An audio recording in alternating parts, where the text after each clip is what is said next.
New Gore-tex products are made for life.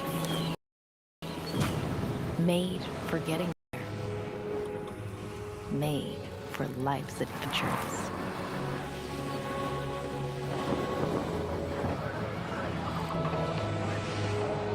Made for life's highs and its lows.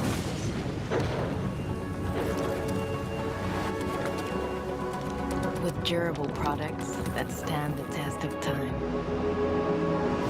Made for going further. Together.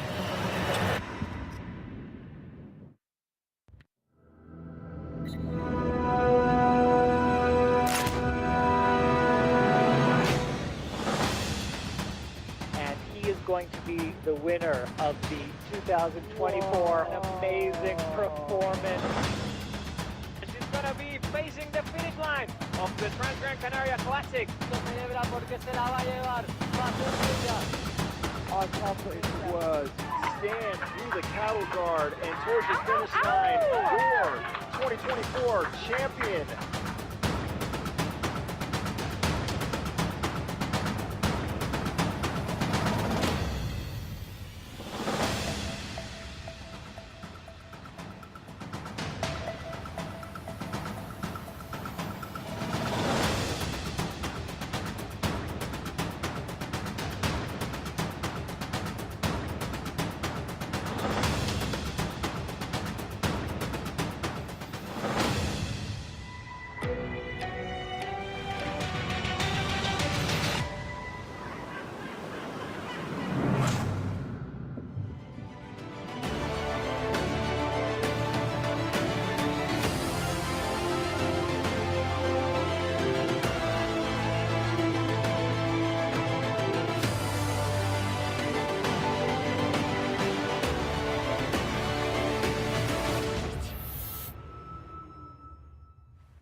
New Gore-tex products are made for life. Made for getting out there. Made for life's adventures.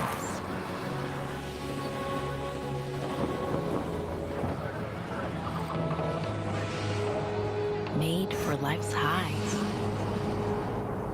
and its lows.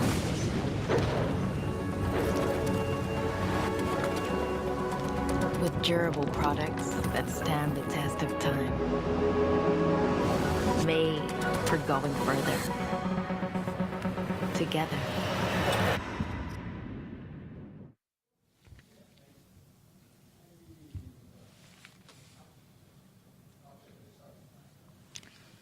Mount Fuji 100. And we're 4.5 hours into the Mount Fuji 100-mile as part of the World Trail Majors with the very great help of Mountain Outpost. My name's Corinne Malcolm, joined in studio today. Jeff Browning, how are you doing? I'm good. Yeah, you enjoy the run that we got to sneak out on? I did. It was nice and hot. Yeah, probably an indicator of what the runners will be experiencing today. I don't think the sun is quite up there. It's 4:30 in the morning, local time in Japan. So we're going to get to watch sunrise with the athletes as they make their way into Aid 2. But we do know they are expecting to have a very warm day locally in the Mount Fuji area, up into about 25 or 26 degrees Celsius, into the mid 80s Fahrenheit. And I think you said 70% humidity? Yeah, the forecast is 70% humidity today, so they're going to be dealing with humidity, they're going to be dealing with heat, and obviously if it's 80 degrees and humid, that's pretty hot. Yeah, that's very hot. Especially for spring. Spring, early spring, they haven't had that many hot days like that thus far. In talking to folks earlier this morning, it sounds like they've had a couple days that have been maybe as warm or almost this warm, but definitely no days that have been warmer than today. So the runners right now are kind of, we think, actually up on that big climb before they descend back towards Aid Station 2. If you're just joining us, what you're going to see today, you're going to see F1, F2, F3. Colloquially, we oftentimes use those to indicate female 1, female 2, female 3. But today, when you see F2 on your screen, which you'll see a lot of in the coming probably 30 minutes or so, that is F2, the second aid station, around the 50-kilometer mark. We mentioned earlier that the challenges of these first two aid stations are spread out quite a bit, and I'm wondering if you've thought any more about kind of how that might be impacting the runners that are out on course. Well, I think the second section is a 27.2 kilometer section, and there's a big climb, kind of a rolly section across the top, and then a big descent down to F2. So this is going to be, they've come out and they've had a net downhill in the first 25K to F1, so the first aid station. So this is where they were going to experience their first major climb, and I'm interested to see how that shakes out with a faster start. Yeah, what they actually look like when they get there. Speaking of fast starts, we do have splits from aid station 1. Again, that was about 25K into the race, but that was quite a while ago. We're talking, just about 2 hours in from a race time perspective. So kind of if we reflect back on what that looked like, the men's pack, there's actually a lead pack of about 4 men at that point that were all really tight together, led by John Stingray Onifa, again, an athlete from the Philippines, but I believe is actually living in Japan right now. But then he was followed by the 2 Chinese athletes we highlighted in the preview. Deng Guomin and Chi Guda are both in that group, as well as last year's second place finisher in the men's race, Yuya Kawasaki, is also in that group, and they're separated by all of 19 seconds. So they're virtually running pack together. Yeah. Then there's a little bit of a gap, I think, back to 5th, like maybe another 2.5 minutes or so. So all very tight together within that men's, let's say, top 6 or 7. Yeah, they're all within, the top 7 are all within 7 minutes of each other, so it's still a tight race. Yeah, and when we speak about going out fast, so they came through in just under 2 hours, I want to say. Like 1:56, maybe 1:57 for a split through there. Courtney Dauwalter in the women's lead pack has also made their way through. The sun is rising behind Mount Fuji on your screen. Oh, look at that. Oh, it's going to be spectacular, you guys. The runners are getting a treat. They have Bluebird Day morning, at least. And this is actually from that aid station that we'll be headed to. On the women's side, just to give you an update of where the results currently stand, Courtney Dauwalter is well out in front. She's got about a 7-minute lead over anyone behind her. Behind her is a Japanese athlete, Yukari Sumiya. I'm actually going to do some digging because I don't think she was in my race preview. And so I'm going to find out a little bit more about her. And then just behind her and running basically together, you have Liu Jun and Nicole Bitter of the U.S. So definitely a little bit more spread in the women's field, particularly like between Courtney and the rest of the field. But Courtney went through almost 15 minutes slower than the first men. And I just think that's very indicative of like Courtney running a very smart, thoughtful race. And I'm curious to see, we can actually check like how many men came through that aid station ahead of her. It looks like she actually came through with a pack of men, probably. It looks like men in places 9th through 18th, including Anthony Lee is in that group, all came through together with Courtney in that group as well, all about 2:10 on the clock. So she should be running in a large pack of runners, actually, which will make this aid station potentially very exciting based on maybe any carnage or separation that occurred throughout that zone. Do we have audio from Marco in the field? Working on audio from Marco in the field. This is going to be our in-field correspondent. We can't hear you quite yet, unfortunately. We're hoping to get audio soon.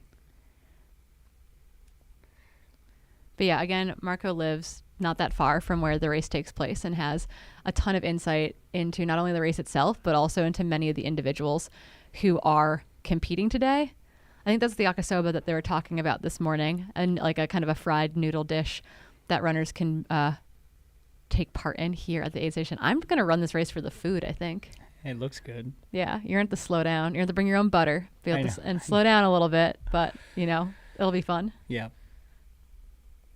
Yeah, so it looks like we have a pretty, there is a really big group of that 8 through almost, it looks like probably through almost the top 20 men. Are running as a pack. They're running as a pretty big pack still. And remember, they had a very net downhill, very runnable first 25K to that first aid station, mostly roads and dirt roads and some pavement. Yeah, we've got Marco's audio. Good morning, Marco. Hey, good morning. Yeah, the sun just came up, as you can see. Yeah, it's getting brighter and brighter, and I see the supporters team also coming through, so I'm going to catch a few people for questions. Awesome. We were talking about how warm it's supposed to get today, but you're looking quite comfortable in a down jacket.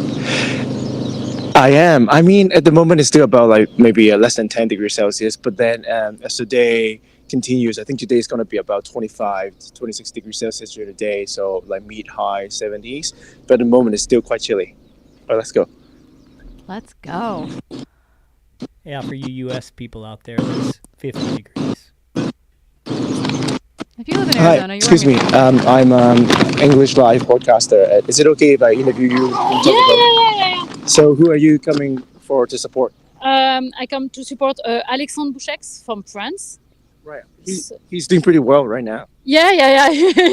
More quickly we previous, but we are very happy to. I hope everything is good because he suffered a little with right leg, so we hope everything is okay.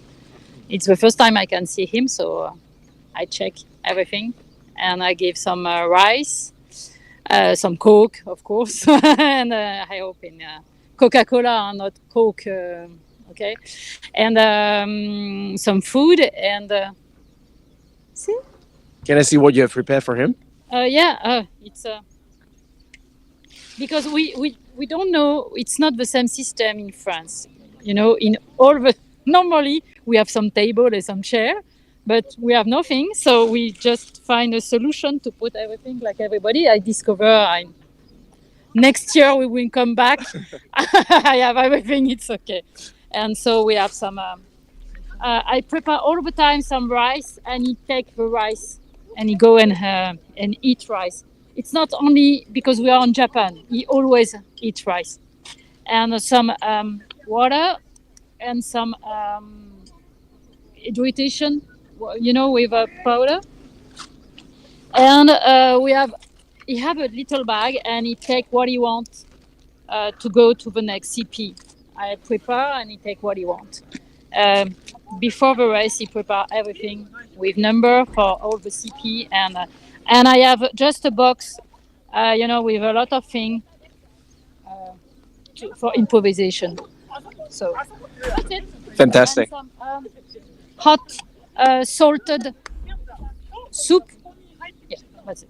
I don't know if it's my English is so bad. Sorry about that. No, not at all. Thank you so much. I'll let you continue your preparation. Thank you. Thank you so much. Marco, do you have any sense of how far folks are from the aid station? Like, when are we expecting the leaders to make it into you at the 52-kilometer mark? I haven't checked the GPS just yet, but I was looking at it earlier. I think it takes maybe another 10 to 15 minutes, but we're expecting them anytime soon. So just for context, about 10 minutes ago when I was here outside, there were only 2 support groups who just arrived, but now at the moment, as you can probably see around here, there are around 10 groups of support crew already arrived. Can you, yeah. So the cameraman right now is helping to just have a pan shot of how many to let you see how many people is around the corner right now. So in terms of location, it will be where you see the aid station from the other camera view. The runners will be coming out from the aid station to the support area where they will get their individual support. That's so cool. Marco, we had some questions earlier in the chat when we first got up and rolling this morning about, you know, what might be different at an aid station in Japan at a race like this than at a European aid station or at an aid station in the US. Right. Shall we go check out some of the food and drinks that they have? And then maybe I can do a little bit of an introduction of what is the usual suspect in terms of food and beverages. I don't know if you saw the campfire earlier from the other camera view, but then about 20 minutes ago, when it was still completely dark, the local volunteers set up a fire right over there. So you can tell it's still quite cold.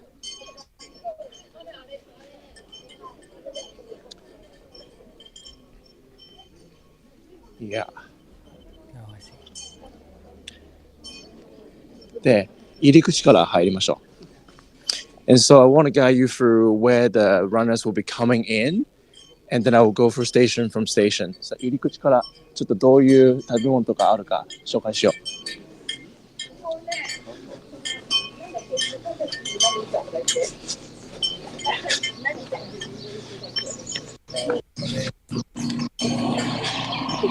So there's a trail, just turn the camera around. Runners will be coming through the trails towards the aid station. You can see the clock right now here. It says 4:43. It's a beautiful spot for an aid station.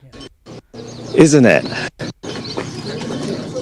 All right. So right now you can see the instruction that says support area. So if you are top runner, probably you will just run straight through and go to where I interviewed Alexandra's support crew earlier. But otherwise, for regular runners who want to get the aid station goodies, you're coming through, and on here you can see these are the water station.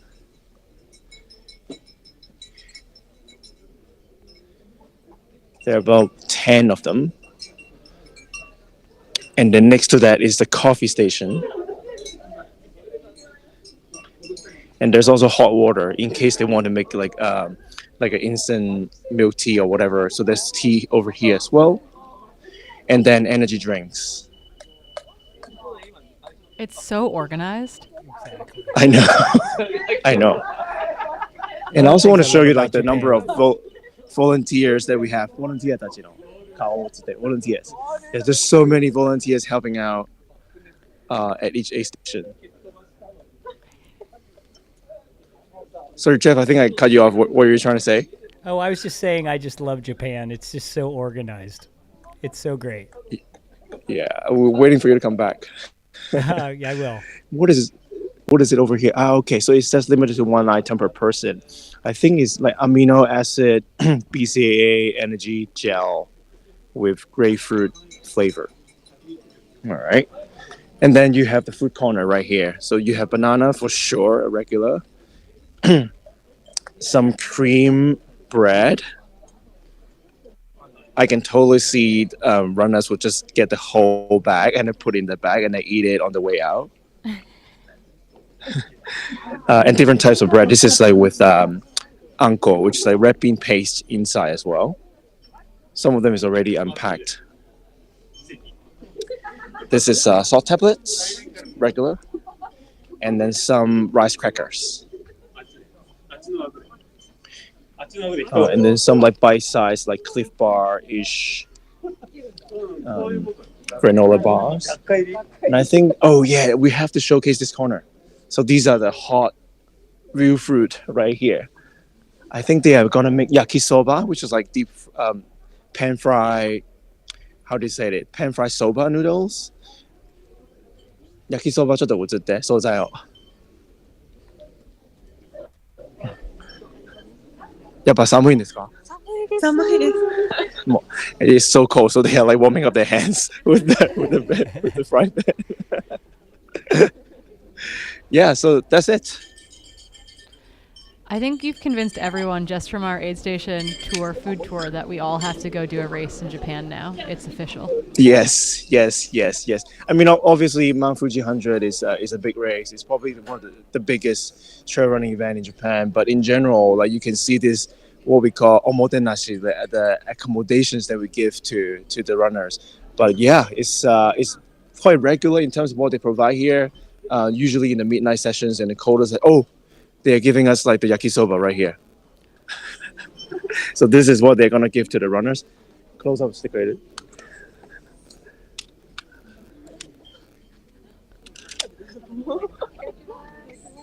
How does it taste? 味どうですかね？ちょっと食べて。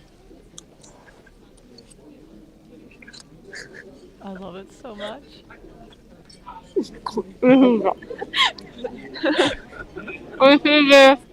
It's delicious, she said. All right, hand it over back to you. Amazing. I need to run the race. It's official. We've made it. We've made it a thing.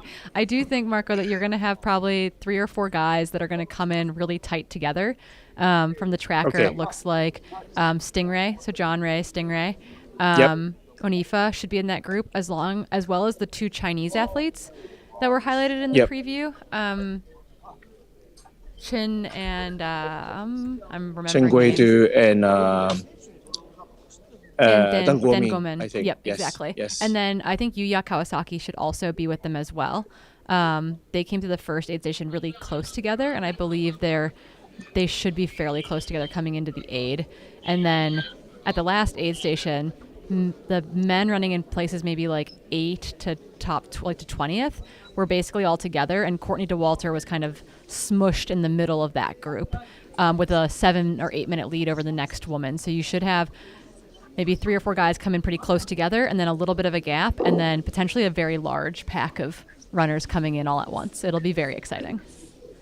Sounds good. So I guess for my camera crew, maybe we can go, like I showed you earlier, camo at the entrance where they're coming in, so I can see how many people are coming in.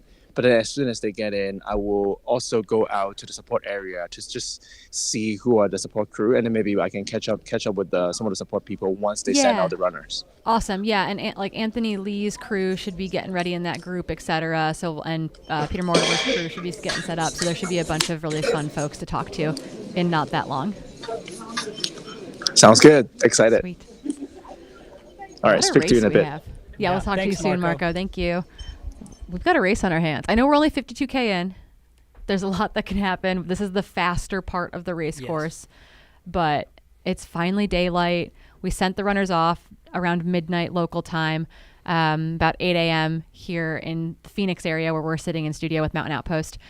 And it's finally, the sun has come up bright and early. We got to see the sunrise around Mount Fuji, which was just absolutely beautiful. I'm hoping the runners are taking some of that in. We were giving you a hard time earlier that you don't take a whole lot in while you're racing, but I'm really hopeful that they're getting a moment. The mountain is out, which is a big deal. It really is.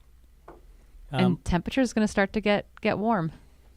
Yeah, it will. And now we're getting a little bit of footage of some of the hills. You can kind of see how steep they are. That is one thing that really stuck out to me when we were climbing. A lot of the climbs were pretty steep during the race. So, and then you'll have flat sections in the valleys, so they're very runnable in the valleys, and then very steep terrain around. So it's kind of extreme topography. It's a combo race, like I said before. There's lots of runnable, but then there's lots of true mountain terrain as well. Yeah, so the other race that we'll keep referencing that's going on this weekend, and not that actually. I guess it'll kick off at about 4 p.m. on Friday. So once this is all said and done, local time here is Madeira, and Madeira actually has a lot of that too. For having like 24,000 feet of climbing, like smushed into 75 miles. Right. It's got a lot of really flat, fast running too, because you like have these big climbs and then you hit levadas. Same sort of thing here. You hit these like kind of like valley areas that are very fast in between these kind of very steep, like little ridgeline hills. Yeah. And I haven't spent any time in this part of Japan. I was in Hokkaido in January and got to experience really good skiing on the North Island. for 2 weeks, and it was absolutely amazing. But it gave me a taste of what existed kind of beyond that zone, and you can tell that the running here has a real mix of stuff. They've had a lot of fast, flat kind of dirt road running, but they definitely have some very punchy and often technical climbing and descending. Yeah. And looking at the live tracker, and sometimes the live tracker can be a little have a little bit of a lull, but looking at the live tracker right now, we look like we have Anthony Lee is running in the top 10 right now for Americans, and then Courtney's hovering right around top 10 or 15. It's hard to tell. Yeah, that with was the tracker that was right now. and that was a huge pack of individuals that came through at Aid Station 1. So we do imagine that she could be inside the top 10. She could be 15th, but it's like she's definitely running. She came through that Aid Station in a large pack of male runners. So I'm curious to see where she's kind of settled into when they hit this, again, the second Aid Station, or F2 that you're seeing on your screen, Efimoto, is about 52 kilometers into the race. Runners seeing their crew for the first time. They did not have crew access at Aid Station 1. They'll see their crew here, and then I wonder if they don't see them until crew 4 again, if they have to skip crew 3. Aid Station 2 and 3 are pretty close together, and then there's a bigger spread, though, all the way out to Aid Station 4, which actually also acts as the finish line. Right. Because they'll go run a big loop from there near the lakes that are on the other side of Fuji. Yeah. And F4, the finish line, when they go through that the first time, is right just under the 100K mark. So we're coming into the 52.5 kilometer mark. We should have runners coming in the next, hopefully, 10 or so minutes, we're guessing. Yeah, that's my guess, around the 5 hour mark. I feel like for a flat, faster 50K start to the race, I feel like 5 hours is not unreasonable given the leg speed on the guys that are on the front of this race. Again, we can highlight kind of some of the results. The guy who was second at this race last year is part of that mix, where our cameras are kind of looking up the trail, trying to keep an eye out for what might be coming. The two Chinese runners that are in that field, they actually finished 4th and 5th back at the Hong Kong 100K in January. So they are coming in with really good fitness as well. But I wanted to highlight John Ray Onifa, who was leading through the last aid station again, an athlete from the Philippines living in Japan, fan favorite. When I've done commentary at other big European races that he's oftentimes in, the chat goes wild for John Ray, Stingray. They just want to know where he is the entire time. It's amazing. He's already raced a lot in 2024. He races frequently. He's one of those like race fast and often. But already this year in 2024, he has wins at the Nine Dragons Ultra Trail 50K, the Lantus 70K, and the Vietnam Ultramarathon 70K. I think there was one other race on his 2024 calendar already that he was, I think, in the podium or 4th place. So he's just had a really, really solid start to 2024 and is clearly coming into this race with really good leg speed. Yeah. And we'll see how going out this hard, how that pans out in the last third of this race. Yep, with the heat especially too. Yeah, you can make a lot of mistakes early. I don't know. Have you ever made mistakes in a race? I have a few times. I was gonna say that honestly surprises me. It always reminds me that why I race the way I race, and for another 5 to 7 years. So every once in a while you need a reminder and do something stupid. So I have gone out too fast a few times. Western States, one of my DNFs, 3 DNFs in 24 years. That's one of them. Going out too fast. Paid the piper. Yeah, sometimes it's like when your eyes are too big for your stomach. Exactly. There's a little bit of that definitely takes place in races like this too, where you outrun your fitness sometimes, or you just get too excited about a very specific goal, generally like a time goal or a place goal. That was the problem. I was 49 and it was my last year in my 40s, and I was going after the 40 to 49 record. Mike Morton's 40 to 49 record at Western States. There you go. That will definitely punish a person. Yeah, exactly. I paid the piper. Yeah, 100%. There is probably some confusion over which John Ray we're talking about, because for an American audience, you're thinking our John Ray, our Hoka US Boulder boy adjacent, right. John Ray. No, this is John Ray Onifa, or Stingray, beloved runner in the the Asian trail running scene in a really big way. Man, she's a pretty mountain, huh? Yeah, it really is. Yeah, you're seeing first light, so the runners are finally going to be able to turn off their headlamps. And I mean, they had a clear sky last night. This morning, I guess technically, we're only a couple days past the full moon, so they should have had pretty decent light on the dirt roads. I don't know how forested any of that area is. You know, if you're not under thick canopy, you know, you can really get away with turning off your headlamp pretty early. You can get away with, you know, kind of getting sneaky at times, particularly on like flats or uphills. Downhills, you need a lot of light, but those flats or uphills, when you don't have tree canopy cover, you can get away with very, very limited like light coming from a headlamp, which is pretty impressive. if you're just tuning in, it looks like we're going to have a clear morning, possibility of clouds this afternoon rolling in, and possible showers tonight. So this would be Saturday night in Japan, our Friday night. Yeah, I know. The whole being like 17 hours ahead can be very confusing at times.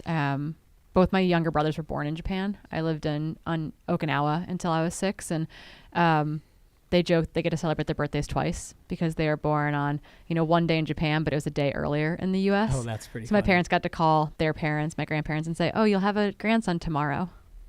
It looks like they're getting close to the aid station by the tracker. So we've got the lead men coming in soon. Yeah, that's Yuyao Kawasaki, the second place finisher from last year with bib 206, I believe. And at least one of the Chinese athletes is with him as well. That looks like Guomingden in that mix. Like, I am assuming Chin Guido is also in that group. And 206, we'll pull up that bib number 2.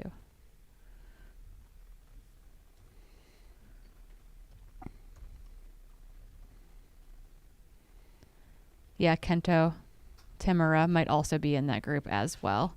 And the last few kilometers coming into this aid station is a slight uphill.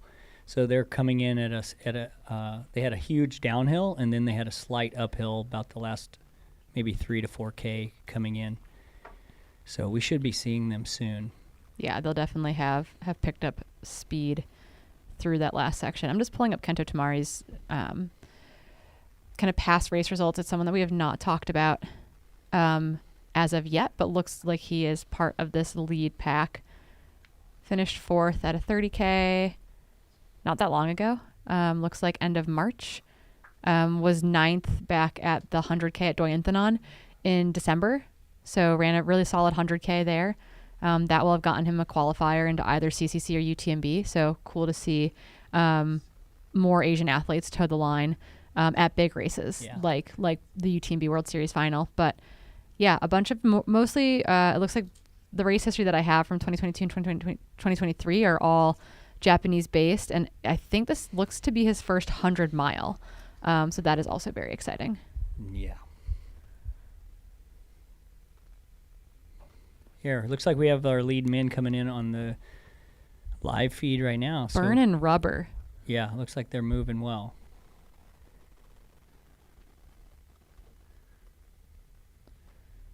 Looks like we have a group of 3.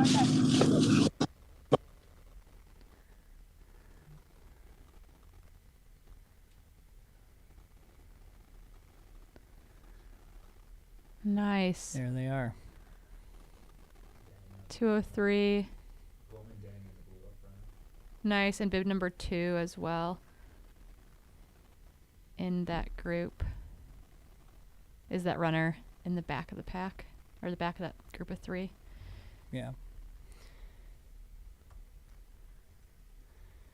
Trying to find out who that is. I know, I just have all the wrong tabs open right now. It's infuriating. That is one of our Japanese athletes. I believe that is our second place finisher from last year. That should be Yuya Kawasaki. Yeah. Last year's second place finisher, a stud of a Japanese athlete. looking to move his way up the podium one spot potentially this year. Hanging with Yeah. Dengwoman. And I'm sure he's thought about that for a whole year, You know, being second. wouldn't surprise me. Yeah, these guys are moving well right now. And remember, we're only 52.5K in, so. Yeah, they've been running for just over 5 hours at this point in time. And our camera runner is leading them into the aid station where they will probably run straight through and directly to their cruise. We'll also get official splits there and splits back to the chase pack as we get these athletes in to the aid station. But your top 3 men right now rounding the corner into aid to 52.5 kilometers into the Mount Fuji 100-mile race. Quick little river crossing, dry river crossing there. Yep. A little bit of rocks.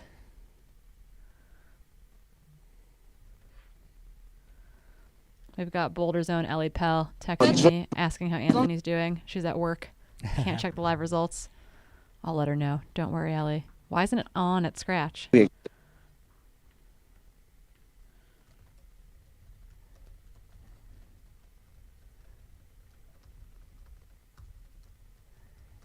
Yeah, these guys are looking pretty smooth right now.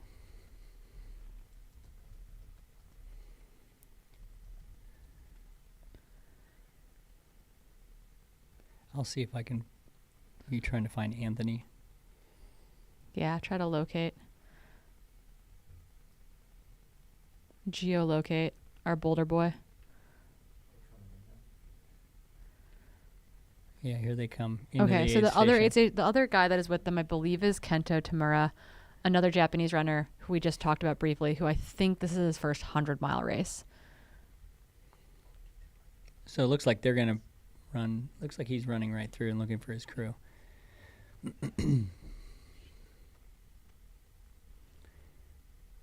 So notably not in this group is John Ray Stingray. So he should be in the next group of runners, Yep. though. He looks like the last time I looked at him on the tracker, he was in that chase pack, towards the front of the chase pack. So Yeah, once these guys go through, we'll be able to talk. I love the little chair. That is the world's tiniest. look at that. That is smaller than the camp chairs we bring to the finish line of daybreak racing races to try to do interviews with. That is the tiniest chair I've ever seen. Look at that. Looks like he's going to get some noodles down. Oh, yeah, and he's a Goldwyn athlete, so that's a Japanese-based apparel company. Our boy, Dylan Bowman, works with them. Yep. We're hungry in studio. It's pretty great getting to watch noodles happen. Yeah, I'm But- very hungry. Yeah, we'll probably tag Zach Marion in and out for one of us to go eat here in a sec. I'm really actually curious once these men are through and we get Marco's audio again. I'm curious to ask him about the third male in this group, Kento Tamura, because that's a pretty new name to me, and I'm wondering if Marco has any insights into if this is in fact his first 100-mile race. I'm pretty sure it is. I might have a note on that. Like, I don't know that I have complete access to all of his results, but from what I can find over the last 3 years, there's nothing longer than This is his first 100. the 100K at Doyenthenon. It is his first 100. That's really cool. I mean, Doyenthenon runs long, I would say, as a 100K. It's a very slow 100K, but Yep. first 100 miles, you only make that jump once. Yes, and we'll see how he does later. He's in and out. He looks like he's already standing up. He's eating. His transition may be pretty quick here. Yeah, and I think a fourth runner has also come in based on what I just saw fly by. Looks like we're changed a shirt. Yayu Kawasaki's took his headlamp off. His crew person there is getting everything resituated for him in his pack. Again, that's Goldwyn athlete, Japanese athlete, second place finisher here last year. He's got the lowest bib number on next to the race director who started in wave 4 with bib number 1 on. So that's got to be quite the honor to have bib number 2 for this race. For sure. We got runners that are all smiles right now, seeing their crew getting aid for the first time from their personal crew. They did have an aid station about 25 kilometers into the race.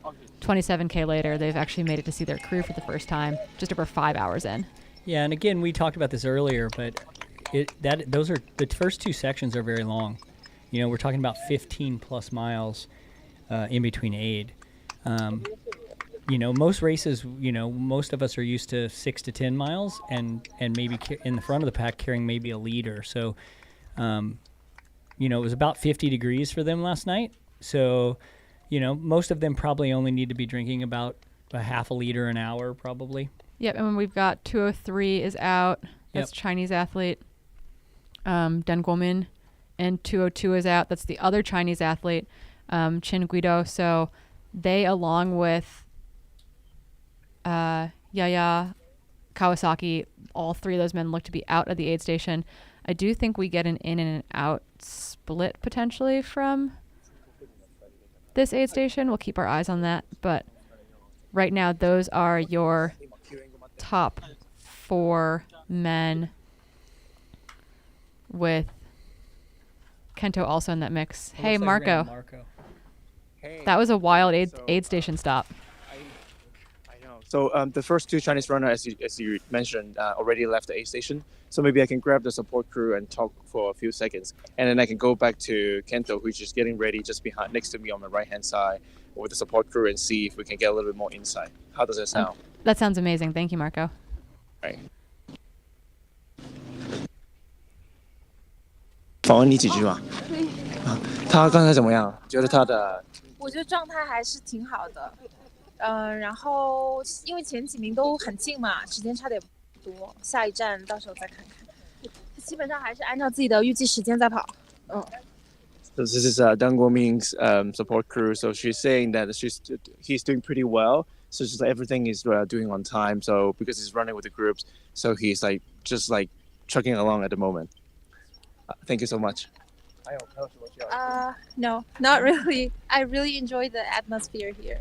And thanks for the North Face Japan team. Gave me a lot of advice for the preparing, like everything, the carpet, and yeah. Okay. Thank you so much. See you in the next station. Amazing. Right. Yeah, the 2 Let's Chinese go the 2 Chinese men that are out in that top 3 group just came through looking really calm and composed. Yeah, they look really strong, and they're just running neck to neck, going out of the aid station as well. I think I have Deng Guoming's, Chen Guidu's support here as well. Maybe I can grab her and talk for a second. That sounds great.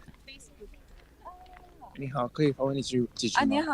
你是Chen Guidu的 support 对吧？你可以讲英文吗Okay. Okay, so can I talk to you for a little? Okay. Yeah, so we have an English broadcast on live right now. So how is he feeling at the moment? I think he's feeling good now, and because he changed his clothes into a vest, so I think he's better now. Because he's very afraid of the cold weather, but now it's better. Yeah. Did he say anything coming in the aid station to you? Anything he needs, or anything he's not feeling good or feeling extremely good? Like how did he give you any comment? No, he just check his members. You see the first group, and nothing. It's okay. Okay. I think he's okay. Wow. All right. Thank you so much. Thank you. Was that Kento's? Yes, crew? Kento just left sprinting out of the aid station, and everyone was commenting he's running really fast. It's his first 100 mile, is that correct? Yeah, that's correct. And so this is his first 100-mile attempt. He won the Kai 70K last year. So he's sort of a curveball coming in. Everyone was having high expectation on him, and see how he would play out in the longer distance. Maybe I can grab the support of Kento and see if I can get some insight on that. Yeah, that'd be amazing. すいません。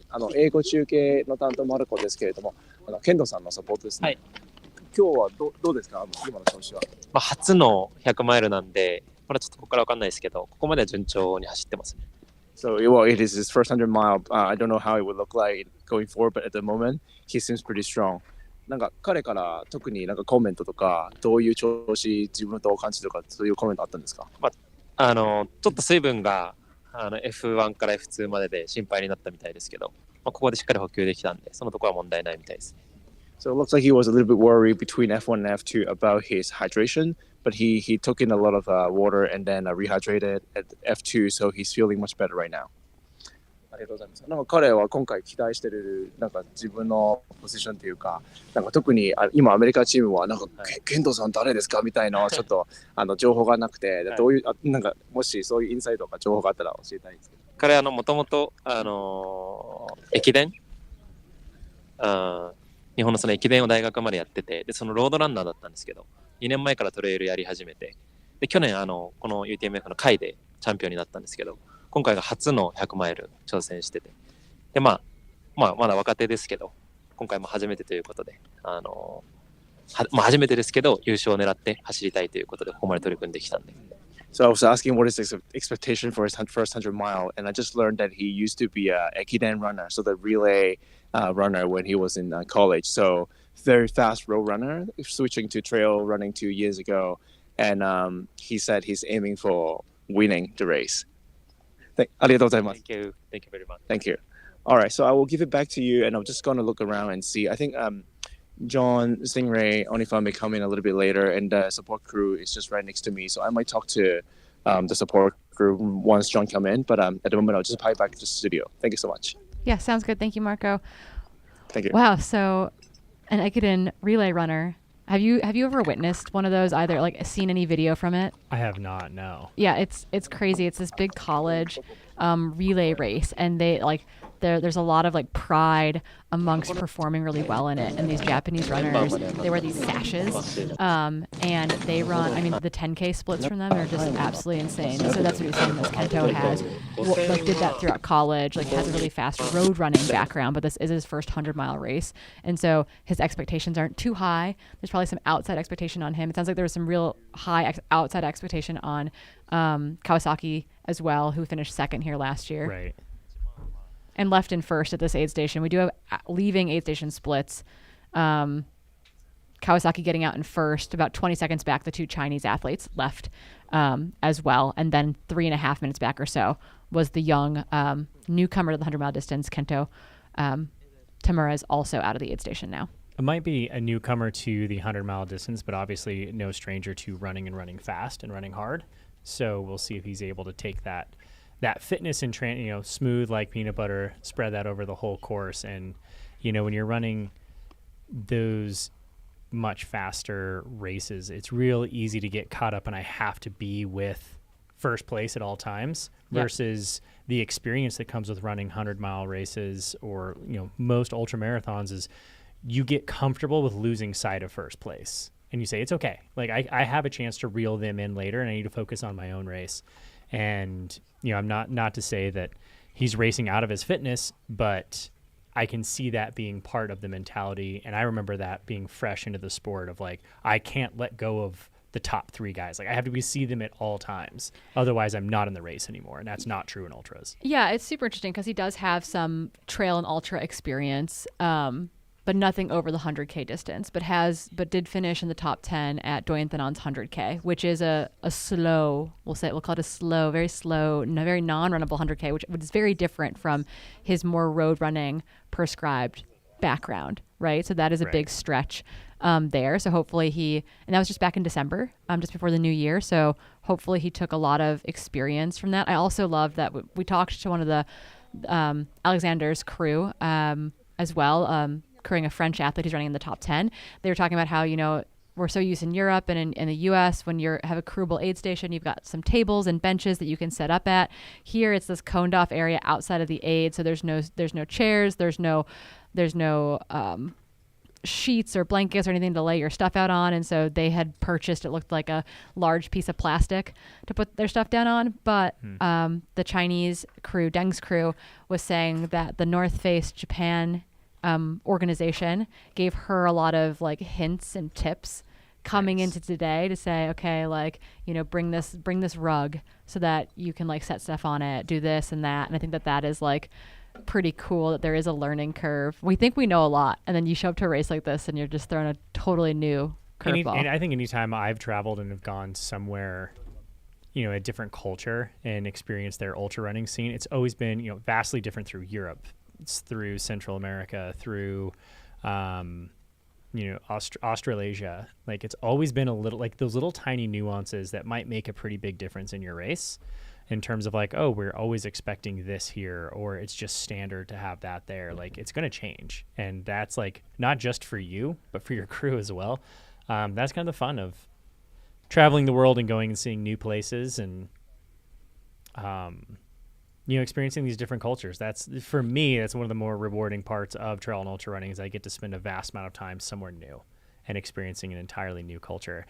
Also really exciting is sitting here, at this first aid station and kind of seeing where a few game plans might be starting to get laid out a little bit. I think we're going to start to see who's going to want to take the first bit chill, knowing that they've got to go into, a warm day, and they want to preserve some energy, and they want to burn more of their matches later on in the race, through the more technical sections, and who wanted to take advantage of the road and who want to take advantage of the really, really fast 50K. Yeah.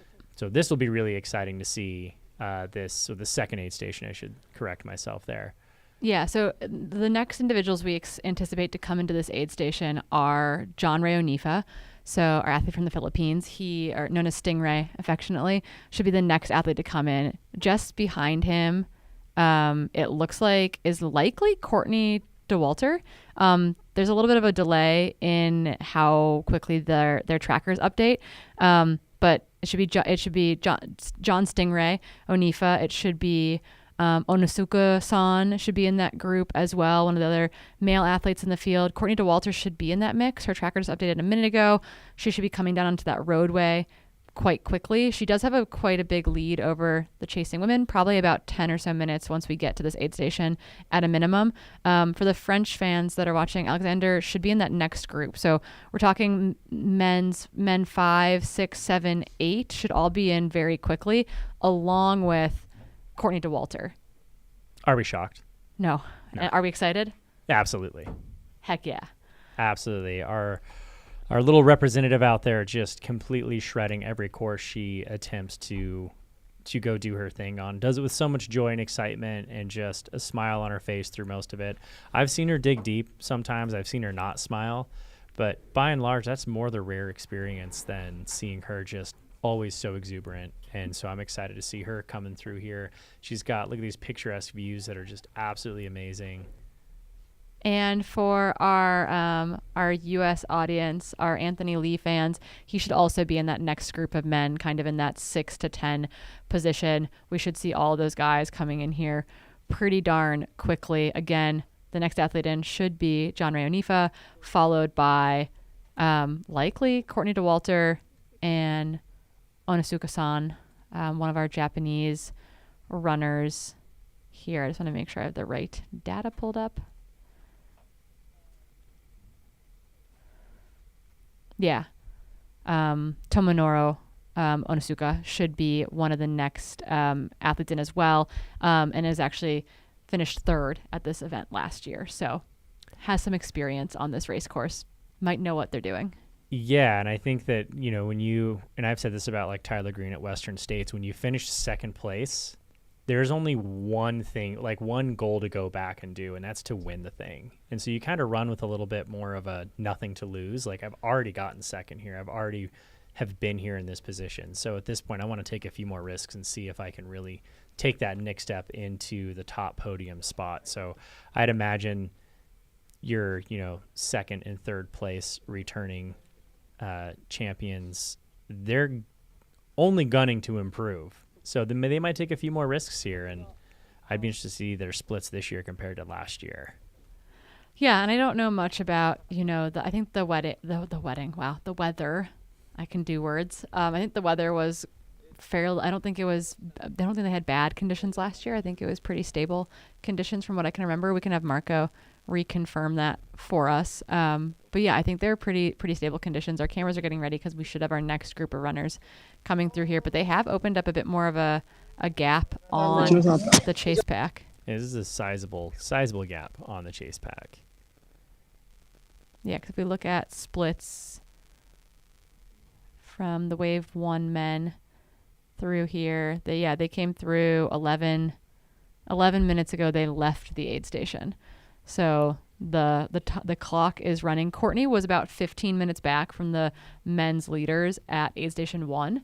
So I anticipate she'll be here in the next probably like 3 to 5 minutes. And she typically runs pretty consistent, if not, her standard is to move up throughout the day. So we do have an update on just how fast the newbie 100-miler Kento Tamura's is. His 5K PB, 14:08. Wow. His 10K PB, 29:11. His half marathon PB, 61 minutes. Wow. Can we talk about leg speed? The dude's got turnover. Yeah. And this is indicative of like Japanese running culture. Like there are so many Japanese distance runners, particularly on the road, that we will never hear about. And I remember, I think it was Japanese marathon trials for the Tokyo Olympics, like the number of guys that were well under that, like 2:08 mark was just like mind blowing in comparison to what we sometimes struggle with in the US. And so, that speaks volumes. We've got a 61-minute half marathoner trying to throw down in his first ever trail 100. That is pretty sick. That's the type of speed that our Jim Walmsley has when he qualified for. I mean, that's faster. It's faster. It's faster. It's that same like level of speed, and even faster, because when you're going that fast, like seconds add up when you're doing a half marathon, right? Like, I think it's going to be really interesting to see what he's capable of doing, and that's also a future Western States runner. That's all I have to say. That's a get that boy to a golden ticket race. Just let him touch a golden ticket race and see what happens. Stat. That's a get that guy to Javelina, get that guy to whatever they decide the golden tickets races are going to be next year, because I can't you take that leg speed and someone who can like suffer through a race like Doyenton on 100K, and then you combine that with some experience, that's a very season. See what happens there. I mean, he's going to learn a lot from this race, which is going to be amazing. I mean, it's been really fun and exciting for me, at least. And I don't know about you, Corinne, but watching the Asian trail running community start to just really pop off the last handful of years in the trail and ultra running, like they're just consistently showing up and just crushing races here in U.S. and in the Europe, and it's been so much fun to see that, and to see like Australasia pop off, like just that whole trail running becoming so much more prominent out there. And when you've got that many people who can run a sub 2:08 marathon that just want to dabble in trail and ultra, that's a dangerous it doesn't always translate, right? We've had plenty of fast marathoners try their hand at trail and it just doesn't stick. Something doesn't click. It's True. The mental side of it, etc. Personally, I'm way more scared of a fast road marathon than I am of a 100-mile, and that's just my own issues coming through.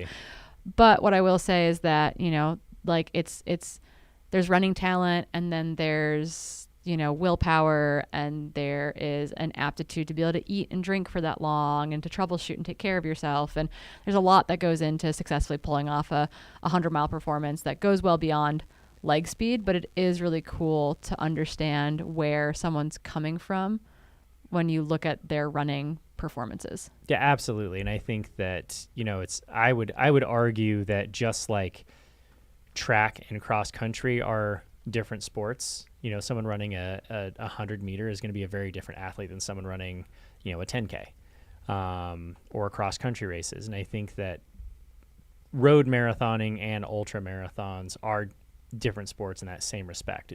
They translate well to each other, but they're not the same sport. So out of the, you give yourself 100 marathoners who can go under 2:08 in a road marathon, there's going to be only a percentage of them that can translate those tools and add on to the toolbox that it takes to be successful in the 100-mile distance or 100K distance. So it'd be really, we might have one of those translative athletes who just has the raw talent and is able to gather the rest of the tools. And I'm excited to see how his day shakes out throughout the rest of this race. Yeah, we are anxiously awaiting now. We're about we're nearly 15 minutes, I think, since our men's lead pack of 3 with the chaser, again, the very fast athlete we've been talking about, Kento San, have left the aid station. So time is really starting to clip by here. They did damage. There was a big climb and descent in this last section after a lot of really fast kind of dirt road running. So maybe there have been some things that have shooken up there. It's also a really long way between aid, right? We talked about this a lot. 27 kilometers between aid stations.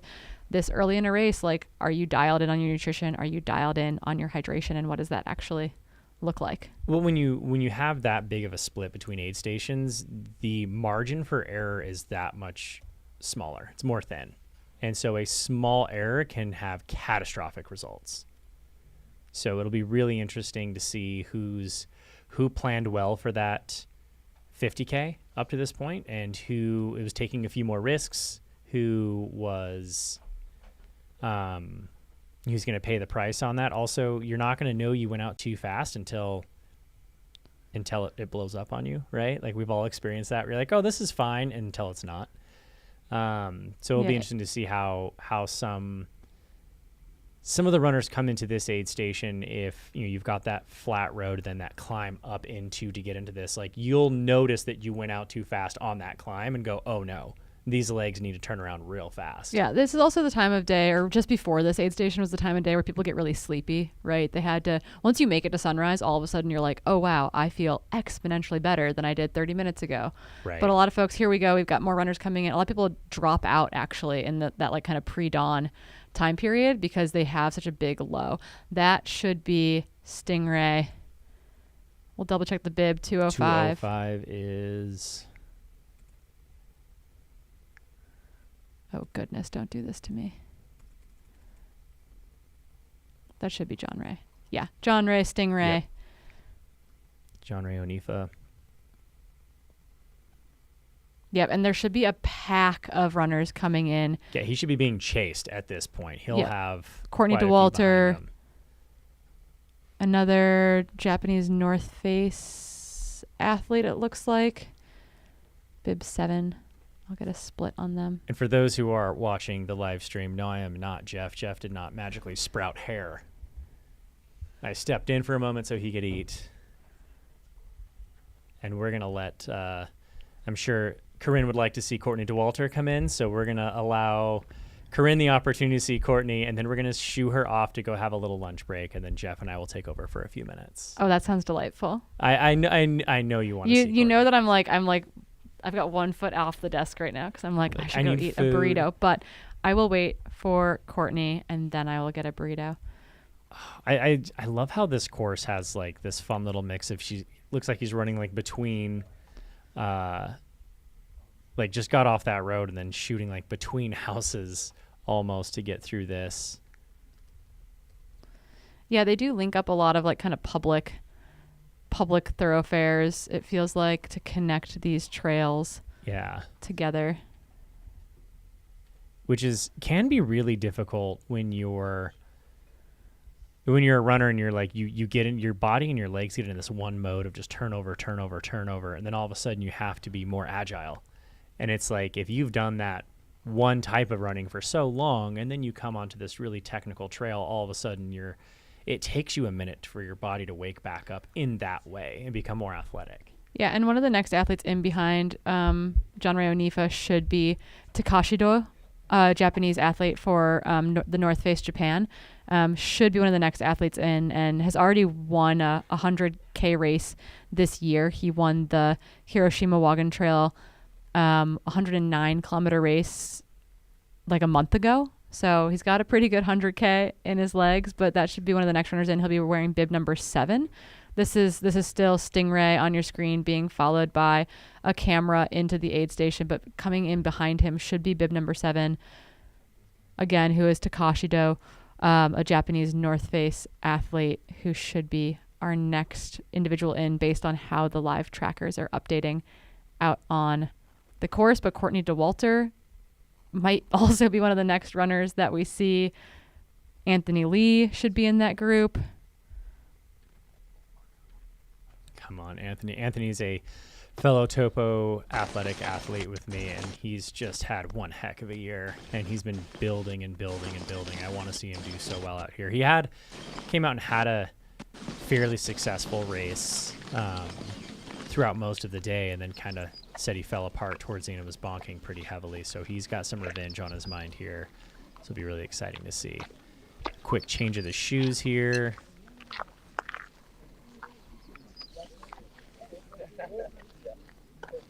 Isn't crew just like the absolute most selfless, amazing people, just taking your shoes off for you? Yeah, keeping you put together. Yeah, changing shoes here, but yeah, the official split back from the lead pack, and John Stingray Onifa on your screen is now 27 minutes. So those guys at the front are pushing, I would say. All four of them. It's really hard to open up another 10 to 15 minutes over Courtney Dauwalter, and that is what's happened at this aid station. Yeah. So that's some pretty big moves. It's moves have been made.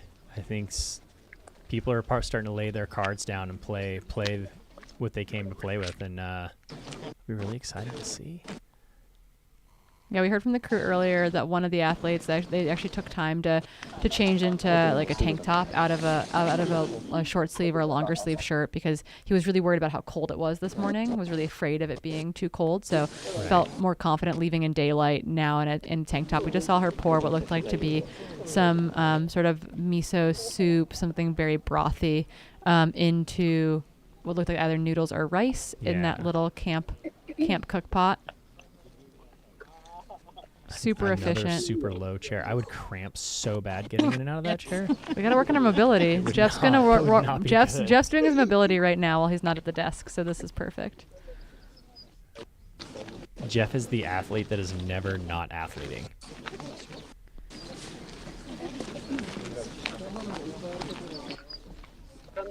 They're really kind of taking some. I mean, when you have this, you've hit that second aid station, you're 52K in. Like, now's a good time to take a breath. Who is this here? Coming in. That looks like Takashi. And and Courtney Dauwalter. Those shorts. So she's running in 6th currently. She's coming in right with the 5th place runner, and then she's followed by 2 more male athletes just behind her, one of whom might be Anthony Lee. A really great position for him to be in, actually, at this stage of the race, I would say. Running really, really smart. But yeah, so Takashi, though, runs for the North Face Japan. I believe that is who's right in front of Courtney. And then your race leader, Courtney Dauwalter, bib 301. Mostly all smiles, I think, there. Mostly all smiles. She's got a little dirty jersey, so I don't know if she went down back there or is just brushing up against stuff. Yeah, they did have a climb kind of out of the valley up to a steep little point across a bit of a rib, and then back down again to connect into this aid station. And that's a pretty common spot for like the hand wipe if you've got, grabbed mud or something like that, or like took a little hand down. That's you'd wipe it off back there. Space. Yeah, our queen, Courtney Dauwalter, again, kicked off her season. Phenomenal performance at Transgran Canaria. Someone asked, actually, if she wins here and she won at Transgran Canaria, does that mean she just wins the World Trail Majors? Like, that's 2 wins. And I said, unless someone else gets 2 wins, and then you have to go to a tiebreaker, right? Oh, my gosh, the beer mile tiebreaker. If Rachel Drake goes to UTCT and wins UTCT, then they both have 2 wins, right? That would be so much fun. Yeah, I say it has to be a televised. Mountain Outpost will televise the beer mile tiebreaker between the 2 of them. I think that sounds like a rad idea. I think we'll have to pass it by a bunch of higher ups, but we can make this happen. I think we can make that happen. But yeah, so Courtney, I'm actually curious. So at the last aid station, Courtney had about a 7-minute lead over 2nd place. And at that point, it was Japanese athlete Yukari Sumaya. So I'm going to do Our some... French athlete, Alexandre, should be in the aid station. He's in the aid station now. Cool. Yeah. So I know that there are a lot of French spectators actually watching on the World Trail Majors channel.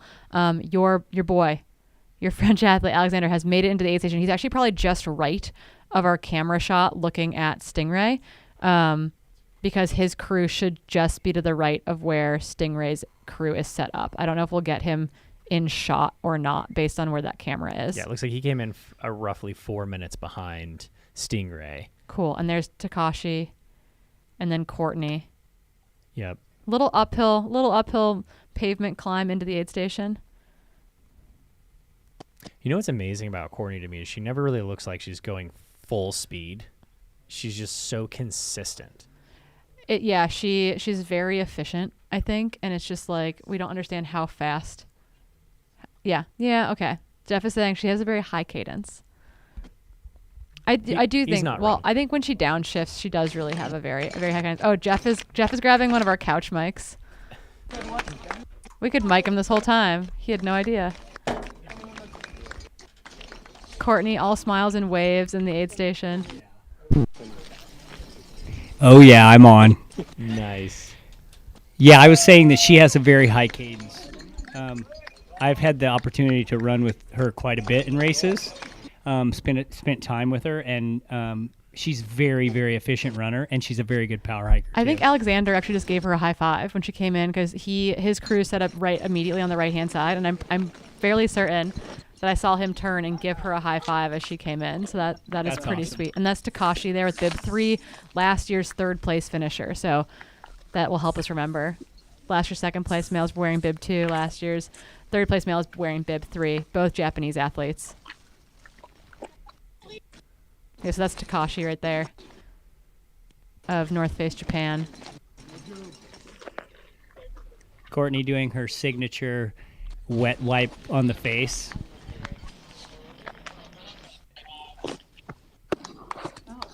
I think we've got a change up. Yeah, I think I misread one of our bib numbers. That should be, bib 1, Tomonori, Onisuka. I think that came through there, and we can check on the live tracker too, because that should have come up when they left, where they came into aid 2. Yeah, it looks humid. Yeah, they're wet. They're all wet, right? Yeah. And we're looking at about 70. As the sun gets up, it's going to get even more humid. It's 70% humidity today. Oh, Takashi's bib 7. There we go. I'm getting them all put together. Number 3 is Tomonori Onitsuka. And he was 3rd last year.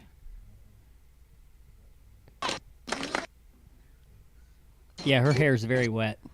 Yeah. A very humid morning. Yeah. Her and Kevin just have such a great aid station, like smooth vibe for her. Everything's dialed. And the fact that he's still smiling tells me that things are going well. Yeah, he doesn't look too serious. Yeah, getting eye drops in. Yeah, so Court has actually had experiences at races that go overnight, like Run Rabbit Run, where basically your pupils can get really inflamed, and she's had some vision issues during the race, where she's literally gone race like ultra blind, essentially. And so she's really adamant about getting those eye drops in throughout the course. There's Anthony Lee. There's Anthony Lee right there. So it looks like they're leaving together. Courtney came in just ahead of him, and they are now leaving side by side. Nice. She was really quick through that aid station. Yeah, efficient. One thing we're learning with Courtney Dauwalter in all things is just efficiency. All right, let's go to Marco. Hey guys, so I have Kevin next to me. So Corinne and Jeff is on the other side. How are you, Kevin? Excellent. How's everybody this morning? How's everybody? I'm loving the supporter bibs. Those are sick. Corinne and Jeff are over here. Miss those guys. Yeah, man. How was Courtney feeling like from your perspective? How is she moving? She's moving well. Yeah, she looks really good. Just had one of the biggest climbs over here. Pretty tough section, but I think she moved through it really well. Came in quick, and yeah, it looks good. I saw from the side you guys have some small talks. Like, what were you guys talking about? If it's okay to share. I was just telling her like how many miles she has until I see her again, and just how the race is going so far. Did you tell her any jokes just yet? Not yet. We'll save those for later. All right. Can't wait to hear those. Thank you so much. Yeah, thank you. I also have John's spirits. wife on the other side. Let me see if I can grab her and talk for a quick second. It's a busy little aid station. Sorry to interrupt. Can I ask you for quick questions? But can I go? They want to take this space. Okay, sure. Okay, I'll come back to you in a bit. All right. Maybe I can go to Anthony's support and ask for a few questions. That'd be amazing because we actually only saw him leave the aid station, so we didn't get to see him in aid. So very curious to actually know kind of what he looks like and how he's feeling. So I have Anthony support Yuri right next to me. So let me ask him a few questions and I can do the translation. ゆりくん、アントニーはどうだったんですか？アンソニーは多分まだ元気だけど、結構急いでる感じかな。前狙って。結構早めに出たんですよね。多分20秒ぐらい。So he was like, Anthony's feeling well, but then he's like also in a rush to catch up with the top leader. So he came in and came out in 20 seconds. Wow. Whoa. That's very fast. When do they see their crew next? 次どこに会うんですか？次はCP3 なんで、Shojiko F3. So the next A station. Okay, so not so far. I thought they might not get to see them until F4, and that's a long ways away. Yeah. So you can see like as the top runners go out, there's a change in the support area as well. So people are packing up, and then the second batch of supporters are coming in. So it's quite a scene right here. If you can pan out, just this is an overview of how it looks like right here. It's an A station at itself. I mean, remember, there's nearly 3,000 runners in the race, spread across 4 waves. So it's going to get busy there. Yeah. Okay. Let me pass it back to you. And if I find John's wife again, I will please cue me in again, and I will talk to her for an interview. Sounds awesome. good. Thanks, Thank Marco. you, Marco. All right. Okay, go eat. Let's get Jeff back in here.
Man, well, that was a fun first little bit there, eh? Yeah. Like the action, it's so hard in these races where you have such a big distance between aid stations, especially the first couple aids where and it's dark, you can't really get a vibe for what's going on. Even like runners coming in and out, it's just a quick pop in, you see them for a few seconds and they're gone. And you can't really see a whole lot of the action. So this is where the action starts to actually happen for the day. Yeah, it really does. And we've had the top 11 men come through so far and check out, and the first woman, Courtney Dauwalter. And it looks like American Anthony Lee is in 10th. He was in and out in 20 seconds. It sounds to me like from his crew that he's a little anxious to kind of reel in the leaders. And I think if it were me, I'd say relax. Yeah, exactly. He's running a good race. Just relax. They'll come back to him, I think. I think Anthony's got this really interesting, renewed energy in the sport where he's been doing so well for so long, and he's just done so much over the years that he's starting to kind of hone in and find a little bit more success. The less he just goes high volume training, all the tons of racing, he's kind of starting to fine tune his game and getting stronger. Well, and and better. A side note, he just went OFM before Hurt 100. I've been talking to you for 5 minutes, Jeff, and we are OFM I have to make a comment on conversations. OFM. I have to. I love it. He's really through our circle. He's really stoked on it right now. He's feeling really, really good. He's feeling strong. He's recovering fast, which is all what we've experienced as well. So look for him to move up, I think. That's my prediction. You know, I've been on a couple training runs with him. I see how he's doing, and he is ready. But I think we've got Marco in the field with some updates. Yeah, Marco, how you doing, man? Yes, good. I have Sachio-san, which is John's wife, next to me. So just want to ask her a few questions about how John is feeling. He called me about 30 minutes ago, 45 minutes ago. He said the lower back is hurting, but he came in. But he's recovering, so I feel he's feeling okay right now. But he lost like 4 positions, so he's a little bit sad. But long way to go. Yeah, it's still early, right? I saw him also spending a bit of time at the aid station changing his shoes. Is there any strategy planning that he's like making at the moment? He didn't say anything. He just probably just wanna change the feeling, the attire, everything. He even changed the t-shirt. So yeah, just refreshing. How do you feel? I was worried a little bit, but I'm okay now. Yeah, long way to go. Just started. Are you going to see him at the next aid station in Shojiko? Yes. So I need to go. All right. Okay, I'll let you go. Thank you so much. Thank you. Yeah. There are more runners coming in and out, so I will see if I can catch more support crew later. But at the moment, let me pass it back to you, and let me do some more research over here. Awesome. Thank you, Marco. Thanks, Marco. Yeah, I mean, she said something very accurate. Like, it's just starting, right? Yeah, that was the thing that hit me the most, is that's an experienced crew chief right there that knows, like, I was worried, but you know what? The day's just starting. And it's things early. can turn around. And there can be a big shakeup because of this first 50K was fairly, or at least the first 30K was very, very runnable and fairly fast. It definitely will favor the road runners and those with a good leg speed, but that doesn't necessarily carry over to mountain running, which the last third of this course is very technical and trail, and it's hard to turn over that long. Yeah, I was going to say, this is really 3 separate races, right? Like 3 separate strengths within a race. You've got the first section, it's very, very road heavy, very, very fast, flat tur throughout the day. And then you've got the next section that's going to be a combination. And then you've got that last section that is going to be the most technical section of the day, where really when you want to feel your best is through that section, because that's what's going to be the difference maker. And if you feel slightly not good there, you're going to fall off much further. Yes, for sure. And in my experience there too, I was there in 2015. I was probably 10th or 12th most of the race, maybe even up to 15th if I remember correctly, and I was on the podium in 3rd. So I moved up about 7 or 8 places in the last 50K. So that's when people start to fade if they've gone out too fast, and especially road runners. One of the things, a good friend of mine, Max King, when I lived in Bend, Oregon, he's a really good road runner as well, and a really good fast runner, and one of the things he said about coming to the 100-mile distance, it doesn't necessarily carry over, because you can hold that big stride and high heel kick for maybe 100K, right, or 50, but you can't hold it for 100. At some point, you lose that stride length, and then you're shuffling. So I think this is one of those situations where we might see a pretty good shakeup in the last 50 to 70K. So it remains to be seen. Obviously, it's humid. It's forecasted to be almost 80 degrees today, and we're early morning still, so 70% humidity. It's around 50, a little over 50 degrees right now. So it's going to get hot, and it's going to get humid. And we already saw Courtney come through. And this is our second placed female coming in right now. It looks like that might be it. Let's take a look at the tracker. But no, you are absolutely right that you are getting, maybe, I don't know, everyone's got a different game plan. Some people are going to want to go out and say, I want to eat up as much of the course in the cool temperatures as I can. And then I'm going to intentionally slow her down a little bit through the heat of the day so that I can finish strong. There's a lot of game plans that can be executed, and everybody's going to be much better at the game plan that fits their strengths, right? So we don't know, is Anthony saving up that technical section for the end? Is he feeling like this is where he can make his move to catch back up because he knows what's ahead of him? Courtney's going to do what Courtney does and just she's going to Dauwalter the course for sure. Yeah, and this next section from F2 to F3, and if you look at the screen, you'll see F2, that's the aid station. And so from F2 to F3, it's an 18.2 kilometer section. There's one solid climb in the middle of it, but it's a net uphill to that climb, and then a big steep climb, and then a big steep descent, and then a pretty flat run-in the last few kilometers into the aid station. So this next section has some runnable, more runnable stuff in it as well. Looks like right now we have someone stretching their calves. Must be some cramping going on.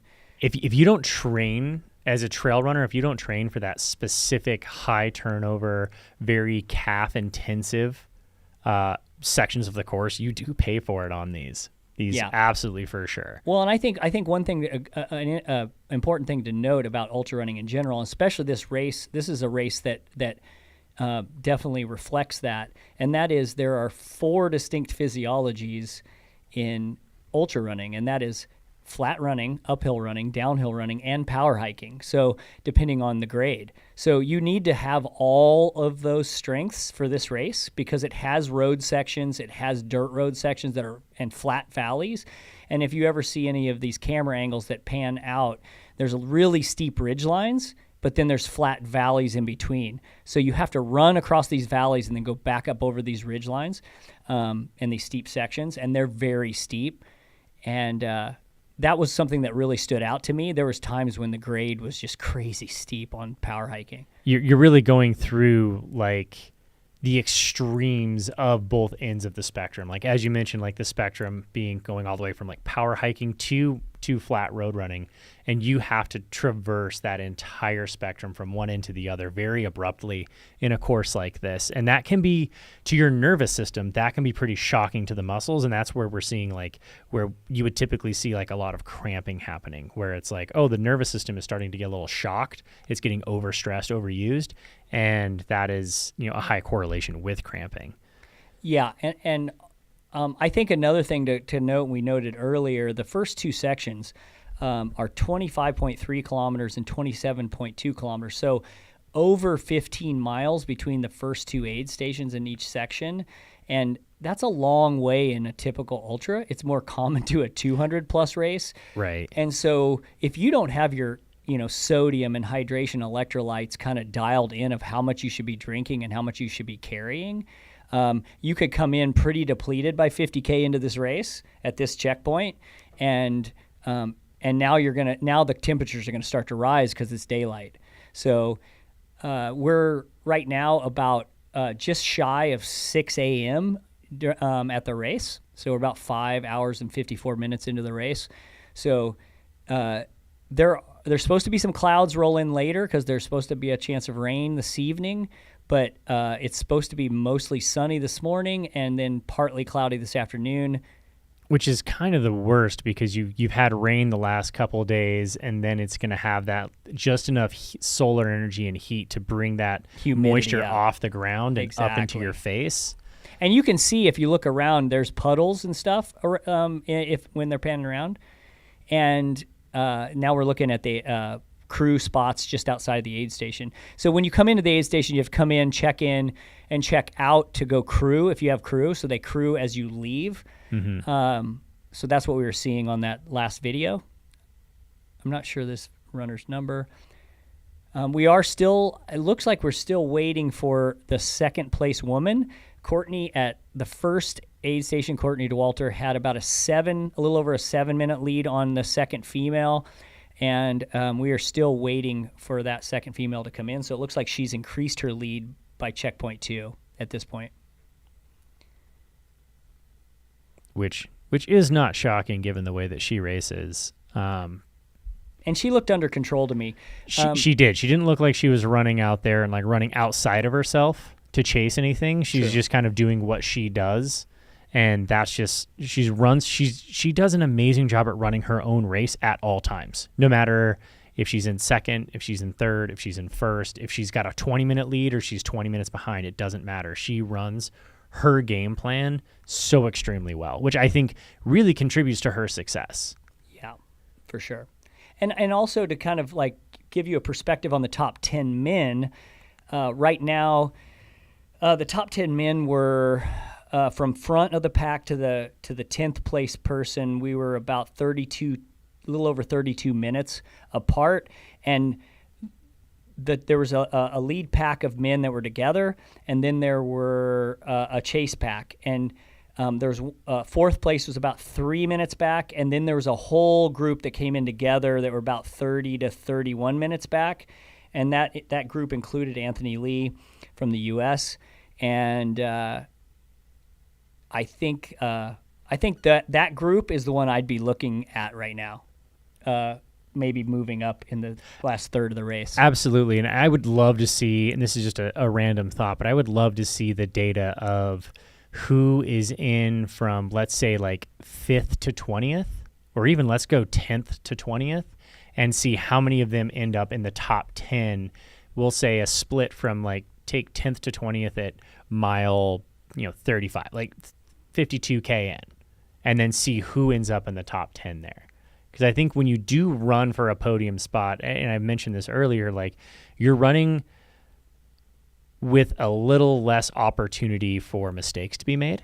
Like little mistakes, it's kind of like mountain biking. Like little mistakes have big catastrophic results when you are riding the line that aggressively. Especially this early. And, it's anytime you start to push yourself to a limit, it is that opportunity, like, your margin for error is just so much more slim, and you just have to be more on top and more dialed throughout the day. And then when you do that all day long, just percentage chance means you are likely going to run into a wall at some point. We can even look at our fan favorite here in the U.S., Jim Walmsley. It's taken him each of his major races that he's had incredible success and broken unbelievable course records. It's always taken him multiple tries because he runs at the edge of his limit every single race, and he's out there chasing those, and that margin for error is just slimmed down to a point to where it takes one small thing to disrupt the entire day. But when you do land it, you get Jim Walmsley-esque results of course records and just incredible feats that are just amazing to watch. Right. Runners rolling around here, getting in and out of that aid station, taking advantage of the warmer foods. It sounds like it was kind of a bit of a chillier night. They're moving into the warmth of the day. I don't know about you, Jeff, but anytime I've run a race where I've had to run overnight, that sun coming up in the morning is just so like invigorating to me. Like I feel like, oh wow, the race just started. Like my mind like resets and my circadian rhythms are telling me that the day's just starting and I'm already 50K into a race. Yeah, it's really, they started, again, if you're just joining us, they started at midnight in Japan. So they are about we're about to break 6 hours into the race, 5:59 right now. So it's 5:59 in the morning. The sun's been up for maybe 45 minutes or so, or an hour. It started getting light before 5 a.m. So they're all like now running in the daylight. Now we're going to see the temperature start to rise as the suns come up. And that humidity probably kick in a little more too. I think it's a little lower humidity right now, but the forecast is for 70% humidity. Yeah, at about 80 degrees. As that sun comes out, like we said, it's going to bring some of that moisture off the ground. You can see in the aid station here, there are some puddles on the ground of this, wet blacktop. And, that is going to rise throughout the day. It's going to get pretty humid out there, which is then creates one new piece of the puzzle that you have to play with, and you have to learn how to adapt and adjust your game plan at 50K into a race and beyond.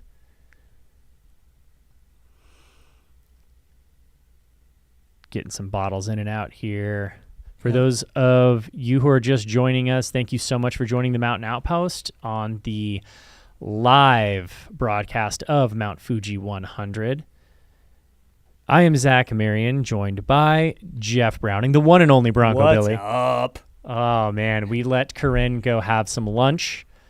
Apparently, when you run in the morning, you need food afterwards. Recovery is a good thing. Yeah, I was starting to fade before you gave me a little lunch break, and now I'm back. I feel better. No, man, that's all it took. That's all we needed was to get you more wired, more energy over here. Yeah, I had a ton of protein, so I'm feeling good. I think I had about 70 grams of protein, so I'm good. Steak and eggs, man. Steak and eggs. I Slathered had some in butter. carbs, too. I had potatoes. It was good. Oh, wow. Yeah. Carbs have a place. Common misconception that Jeff Browning does not eat carbs. Yeah, I do eat carbs. Speaking of carbs, man, those noodles look so... Like, I would love to roll into an aid station and have just a little bowl of noodles waiting there for me. My only problem is I'm pretty good with chopsticks, but I could not eat it at the speed these guys are doing it. I would be shaking, dropping. I would just have to. I would have to have a spoon or a fork. I would pour that thing right onto my face. Yeah, right. Yeah, just give it to me in a cup. I'm gonna shoot it. Oh. So if you're just joining us, we're now looking at where they can crew just outside of the aid station. They come into the aid station, and then when they leave, there's a crew area before they check out and take off. We're looking at the aid station. I think one thing. Oh, looks like we got a maybe second place. This is a second place female right here. Looks like she just came in. So it looks like Courtney's increased her lead since checkpoint 1. We're at checkpoint 2. About 52 kilometers into the race. And we'll see when the second place female, I'm trying to get her number. I haven't seen it yet. If she's been holding steady all day, that would be Yukari Samaya. I'm going to try but that's if it's the same athlete that was in second before. Let me see if I can get which would be 303. I haven't seen an update on the leaderboard yet. Yeah, it hasn't updated on the leaderboard yet. So let's see if we can catch her on her way out. Number. So it looks like we do have the second female coming in. We're trying to get her bib number. It looks like 303. So that would be... I'll let you look that up. Yeah, 303 is going to be Yukari Samaya. And bear with me, please. I am going to slaughter a lot of names today. Oh, me too. So that's what I'm relying on Corinne for that. We rely on Corinne for everything. Yeah, exactly. She runs the ship at these things.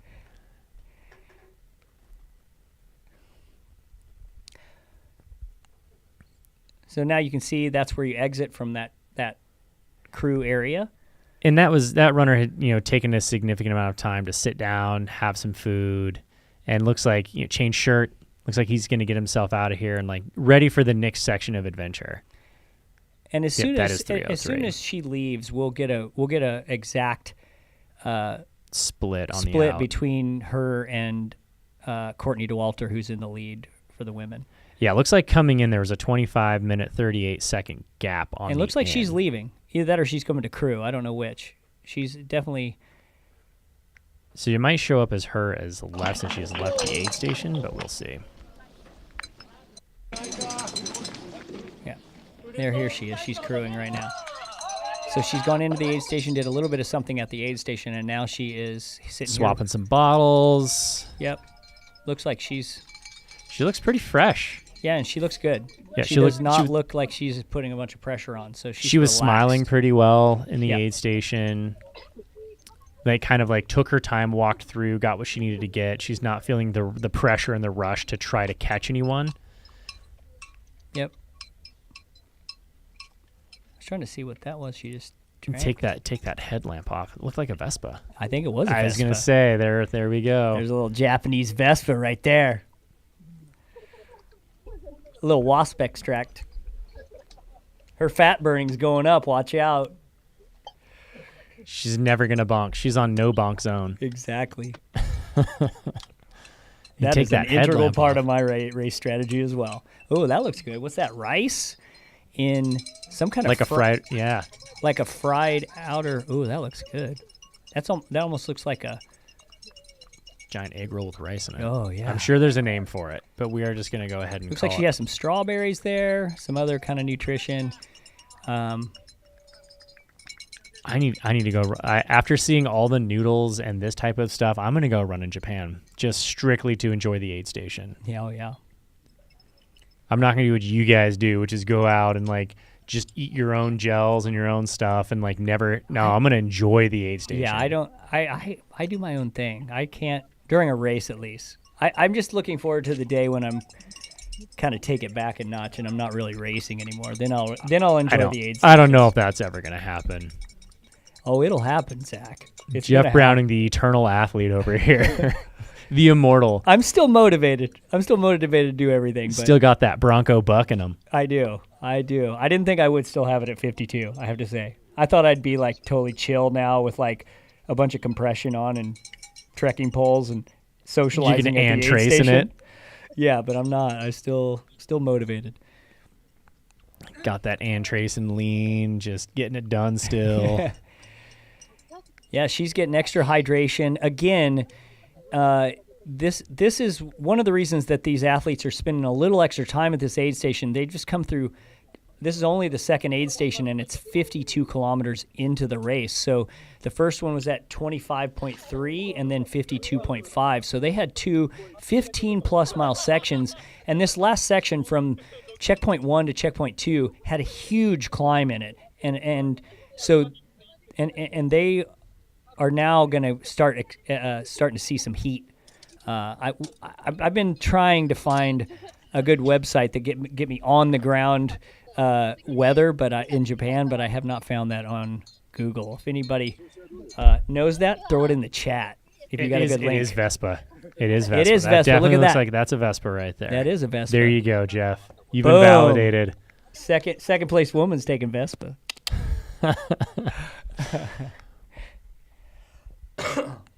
Man, yeah, no, this is a little caffeine drink right there. That's quite a little spread. Yeah, no, Look, she's got it. Now, notice she has a little, like, look at her fork and everything, and chopsticks are in that little case. I need one of those. That's a cool. full camping kit right there, ready to go. Yeah, Set. for sure. So she should be leaving soon. She was just finishing up drinking. Looks like she's already had some food. Yeah, and like as you mentioned, you've been away from aid and, you know, like seeing your crew for so long that, you know, taking some time at this aid station is really key, right? It really like is. you need to make sure. And also, let's not forget, they've been running since midnight, and this is now breakfast time, so your body is kind of going through that like, hey, where's my food? Where's my breakfast? I should be having a meal right about now. And most people probably probably would be having a little caffeine as well. Yeah, a little that morning caffeine. And now the next section is 18.2 kilometers. It's a net uphill, but there is a big climb in the middle. So we got another 12-mile section coming up with no aid in between. So really, really long sections in the first half of this race, or to nearly 97 kilometers before they really start to get. And then the aid stations get more. Have them more than often. Well, between F3 and F4, the aid station 3 and 4, there is a 37 and a half, like 37. 26.7, right? I have 26.7. 26.7 kilometers. So another 16-mile section after this 12-mile section, and for most, I mean, it's going to start getting hot. Yep. So the sun's out. It's forecasted to have sun all morning, partly cloudy this afternoon. You can see the sun is definitely starting to come out as it lightens up out there. You can see the sun casting on the trees out there. Yep. Big shadows now, so it's going to start to heat up. It's going to start warming up very, very shortly. And not that it's going to get overly hot, but it's going to be just warm enough to get the humidity going, to get people take a little bit of energy out of you. And I think we got Marco out on the field. What do you got for us, buddy? Hey, so I'm in front of Samia, the second female roof station. So I heard you're commenting on the food. So maybe you can close up on the food just one more time to showcase again the goodness of Japanese food. This is the inari sushi. これが手作りですか? Did you made it yourself? 自分で手作りで本人が手作りで持ってきました。Oh, she made it by herself, and then the support crew bring it over. 今日の調子はどうですか? How is she feeling? 今日はね、なんか初めての参加なんで、まあちょっと気負わず自分でね、ペースで走るという調子はいいと思います今日は。はい。So apparently she's feeling pretty well, but then this is her first 100 miles, so she's just running her own race and not rushing it. I also heard that she's feeling good. She says she's feeling good, but having just some running nose because it was quite cold running through the night. No, awesome intel. Yeah, All great. right. I also talked to Zach Bitter earlier, so he's waiting over there on the Alvarado. So I think you might come in a little bit later. So at the moment, only 2 female has come through, and we are waiting for more to come, and I will try to catch the support crew again to do some more interviews. That would be Awesome. absolutely Heading back awesome. to you guys. Thank you so much, Marco. Thanks, Marco. So she is now she's checked out. So she is 30 minutes behind Courtney. So Courtney now has a 30-minute lead. She's increased her. She was a little over 7 minutes at 25K, and now at 52K, she is officially 30 minutes ahead of second. So she has increased her lead by quite a bit. do have to say, Mr. Peter Defty in the chat called it out. It is Inari sushi. So I'm going to have to put that on the list of things that I am really excited to try at in my next races. Yep. Shout out to Peter. She's taking Vespa. So nice. And then, we also have Jilzy, who updated us, has said that it's going to be 70 degrees Fahrenheit, 80% humidity is what she's getting out there. It's about 51 degrees right now.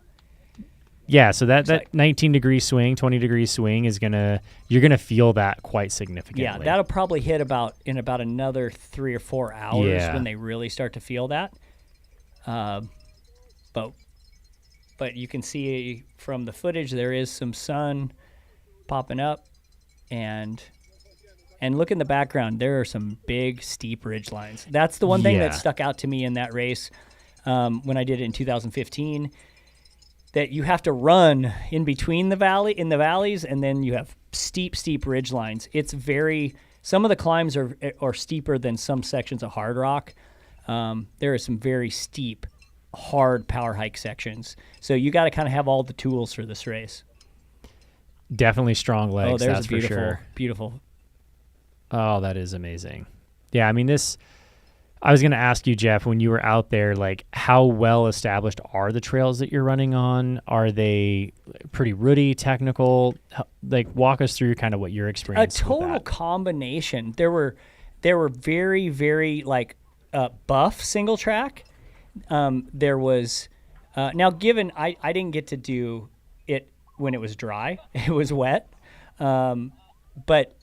but it was here. This is a really good shot of how steep some of these are. Yeah. It's a very steep terrain. It actually looks a lot like the Northern Cascades a little bit to me when I was there. And there's a lot of deciduous trees too, which mixed in, which are really cool. Yeah. So if you see here, it's spring, so things are just starting to bud. Some you can see up there in the higher elevations, some of those trees don't even have their full leaves yet. So the views will still be pretty good if you're going over those ridge lines when you're not in the pines. There's a great shot of Fuji. Look how beautiful that is in the morning. She is gorgeous. Yeah. And remind me, Jeff, like, these are very steep climbs, but poles are not allowed, correct? They are not allowed. So this is a poleless race. Yeah, because poles end up being off the trail, and there's some very sensitive areas, and they don't want you poling off the trail. That makes sense. That makes absolute sense. You can see the trail kind of cut into the ridge. But if you see it, look at that single track right there. This photo this shot we're looking at right now. It is pretty overgrown at times on both sides. So poles would be kind of a waste. You'd be getting caught up in the underbrush. Right. But it is there are some very steep climbs. There's good buff single track. There's super technical rutted single track. There's overgrown single track. It's a whole combination. You get to do roads. You're going to run roads too. That is a beautiful shot right there. Absolutely amazing. This was definitely one of the highlights of my international racing. Like, Fuji is a gorgeous area. No, I could absolutely imagine. And I could also imagine that high brush, the overgrown brush on both sides, catching the drone there, nice. That overgrowth on both sides is just going to really trap in the humidity. Well, I think another thing, that's a really good point, Zach. And I think one thing that you, that's an important thing to note right now is that the forecast today is only for about 3 to 5 mile an hour winds. So it's going to be pretty darn calm. And if it's calm, that means when you're in that underbrush, it's hot. Yes, 70% exactly. humidity, supposed to be a high of close to 80 degrees today, or around 80 degrees.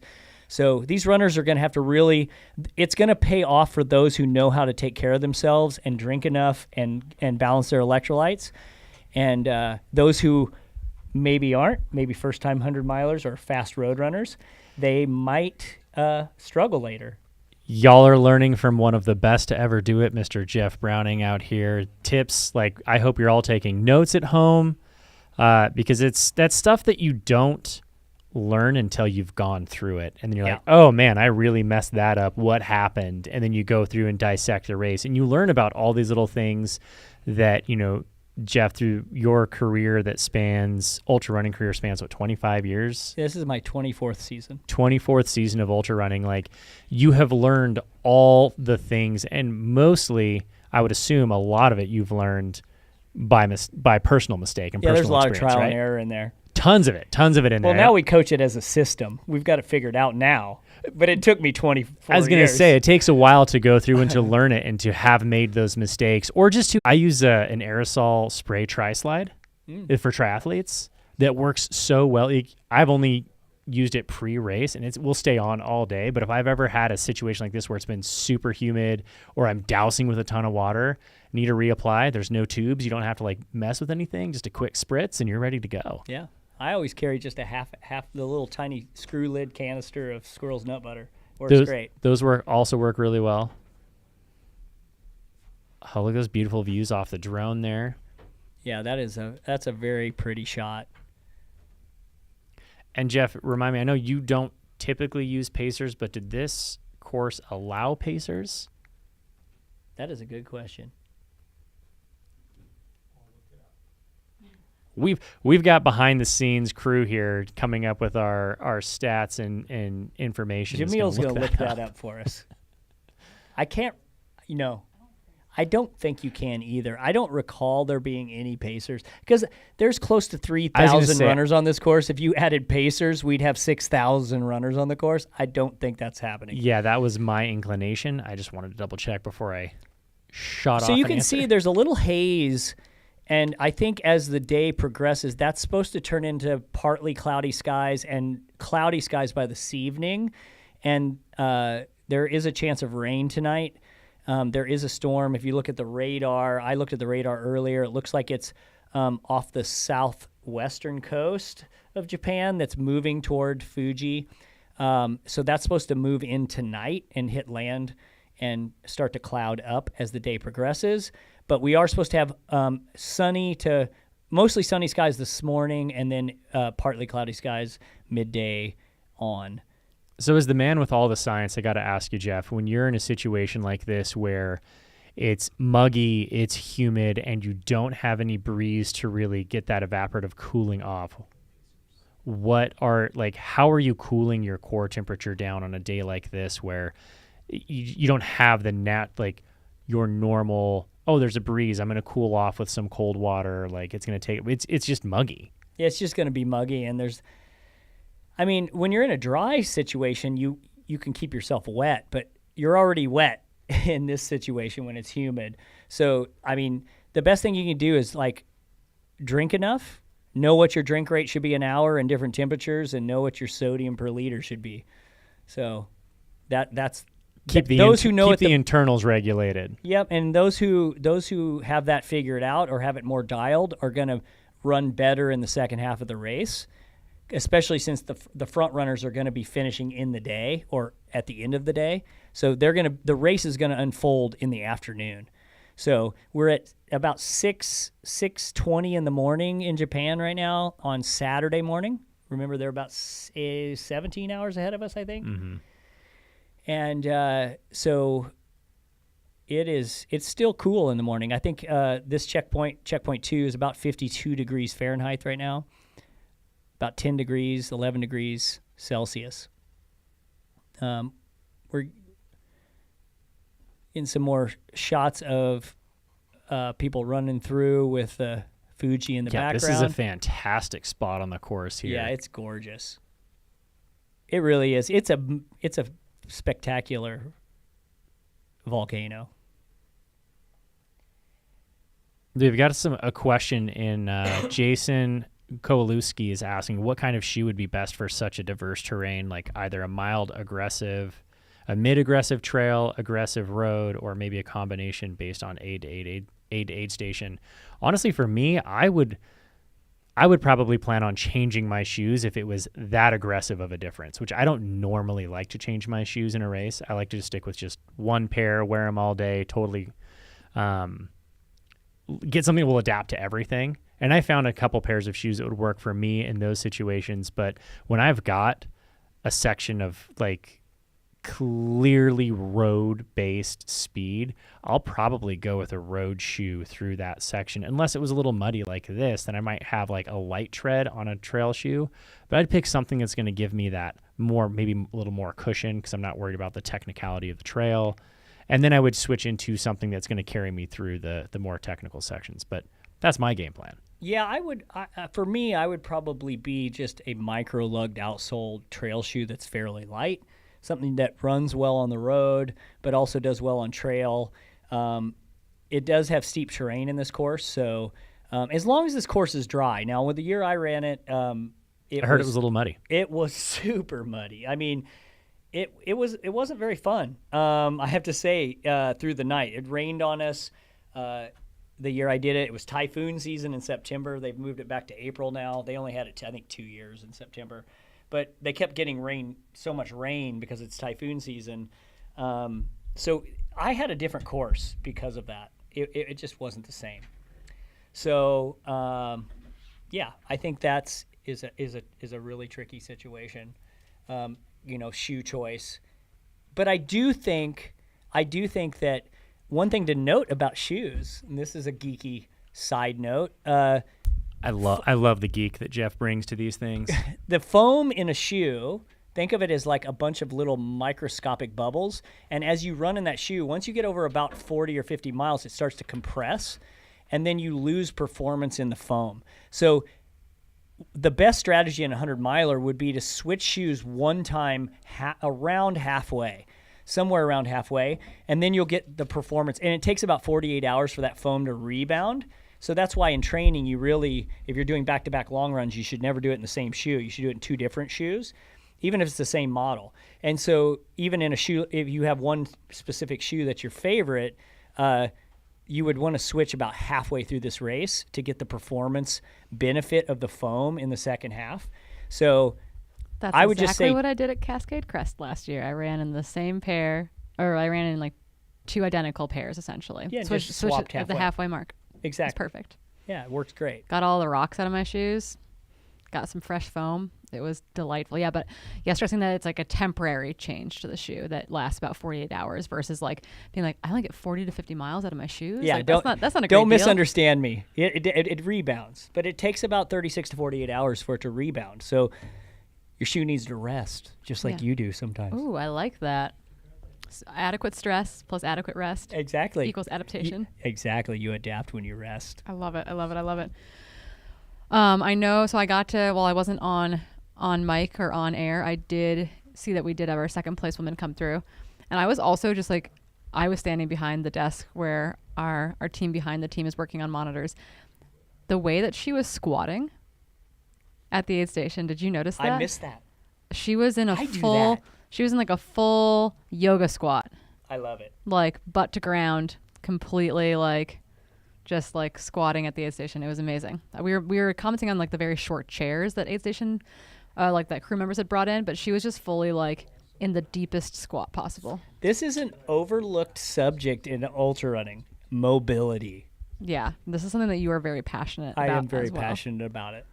I do mobility every week, multiple times a week. Yeah, I feel like all the time would be ideal. Not like what we're doing today, which is sitting very still. So I can tell you a couple weeks ago I did commentary for the Gorge 100K and then ran the 50K the next day.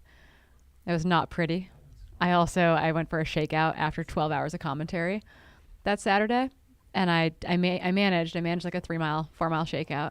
And I was like, what are legs? What is running? Felt okay, but it's definitely not an ideal scenario to be. Well, I used to be a graphic designer for like 20 plus years, and I sat for years and years because standing desks weren't a thing. Yeah. And then, maybe the second half of my career, they started to become a thing. And I was an early adopter of standing, and I felt so much better. My hip flexors and low back were always taking a beating when I sat all day, and hamstrings. I think it's not great for you. If you work at a computer out there, get a standing desk. Yeah, or just the ability to move around. I have kind of one of those, like, I've got a standing desk, plus I've got like a kneeling kind of weird hybrid chair. Oh, yeah. And I used to have one of those. Yeah, I really, it helps a lot for me with like tighter hamstrings and whatnot. Just when I am seated, be in a position where I'm not completely shortening my posterior chain, keeping things a lot more open, and that has been incredibly helpful. Did I miss anything else while I was on my burrito break? Anything of significance? No, I think we saw a second place woman come through. We were talking about the humidity and things heating up, and the early hot pace of those top 3 or 4 runners, top 4 runners, really. It really seems like they were putting the hammer down. As we mentioned, it's really hard to put that much time on someone like Courtney. And Courtney still put a lot of time, we're talking 20 plus minutes on the women behind her. We should, I think, probably have our 3rd and 4th women into the aid station, I would imagine, pretty quickly here. Yeah, we haven't seen them yet. I at least have, I'm waiting on the tracker.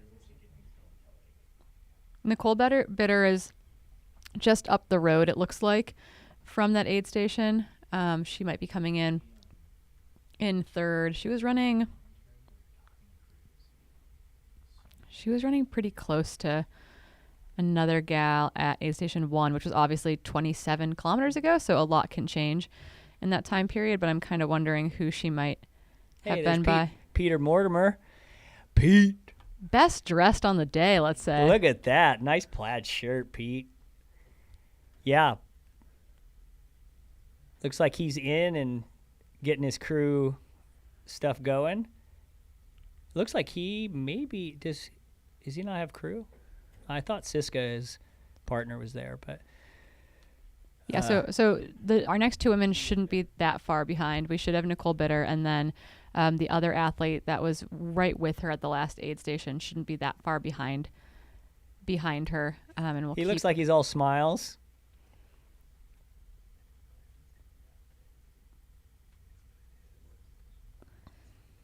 Yeah, so the other athlete that should be coming in maybe in 4th. Oh, we don't have Marco's audio. Do we have audio on Marco? We're missing the interview here.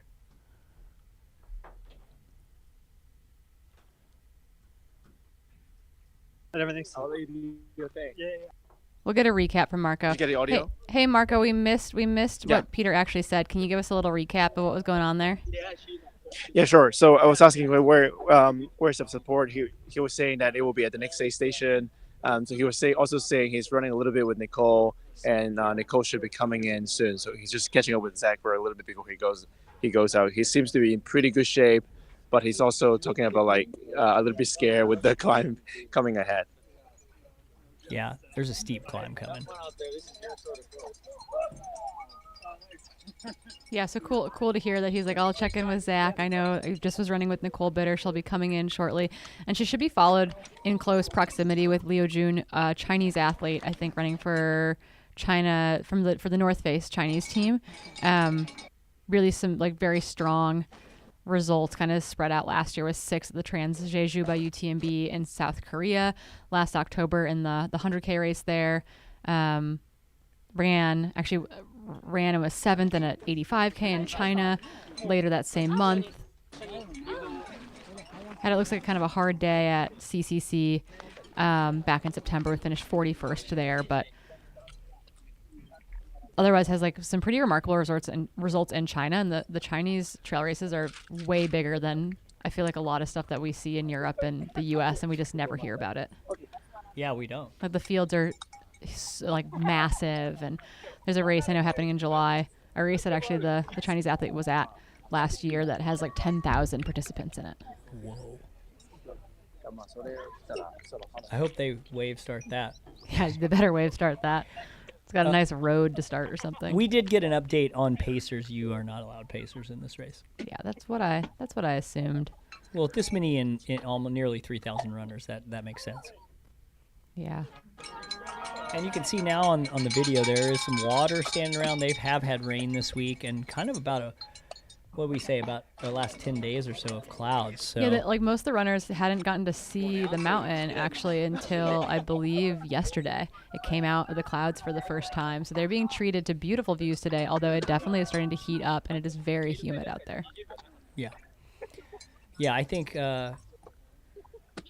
it looks like winds are only a mile per hour. Yeah, that is not calm. not imparting a lot of breeze or cooling capacity. Yeah, I think I just saw come through. If you'll look in the bottom left corner, you'll see what the temperature is. 11.1 degrees Celsius. That's about almost 52 degrees. So still not crazy warm. It's not yet heated up. I wonder It's saying overcast clouds, but if you can see, there's sun. There is a little bit of haze. But I think the humidity, as I saw it come through, is 89% right now. That is basically raining. Yeah, so that is why you're seeing, when we saw Courtney, there was a kind of when she came through, there was a close-up of her, and her hair was soaked. Yeah. So it is humid today, and it's going to be sunny, and it's going to be nearly 80 degrees, and we're looking at maybe 70 to 80% humidity or more. That is, yeah, and we do know the humidity is gonna rise pretty considerably today because, in large part, there is not a storm per se, but a weather system that is moving in that we do anticipate will impact kind of the mid and back of the pack as rain moves into the forecast overnight for night 2 for these runners. Again, they started at midnight local time 6.5 hours ago. So we have still only had the first 2 female runners come through. And but again, I'm looking. What was the who do we have? Who was second? What was her name? Samaya was her last name. Give me 1 second. I can't recall. In part because I have to translate everything due to spelling. That's not right. Hold on. Yeah, we've got tabs open with Google Translate. just going. barely getting by. Yukari Samaya. Yeah. Came so through Yukari was it's her first 100-miler. She looked very calm. I got to see most of her aid station transition where she took a lot of time, ate a bunch of food, it looked like. Yep. The sushi items, she ate some like noodles and broth, I believe, as well. Yep. She looked very, very calm and controlled. And it sounded to me like we had an interview with her crew, and he said that she's just being conservative because it's her first 100. That's going to set her up really well later. So I think she's got a solid lead over third place female at this point because we haven't seen third place come through. So if she runs a really smart race, she's got a really good shot of staying on the podium and maybe even staying in second. Yeah. No, she's setting herself up in a great position. I mean, Nicole Bitter is incredibly experienced. We do believe that she should be coming in here momentarily in third position. And she does live in Austin, Texas, so she's used to the heat and the humidity. The Texas runners, that is their everyday running experience, and it's definitely already been hot and humid there. And the big thing, I think many of us think of Nicole as like a fast, flat runner, and that you might see the back part of this course and say, does that suit Nicole completely? But I think given like the entire body of work and her just like experience in the sport, been in the top 10 at Western States. Yeah, multiple times. She can handle the heat solid. and humidity. Yeah, she's a solid runner and she's a veteran. So she's running smart, and I'm sure if she's feeling good today and everything goes smoothly, I think she has a really good shot. She has a shot at maybe, if she's feeling good, moving up into second. Yeah, which would be really cool to kind of see her run her way up in the field over the course of this race. Anything can happen. 100 miles is a long way to run. It is a long. I don't care what Carl Meltzer says. It is a long way to go. Yeah. Sorry, Carl. 100 miles ain't that far. Is that his thing? Yeah, it is. Turns out it is often very, very far. And that is okay. The runners are up to the challenge. They have 100 miles and about 23,000 feet of climbing or so over the course of today to get them from point A to point B at the finish. We're currently at aid station 2 52.5 kilometers into the race, 6.5 hours elapsed from a midnight start. So that is not Nicole Better. That is the Chinese North Face athlete. I wonder if Nicole has made it in or is doing something in the aid station.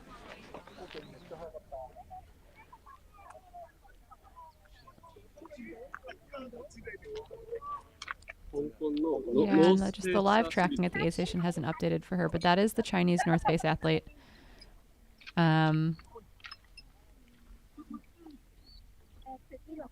Yanchi Yi.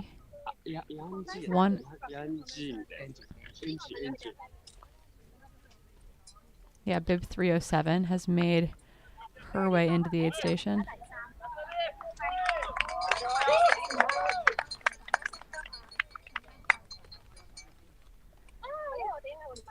This is actually not the Chinese athlete that I was thinking of. That Bib 3, that might be, Liu Jun might be in the aid station too. We might have 307 and 308.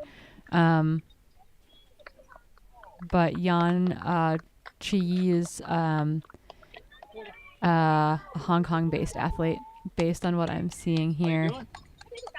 There's a tough climb up there.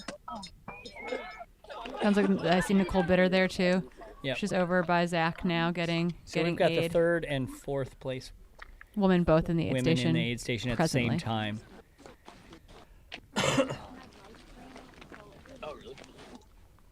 Yeah, so we get a split into this aid station and out of this aid station. Yeah, I'm trying to get a split in. It looks like they're... It has updated. It hasn't updated Nicole yet. Yeah, so... There's a little bit of a delay on the update at the aid station. Yeah. Those are some good gummy candies. Good work, Nicole. They have these like great fruity gummy candies that are just like, I'm pretty sure gelatin and fruit juice, and they are so good. And good for you. They're delicious. And you are a gummy connoisseur. I am a gummy connoisseur. Sometimes it's for the gelatin. It's mostly for the sugar. Yeah, so she obviously Nicole is a very seasoned veteran in this sport. So I'm sure she's running smart right now. Oh yeah, so we actually have 5 women that are in the aid. So we have... Yeah, we do. We have Yanchi Yi, we have Nicole Bitter, and we also have our 5th place athlete who has also made it in to the aid station. That is Bib 103. Get a name for you. Oh, it's Chizuru Ofuji. She ran this race last year, I'm pretty sure. Let me pull up my incredibly complicated asinine notes. I've spelled her name wrong several times.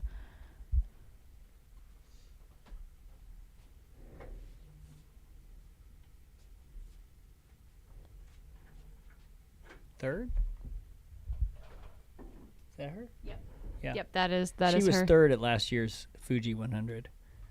So she's obviously can run a smart race too. Yeah, knows the course, knows the terrain, etc. But yeah, we do have 5 women into the aid station, 3, 4, and 5 separated by 2 minutes and 10 seconds upon entry to the aid station. But again, that's Yanchi, Nicole Bitter, and obviously there's a Chizuru. little bit of mud on the course because I'm seeing mud on legs and stuff. So and Courtney, we saw mud on the backside of Courtney's shirt so as well. If it's been raining all on and off over the last 10 days, and this course, some of the single tracks there's a lot of thick underbrush, so it doesn't get a lot of wind or air into the trail. So if it does get wet, it takes a while to dry out. So I'm sure there's still some pretty good muddy spots in this course.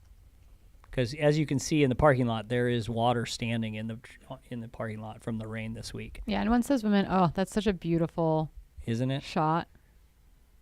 Yeah, the runners run right through the single track, right over this knoll. What a beautiful shot. And we do have Marco in aid station. So once the women leave the aid station, he's going to grab comments from their crew, which will be really cool to get updates from them.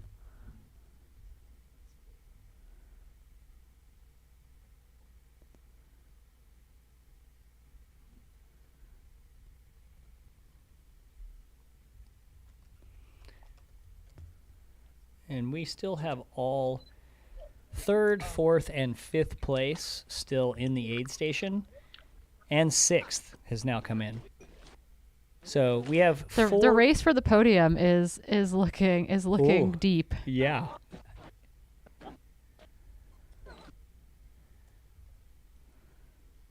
And that's Kanako Adamoto, who I believe ran. Sorry, I'm just cutting off my sentences mid-sentences. I have to pause to use my brain and think. Well, and we also have, if you look at the tracker, for us Americans, all the Japanese names are in Japanese. Yeah, which turns out is really hard to read when you don't know the alphabet. Yeah, so we are having to use Google Translate to tell you who's who. So if there's a little bit of a pause, we apologize. Yeah, it's because our brain's trying to compute. We're getting a little shot of some crew food. I was saying earlier, I'm always impressed with the chopstick skills of Japan. Yeah, you gotta practice. I mean, I can use chopsticks pretty well, but if I don't think I could use them in an aid station if I was trying to be quick. Yeah, maybe not efficient for you. Yeah. So reflecting on Kanako Adamoto, who's also in the aid station, coming in 6th. She was 7th back in December at the Doyenthenon Elephant 100K. 3rd at the Transjeju by UTMB 100K last year as well. 38th at CCC last year. So we've got a number of women who have kind of had similar performances, both in Asia and also, going over to Europe for their kind of first go at a race like CCC. So we've got a very kind of level playing field in this women's chase pack, it feels like. Yeah, and they're looking very calm to me. This chase pack. None of them are looking like they're trying to really, really rush. They're getting what they need. Again, I've said this many times, but if you're just joining us, the first 4 checkpoints are pretty far apart. And then the aid stations get closer together as the race gets over 100K.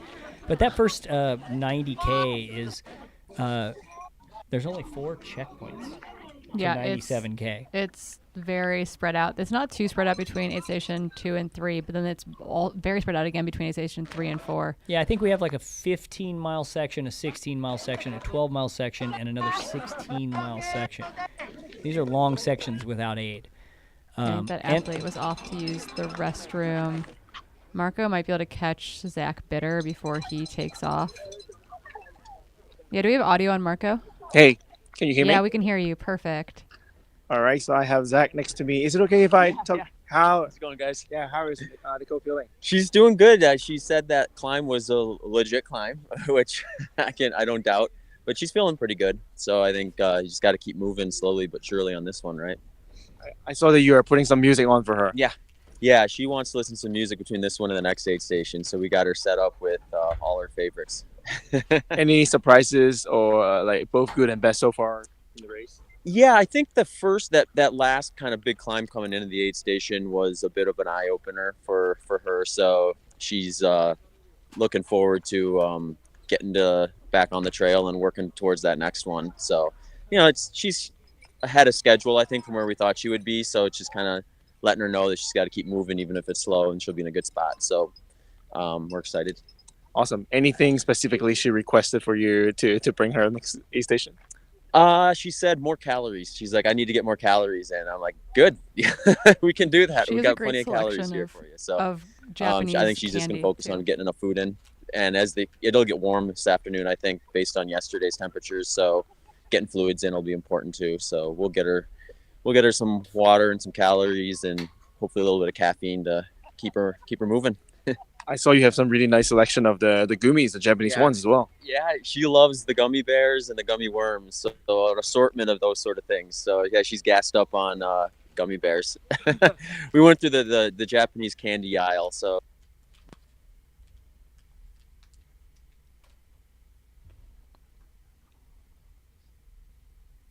I think we lost Marco's audio. Yeah, I think we lost his audio. We're getting it back up.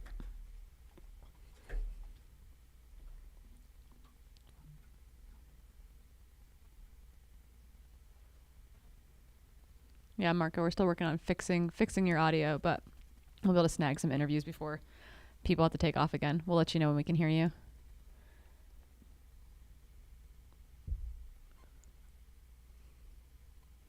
So Nicole, bitter in good spirits. Sounds like she needs some more calories.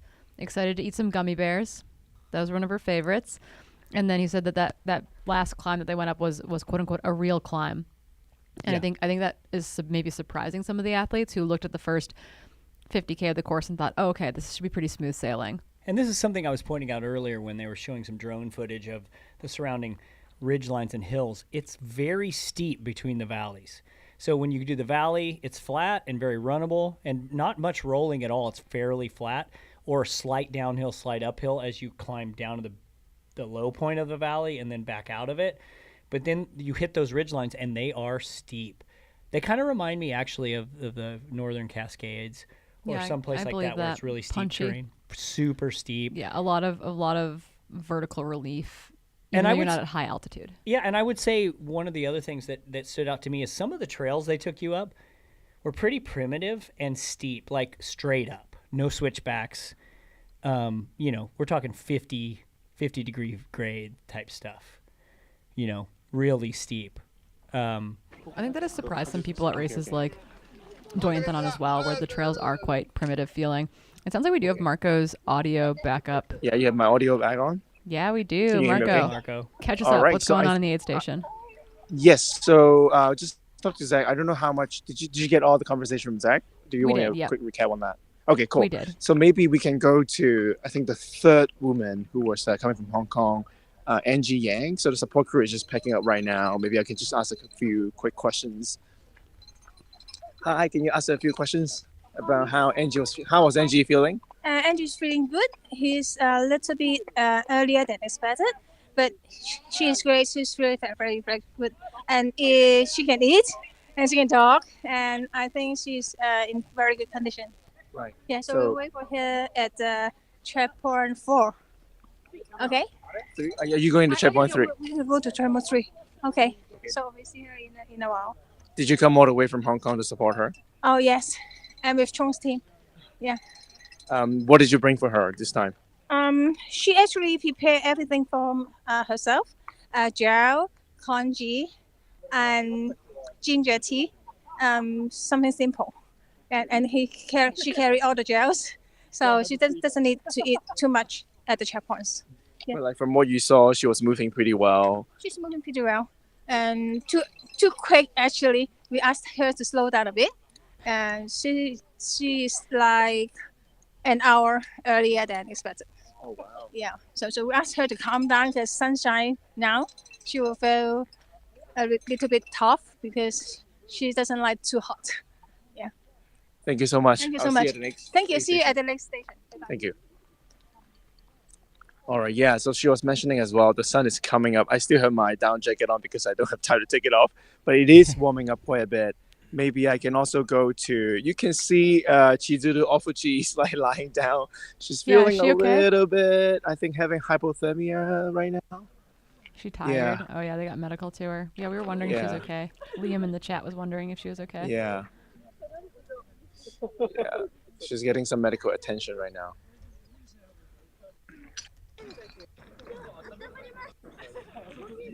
Yes. The medical was asking if she want to warm up a little bit, so she's moving to the tent to have some rest. Moving into the aid station though, I was next to her. She was feeling really well, and she always come up with this very positive vibe. And she was joking. She was running way too fast without knowing how fast the pace was. And so she was asking the other male runner, "Hey, what are you aiming at?" And then the guy was telling her, 21 hours. And she was like, "Oh my God, it was way too fast." So I guess maybe that's part of the reason she was pushing a little bit too hard and needs some rest right now.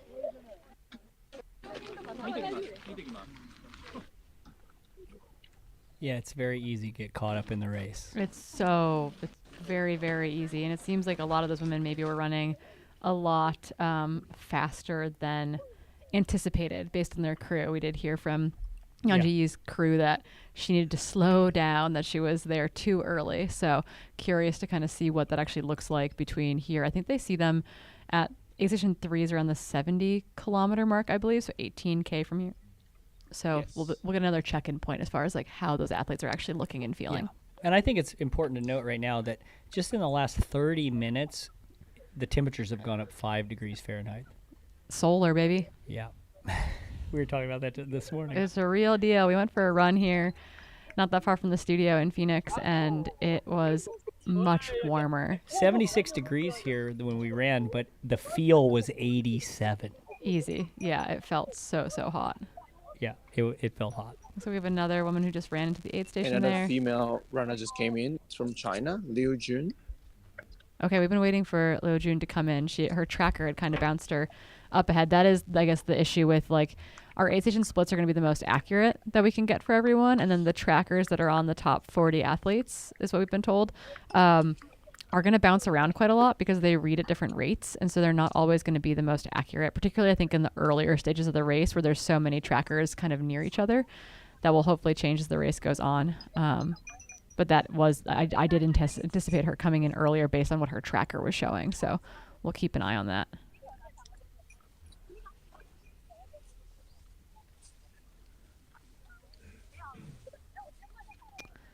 I wonder for a lot of these athletes too, it oftentimes gets a little bit colder right before the sun comes up, you know? And so I wonder if on that last section before the sun came up, if it did chill a lot of those athletes down quite a lot. You're running, you've gotten sweaty, you hit a big climb where you slow down on.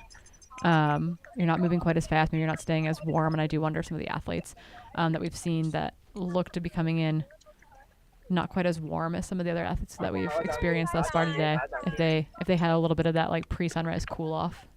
Yeah, I think that probably could be a factor. Another would be thermal regulation when you're dehydrated. So if you're coming in with these long sections we've been talking about the whole time, it's easy to not drink enough. And if you're not hydrating enough, you're coming into these aid stations dehydrated, which really messes up your body temperature and regulation. So I think there's something to be said for that factor as well. Yeah, and we can give you guys an update. We've been focusing on the women coming through here, but we can give you an update on what the men looked like when they left this aid station. At the very front of it was actually last year's second place finisher in the race, Yuya Kawasaki, left in first position, pursued though only 20 seconds back by the duo of Chinese athletes that we saw leave the aid station together. And again, that's going to be Den Gomin and Chin Guda, all Guda left together. Then followed by the very young, very talented Kento Tamaru left in fourth position. So yeah, none of us can read kanji very well, it turns out. And the live trackers all the Japanese athletes' names are in kanji. So we are Google translating on the fly as well. But yeah, your men's second place finisher leading, pursued by the two Chinese athletes. And then the young, very talented Kento Tamura in his first 100-mile race left in fourth position. And then they had quite a gap between them and the chasing pack of the rest of the men's top 10. Like actually a quite sizable gap. We can give that exact split as an update, but we're talking 27 minutes between that group of four and the rest of the men's top 10. Yeah, it's a pretty big gap. And in the women's race, we've now had the top 6 women leave checkpoint 2. Is that right? Yep. And they are about an hour and 11 minutes apart total, but Courtney Dauwalter had about a 30-minute lead at checkpoint 2. And second place, again, it's in Japanese, and I need to translate. But she was 30 minutes back, and then we had Nicole Bitter and is about another... Yeah, Yukara Sumaya was in second position. Yeah. Yeah, the Japanese athlete in her debut 100 as well, 100-mile race as well. And she looked very under control. Yep, very, very calm, very collected. And her crew even mentioned that she's being conservative today because she's never done 100 miles before. So she's running smart, obviously talented if she's 30 minutes up on the rest of these chase pack women. And they're all about a minute apart. Third, fourth, and fifth are almost exactly a minute apart when they left the aid station each. Yeah, they came in virtually together. A lot of that will change very quickly once they start running again. I do think, the strategy of some of the women that came in with Nicole, for example, Nicole has a lot more experience than some of those women. And Zach said, yeah, you got a little bit surprised by that climb. We know what's coming. Like, even if it feels like you're moving slow, you're actually moving really well. Yeah. And then the women around her, though, have been told, like, hey, you got to slow down a little bit. You got to relax a little bit. The sun is up. It's about to get hot. Like, you need to kind of calm down. So there's two very different strategies about to unfold potentially between that kind of chase pack of women making up, positions 3, 4, 5, 6. Yeah.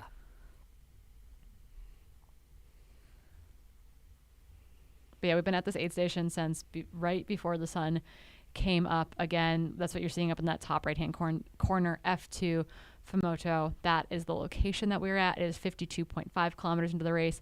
The next checkpoint 3, is at 70 kilometers into the race. So the athletes have about 18 kilometers between here and there. And that's actually the shortest space between aid stations they have experienced thus far. It was 25 kilometers to the first aid station, 27 or so to the second aid station.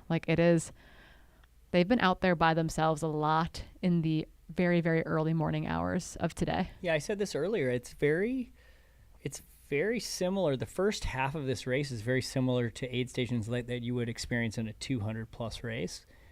So it's long sections, 15, 16 miles, the first two checkpoints, a little over 15 and a little over around 16, and then a 12 and then a 16. So just to get to checkpoint 4, and you're already 97K into this race at checkpoint 4, which also doubles as the finish line. So they will come through checkpoint 4, which will be where they'll finish later. And then they go off into a big loop through a kind of a really technical trail section through some lakes area on the northeast side of Fuji. Yeah, it looks like our camera is going to start bouncing around a little bit. I think that we'll probably end up sending Marco up to his next point on course here pretty darn quickly. Now that he's seen much of the top 10 women come into this second aid station, he'll start to bounce ahead as we track our men. I'm assuming we're talking over the thing that's on people's screens right now, which is a commercial for the World Trail Majors.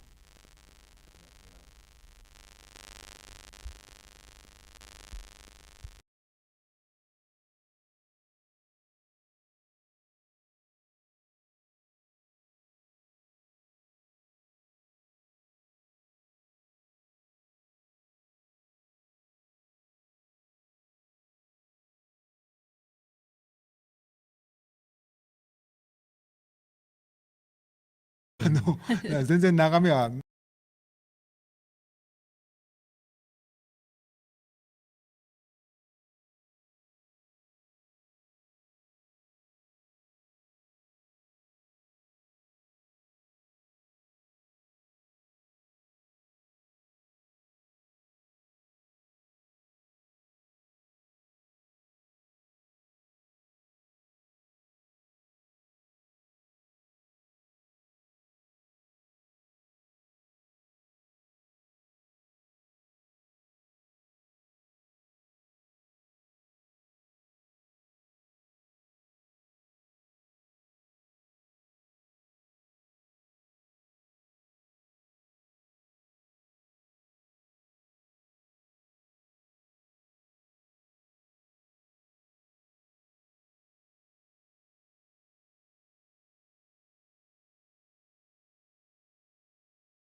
Alrighty, we are live once again.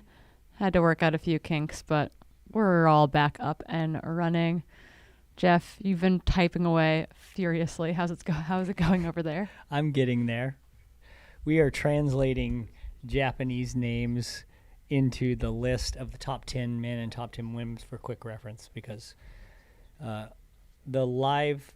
tracker through each checkpoint shows only the Japanese runners in Japanese. So obviously Corinne and I do not read Japanese. Yeah, it's one of those things where it's funny, like I've had some Japanese practice, but forget that like when you arrive in a country like Japan, yeah, it's all written in a very different alphabet. And so it's like, cool, I could sound this out, but I actually don't know what all the symbols mean because my alphabet is very limited. So yeah, we've been working on kind of recollating the list of the top 10 men and top 10 women as they've made their way through F2. We're bouncing our field correspondent up the field. Marco's been hanging out for hours at F2 since before sunrise. It's now 7:14 local time, and he's going to try to bump up course, I think, out towards F3 or aid station 3 around the 70K mark, where our lead men should be hitting, I actually think, fairly quickly here.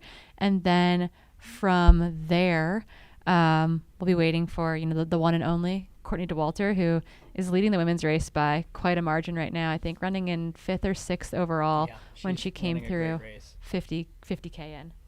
Yeah, and she's got about a 30-minute lead at checkpoint 2 at about 52 kilometers the last time we saw her, on her way to checkpoint 3. And we do officially have an update during kind of that really fun temporary break there. We did have our top 3 men come into aid station 3, and it looks like the first 2 have left. So a little bit of a shakeup when our men left that aid station. It was definitely a 3-way race with Yuya Kawasaki leading a chase pack basically of the 2 Chinese athletes, Chin Guida and Deng Guomin. They have now, all 3 of those men have made it to that aid station. They made it there in, it looks like the last kind of 7:04 to 7:10 on the clock. So Yuya definitely kind of fell back. Yuya-san fell back during that section a little bit. We do know that out of that F3 checkpoint, the 2 Chinese athletes were not there for very long and have left. Gone. Yeah, about a minute and 40 apart. So Guimin Din got in the lead by about a minute 40. Yeah, Deng Guomin. Yep. Yeah, so Bib 203. 203. Yeah, Bib 203 and 202, who've been racing much of the race together, or at least very near to one another. It's one of those things where it's like they could be totally running 90 seconds apart this whole time, or it goes back and forth on every climb and descent on the course, and they are seeing a lot of each other. Yeah. It's like what we see in a race from checkpoint splits to what happens between the start and the finish line only paints a very small part of the picture. You have no idea how much back and forth is actually going on out there. So those 2 gentlemen came in to the aid station with 7:04 and 7:06 on the clock. They were there for all of about 3 minutes total and have left. This is back at that aid station. This should be, I think, our 4th athlete in, and I believe this is Bib 206. Yeah, and he's come in about 9.5 minutes behind the leader.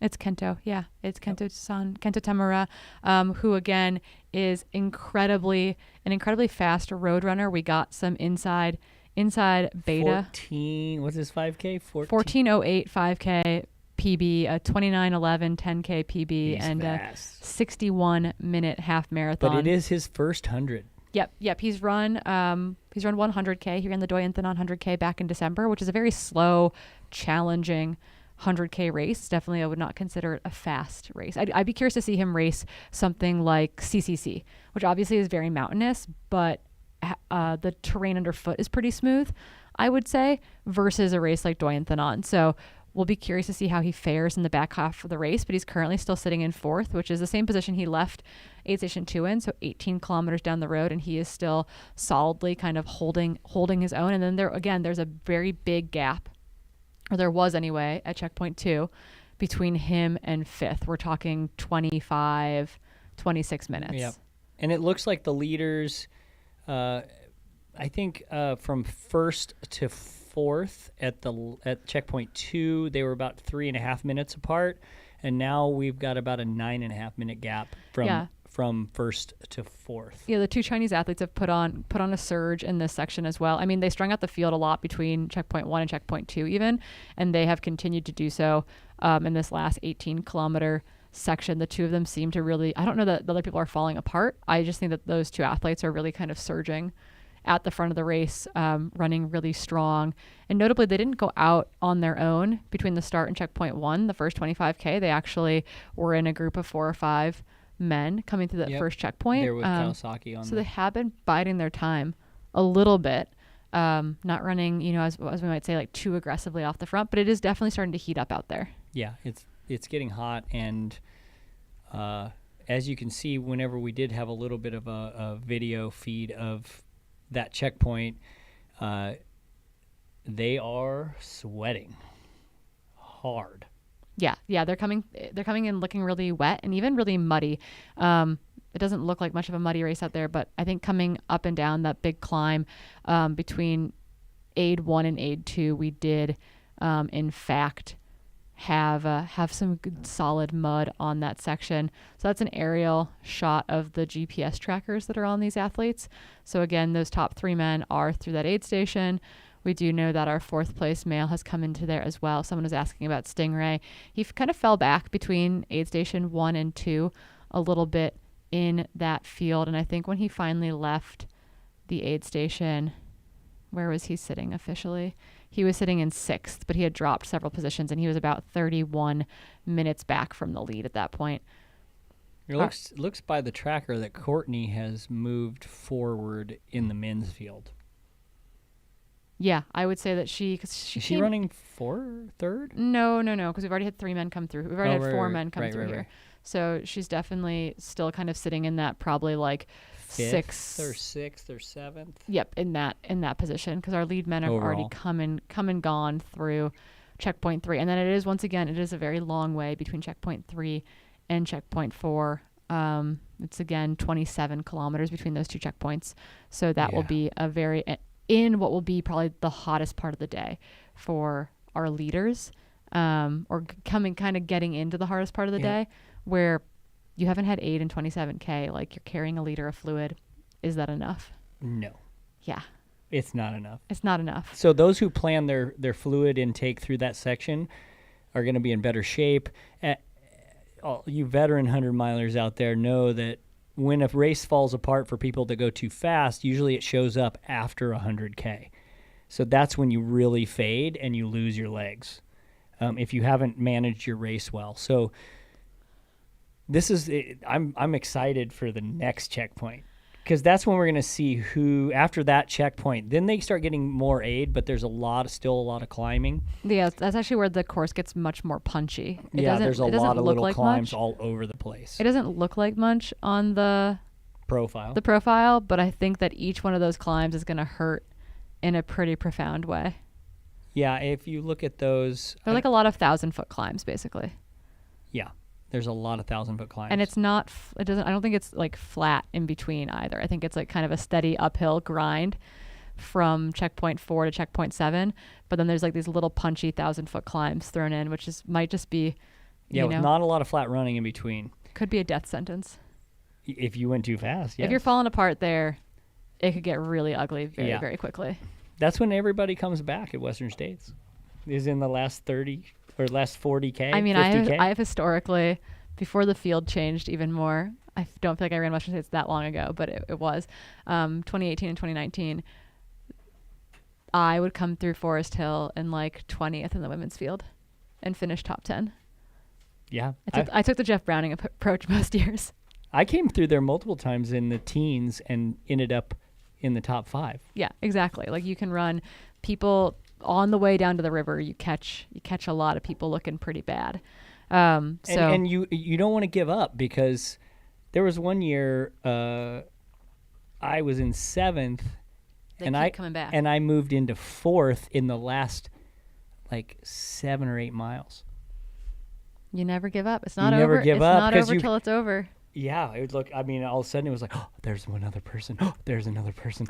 They just start appearing. In yeah, particular. they start appearing and coming back to you. And as a woman in the field, sometimes I don't catch any women because they've all run really smart. Yeah, but that year was a very hot year But it's when a that bunch of happened. dudes, generally Yeah, speaking. catch up. That's who I get to catch oftentimes. Yeah, they're shuffling like a 13-minute pace. Yeah, you're like, I can still run Yeah, 10-minute and they can't. miles, baby. and they Yeah. can't.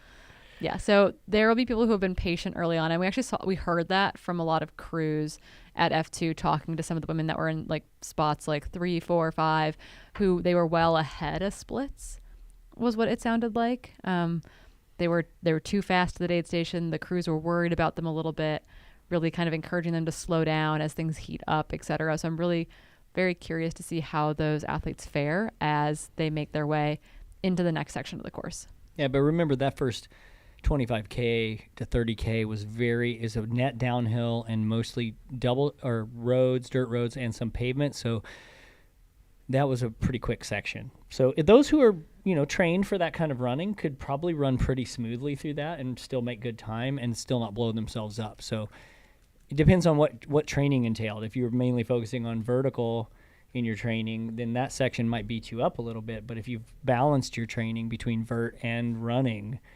then you would run it better and you'd be able to handle that pace. So we'll see. We're going to see after 100K. Yeah. I'm excited for that. That's why I love hundreds, because there can be such a huge shakeup at the end. Yeah, it's one of those things where it's like, it might look really certain. It might look like there's no questions asked, and then suddenly things really start to change.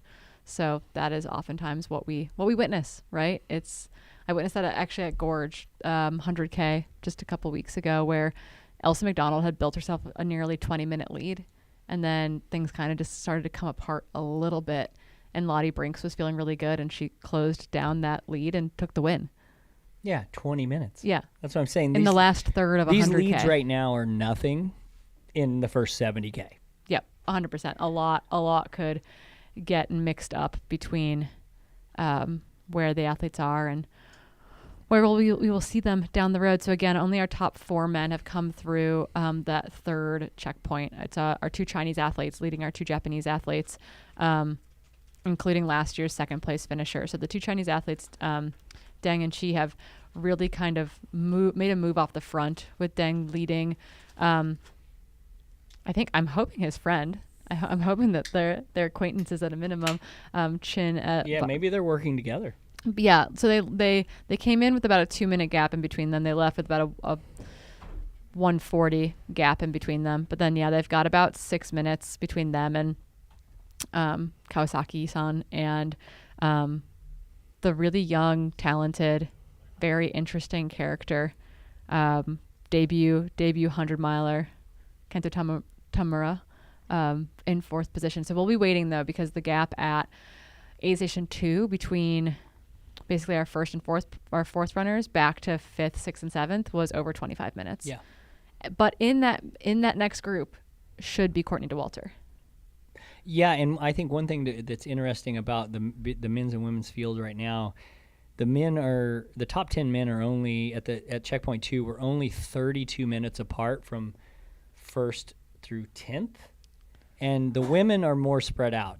Our 10th woman has come through checkpoint 2 and left, and they are an hour and 40 minutes from 1st to 2nd. But we have a big group of women that are all around the top. Our 4th through 10th are all about inside around 30 minutes apart. So they're all really every 3 to 5 minutes apart.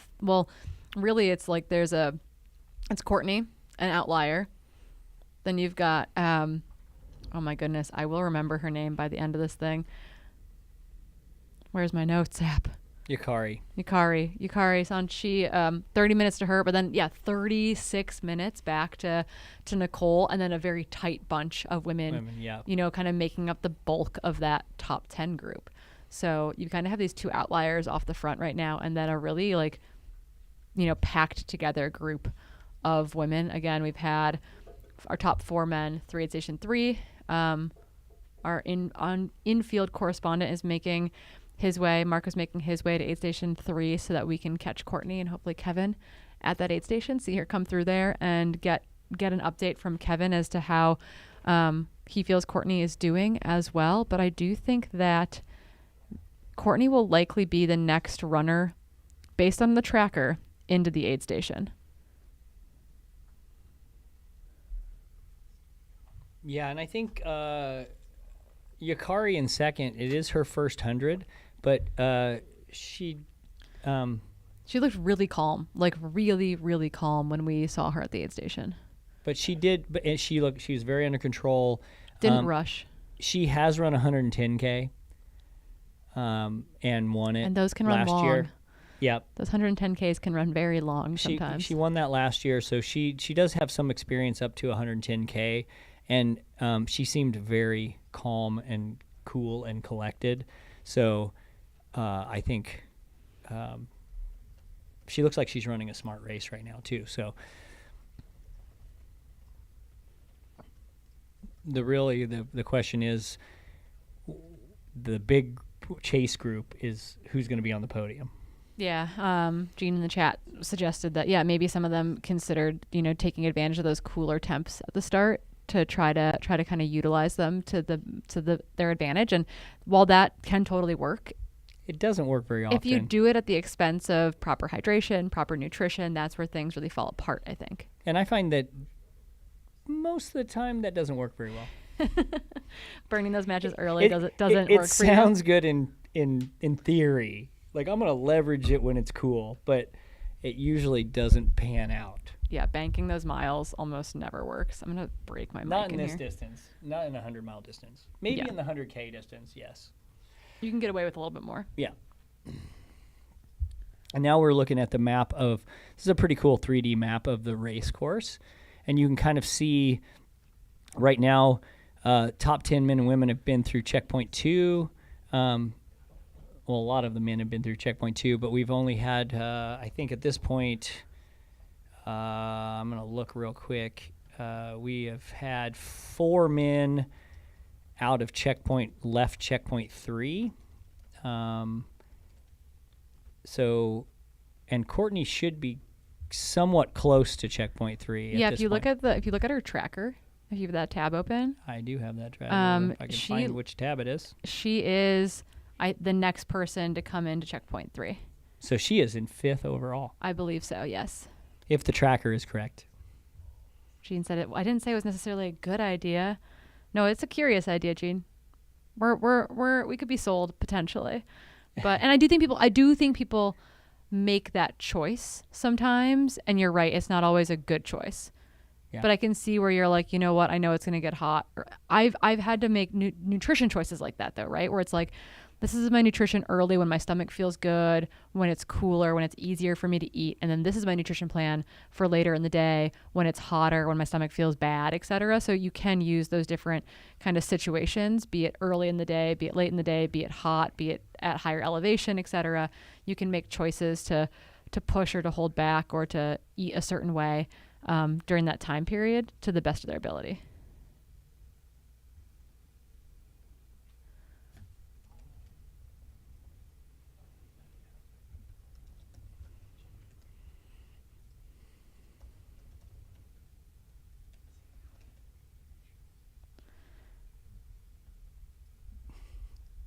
I love it that he actually said it. I didn't say it wasn't actually. I didn't say it was a good idea. Good idea. It's an idea. 2 exclamation points. I agree with you. Good. Yeah. No. Good point. It's an idea. Thanks for clarifying. And you're right. And there's definitely people who might have made that choice, or it's just like you're excited. I think we talked about that earlier, right? You're excited.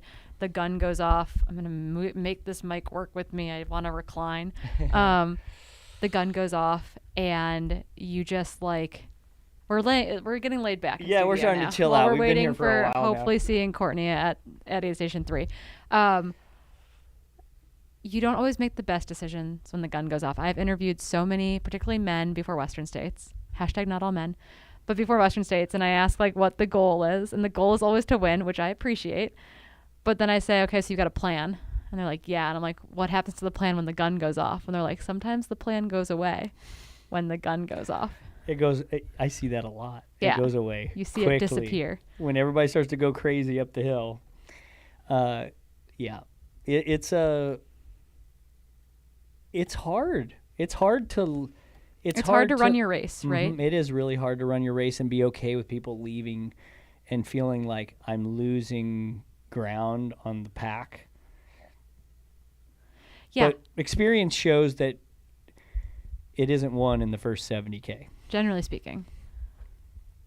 And I think when you see really good performances, especially in the men's field, because I'm affected by the men's field the most, so that's what I pay attention to the most. I think you end up really, when you see guys, when they come on the scene and they're really fast and they blow up, they run a good 100K or a good 120K, eventually, after a few years, you see them lay back just a little bit in that first 60 or 70K, and then they nail it. And it's really cool to watch, When it actually comes together. Yeah, look at someone like Jim Walmsley. Like he's a good example. It's taken a few tries. It took him a few tries, and then he learned to lay back just a little bit, and then he nailed it. Yeah. Yeah, 100%. And it doesn't even have to be a lot, but you have to lay back a little for you, for whatever your fitness level is. We'll give it to you. No, but I tell it to athletes all the time, right, that they need to be really cognizant of running their own race and not burning matches early, particularly races where it might be really hilly early on. They're obviously, it's obviously hard too when the race like this started really fast on a fire road, for example, and it's easy to feel just uncomfortable running a certain pace. Your average pace for the race still might be much faster than people sprinting out around you, but it can be really hard in those opening, 50K to settle into what is sustainable. Yeah, agreed. So, we all have egos, right? Oh, yeah. We all have egos. So, yeah, sometimes our ego steers the ship a little bit too hard, but yeah, our own Zach Marion here in the studio just put a Mike Tyson quote up on the chat. Everyone has a game plan until they get punched in the mouth. That's a great quote. Pretty much true. Sometimes that punch in the mouth is heat and humidity and vert. Technical trails it's just trying to in run. the last 70K. So that's what I love about this course. This course is the new course, the way it's laid out, the changes they've made to it. I love it. Like put all the fast stuff at the beginning, tempt people, and then you have all the hard trail at the end. That's awesome. That's like my kind of race. I know. You already picked a different race for April next year, though. I know. I'm really bummed I did, but I already committed to someone. That's your fault, man. I know. I'm speaking at a little motivational speaking before a 100-miler on the East Coast. Fine. We'll let it slide. I know. We'll let it slide. But yeah, we're keeping our eyes pinned on the live tracker. But now I'm having serious FOMO watching this race again and taking all the memories coming back to running it and going to Japan. It was so fun. You're going to have to do what I call, which is JOMO, the joy of missing out, because you've already got something on your calendar. I know. Actually, next year would have been really cool because it would have been my 10-year anniversary of being there. Huh. Wow, didn't think ahead, did you? No, I didn't. And it's been a while since Americans have been... Oh, no, I could run a double. International athletes have been run a double. Sure, why not? Why don't I just run a double? What's the spread between the two events? Probably 3 weeks. It's perfect. That's honestly right up your alley. That's a double. He's going... You've heard it here first, and Western folks. States. Perfect. That'll be my training for Western States. A double in April. You're a madman. Yeah, so it looks like on the live tracker, Courtney is making her way around a very interesting geographical feature by one of the lakes, and then she will be on her way in to aid station 3 or F3. We do have a camera on the ground there from the main race feed. I also think Marco is setting up as we speak at F3. Marco, you madman. We love it. Just in time.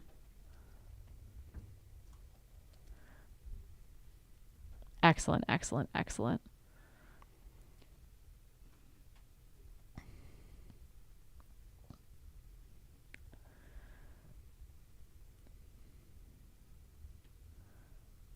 They're calling you a sadist in the chat, my friend. I might be a little bit. You're like, I've made bad decisions before. I mean, no pain, no gain, right? Is that what it is? Yeah. Okay, we'll keep that in mind.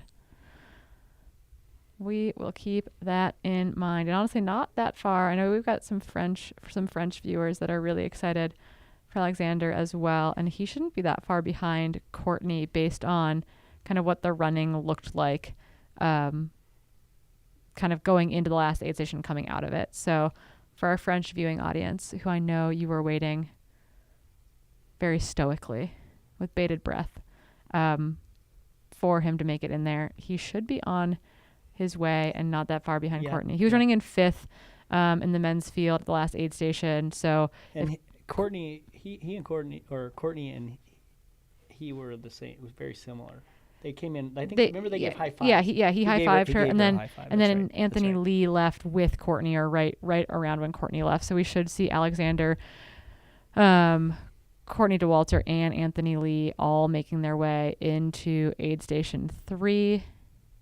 301. That is Miss Courtney Dauwalter. Fan favorite. And you can kind of see on the tracker right now we have up, and here we are again. And that's just us. Just us lounging. Just really reclining in studio. But behind them, 208 is Alexander, our French runner who we interviewed his crew earlier. Anthony Lee, I think, is right with him. So they should be coming in behind Courtney. Onitsuka is behind them. I'm almost ready for like coffee number 2 for the afternoon. I know, it's kind of one where you have to almost over caffeinate to feel like you can pull this one together. But yeah, Marco, our infield correspondent, is getting set up at F3 as we speak. What was that? What do we need? I need a coffee boy. For the backstory there, my wife every morning, jokingly, sometimes I get up earlier than everyone, and she will text me from the bedroom in the kitchen and go, "Is coffee boy available?" Oh, I love that. That's why I'm coffee boy. And so I was thinking, we need a coffee boy right now. Everyone needs a coffee boy. I need a coffee boy. I made Zach Marion be my coffee boy at Zach Gorge Marion, Waterfalls. you're our coffee boy. Where are you? Zach's busy. He's like typing on 2 computers. He's totally multitasking. He's got headphones like half on his head right now. He's looking. I'm trying not to listen to you. He's looking. We're messing with him. He's looking minimally frazzled. We've all been up since super early. Nice, yeah. If you guys we stayed up late last night. We stayed up way too late. If you're just tuning in, let us know who you're cheering for and where you're cheering from. It's always nice to kind of know who's watching this. That is Courtney Dauwalter's dot on the screen. And they said watching ultras is like watching paint dry. I don't know what they're talking about. This is pretty intense. But we do know that there should be a camera from the race feed at the aid station. It might not be very good, but there is a camera down there because we saw our 4th place male sitting down on a chair eating a snack briefly. And then I know that Marco is actively getting set up as fast as he can. So hopefully we get eyes on Courtney. And if not, we will at most get word from her crew post exchange. But it looks like this is our camera on the ground at F3. That's Alexander's crew there in the green. I know they're cheering on the green hat in the chat. Yep.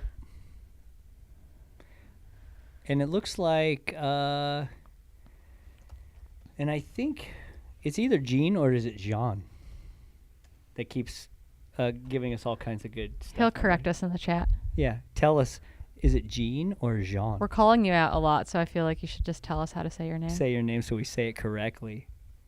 It's like we're having a little one-on-one conversation. Shout out to Ben Cook. Let's go Pete Mortimer in the chat. Richard DeWalter, Minnesota. Flagstaff go guy. Court. We love that. Yeah. The fam is out. Yeah. Yeah, we want to pronounce your name right. Is it Jean or Jean? I have a friend from France that's Jean, so I'm used to saying Jean. Coffee boy in the chat. There is Courtney Dauwalter on your screen. Oh my gosh, somebody said coffee boy. Who's coffee boy? Awesome. Yeah, no, what you'll find when you do live commentary is that people start to heckle you. Dylan and Corinne's Hawaiian shirt is one of my personal favorite. Yeah, closer to John. Okay, Jean. We will call you Jean. Tuning in from New Zealand. Yeah, don't do work in New Zealand, Kate. Watch ultra running with us instead.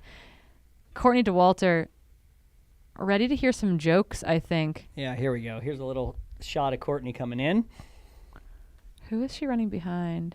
Yeah, I'm trying to look Oh, I wonder, is that our Frenchman? I'm thinking maybe. I don't recognize the bucket hat. Nor can I see his bib number. We'll get an update here in a second. He's not showing up on the live tracker, which might mean he just doesn't have a... I'm looking for a bib number right now. We could be looking for bib number 3. Is one of the numbers we're looking for. So it looks like Courtney is running in 5th overall at the moment. Yeah, well, technically 5th/6th because she's running with the 5th place male right now. Yeah, and they haven't checked them in yet, so they aren't quite there.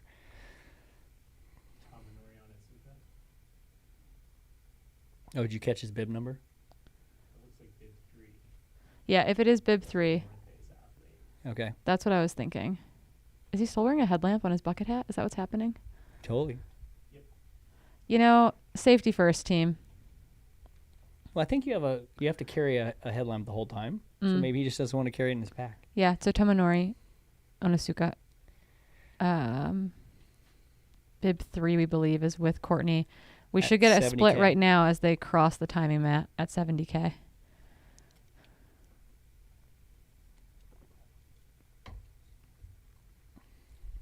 Oh my goodness, technology update.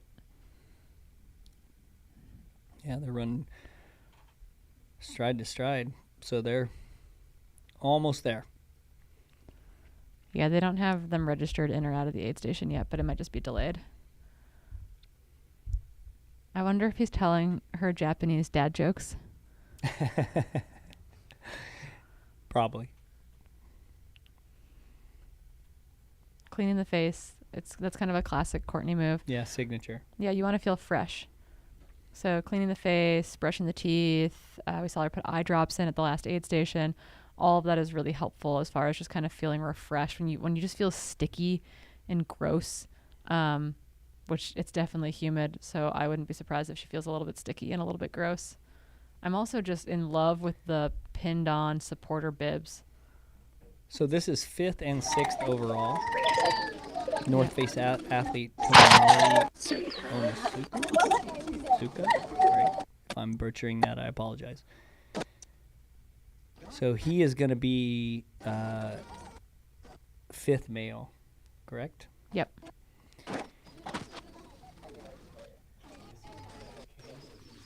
Sweet. Yeah, I know we're getting a little bit of audio through it, which is great. Yeah, once Courtney leaves, we'll get an interview with Kevin because he will have 27K before he can see Courtney again. So he's got some time to get over to aid station 4, which again will also be the finish area. They do a big loop out of aid station 4 to finish off kind of the back third plus of the race. Yeah, it's obviously hot. Yeah, it's definitely heating up, and it's very, very humid. I love that these are crew people for some of the other runners that'll be coming in around her, taking video of her in the crew pit.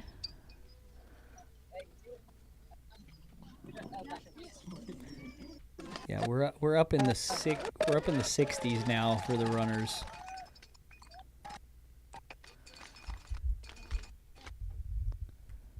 Yeah, sunglasses on.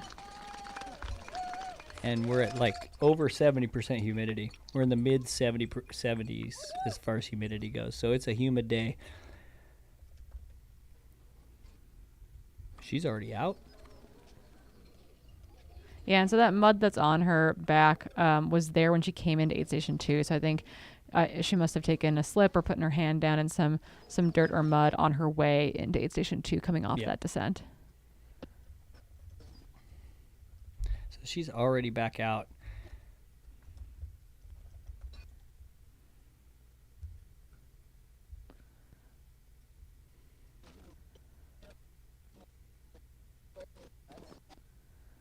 Yeah, she's very, very much in the zone. This is one of our camera runner feeds. Yep, we're 7 hours and 47 minutes into the run. So now is when it starts to get real. Once you hit that 8 hour mark, it's usually about as long as your longest run in training. Yeah, Yeah, I mean, you're at that 7 or 8 hour mark. Like, yeah, the longest thing or the closest thing she's done to this was race Trans Gran Canaria back in February. I know at the Solomon team camp in Corsica, I think they did some pretty long runs, but we're talking maybe in the 50K distance or so.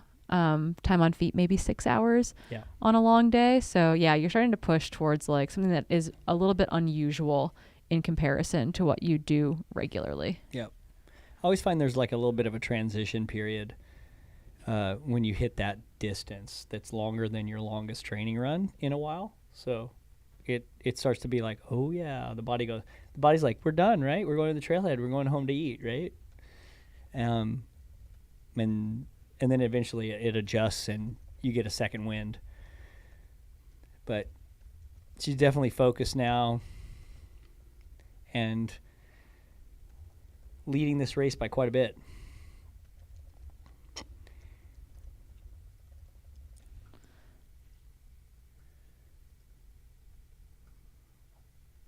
We're hoping to get a little bit of interview with Kevin after this, when she's back on the trail and not really following her anymore. So we'll see. Yeah, I think Marco's trying to grab Kevin. Okay. Gotcha. So we have an issue with Marco's feet in general, it sounds like.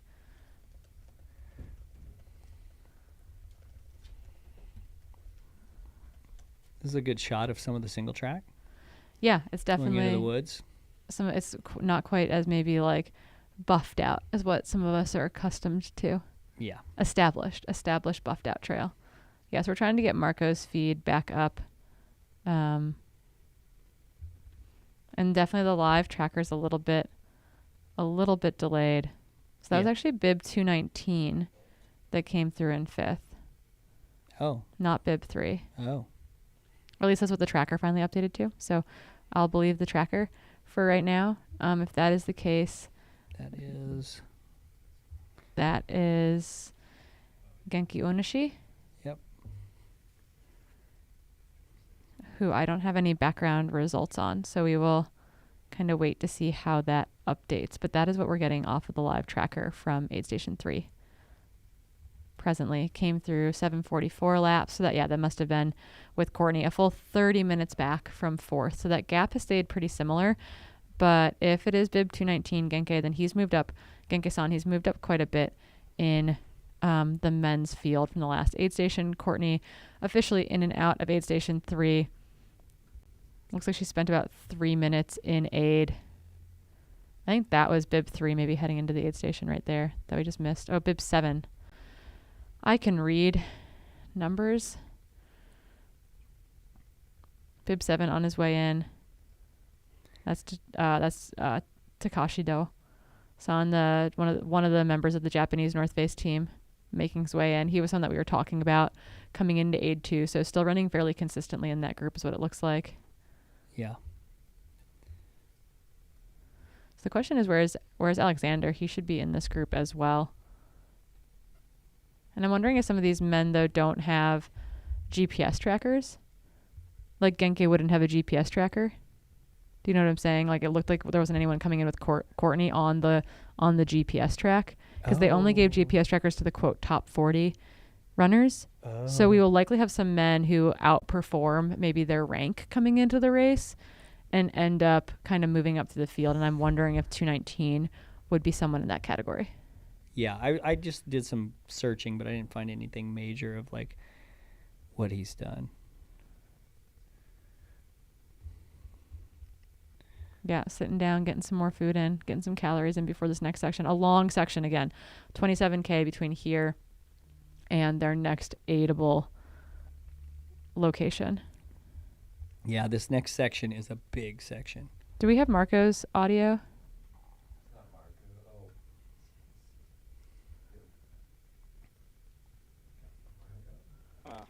Marco, we can hear you. You can hear me okay? Yeah. Well, the camera as well, but I have Kevin next to me. It's breaking up a little bit on our end. We're losing audio.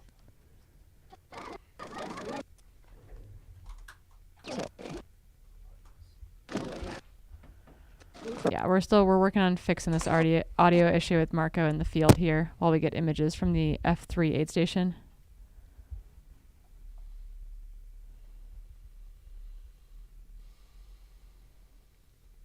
Doi. Okay, Takashi Doi. Thanks, Sean.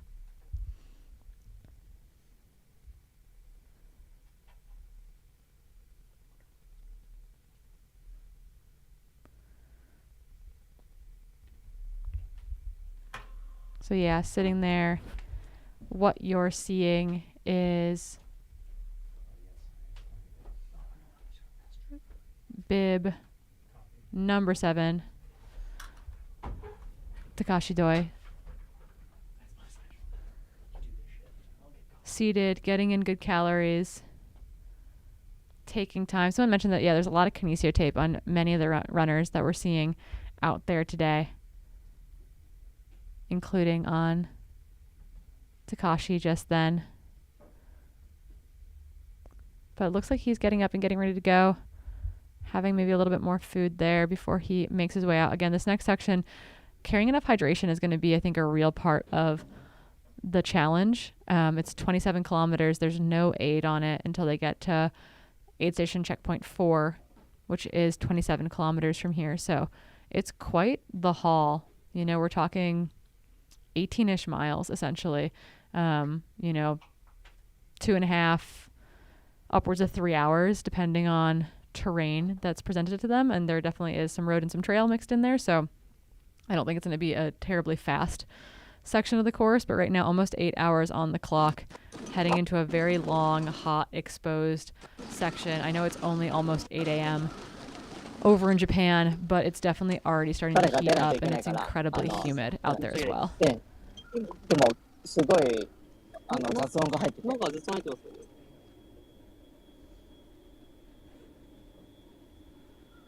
Hello, hello. Yeah, Marco, that sounded actually, I feel like we just heard you a little bit better for a second. Yeah, is it better now? Can you hear okay? There's like a weird reverberation that we're hearing. Maybe it's clapping. Yeah, likewise. But so I just spoke to Kevin. He has to go and start moving to the next station. But I did some quick interview, and so we'd like to do a quick recap. So Courtney's feeling very well, but obviously he's getting really warmed up. So Kevin is going to go to the convenience store on the way to the next aid station to get some ice. And so he was also commenting on how difficult it is to get ice on the UTMB course, but how easy it is to get it in Japan. So I think that's the only thing that Courtney was asking for. But otherwise, she's feeling really well, and he was hoping that he doesn't tell any jokes, because it usually means that Courtney's having a good day. That's awesome to hear. Yeah. So I'm catching Jeff up because he just stepped out of the studio. So essentially, and for anyone who might have missed some of that audio, came through pretty well, but a little bit choppy. And essentially that it's definitely warming up out there, and he's going to go pick up some ice on the way to the next aid station, and commented about how it's actually like fairly easy to pick up ice. It feels like in Japan versus on like the UTMB course, for example, where it's like a much larger struggle to try to find ice in Europe, for example. So, right. And he's hopeful that as long as things continue to move well, he won't have to tell Courtney any jokes, because if he doesn't have to tell any jokes, it means that she's feeling good. Good. So we really like to hear that. Let me try to fix the audio on our end as well, and then I'll come back to you when there are more runners coming in. Yeah, thank you so much, Marco. All right, head back to you. Alrighty, Marco's gonna work on the audio at the F3 aid station. We've got a camera runner leaving the aid station, accompanying this runner back out towards where he will turn onto the trail. We actually got some insight from John in the chat. The Japanese intel on the ground is pretty awesome. Takashi Doi ran around a 2:30 marathon at the Osaka Marathon last February, and is also the winner of the TJAR, which is a race from the Sea of Japan to the Pacific over the Japanese Alps. So, whoa. Yeah, I know. I'm like, let's go do that race. He looks good. Look at him. Yeah, he looks really fresh. He looks smooth. He took a moment at that aid station to really get in quite a bit of calories, it looked like. And again, they're all leaving with, it looks like, at least a liter of fluid. I'd probably have left with a third bottle, I think, for this section.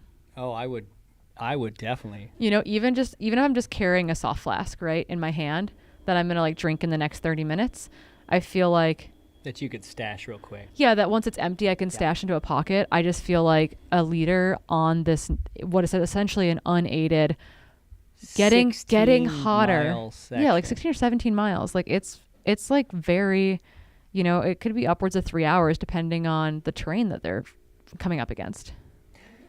Yeah, and if it's getting up in the 70s, most runners should probably be drinking a liter an hour minimum. Yeah. In that kind of heat with humidity. Yeah, so this is Bib 3 making his way in, and no wonder we had problems telling the two Japanese North Face runners apart. They're basically in identical kits. Yep. Takashi is in a tank top. Here is the North Face Japan teammate, Bib number 3, Tomonori Onosuka, coming into his crew right now. Looks like he's gonna get that looks like a kind of a wet cold rag, maybe. And he looks like he's very focused to get in and out quick. Yeah, moving really expeditiously. Looks like he's gonna put a tank top on as well. Just changing once again, wiping down everything. Special thanks to our coffee boy, Zach Marion, in the house. Coffee boy. We really appreciate it. Thanks for taking care of me. The gummies are delicious. I have a little candy stash back here. It's how I make it through the day. It's how I make it through most days. Live commentary isn't that different. I save my gummies for race day and long runs. I'm just sitting here burning fat. Yeah. I'm getting dirt. I'm glad you guys can't see Corinne's giving me evil eye right now. Technically, while I am depositing more carbohydrates, I am also burning fat. That's how RER works. It does. Oh, Anthony Lee in the house. Okay. Look at that. So the question is, he rushed through that last aid station in a pretty big way. What his transition is here. Is it going to be 20 seconds again? Yeah, it's like, in talking to some of Anthony's friends too, like that rushed fierce pace can sometimes come back to bite him, right? Yeah, like you can. You need, taking an extra 5 minutes here could save you 30 minutes or an hour down the road because you didn't address something that needed to be taken care of. You didn't put water on you or ice on you. There's Alexander too. Our French fans will be happy to know that he has made it into this aid station. The green hat, I'm pretty sure, is what they've been yelling in French in the chat all morning. Yeah. So it's good to see that we've located. Translate on that. We've located the green hat. The green hat is here. Yeah, Bib 208, getting plenty of fuel on board, taking some time to drink some more fluid while he's in that aid. I'm trying to see how much. Oh, we lost feed. I'm trying to see how much they're actually putting in. Like, that's an interesting, like we were talking about, I'd be taking at least 3 flasks minimum. Maybe I'd probably take at least 2 liters through the section. The hard thing about some of these races too, right, is that you can't, if you could switch packs really easily, right? And it's like, I don't know what the requirement here, like, are their packs tagged? Because if your pack wasn't tagged, I might even pick up a pack that has a bladder in it for this section. Right. If you've got the mandatory gear that you need, I would consider doing that just to know that I could carry enough fluid. Anthony's already out. Running with an extra water bottle though that he'll drop on his way out of the aid station, so he can get a little bit more water in and a little bit more water on him. Just deposited that. He's got an extra handheld. It looks like he's got an extra flask. Okay, Anthony, this makes me happy. He's being smart. That is a smart move. Very quick in the aid station yet again, but I do think that we can confidently say he left with 3 soft flasks, which I think is smart for this section of the race course.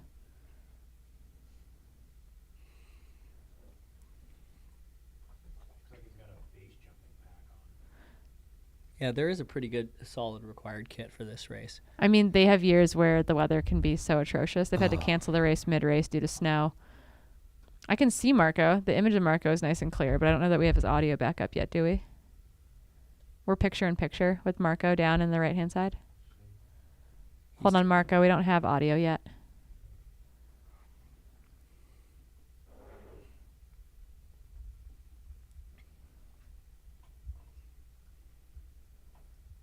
No way. Okay. Jean, you're my new favorite person in the chat. So, Doi, which I'm saying right, Toy with a D, Doi, is one of the Bambi 100-mile race directors, which is a 100-mile race that only accepts newcomers to the distance. He works full-time for the Osaka Fire Department, so can't accept money from TNF as a public servant. What? So he's basically a North Face ambassador because he's a public servant and works for the fire department. Wow. That's so cool. Cool. He's my new favorite runner in the field. Courtney, step aside. New favorite runner in town. That is really, really cool. It is cool. Also the Bambi 100 mile, where they only accept newbie 100 milers. That's pretty cool. So everyone that's doing the race, it's their first time doing a 100 mile. Cool. That's really cool.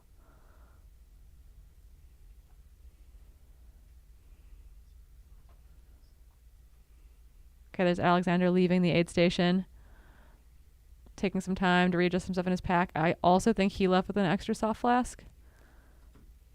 I hope so. I hope they all did. I know, we just don't have confirmation of that, which always stresses me out. And here comes many runners just bursting out of the aid station. Yeah, that hasn't come across the live feed yet. I think that was Tomonori who came running out past him. One of the other North Face athletes, bib number 3, Tomonori. Oh, right. He came in. Onisuka, yeah. They were in the aid station at the same time.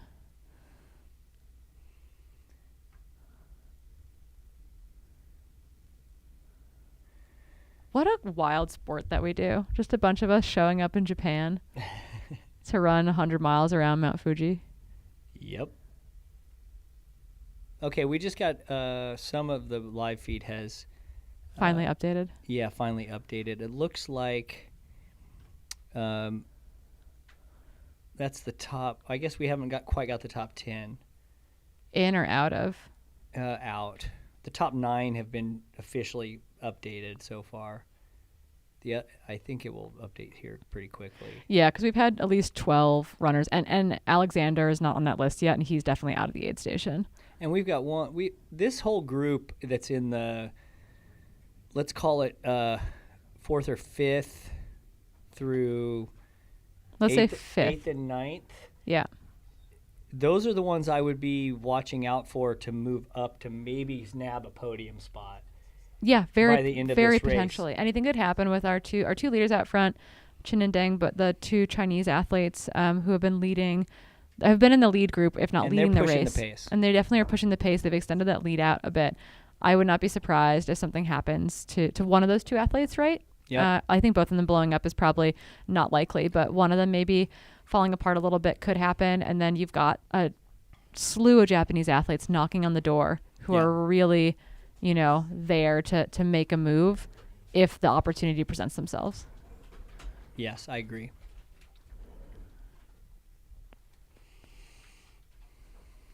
And one other name I missed who came through there was Roy Murata. Came through bib 224.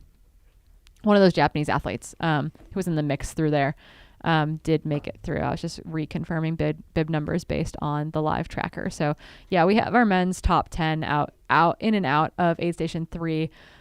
It's going to be a hot second before we see our second place female at the last aid station. Courtney Dauwalter had a 30-minute lead over second position.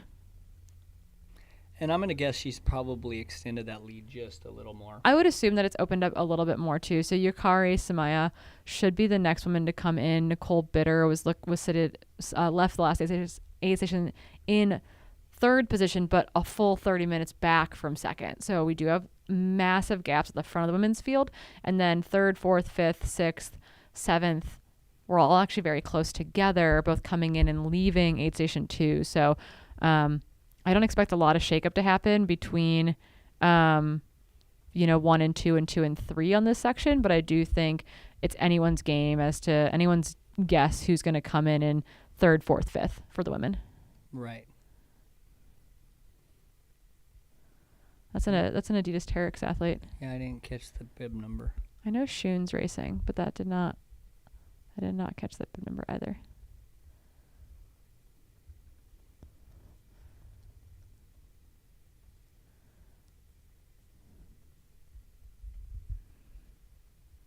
Yeah, Shunsuke's racing. He's another race director in Japan. He's the race director for the Fun Trails races. That I'm really hoping to get to go do maybe in November. Cool. This year. But I don't have another listed Terex athlete in the field anyway. It's always a mystery until it's not, until it presents itself.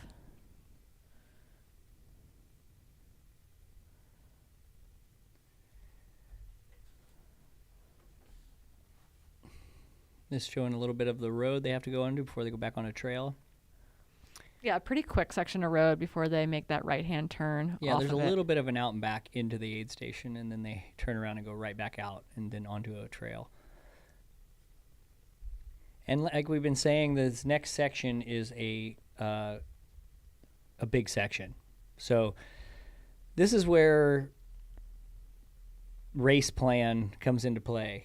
Really paying attention to a course, because a lot of times that those kind of sections, if you haven't really studied the course very well, you can make big mistakes in these kind of sections, just because this is a really big section, 26.7 kilometers, at a key point in the race, I would add too. Yeah, it looks like it's basically a gradual climb for the next 10 kilometers or so.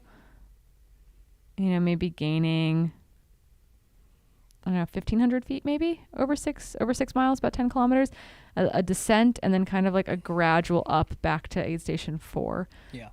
Again, at the 97 kilometer mark. So 27K from where we are currently out on the race course. So a long, hot, tiresome section potentially. Yeah. And they're going to be hitting this section in basically the where the heat really starts to hit, where we're going to be getting to the high point heat wise of the day. It's definitely already warm. I mean, yeah, Kevin it's said only that 8 o'clock a little after 8 o'clock in the morning. and Kevin's like, I've got to go find ice to bring to aid station 4 for Courtney. At 8 o'clock in the morning. Yeah. Yeah, we're not even at the peak heat. Typically is about 1 or 2, 3 o'clock in the afternoon. Yeah. So they're going to be dealing with heat for the next 5 to 6, 7 hours potentially. Yeah, it's. So we could see a big shakeup in this race later today. Yeah, I mean, we're at 73% humidity, only 1.3 mile an hour winds. So it is negligible, a calm day. Calm, stale, humid day. Hot day. Oh, we both grew up in the Midwest, so we know that. We know those conditions all too well. It's like, oh. We have bad feelings about it. That's why I moved west. Yeah. You and me both. Moved west, never looked back. Exactly. I'd much rather run in the heat we ran in this morning. Dry heat. Love in a dry, the sun. Love a dry heat. Working on my tan. Give me a dry heat every day. I don't even think I burnt that badly, if at all. That's definitely not my Irish and Scottish descent. We'll give that one to the Eastern Europeans. Okay, I'm just seeing if we have an update in our live tracking situation. Okay, getting a better look at this aid station. It's not quite as nice as the last aid station that was in that big kind of open, cool wooden structure. This is definitely much more prototypical in a park, in a beautiful park, but definitely, you know, all the aid ready under the white tents. We had a fire going this morning at aid station 2. It looked really cozy and comfortable. I highly recommend this race if anybody has not done this race. Donuts. Oh, look at that. Chocolate. I mean, and look how organized they are. It looks like those look like milk bread, like really kind of just like delicious white red potato chips. Oranges, potato chips, bananas. Plenty of hand sanitizer. Price of BCAA drink, I'm assuming that is. Yeah, that's what it looks like, yeah.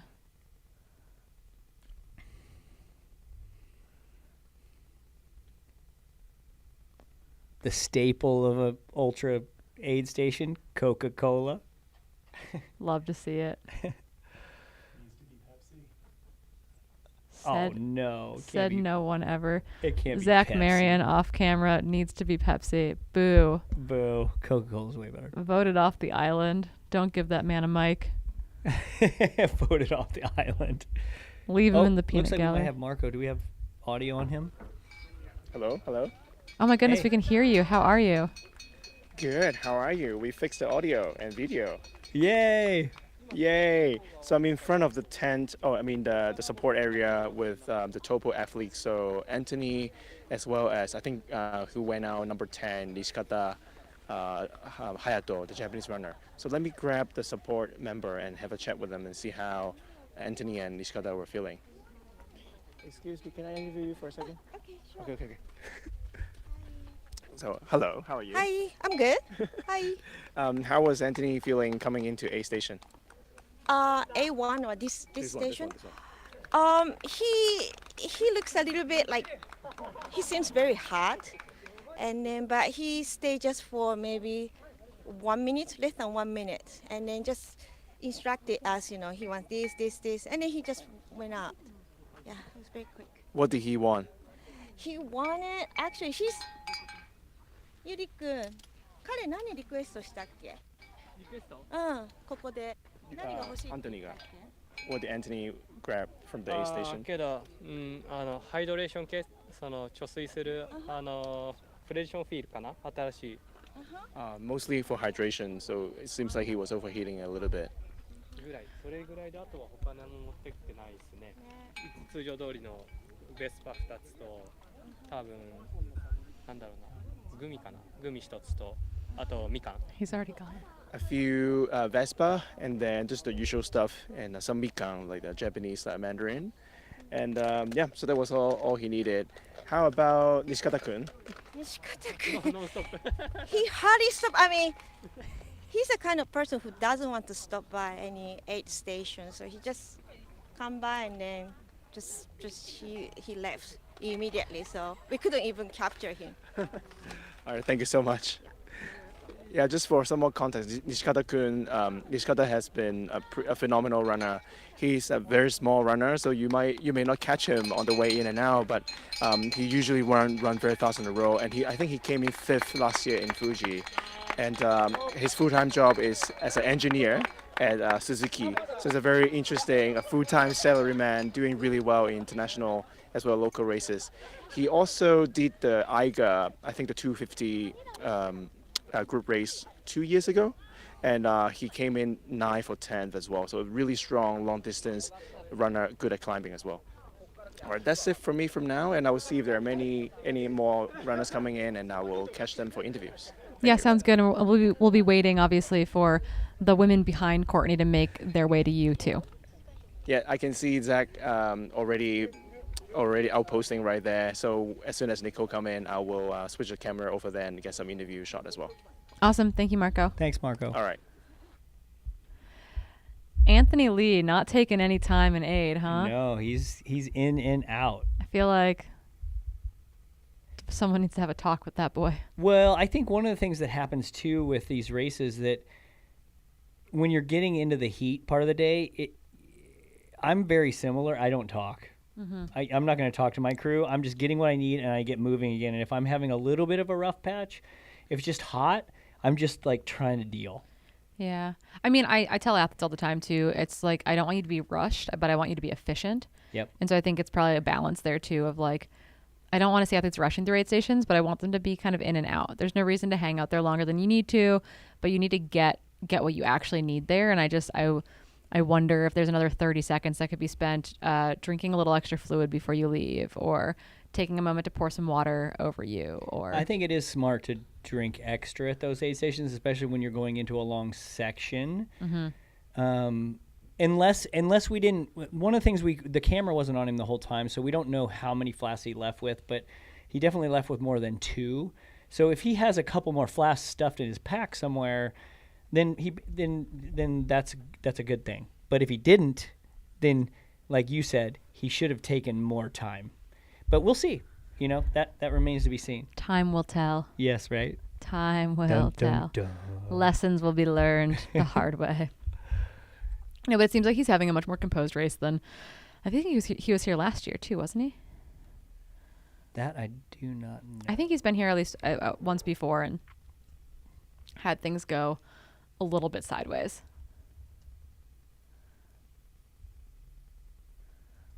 But yeah, we've got athletes kind of all over the aid station zone now. Men coming in left and right.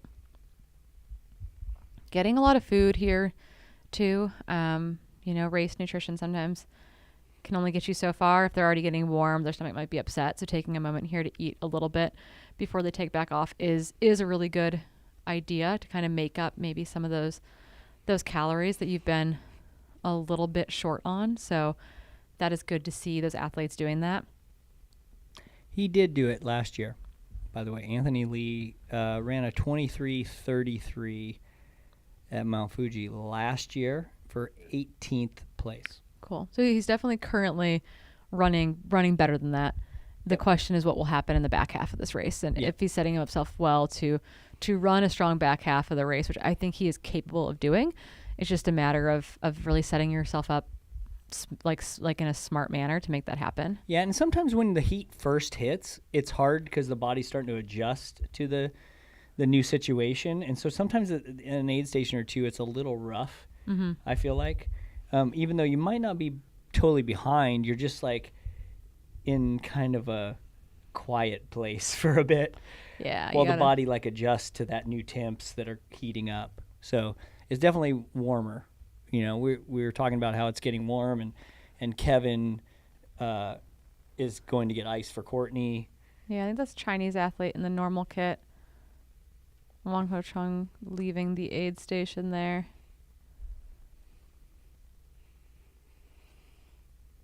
Yeah, but there's I think close to 20 men in the aid station.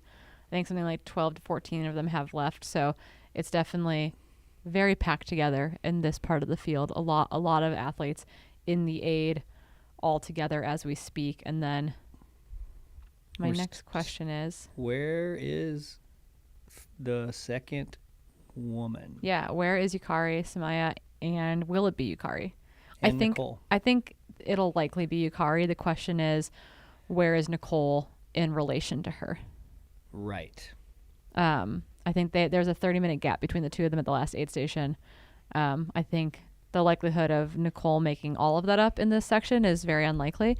But the time could have come down quite a bit potentially, or been extended. So I'm very curious. That will be very telling in how well they're both moving in relation to one another. So that's kind of the gap that I'm curious, the gap between Courtney and the chasing women, but I'm really curious on the gap between the women in second and third, and the women really kind of in that chasing for the podium spot, because they are pretty packed up when they came to that last aid station. But Courtney came through a while ago. Yeah, it's been a while. It's been. I can tell you exactly. I'm really bad at public math. She came through at 7:47 elapsed. So 30 plus minutes. Yeah, we're talking 35 minutes ago. So she's gained at least 5 minutes more on the women behind her. Yeah, she had about 30 minutes at the last checkpoint. Yep. Courtney Dauwalter. And in my experience, you monster, she does not fade much. No. When she has to go if to the anything, she speeds up. She has to go to the hurt locker sometimes, right? We've seen that. UTMB was a moment where I was like, Courtney's human. Yeah. Watching that, I was like, okay, Courtney's human. And no one was close enough to her that day for that to be completely dissolved. But it wasn't impossible. That was not an impossible moment. Did you hear her podcast interview about the pain cave? Oh, yeah, I love it. That's probably the coolest way to think about the pain cave. Yeah. Yeah, I dig it. I do too. She's always thought about it. She's in there redecorating. Mine has always been making friends with it, you're hanging out. You know what I mean? No, she's in there it's your with a bro. chisel. We're with gonna a hang chisel. Today. No, she's making it bigger. Yeah, she's redecorating. Yeah, she's getting her chisel. There's and a hot making tub the in cave there now. a little bigger. We're gonna add a west wing. Yeah, 100%. She added a west wing last year during UTMB. Yeah. That is for sure. You could tell though the last couple downhills last year, that the race season was catching up with her. The legs, her downhill legs were not quite there. Anyway. It was startling. Yeah, where you're like, ooh, yeah, this race season's catching up. Yeah. It's just, it was an insane triple. Yeah, that's a big triple. That felt like none other. I've done the double, but I haven't done the triple. Yeah, it's not for the faint of heart. This is bib number 216. Another Chinese athlete coming in, Liu Yang. making his way in. Grab some fruit, and now he's going to go see his crew, it looks like. All black and a long sleeve. Ooh. I'm hot, like too warm, just Watching. Yeah. Yeah, that's. I really like that organized row of chairs. Yeah. It looks like we're getting ready for like a little ceremony of some sort. Right. Lots of volunteers are looking really excited. We're anticipating our next female runner coming into the aid here, I think, momentarily. I'm going to see if I can find where she is Oh, on yeah. the tracker. Yeah, is her GPS tracker pinging out there? We're going to look.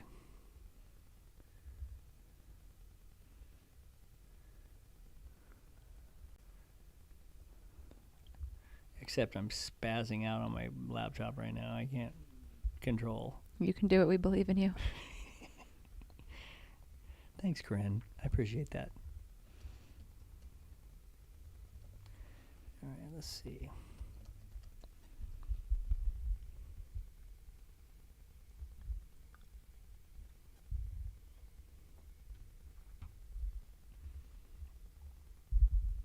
Yeah, again, we're looking for Yukari Samiya.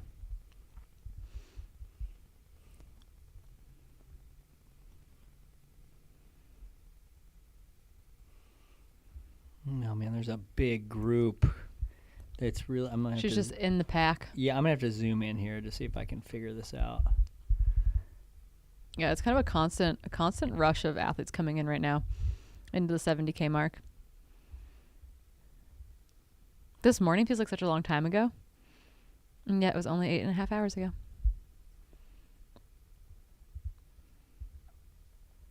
Just another day in the office. Wait, what's her number?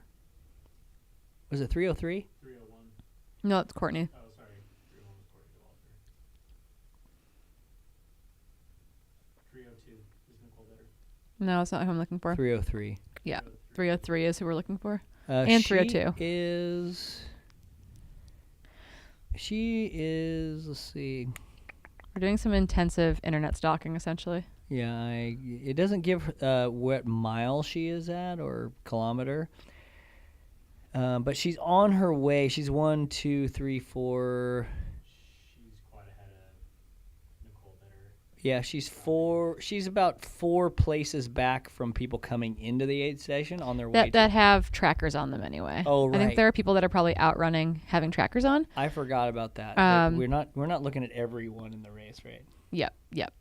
So that is a little bit limiting in that sense, but it looks like she's held on. I mean, there was a 30-minute gap between Nicole and Samiya San at the last aid station. So I would think that gap is probably holding on this section of the race.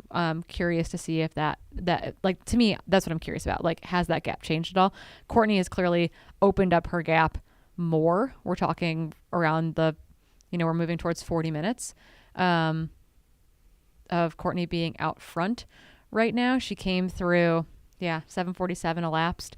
So we're talking 40 minutes right now between Courtney and anyone behind her. So continuing to open up that lead in a pretty significant way.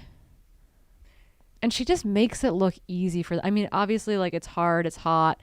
She's asking for ice, etc. But, like, I watch Courtney race and I'm like, I know that you're moving faster than everyone else, but it doesn't, like, I'm not like, wow, you're moving faster than everyone else. Yeah, I know. She makes it look pretty easy. Easy, I think, is what it is. Or like she's just out for a long run.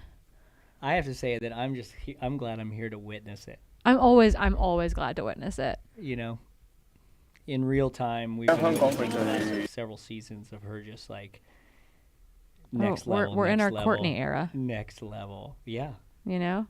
Yeah. We're in our Courtney era. There was an Ann Trayson era. Now there's a Courtney Dauwalter era. Yeah, if you want Courtney Dauwalter to run Leadville, let's peer pressure her to do it. Yeah, put it out there. We need her to go get Ann Trayson's record. I mean, I think when I look at what she's done and what still stands to really be accomplished, I feel like Leadville is something that she's got to be thinking about just because she lives there Ann Trayson's record still stands. That's like something old that's a worthy goal, right? Yeah. And I then agree. one of the only things that I feel like she has attempted and it hasn't gone well is the Colorado Trail. So I feel like Leadville and the Colorado Trail have to be something on Courtney's horizon in the next, let's call it 6 months to 3 years. Yeah. It's got to be on the short term plan. Yeah. I would think. Yeah, everyone peer pressure. Yeah. At every angle. Everyone keeps sliding into her DMs, just inundate her with it. Hey, have you heard about Leadville? Hey. Hey, so what about Leadville? So Leadville. So a bird told me that you should run Leadville. We could add backmasking subliminal messages to her Spotify account. It just says Leadville. I love this. Kevin, hit us up. We've got some plans. Leadville. Kevin's like, I want to travel to go to races. You can have sleep to in get your Ann own Tracy's bed if record. you run Leadville. Like, how nice is that? Totally, it's her back. It's her. Literally. It is her backyard. Okay.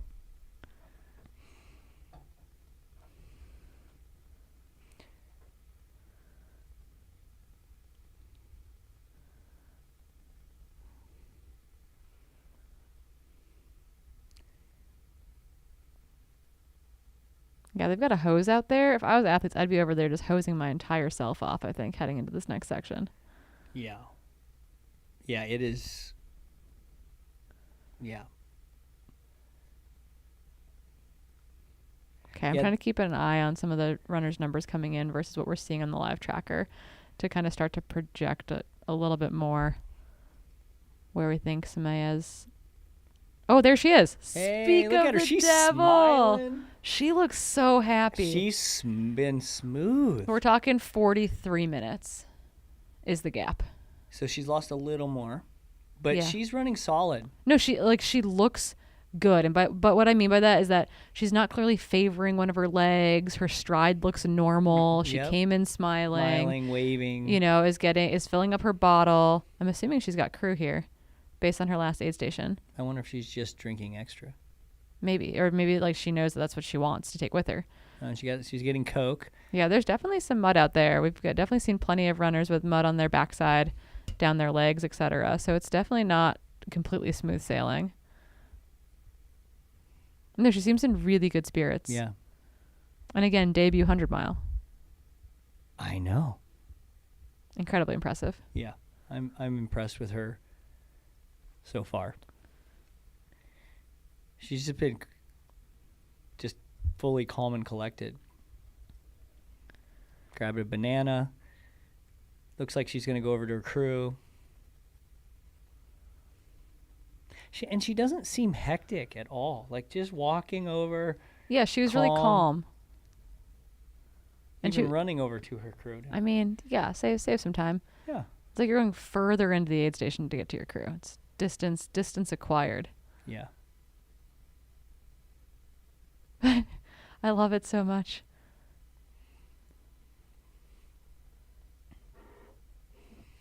After I was there for 10 days, I came back and I had every time I would greet someone when I got back to the States, I felt like I needed to bow. You had the little bow going on. Because you had to you bow all the time. I My love that dad part. does that.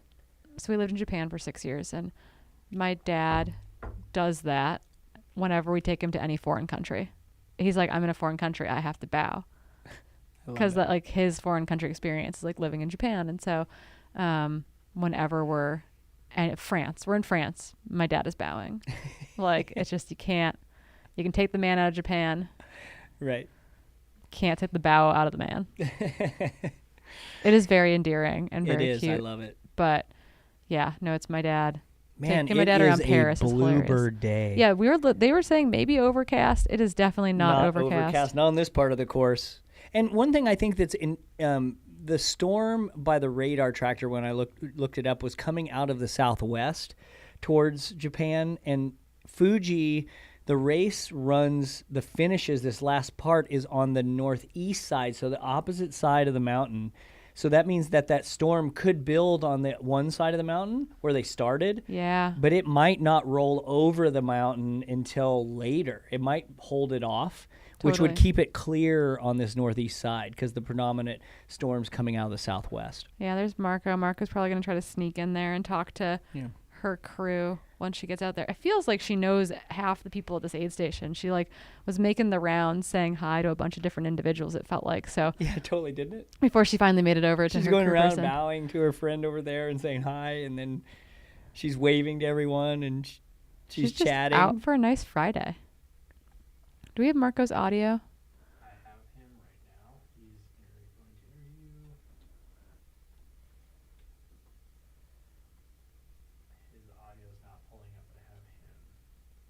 We're trying to get Marco's audio, but we're not getting it. Yeah, we'll get a recap. Oh, there we go. Marco, we can hear you now. You can hear me. めちゃめちゃ暑くて、水足りない人多いと思います。そうですよね。はい。私、北陸まで1リットルで行ける自信ないですもん。 Just a quick recap of what Semiya-san just said. So she said she's feeling really well, but she's also sweating a lot. So she's a little bit worried about hydration. But now with some rehydrated, she feels much better.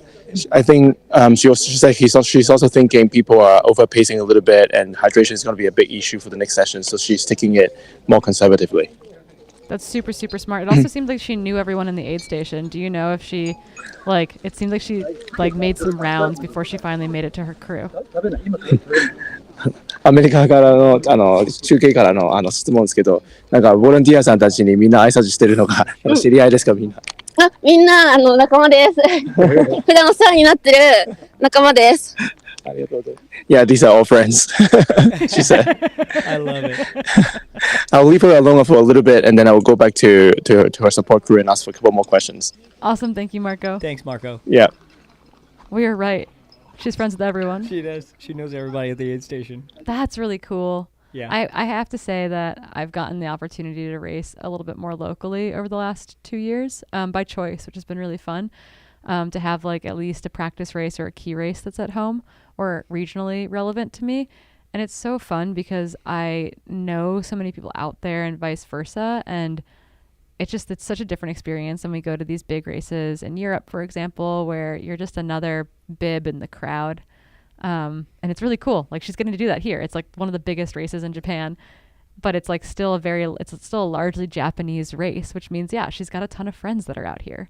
Which is really cool. It's like Western states for a lot of us too, right? Like much smaller, obviously, than this. Many, many, many, many hundreds of people smaller. But it's like you run through an aid station and it's like you know everyone there somehow. Yeah. And she just seems very calm and under control in this. And she's thinking. And she said, you know, I think people are being like a little bit risky. Like I'm sweating a lot. I want to be conservative. I need to take care of myself. I'm worried about this next section. Like she said everything we're thinking. Yeah. Yeah. You know, that's and she's 70K in. So she's very much with it. Yeah. We're not even halfway yet. Yeah. Yeah. We're not even halfway. And it's somehow still before 9 a.m. in the morning there. And runners are looking really, really warm. It's incredibly humid. The chance of rain has gone down quite significantly. It's not overcast. It's very much a clear, sunny day out there. You've got some like semi-equatorial sun.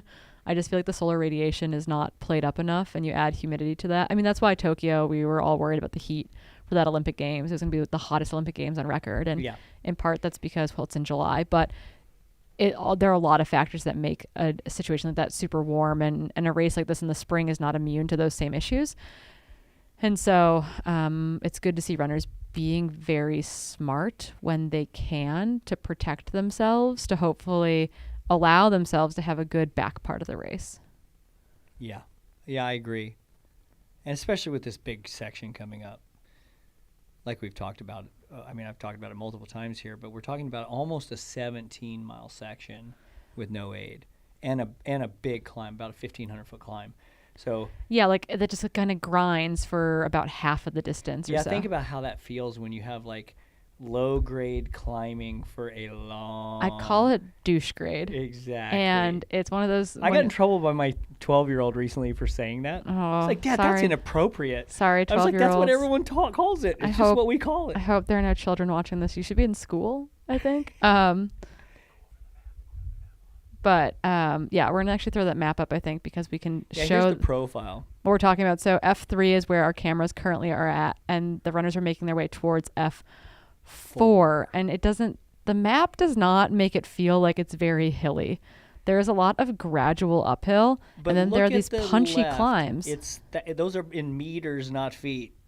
So You right- triple everything. Yeah, triple everything. So we have that's a long, and think about, look at that. The first half of that climb is like you're talking about. It's the douche grade style climb. When you're fresh and feeling strong, you're like, I am so fit. I am invincible. I am the best runner in the world. And when you're tired, it's like, why is this and Mount it's Everest? hot with no wind.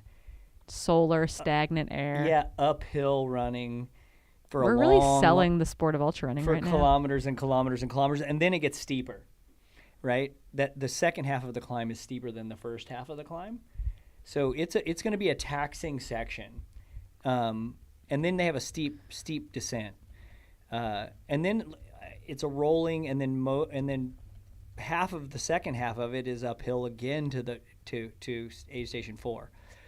So again, aid station 4, F4 is the finish line as well, but they'll go through that before they go out onto a pretty technical loop.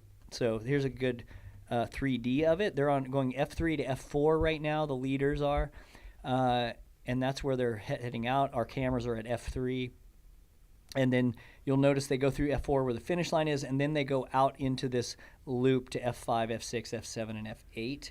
And that's a lot of trail. We've been told a lot more single track, a lot more technical. It's punchy in places. It's very rocky in places. A lot of 1,000-foot climbs that are going to be steep and technical. Yeah, kind of death by 1,000 tiny cuts right at the very end of the thing. I love it. You're supposed to do this race. I don't know why you're not. I have done it.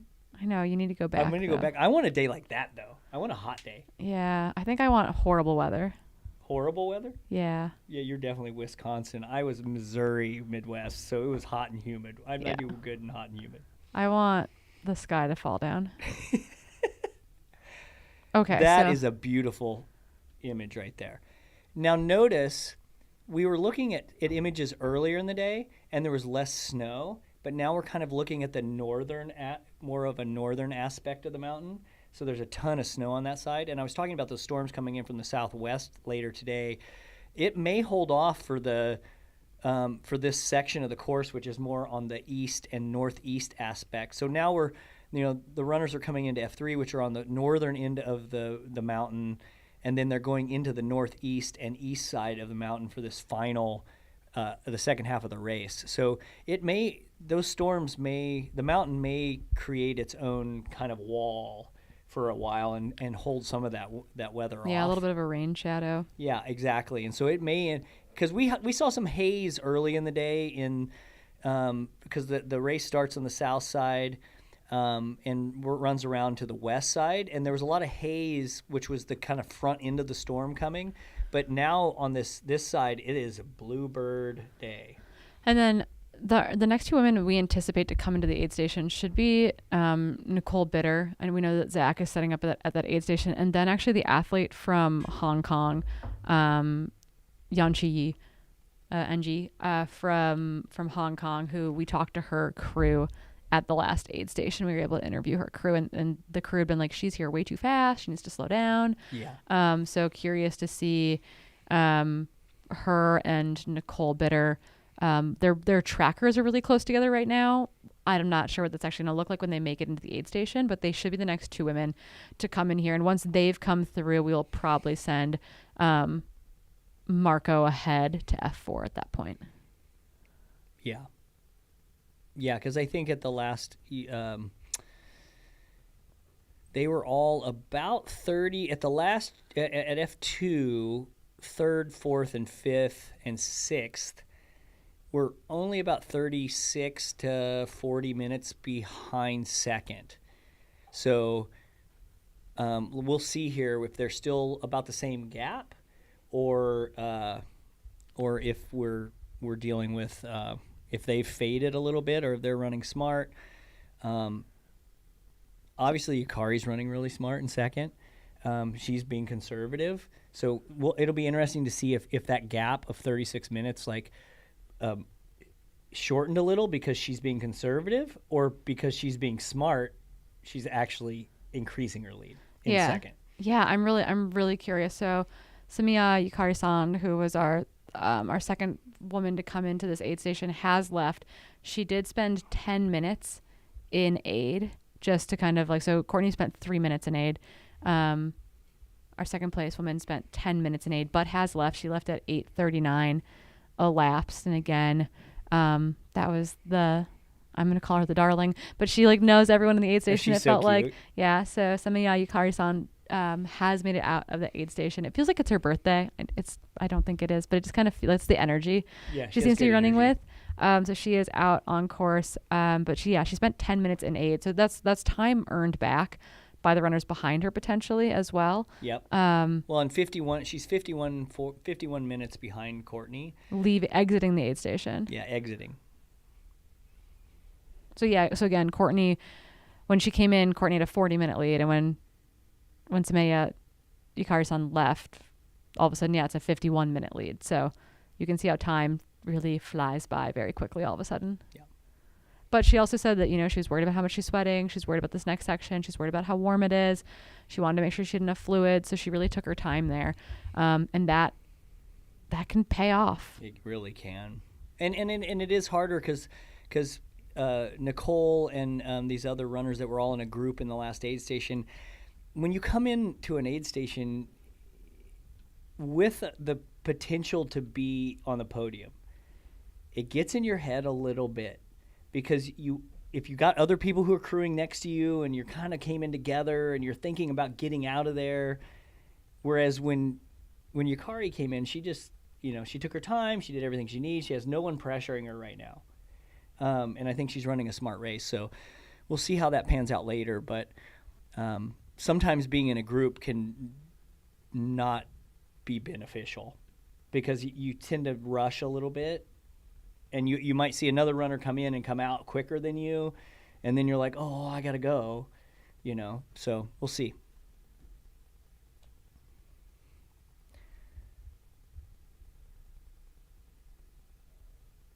Just tracking trackers. They just all of a sudden update, and you're like, panic. Yes, and Nicole Bitter's tracker hasn't updated in 13 minutes, so it's very possible that she's a lot closer than what her tracker is showing on the map. Yeah. They should be updating every couple of minutes, and hers is not updated for over 13 minutes, so. Yeah. I would say that's an anomaly. And our friend Jean has made another good point. He goes, on such a small map, it might look rolling, quote, but it can be a series of small, steep ups and downs. And that's true. That's one thing I was saying earlier. The map really, and even the profile, doesn't do justice to the terrain. It is steep, and those climbs are steep, and a lot of it, and it's not like the United States either. Like a lot of the United States trails have a lot of switchbacks. Yeah, no, there are no switchbacks. No, you just go straight up. It's like, path of least resistance, Go straight up. directly up the hill. Yeah, these are not mountain bike trails. Yeah, they're not graded for your mountain bike pleasure. They are. Yeah, there's no berms and sweet little short switchbacks and long meandering switchbacks. It's just boom up. It's get your money's worth. Vertical affront. Yeah, and if you're just joining us, that's one of the things we were talking about earlier when we had some drone footage of some of the surrounding ridge lines, and they're very steep, and the topography is very extreme when something goes up. So it just juts up out of the valleys. And you can't really see it here because we're kind of in a forest, surrounded by forest and in a flat valley, but the ridge lines are fairly steep.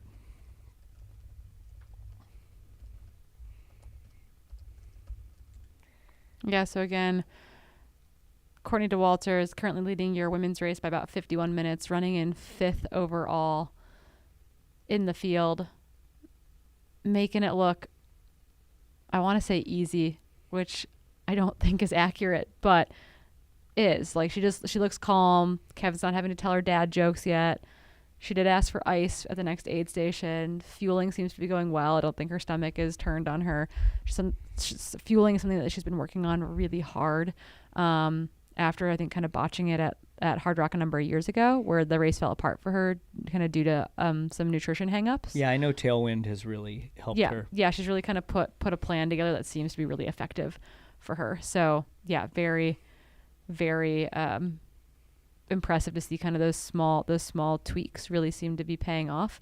They're not like, you're not changing your plan 180. It's like these, like you're turning the dials a little bit, right? Yeah. Like you're finessing things. Yes. And my buddy Ben Cook is asking, is the chain section still in the race?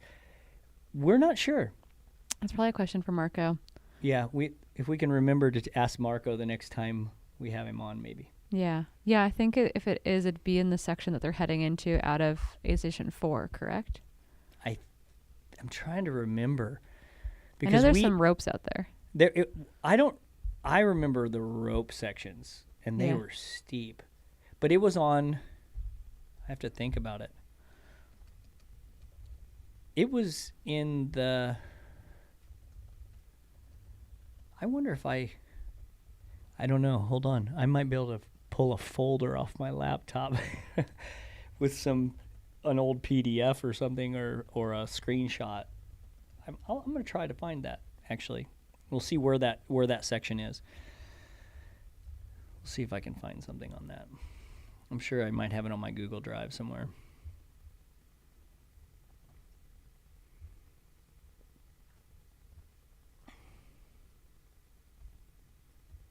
Yeah, and we're keeping an eye on the runners coming in because we are keeping our eyes out, in particular for F3 and F4, i.e. our women sitting in 3rd and 4th position in the race. I do. I have the PDF of the course from 2015. Nothing about that surprises me. Like, I'm sure it's like cataloged appropriately and everything. Oh, it totally is. I was a Yeah. graphic designer and had my own business. Of course, it's a catalog. Yeah, no, Are you it is. kidding me? It is very, very organized. I have no doubt. Actually, it was totally different in 2015. Now that I'm pulling it up, we started around where they are now. Oh, cool. On the north side of the mountain. So. And then ran counterclockwise. Okay, so where they go into the Lake Districts is where all the rope sections are. So yeah, so in they the back, are going to do that. In the back, like 3rd to final quarter of the race, that's where all that. That's ropes where and the chains hard are. terrain was. Interesting. And that's where, like, Brutal. because I went out easy, I had legs for all that hard stuff. I was like, it was very, like, this is what the race is going to shake up. Yeah, in a big way, I think. In the men's race especially, I think it's going to shake up. Because I've got somebody talking to medical. Yeah, I wonder if they're dropping out. Oh, is this John Ray Onifa? Oh, I think it is. I think he's dropping. It is. Stingray is. Yeah, Stingray. I unfortunately think Stingray might be removing I noticed himself. on the tracker he faded a ton He on this moved section. way back on this section. But yeah, I do think that this is Stingray. Oh, right, he did. He mentioned his back was bothering I mean, he's him. raced like 4 ultras already this year. Yeah, that's a lot. Yeah, he's talking about his back.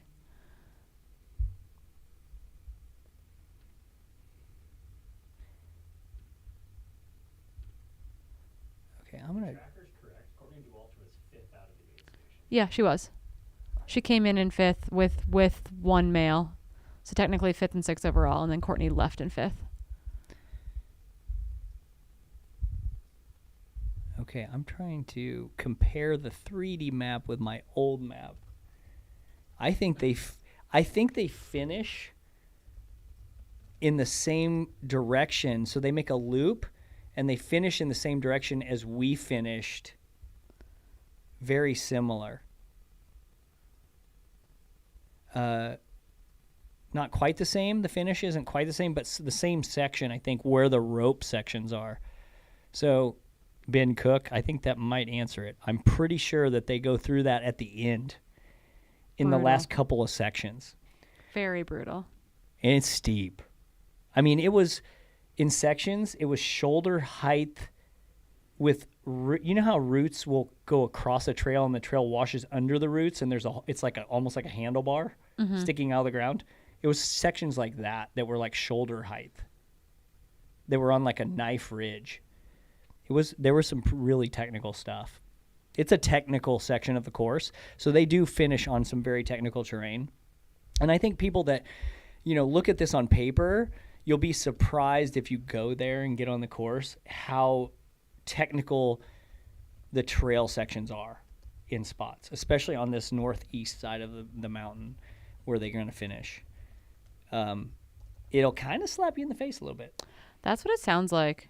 Nicole Bitter's tracker has finally updated, which is great. And just kind of rounding the lake is what it looks like before that kind of final march over towards this checkpoint. So I actually don't think she's that far away.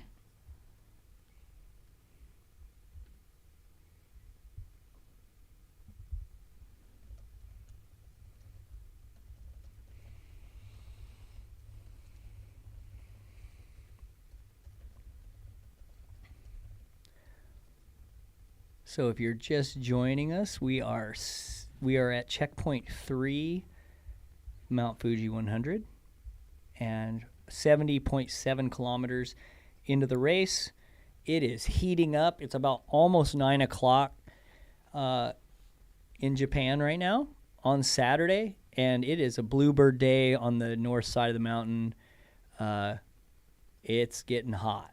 Yeah, it's 20 degrees Celsius. So we're almost at 70 degrees, but we're at over 70% humidity. So it's a humid day. The sun's out. Luckily, they go back into some trail, and there is some wooded sections that will help with shade, but there is no wind today. Looks like our humidity's dropped a little bit. We're down to like 67%, but it is a calm day, no wind, or at least not very much.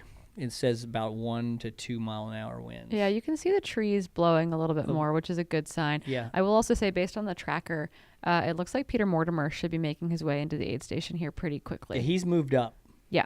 Since the last checkpoint. Yeah, and I think that Nicole shouldn't be that far behind him either.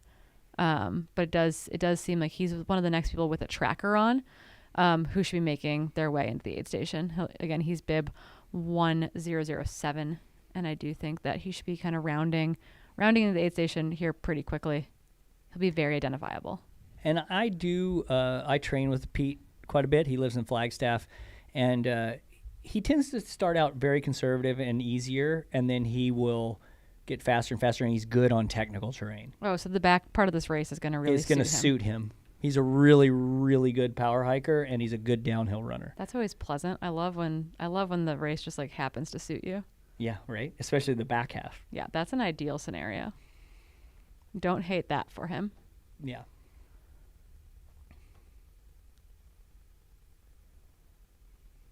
Yeah, he'll be in his dapper shirt too. Yeah, he's easy to spot. 6'4", beard, plaid shirt. Very, very easy to spot. He stands out. Oh.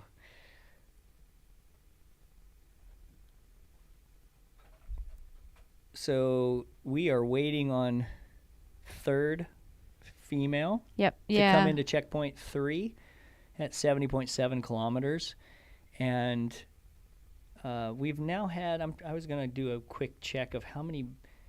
We've had quite a few men come through this. I was trying to get a quick check. We've had the top 40 men come through at this point who have left. They're moving well. Yeah. And they are from the top 40 are about an hour and 45 minutes apart from first to. That's a pretty tight race. Yeah.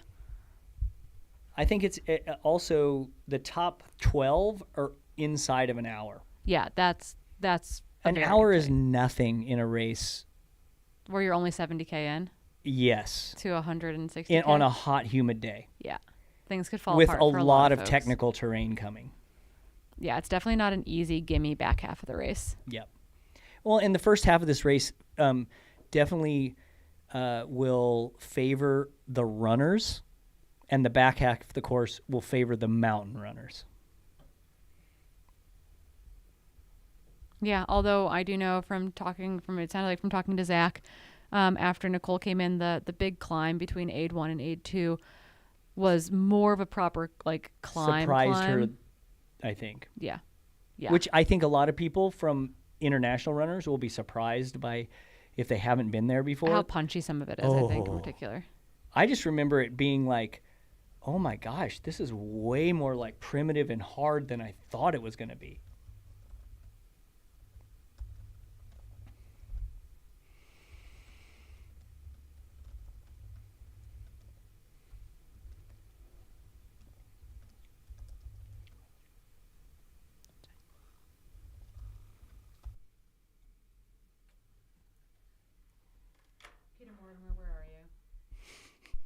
This aid station right now.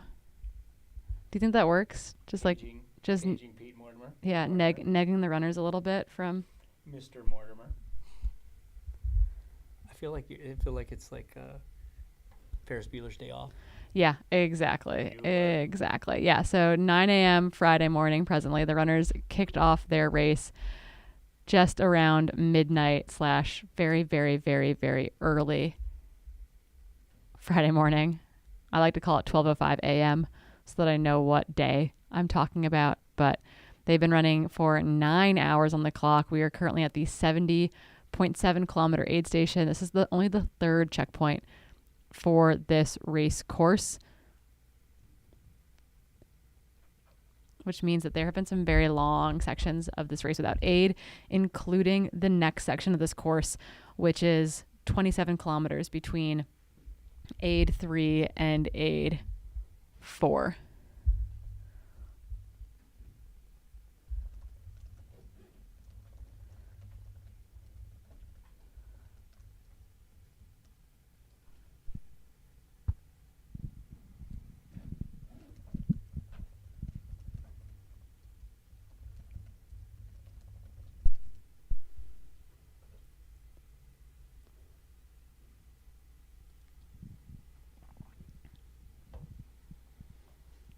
Yeah, so right now, waiting in aid, should be seeing Peter Mortimer, Nicole Bitter, along with our athlete from Hong Kong, should be making their way into this aid station momentarily.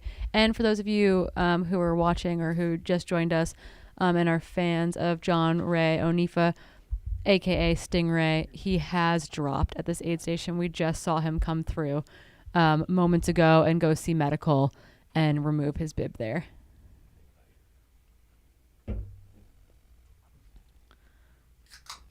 Zach, you just joining us from behind your desktop monitors as we crack super sick.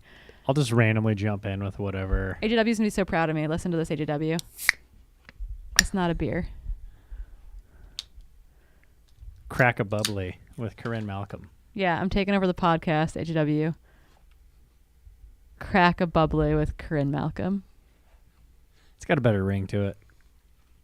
That's going to be my April Fool's joke for next year. Starting a new podcast. Starting another podcast. Don't worry.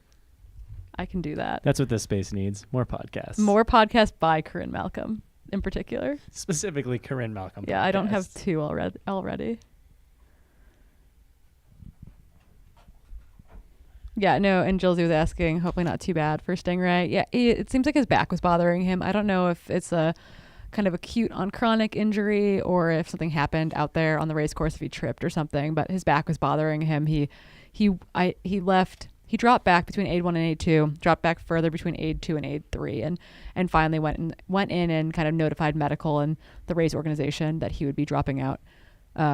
At that point, kind of turned in his tracker and his whatever else he needed to turn in. He seemed in pretty good spirits about it. He seemed completely okay. Yeah, he didn't seem like he was overly upset or emotional. He was just it's kind of what happens sometimes when you race as much as he does. It's kind of a potential. Yep, 100%.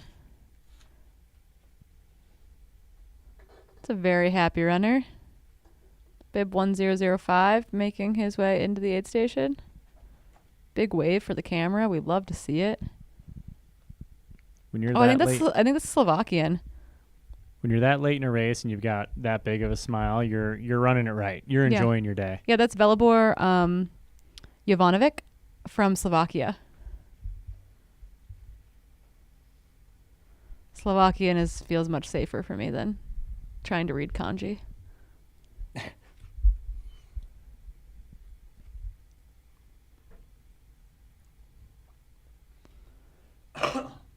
Yeah, but again, we're hanging out at aid station 3 in part because we want to see Nicole Bitter. Nicole Bitter, run faster towards us, please.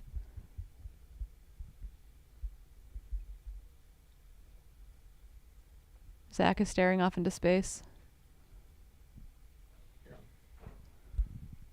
Jeff's mic's hot. He was really worried that he was just going to be talking into the abyss if he didn't double check his mic being on. I just ate an apple. Yeah. It was delicious. It wasn't even that covert. I know. I'm sure you probably could hear me crunching. Yeah. We were all just, you were picking it up on both of our mics. You were picking it up. I'm just kidding. You weren't. Yeah, no, our technology. We just randomly mute Jeff's microphone just to give us when give we us all get a break. tired. When we get tired of Jeff's antics, Just let him keep talking like he's doing something. You're right. Yeah. I just think I'm talking. Give Jeff a podcast. I don't need to talk anymore. You're like, I talk. The pseudoscience of ultra with Jeff Brown. The pseudoscience.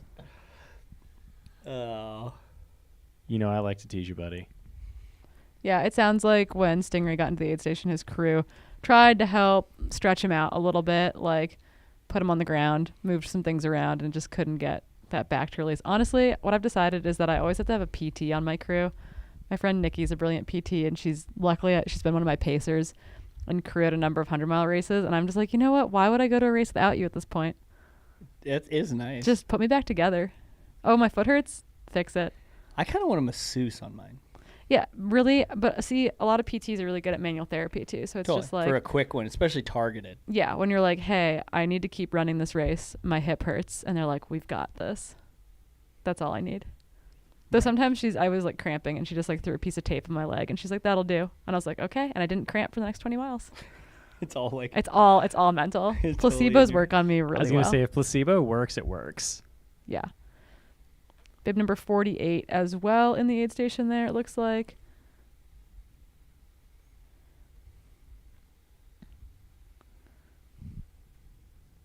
Bib 48. Another Japanese runner. Yoshinori Iri in the aid station. Bib 20 also in the aid station. They're coming in hot and fast right now. Junji Iwananami in the aid station as well. All getting lots of water. Looks to be the big thing before they head back out on course, as they carry a lot of mandatory gear in this race. It's for the runner's safety. It's going to include things like an emergency blanket, a rain jacket, oftentimes rain pants or a pant layer of some sort, oftentimes a cap, gloves, etc. There we go. 2 maps, some food, or a flashing reflective light, adhesive, elastic, or bandage, personal cup, oftentimes your phone. Yeah, a warm fleece or a long sleeve layer. Pants, travel insurance, it's always good. And then a backpack to carry it all. So, yeah, plenty of stuff to schlep with you around the mountain. A lot of stuff. And that's always like a challenge when it's like hot and humid. Yeah, it is. You're like, cool, I can feel this rain jacket through my pack on my back right now, and I like don't love that it's completely hydrophobic. You're like, I'm pretty sure I'm getting increasingly the sweaty. big words. Hydrophobic? Yeah. It's not that big. I know, but you just pulled that right out. You're like, wow, your vocabulary. Your Spot vocabulary is on. amazing. Peter, we're not losing it. We've only been doing this for not even 9 hours. We took a break and went for a run in the middle of it. It was pretty great. But that being said, it's somehow 5 p.m. already. We're in a studio with no windows. It's only 5? I have no idea what time of day it is anymore. 5:07 here in Phoenix. Yeah, we don't even know what time it is. Yeah, but that does mean that Chris is going to be here in like probably 30 minutes. He'll be here very shortly. We're going to have some new energy join us very quickly. What time are we here till? AGW gets here at 7. Chris is on at 6, so we can kind of sort of do what we want, I guess. Sweet. You guys are free to go do whatever you want. I'll give you the keys to the truck. Yeah, leave. Yeah, leave. We've already talked about that. Yeah, we are. Bye, guys. We'll leave you in the very capable hands of Chris and AGW for the overnight shift. If you Fuji after dark. Fuji after dark. Yeah. I'm all about trail running after dark. But yeah, so right now. The afternoon for the race. Yeah, exactly. No, it's kind of ideal. It's definitely ideal. We're actually going to miss the shakeup. We're going to have to just sit around this evening. We're going to be back at the Airbnb just watching the YouTube. So we know what's going on. Peter Mortimer. Yeah, Pete. That's a new colorway, I think, from Rabbit. It's looking fresh.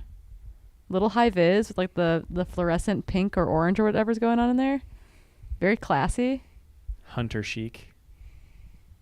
We call that Wisconsin chic. Yeah, he looks nice and he looks focused. Yeah, but that also means that Nicole Bitter should be not that far behind him. They've been running fairly close together for much of the race. But yeah, that is Peter Mortimer on your screen. Flagstaff guy. He is. Big Flagstaff guy. Yeah, Pete's Meats. Pete's Meats. Is that his business? Or is that what you call him? We like either way, it's kind of weird. No, we both like a lot of protein. Animal protein. Gotcha. And we both have Traeger grills, and oh my goodness. Our buddy Nick has good Traeger grills, so we all like Chris Warden's in the chat right now. Chris, why aren't you just in studio? You're supposed to be here in like 50 minutes. Oh. Courtney's not 4th overall, Liam, just to catch you up. Courtney's in 5th overall. There is a bit of a gap between 4th and then kind of the chase pack of men's top 10, which includes Courtney, in 5th place in the overall. Again, leading the race is our duo of Chinese athletes, who we believe are still together. One of them seems to have a tracker that works, and one of them seems to have a tracker that doesn't work. So I'm assuming they're together, and that is Deng Guomin and Chin Guida should be together. In 3rd position is likely Yuya Kawasaki, and then the very fast, very talented, very young, what is his name? I'm just staring at like a whole sheet of names, and that's not helping me.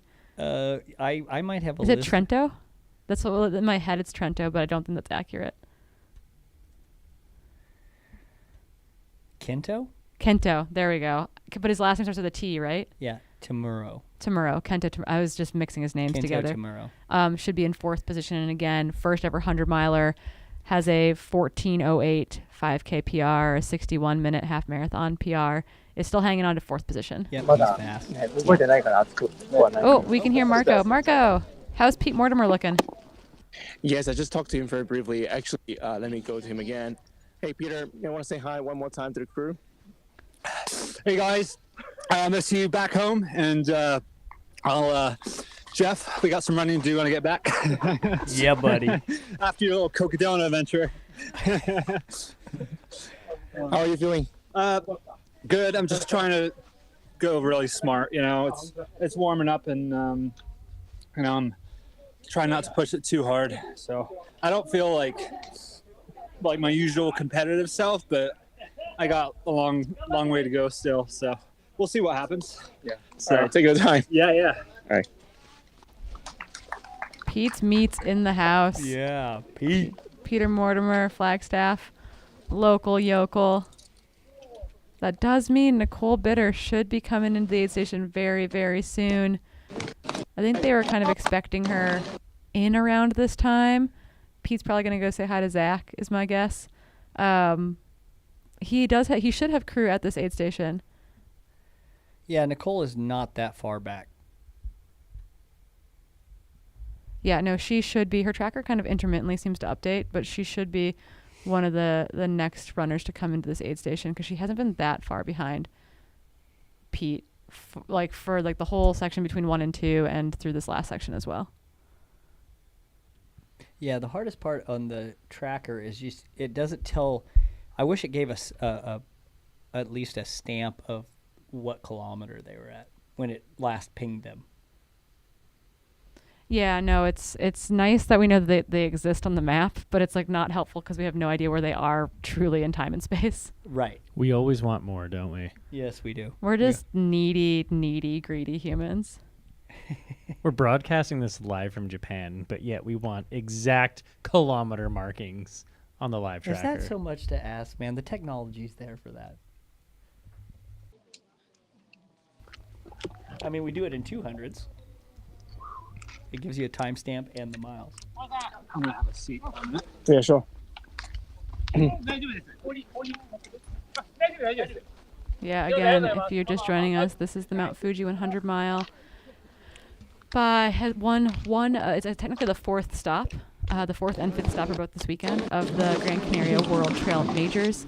A very just a fun series of races that's really kind of like taken off this year. They're all established races. It's all the premier distance, the most emblematic distance of the race at each of the stops. So the 100 mile here at Mount Fuji, the 115 kilometer at Madeira, etc.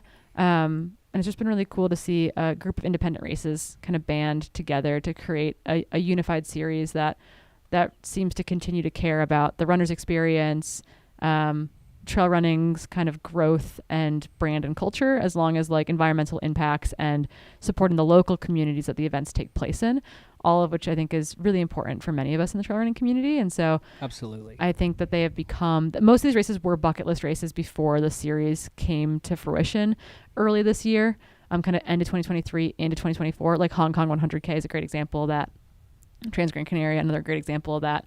Quebec Mega Trail happening later this summer, a great example of that. Ultra Trail Cape Town, a race near and dear to my heart, another one of those races. They're all singularly bucket list races, and now they're part of kind of one unified series where the race directors can benefit, the races can benefit from one another, and we're excited to do things like this, like bring you the first ever, I think, like fully English commentary of the Mount Fuji 100 mile. Yeah. And we're now looking at American Pete Mortimer. He is crewing or himself. Yeah, solo. I thought that he had crew. His partner Siska is there, but I'm wondering if he just decided to go off drop bags. Yeah, he's like, you know what? No stress, no pressure. Go to an onsen. That's what I would do if I was just Eat me some and my good wife. food. I wouldn't make my wife do it. Yeah, you'd be like, go eat some good food. I'll see you later. Yeah, Coffee Boy will be back later. Yeah, Coffee Boy will be back in 20 hours. Bye, babe. Just have a coffee ready for me. You yeah, can be I'm coffee gonna need girl. a coffee, and I'm gonna need you to crew me tomorrow once the race is done. Done, because I'm gonna be destroyed. But for the race itself, I think I'm good. Thanks.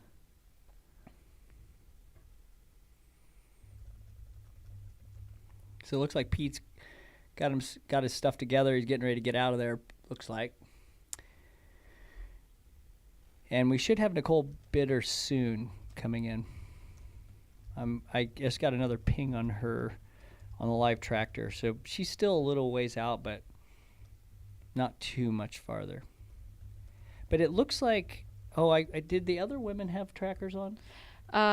They did. I know that the athlete from Hong Kong does.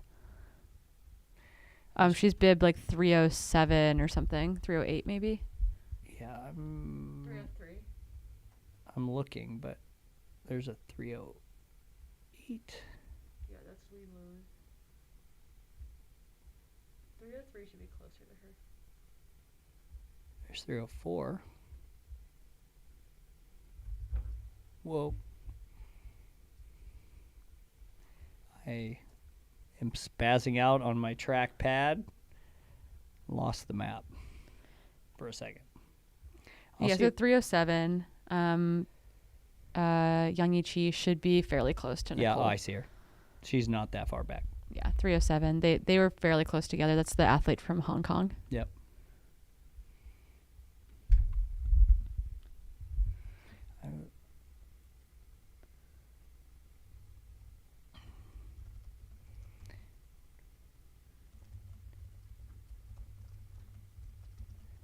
Yeah, they're all still 104 as well was in that group, that chase group. One, two. Was in 6th. Yumi Hosakawa is not too far back from that pack either. Cool. Has moved up. That's awesome. Yep.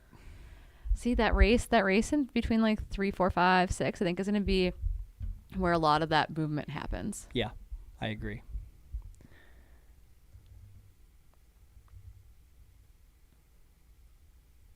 Let's see if I can find who else is coming. Looks like, yeah, there's definitely going to be a little bit of a. I'm interested to see the last slot in the women's podium.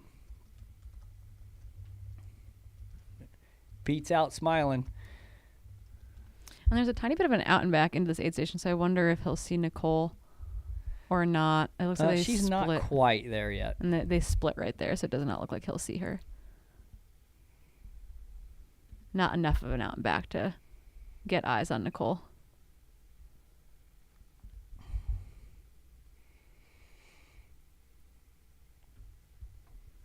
Yeah, I'm going to kind of flit ahead a little bit too in there with our trackers, because the other thing that we're going to keep an eye on is that our lead men are moving their way towards F4, which is again that start finish area. I don't know if is there a static camera at F4 from the race itself?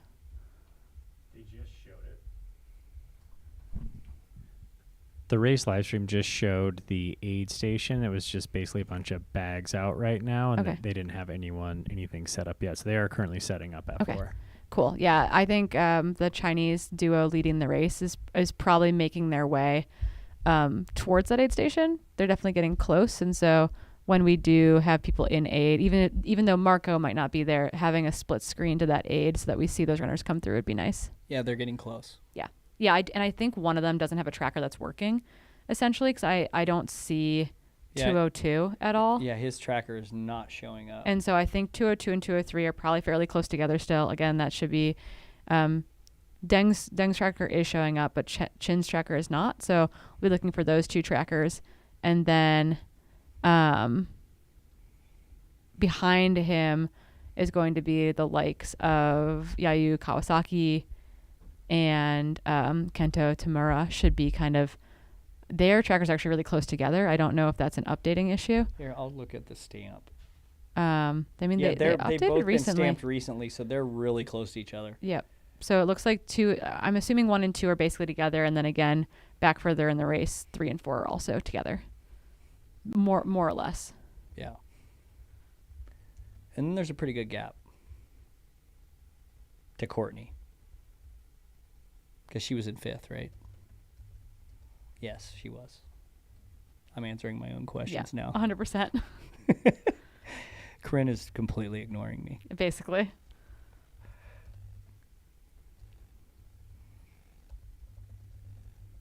For goodness sakes, Bronco, quit talking. No, you're doing great.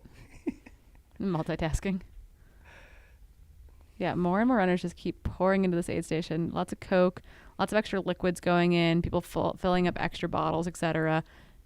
I think he's got 22-ounce hard bottles in that pack. That's honestly not a bad idea, particularly for this section where you might want extra hydration. The bottom right-hand corner of the screen does have the aid station 4. Sweet. You see they've got all their bags out sitting there, and it looks Yeah. like a giant gymnasium. Yeah, and they run through town, so a pretty solid-sized town. So they're going to be on roads coming into this next aid station, quite a bit of road sections. So, which in the heat of the day, asphalt. That's going to be hot. So they're coming into these, it's almost all either road or pathway. I can't tell for sure on this map. But it looks like some side roads coming into this gymnasium for F4. And like I said before, the F4 section, I'm really interested to see how they look, because this was that really long section, like 17-mile section without any aid, and it is getting hot. We are getting. I've got lots of friends that are like, "It's so cool that you're in Japan," and I'm like, "I'm in Phoenix, baby." Nicole Bitter on your screen. Yay. There she is, your third female, making her way into the aid station. Zach is going to be stoked to welcome her there.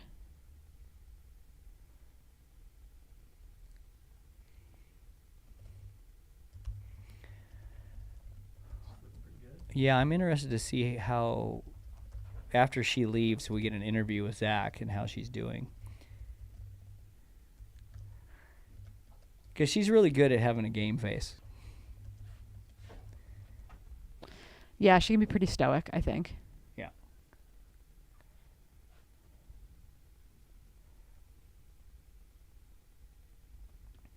Yeah.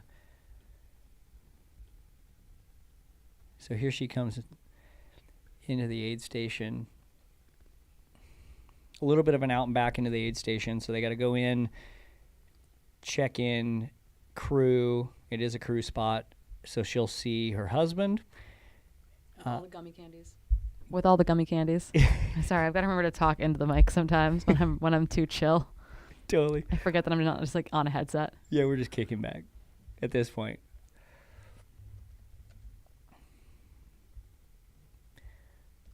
All right.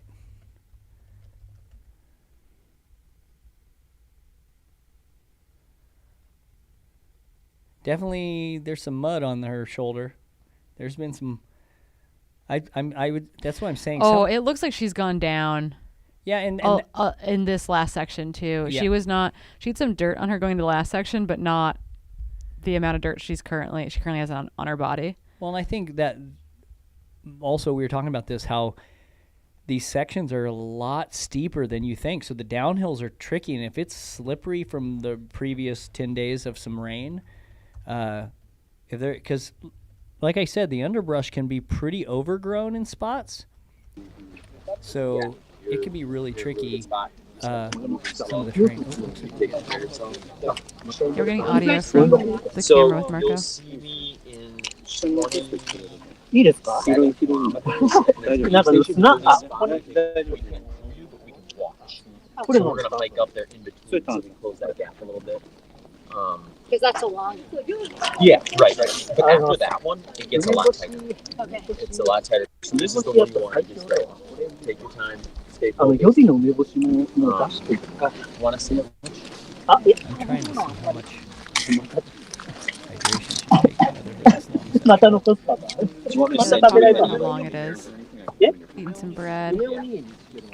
This one's open, and then I'll just stick it in this pocket underneath your water bottle.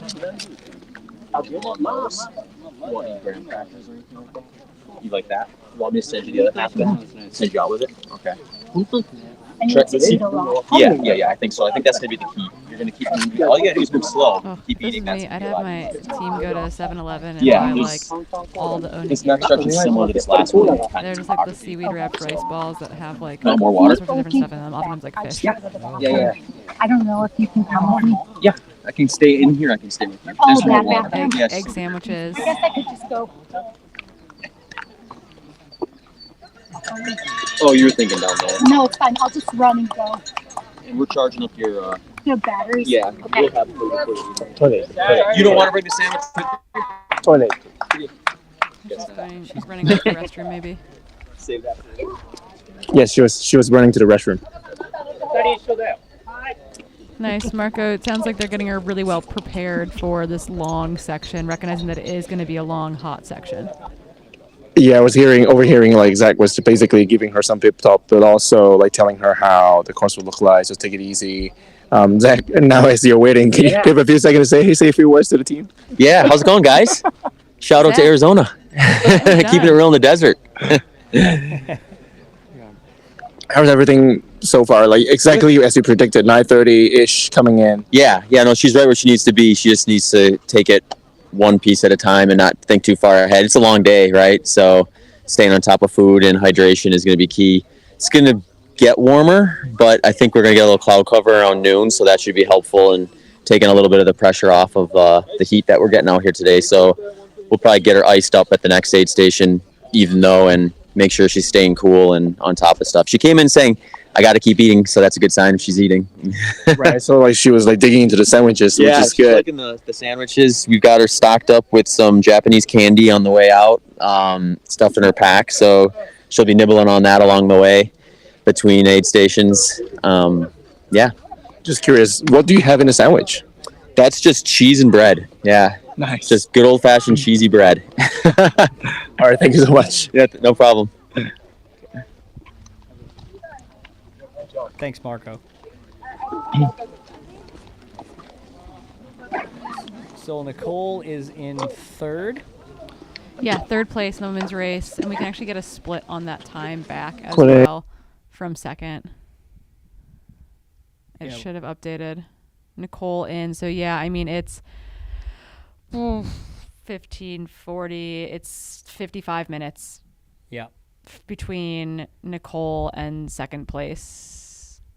Yeah, 55 minutes. So That opened up 25 minutes on the way into that aid station, basically. yeah. And she's an hour 40 back from Courtney Dauwalter. Yeah. Yes. So Yukari is now increased her gap in second. Courtney has increased her lead at this checkpoint in first. We'll see how far back the other women are. They were really, really close together in the last checkpoint. So second aid station at about 52K. They were third through sixth were only 5 minutes apart. So they were like about a minute apart each. So it looks like that gap might have increased a touch. Yeah, I would say that's kind of what it looks like from my perspective. And especially from the tracker. If the tracker is accurate, it looks like Nicole has like increased her lead over fourth just a little bit. She was pretty much together with fourth and fifth in the last aid station. So she's done a solid job on this last section. Looks like she's doing a good job of taking care of herself. And like Zach Bitter said, her husband said, it's a long race. It's a very long race. There's so much time ahead. Yep, just settle in. She's a veteran. She knows what to do.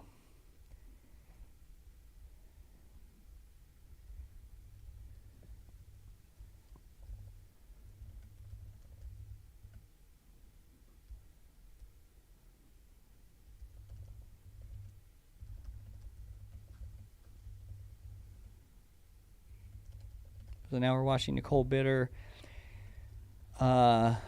leaving aid station 3 in third place. About 55, we said? 55 minutes behind second. Yeah, and about an hour and 45 behind Courtney Dauwalter in the lead. Yeah, and didn't spend all that long in there. She obviously took a bathroom break there, but got back, got her pack on, got out of there. So definitely took some time, but also managed her time really effectively and got out of there fairly quickly. Yeah, that was a pretty quick transition.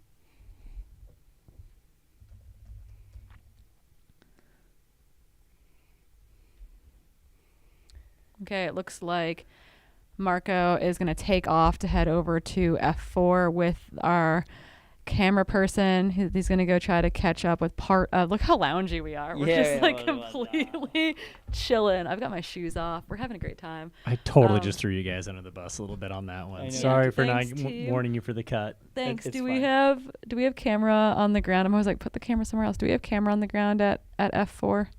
F4 being aid station 4? We've got nothing. Love when that happens. Because what we are looking for, essentially, is at least one of our Chinese athletes, if not both of our Chinese athletes, is making their way kind of through that town. Yeah, Den and Chen. Yep. Chen and Den. Yeah, we don't know. One of the trackers are not working. Yeah, it looks like Deng's tracker is working. We're assuming that he is fairly close to his teammate. So we'll kind of keep our eyes on that. And then behind them, We have Kawasaki Yayu-san, and Kento Tamaru in 3rd and 4th position. We think they're actually pretty close together too. Kento's tracker hasn't updated in a second, in like 6 minutes, so I'm assuming that he's much closer to 3rd. But yeah, that's kind of what we're looking at. We're kind of jumping in between aid stations. This is a static camera at that gymnasium at F4 as we await our lead runners there. Marco, our infield correspondent for the English channel, is going to be bouncing over there very quickly, trying to catch up on all the action. And it looks like the cell service over there is pretty stable, so we should get decent audio, decent camera from this location as well. And it looks like by the last ping on Den's GPS, it was about 4 minutes ago. He was at 94.5 kilometers, and the aid station's at about 97. I just figured out something on the map. What did you figure out? You can actually put your cursor over the actual track, and it tells you exact kilometer they're at, or anywhere on it. Just drag it along the line, along the. You genius. Dun dun dun dun. Oh, we're so smart. It only took us 9.5 hours to figure out how the tracker works. But now I can give you more detailed information. We can give you more data. So he should be coming in anytime. He's probably 4K. 5 minutes ago, he was 4K out from the aid station. Okay, so he's getting close. He's getting close. He should be coming into that aid station anytime. And we're assuming that he is probably with the other Chinese athlete. We definitely are missing a tracker. Yeah. So we don't know until we get a visual on them on the video. Is this the aid station? This is the aid station. Yeah, F4. Here we are. Yeah, Chingueda should be so the we're other. waiting the men's leaders right now. We think they're still together, but we're not sure. They were at the last aid station. They were Chinese within runners. 2 minutes of each other, kind of the last two aid stations. So we're assuming they're probably near one another, but we will not know until we see them, given our lack of tracking on one of them. I remember this section. Cool. The paved trails. This is what we finished on. Stuff we finished on last time, I think. Or either that or looked really similar. You're like, I'm having weird flashbacks. I don't know. But you know when you have those weird flashbacks when you've been somewhere and you see it again, you're like, I think I've been there. I think I've been in the pain cave there.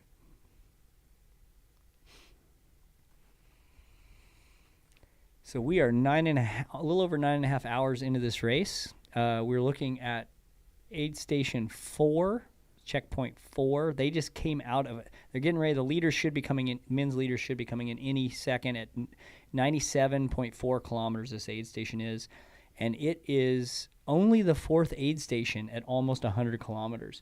They have had a lot of long sections, and from here on out, they'll have aid stations more often for this last part of the course, the second half of the course. But they have had just coming off a 17-mile section without aid. And this is where it's hot and humid and calm winds today. So this is where people could make big logistical mistakes in this last section if they didn't carry enough water. Is this a runner? Yes. Yes. Yes, 203. Looks like he's by himself. There is no one behind him, so he is solo. Yeah, and that's the one tracker that we do have that works from these two Chinese athletes. So this is Den from China. Yeah, bib 203, Deng Guomin, representing the North Face, China. We are also looking for another Chinese athlete, Chin Kuda, should be bib 202. We believe should be fairly nearby, but we will have to wait and see what his tracker says. Yeah, we don't know yet. But he's coming into he's approaching aid station 4. If you're just joining us, that's in the top right corner of your screen, F4. That does not mean female 4. That just means F4 checkpoint. Yeah, it's the checkpoint It's for. the aid station. I know we use F4 a lot to talk about where women are in the course of the, like, you know, F1, F2, F3, Yeah, F4. in the United States, for sure. But that is not the case here. So at the last aid station, Deng Guomin had a 1 minute and 40-second lead over fellow Chinese runner Chen Guodo.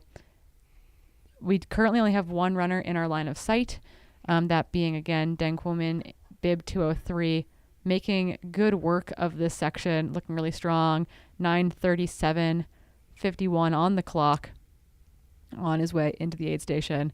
And yeah, we'll be really curious to see if there has been a shakeup in the men's podium positions between F3 and F4 on their way to this new checkpoint.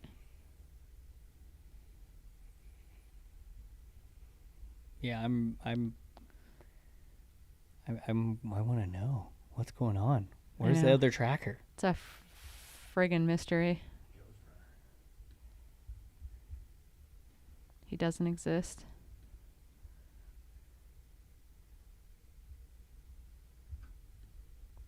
Yeah, based on the trackers, it actually looks like Kento Tamura has maybe overtaken Yayo Kawasaki. So it's potential that the very young, fresh 100-mile runner might be sitting in third position. Well, he's been this last minimum section has been a lot.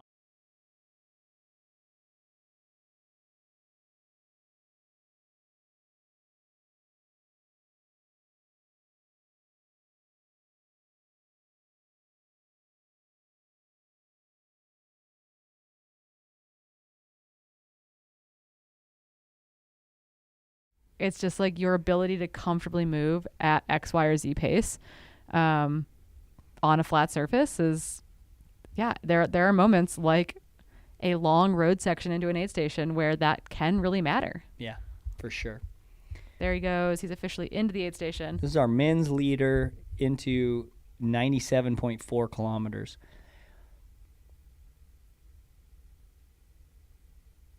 So basically 100K in well under 10 hours. He's moving pretty darn well. Yeah, he is. Sitting in the low chair. I like all these low chairs. Like super small and petite. Do they get to keep those aid bags? They're really cool. They all have like probably Mount Fuji branded like crew bags. I bet you get it as part of your goodie bag. Now I have to do it. I want one. We lost our feed into the gymnasium, it looks like, here momentarily. I'll see if we can get that sorted for you, Al.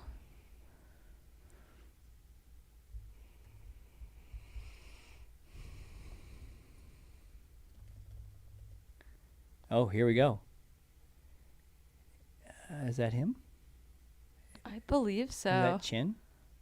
I can't see his number. It's yeah, on the it's side. 20 something, so I believe that's him. Yeah, so his tracker just isn't working. Yeah, so 202, just for all of you guys who are maybe following the tracker, 202's tracker is not picking up, and so we seem to have a tendency to lose him on the map, but he is alive and well and officially into this aid station. I'm wondering what that time differential is. It's not much. Yeah, it's not much at all. I mean, it's it can't be more still than around that it's 2 still minute about mark. yeah, it was about 1 minute and 40 seconds at the last aid station when they left. Yep.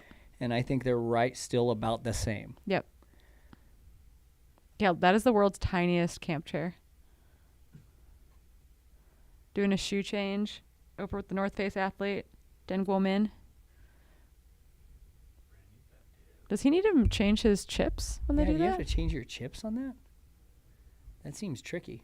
Seems annoying. Yeah. I don't know.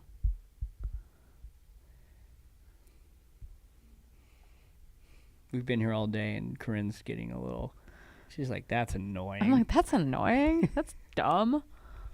No, they're doing great. We're waiting for an official split, though. I'm not sure why it's lagging. Maybe none of his chips work. His GPS tracker doesn't work. His chips coming to the aid station don't work. Yeah, they are. They're removing the zip ties. Or they're using they're twist ties. Oh, that's smart. That's really smart. But it is kind of annoying that you have to switch on your own shoes because it is a pain. Because in ultras, you want to switch shoes at least once. We've already talked about this earlier, and we'll repeat it to you who are out there and haven't heard it yet. Yeah, essentially, you compress the foam in your shoe. Yeah, you do. Over about 40 or 50 miles, the performance of your foam. Your fancy foam that you love a lot that makes you feel really fast. It compresses. It will rebound after 36 to 48 hours, but it has to rest. And so switching your shoes about halfway, it gets good performance. Yeah, to what looks like the exact same, like just a He's new, just switching a new the pair. exact same shoe, Same which model, is new super pair. smart. 50 seconds was the gap. Wow, that's nothing. Yeah, 50 seconds, so less than a minute between the two of them coming into the aid station. So they are keeping it really, really close. And that also means that probably in the next 2 minutes, we should see our 2 Japanese athletes also making their way into the gymnasium. Yeah, they're not that far out. So the race finishes here as well, like outside this this is building. this is where it finishes. So just right outside this gymnasium in the park, here's the, let me give you an update. We're 6 minutes ago. Kawasaki and Kinto were really close together, less than probably 500 meters apart. And oh no, wait, I just got another update. No, it just re-upped. So it's hard to tell. Kinto was 6 minutes ago, so I think he's in front of him. I think Kinto's in front of He is. Of Kawasaki. And so that means they are, I'm going to give you the exact 93 kilometers away from a 97. So we think they're probably 3 to 4 kilometers 3 to 4K out. Approximately. Yeah. Given GPS air. Yep. Of up to 10%. Because, yeah, exactly. So we're going to see. We'll see how far What was back the they are. split at the last aid station It between was- the 2 Chinese athletes and the chase pack of the 2 Japanese athletes? It is. Find the right tab, I believe in Good you. grief, I have so many tabs. 6 minutes. Thank you, Zach. Okay. 6 minutes between 2 and 3? Or 3 and 4? 4 minutes between 2 and 3. And then another like 2 minutes back to. And then 6.5 minutes between 3 and 4. Well, 3 and 4, we know that gap has closed down to nothing or has completely flip-flopped. Yeah. The 2 Japanese athletes are together now, at minimum, if Minimum, and Kinto might be ahead. Yep. Our super fast road runner. Yeah, our 61-minute half marathoner. Yeah. Aid Station Fireball, who's been in the chat all day, we've decided that we think he might, like, there are definitely a handful of 63 and 64-minute half marathon guys in trail running, you know, including people like Jim. Not very many 101s. 61-minute half marathoners in the sport of trail and ultra running. Like, that is smoking fast. That's really freaking fast. And he's a 14:08 5K. Yeah.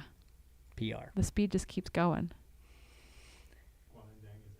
Yep.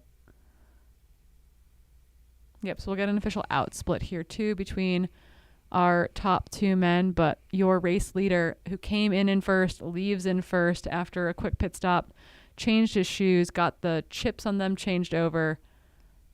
He's running a solid race so far. Looks really smooth. Yeah, the question is that they've had a lot of smooth running over the past 97 kilometers. They've also had some steep punchy nonsense, but they are moving into what we would consider 60 kilometers of the rugged stuff. We're talking ropes, we're talking rocks, we're talking technicality, we're talking slow terrain. Yeah. Over the next 60K. Yeah, this is going to be This is a test of if these guys are good mountain runners. Yeah. Technical mountain runners. 100%. On fatigued legs, too. That's a whole other element. Travis in the chat is asking you, Corinne, what's the source for 61 minutes? I'm seeing 64. That was from Marco. Yeah. Wasn't it? Yep. Yeah, that might have been from Marco. Yeah. Our correspondent. Yeah. So Travis Lonkar, who's our one of our data homies at Free Trail. He's the creator of Free Trail Fantasy, which you all should play before Madeira starts tomorrow at 4 p.m. Pacific, midnight in Madeira. Play it for the Golden Trail World Series, the Golden Trail World Series race. Play it for Canyons. Play all the Free Trail Fantasy. But, Travis Lonkar. It came from Marco, who's our field correspondent. I think this next section, the loop back to this aid station for the finish is really going to separate those who have strength in their legs and are able to handle that technicality, because it requires a little bit more than just raw speed. It requires a lot of stability muscles that are going to get tested pretty aggressively leaving this aid station and coming back. So those who have done the strength training, this will be a separator for that. Yeah, there's a really interesting some research on body types at least in male endurance athletes between road runners and mountain runners, and where it was a French study, and they put the two they pitted them against each other as far as like VO2 max and all of that, but then they compared their body types, and because the mountain runners were visually more muscular and a little heavier, because it's so much power when you do mountain running, right? With the downhill eccentric load, the power of going uphill, right? Even power hiking hard. You just are way more muscular. So Chris Warden in the house. I think he's just been on his laptop in the parking lot sending direct messages to the YouTube chat.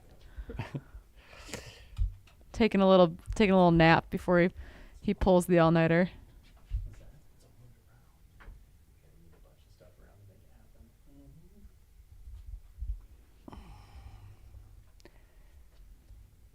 Yeah, so we should be seeing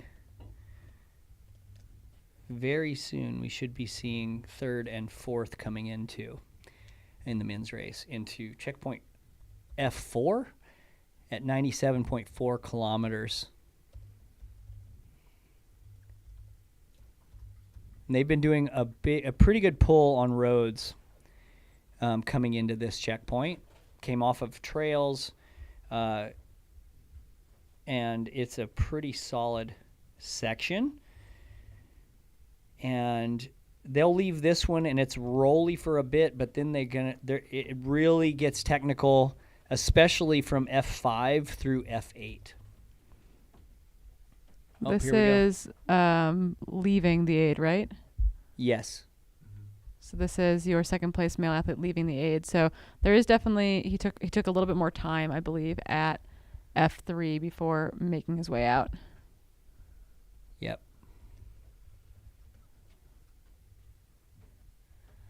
This is Chinese runner Chin. And we are awaiting Kento and Kawasaki coming into checkpoint 4 at 97.4 kilometers. We are 9 hours and 50 minutes into the race. So these guys are going to be sub 10 hours through 100K, the top two guys. Yeah, super, super fast. They're flying. They're moving really fast. And it's like, is it sustainable? We'll find out. It might take a little while for that to become completely apparent. I'm going to have trouble going to sleep tonight. Yeah, no, we're going to be sitting at the Airbnb just with YouTube open, listening to Chris and HW ramble on about something. Probably making fun of us is more likely. Hey, Jeff, if you're bored, you can have your shift back. No, I'm not taking that 2 a.m. shift, man. Yeah, Jeff's like, I'm not waking up at 1:30 to come over here. I will be up at, what time are we waking up at? We have to be here at 5? Yeah, we have to be here at 5 a.m. We have to kind of watch Courtney, though. I'm going to let you watch Courtney, and you're just going to come wake me up. Just, like, beat on my door. I'll check on Courtney, and if I think she's going to be early, I'll come with you. I'll give you guys a text. I'll keep you guys updated. Yeah, sweet. Because, I'll be in here. Yeah. Yeah, exactly. And I need my beauty sleep for Cocodono. Where? Have you seen how ugly I am? I need beauty sleep, Corinne. Okay. Whatever you say. We're not falling apart in studio at all. 10 hours in, doing good. Our two lead men, both Chinese athletes, have blasted through F4, the fourth checkpoint on this incredible Mount Fuji 100-mile course, and are well on their way into what we think is going to be the most technical part, most challenging part of the race course. We will then we are waiting for our next two athletes, which we believe are the two Japanese runners, including last year's second place finisher. Here's the map. Yayu Kawasaki, and an up-and-coming first ever 100-mile debuter, but very fast road runner. Also ran the Doyenthon on 100K last year, so has some experience running some very rugged, very slow mountain terrain. Should be coming in 3 and 4, and we'll be keeping our eyes on the aid station as we await those two runners to come in. Kento Tamurai should be in that mix. So, and then I think at that point there should be a fairly big gap, and that gap is actually going to be back to none other than Courtney Dauwalter, who we believe is still running in 5th overall at this point. But they are currently, Chris, on a 27-kilometer section without aid. That's one of the things that's kind of wild about this race as I was going through and preparing my notes. Oh, sorry. We don't have audio on Chris. Now we have audio on Chris. There are some really long stretches for a Oh, 100-miler in between these aid stations. I kind of was like, there's 8? Like, that doesn't seem like enough to me, but then again, I'm not familiar. And also reading that chart is a little bit misleading because you have to kind of meter it up, so to speak, because you think, oh, well, like I think it was said just a little bit ago when you were on with, or when you were talking about one of the people in the chat, that's meters. And it's not rolling right up the side of the hill, like you said. You know, more of an East Coast thing than a West Coast thing for Steep. sure. Yeah, no switchbacks. Lots of roots, no switchbacks, some rocks. Nicole Bitter came into the last aid station absolutely covered in dirt. Oh my! So I'm not exactly sure what's been going on out there, but it's definitely a little bit rocky, a little bit rugged, a little bit sloppy. A little bit of trail carnage. A little bit of trail carnage. Well, I think one thing to point out too, this next checkpoint, F4 to F5, is kind of rolly. It's not super crazy yet, but after F5, things get real. That's when it gets technical. They go back out into the lakes area that's very technical. Where we believe there's like ropes and chains and I'm pretty steep, sure rocky that's stuff. the same section we finished on in 2015. Okay. And brutal. It's gnarly. There's some gnarly sections in that section. So I think that's where the rope sections are. Again, I forgot to ask Marco the last time we had him on if that's the section, but we're not good at our jobs. Clearly. But I do. It's very technical in that last part, and so this will definitely favor those who are really good mountain runners, good power hikers, good downhill runners on technical terrain, steep terrain. I remember there being a lot of steep downhills too there at the end. That just a lot of little over 1,000 foot or so 1,000 foot climbs and descents in there, and it just is kind of, if you look at it, it looks like from F6 on, it looks like a little bit of an EKG machine. Oof. Yeah, and it does look like, based on the most recent tracker updates, that we will probably see Kento Tamura come into the aid station ahead of last year's second place finisher Yayu Kawasaki.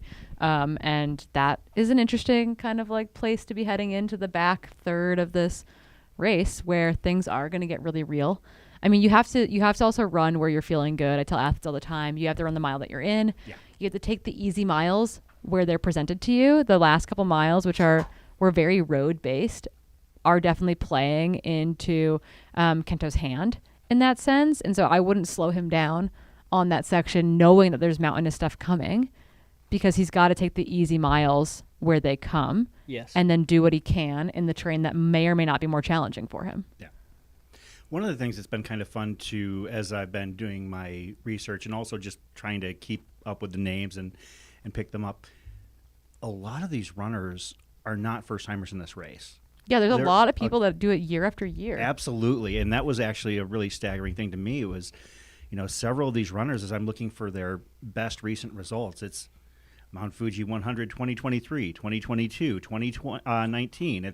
They come back year after year for this race. You can tell it's a big deal. It's akin to Western States here, I think, for a lot of these runners. And I heard you talk about that from a familial standpoint in terms of some of the runners coming through and seeming to know everybody that is helping. Yeah, it was cool. The woman who's running in second, literally knew everyone. It felt like her birthday. Like Yakari. Yeah, just made the rounds in the aid station. It was so cool. Something, Chris, so that you know this when we end up eventually relinquishing the mics completely over to your control, is that our second place runner, Chingudo, so we have GPS trackers on probably the top 40 runners or so. There does not appear to be a working tracker on him. So his chip is reading at the aid stations, but his GPS tracker for the mapping does not seem to be working. And he did leave. We got an official split for the exit time at the aid station is 1 minute and 10 seconds. So he lost about 20 seconds in the aid station. But again, like, these two guys have been running within 2 minutes of each other for the entirety of the race at this point. It's pretty amazing. It's incredibly amazing. But then again, I don't know what kind of a strategy people employ, that, maybe race elsewhere. I mean, it's kind of been cool to learn about this race from scratch, and not only learning about the athletes, but the terrain, and also the other races in the region, in the APAC area. Oh my goodness, there's so many cool races. It's like, yeah, I want to go do this, but I also want to go do like a Japanese season or an Asian season of racing. The races in Vietnam and the Philippines and Hong Kong. Yeah, I mean, all over the Korea, let's go to South Korea. Thailand. Like, all of these races seem to come up over and over again in these competitors' results. I mean, it makes sense. But then occasionally you'll find some people on both the men's and women's side, oh, there's a Black Canyon result. Oh, there's a Canyons result. And, last year's URA 100 winners in the field. So, I mean, there's a little bit of, I guess the same way that, we've got some Western runners such as Courtney, Peter, Anthony, and Nicole. They come over here. I mean, obviously, the Asian runners. Oh, who do we have here? Sorry, I'm just. Oh, no. I'm just. We always get Kento. distracted. Yeah, that's Kento coming through to this next aid station. Our speedy road runner, debut 100-mile runner. Yeah, he was hard to find some information on. There was. He does have. I just want to point out that that's not a soft flask in his pack. He has like a plastic water bottle. Plastic water bottle. So I don't know exactly what's going on, but again, a 27-kilometer section without aid. Things can happen out there. Things can get really weird out there. But yeah, he's got a plastic bottle in that one pocket. And a soft flask in the other. Yeah, maybe it's very possible. We didn't get to see him leave the last aid station. It's very possible that he left with 2 soft flasks and a plastic bottle. Oh, in the back. Yeah, he just might not have had, or in his hand even, he might not have had a third bottle, and he realized it's 27 kilometers, and so he left with a plastic bottle. That is very possible. Where he's like, you know what? I think I'm going to want the extra 20 ounces. Yeah, I'm interested to see how he acts in the aid station too once he's done running here in Cruise. Because this is his first 100, and it isn't his first ultra, but it is his first 100, and sometimes there can be small mistakes in hundreds that come back to bite you in the last 25% of the race. So we'll see how well he does here, but as this goes into the true mountain stuff. Well, I've always looked at running, going from the 50K ranged up to the 100-mile as like playing a game of Jenga. And the higher you build the tower, the longer you go, the more just tapping things wrong or possibly, just not seeing something the right way can come back to haunt you and cause things to crumble. But, that's part of the experience. I mean, I would think that for the most part, most runners, there are exceptions, but tend to, not always get it right the first or even the second time. So, yeah. But he looks good so far. I mean, there's, can't take anything away from what he's doing so far. I mean, he's obviously not blowing up yet because he just moved his way up into third in this section. Yeah, like clearly moving very, very well. So I just wanted to check because there were a number of Japanese runners at Cascade Crest last year that I ended up running a lot of the race around to male runners. And I just pulled up one of their names just to see if they were in the start list. Sure enough, they're on the start list for Mount Fuji 100 miles. So it's just like, yeah, okay, it makes sense, right? Like this is, like one of our, big continental races. Mm-hmm. He's running really smoothly. Yeah, the weather seems to have been pretty peaceful based. I had spoken with Pete Mortimer last night. We had a brief call and kind of wanted to get his thoughts. And And the first thing I noticed was that it was clear behind him. He had Mount Fuji in the background, but he had originally said when I spoke to him prior in the week that it had been raining all week and that he was afraid it was going to be a mud fest. And it sounds like there are some areas of the course that are still, and the water is still kind of damp, but like not the downpours that he was fearing as the race is underway. Yeah, obviously there is some mud on the course. We've seen runners looks like they've taken some slips. There's mud on butts. There's there's definitely mud on people for sure. It's definitely in spots.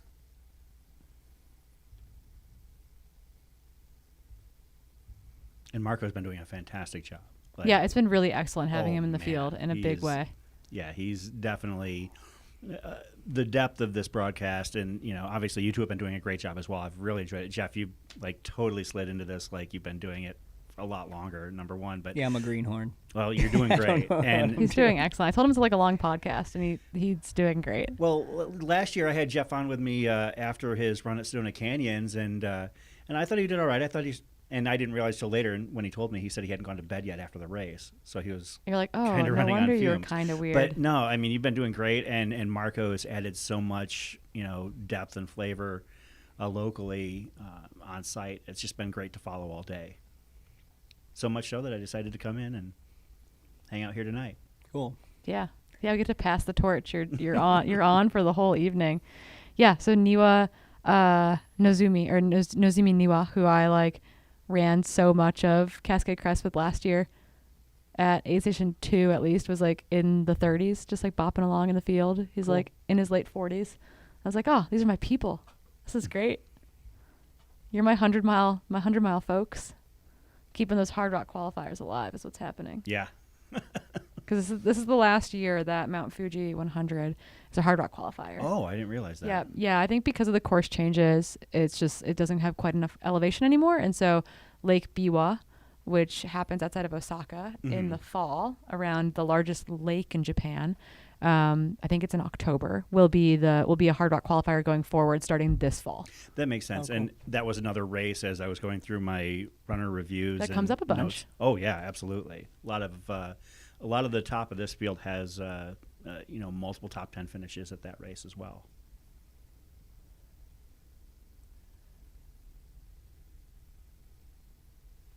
So if you're just joining us, this is third place Min. He is at Aid Station 4 at 97.4 kilometers. He was in fourth at checkpoint 3, has moved into third. Yep. Yeah, and honestly, his fellow countryman, second place finisher here last year, Yaya Kawasaki, should be coming into this aid station, I would think, momentarily. Yep. Yeah, he should be coming in anytime. It's showing him, the last 2 minutes ago, it showed him almost there. So he should be in any moment. So third and fourth are right next to each other. First and second are right next to each other. Probably within a minute or two, there he is.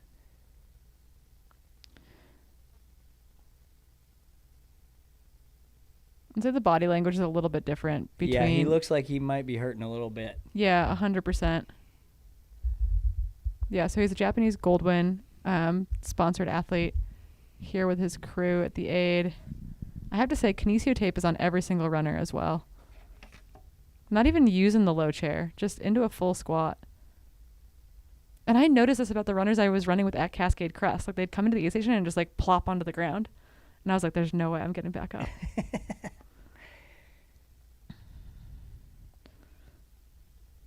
But you have to imagine, you've been running for 10 hours. Yep. It's now about to become the hottest part of the day. Yeah, it's just now. It's just starting, but you've been feeling that way. Remember, it's for only probably 2.5 hours. 6 in the morning. The humidity has been dropping a little bit, but I was trying to get a temperature read, and I think that I'm not sure where that temperature read in the bottom left corner is coming from exactly.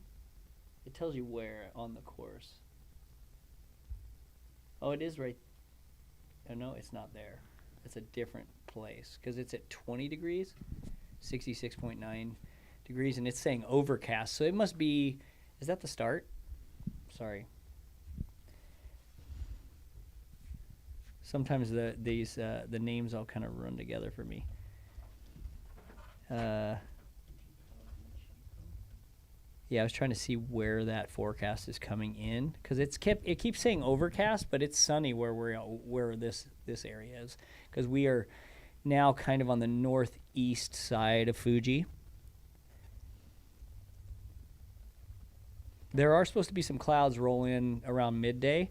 There is a potential storm system coming in from the southwest that is supposed to bring maybe some rain tonight. Yeah, the odds of that, I think, have decreased a little bit over the course of the day. Okay. So they may just get some clouds. Yeah, and I think the clouds would be nice. When I was helping out with Further in Palm Springs, the heat would really start to feel pretty oppressive by like 10:30 in the morning, which you're getting kind of similar like high temps as well. Yep. Not the humidity, but we had an afternoon where all of a sudden these clouds rolled in, and it felt so good. Like that little bit of cloud cover made such a massive difference. Looked like Kinto's out. Okay. In third place. He came in third, leaving in third. We'll get a checkpoint here. It'll update pretty soon. We can tell you exactly how far back he is from second. But we've got quite a race for the podium in the men's race. Yeah, it's you a know tight what? Race. Courtney's going to be there to clean up anything that falls apart. I know. She's lurking. Yeah, currently in fifth like overall. She does. We anticipate that she'll be the next runner into this aid station, more than likely. Yeah. I do believe her tracker is the next tracker that we see on our map to be coming into this aid station. Yeah, and she is 3 minutes ago. She was at 93.4 kilometers, so only 4K out 3 minutes ago from the aid station. So she's not very far. Yeah, no, she's like rounding kind of the big corner into town, and then she will be into the aid. Yeah, we got some IT band pain, it looks like. We've got some kind of lateral quad, some hip tightness, it looks like, on our Japanese athlete that's still currently sitting in the aid station working some stuff out with his crew. And this is my assessment. This is from not carrying enough hydration in those long sections. Because all that stuff starts to tighten up. And once you go there, it's hard to come back from that. Yeah, and the aid stations have been very far apart all day. It does make this a very challenging section of the race. Yeah, this is where carrying a little more water weight is probably a smart idea. You might be a little slower through these sections, but then when you get into this last like 60, 70K of the race, where the aid stations are closer together, you can go lighter, and you are ready to bring it. Yeah. Truly ready to bring it. Yeah. Instead of just trying to hang on. Yeah, so getting, which I talked to you about earlier, Red Bull in the system. So taking in some not caffeine, but taking in an energy beverage. That's got something that's going to act kind of as a stimulant and keep them awake. The taurine and caffeine. But benefit of using something like Red Bull in a race like this, where it's going to be warm and hot, is that it's not a vasoconstrictor. But it has caffeine in it too, right? So the It caffeine would depends. be a It depends on the like formula of the product, but a lot of times they rely on taurine as the stimulant. Right. I think Red Bull has both. Yeah, I think it depends on the. Well, I want to know what after we've been talking about this since yesterday. Yeah. I really want to know what has just taurine in it and not caffeine. Yeah, but I think that's the real deal when it comes to running in the heat. Just do a supplement, right? Because it doesn't just do a taurine vasoconstrict. supplement. Yeah. Yeah, you're on the risk with caffeine of having some vasoconstriction, which can lead to This some. is a shot of Kinto leaving the aid station. Yep. With In 2 third soft place. flasks, no large plastic bottle this time. Yeah. And this next section is, hold on, I will tell you, 15.6, so about 9 miles. Man, that split between the Chinese runners out front 9 or 10 miles. And third opened up in a big way. The split out, leaving that aid station, went from 6 minutes, 12 minutes for the athlete on your screen, out to 23 minutes. So the two Chinese athletes at the front have a 23-minute lead over the pursuing podium pack. Yep. Which in technical terrain is nothing. It could be nothing. If they fade, if they're starting to fade, if someone's walking and you can run at all, it's a big difference. Yeah. A 0-minute mile, a 30-minute mile is faster than a 0-minute mile, right? This is true. What's happening right now in the aid station? What we've seen, like moving is faster than having to be there. And regrouping is okay. Yeah. But and this is Japanese runner right now. We're looking at Japanese runner Kawasaki. He is in 4th. Yep. He was 2nd last year at Mount Fuji, and he's been rubbing his IT band, been rubbing his hip flexors. He put extra tape on.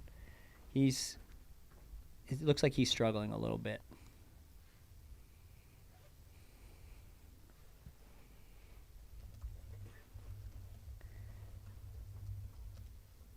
Yeah, this is we should have Courtney Dauwalter coming in. Really any second.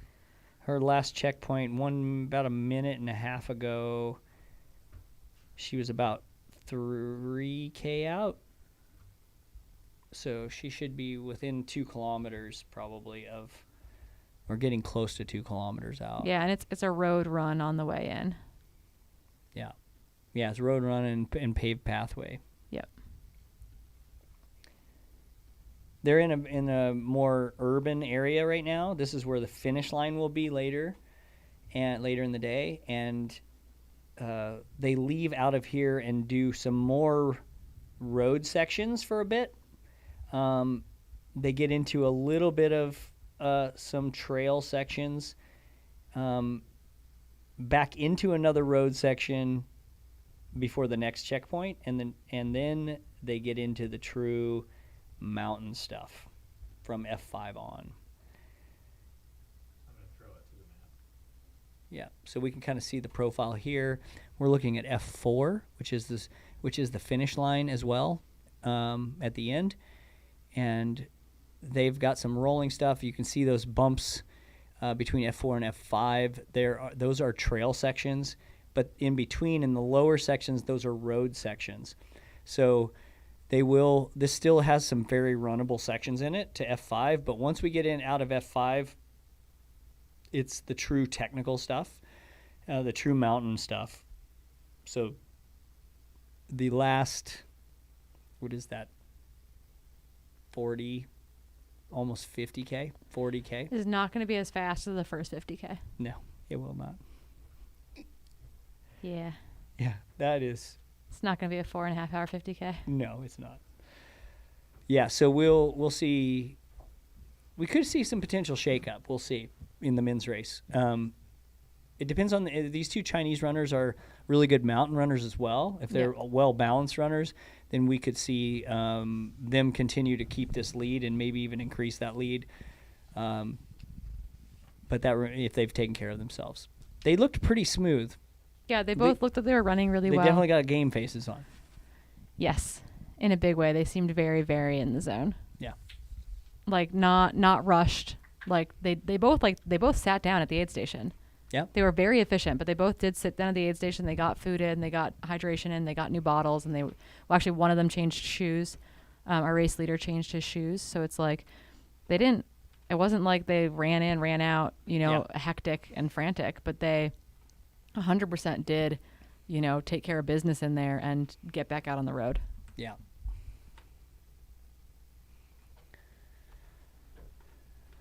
I'm trying to figure out where we are right now on this. Just outside of F4, waiting for Courtney Dauwalter to come in. Yeah, we're waiting for Courtney.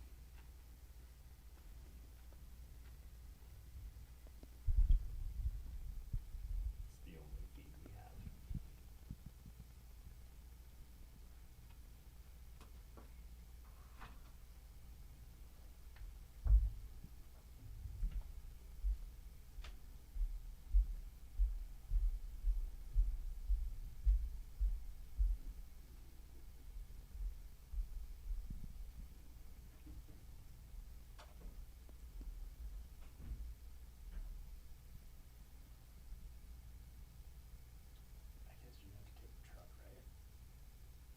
No, because I can leave with Zach. Or like we'll just leave together. We have 2 vehicles. We're talking.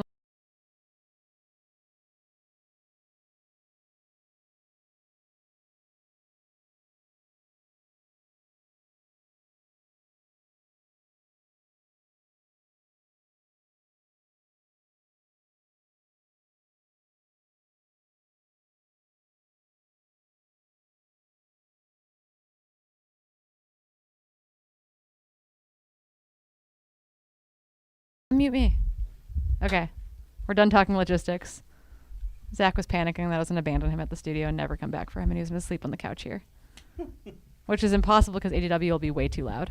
It would not be the first time I've slept in this place. Yeah, that doesn't surprise me at all. Nor the last. The couch that's back in the other corner is actually quite comfy. If you stick around with us long enough, that will happen. Yeah, it's 100% what's going to happen. So interestingly, our 4th place male runner is still in the aid station. He's still on the floor here trying to stretch things out. And that to me is not a great sign at this point. He has now been in the aid station for, I can do math.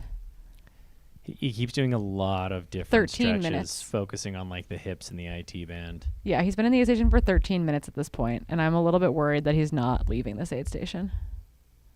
If we're being completely honest with ourselves. It's not looking great. No. They're troubleshooting. They're seeing what they can do, but it's not looking good, which you hate to see. He's still in it, and he's still giving himself a shot. It looks like he like you said, he is troubleshooting. He's going through the okay, what can I do? What can we do to get through this? Because he's still in 3rd. If anyone has a lead on what kind of camp 4th. chair that is, can you drop it in the live chat? Because I want one. The world's smallest director chair. Actually, I might know. I'm asking our guy, Jean. That thing folds about to the size of a sheet of notebook paper from the looks of things. Okay, I've asked our friend on the ground to tell me what kind of chair it is. You're not gonna find that at Walmart. That thing is like a quadruple folding notepad. I'm gonna go run a race in Japan just so that I can come home with one of those things. It'll fit. It'll be my. I was gonna say you could fit 5 of them Here in your, America. We need carry-on. a double XL. It'll be my personal cup holder. item. No, we own like one of those like love seat camp chairs, like the 2-person double seater. So this would be like the exact opposite of that, which I kind of also love.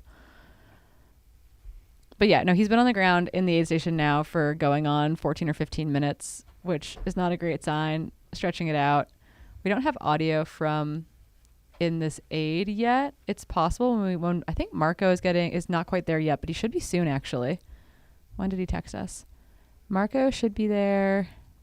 His field beat, like his other field reporter camera is out there. That's the other feed that we have. Okay. But we do not have Marco set up yet. So he should be trying to get into the aid station currently, I'd assume. Yeah.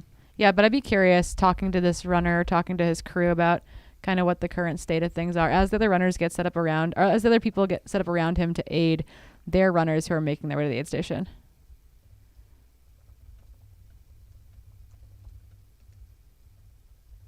He's talking about his knee, too. Or at least that's what he's pointing to and rubbing.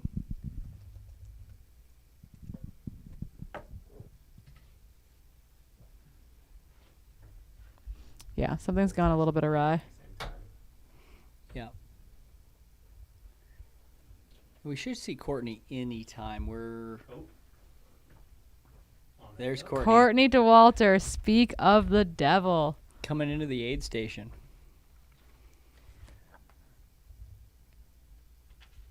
She looks smooth. Yeah, she's got the sunglasses on. She's good to go. She's redecorating.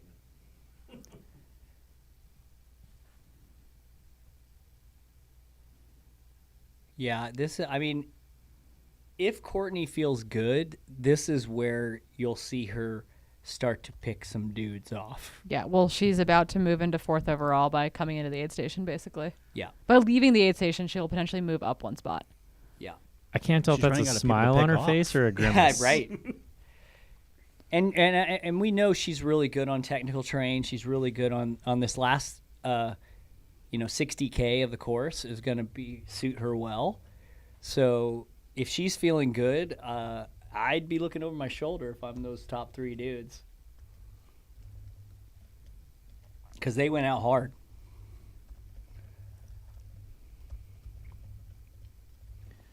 My proudest achievement in all of my ultra running career is having gone 1-0 against Courtney Dauwalter.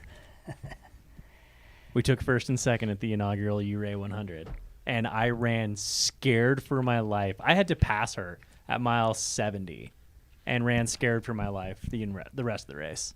You wouldn't beat her anymore. Absolutely not. She's improved. And I have declined.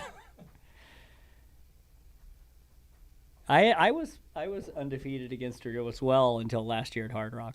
But we had a good fun banter about that because she's always dropped. Like there's 2 times she's dropped in the past, and I had this joke with her that I told her at Hard Rock. I said, like every time you've been in front of me in a race, you've ended up dropping, and every time you're behind me, you've won. And she's like, huh. And so then this last year, we were climbing the first climb together, and I jokingly at the top of the first climb, I said, at some point I'm getting old and slowing down, and you're gonna have to like fly and be free and go in front of me. And she goes, I don't want to go in front of you. She's like, I drop out when I'm in front of you. Yeah, and so but she ended up doing it, and she got the course record. And so when I congratulate her afterwards, when we hugged, in her ear, I just go, fly, be free. You're free. I love it so much. Yes, if you're just joining us, the aid station that Courtney is about to run into is right around 100 kilometers. It's just shy of that. It's about 60 miles into what will be a 100-mile, or about 160 kilometer day. She put the sunnies on when she saw Kevin at the last aid station. She's got a smile plastered on her face. Yeah, she's looking better in this aid station than she did in the last one. Yeah, I think so. She looks a little bit more composed. It felt like she looked a little bit frazzled. Sunglasses do help, I will say. They definitely make you look a little bit more composed than you might be feeling on the inside. You can't see the fear in someone's eyes when they're hidden by I sunglasses. always say you got to fake it till you make it sometimes, too. Yeah, but she doesn't look like she's slogging it out right now, despite our camera footage not being the smoothest camera footage. Yeah, she looks like she's moving well. She's acknowledging people. She's not head down like super in the pain cave. Yeah. Like she's actively acknowledging folks, and I think that's a great sign. Travis Lawn Car, you monster! Did you just send me did you find the link? Oh, you know the way to my heart.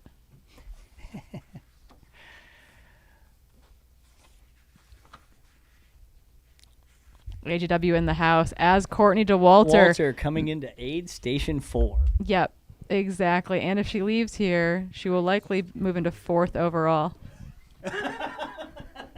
What did Zach just say? He said greatness just entered both buildings. Oh. Okay, he said something worse. Courtney's with Kevin in the aid, getting cleaned up, getting cleaned off. I think Kawasaki's still on the floor in there. Yeah, I think he is too.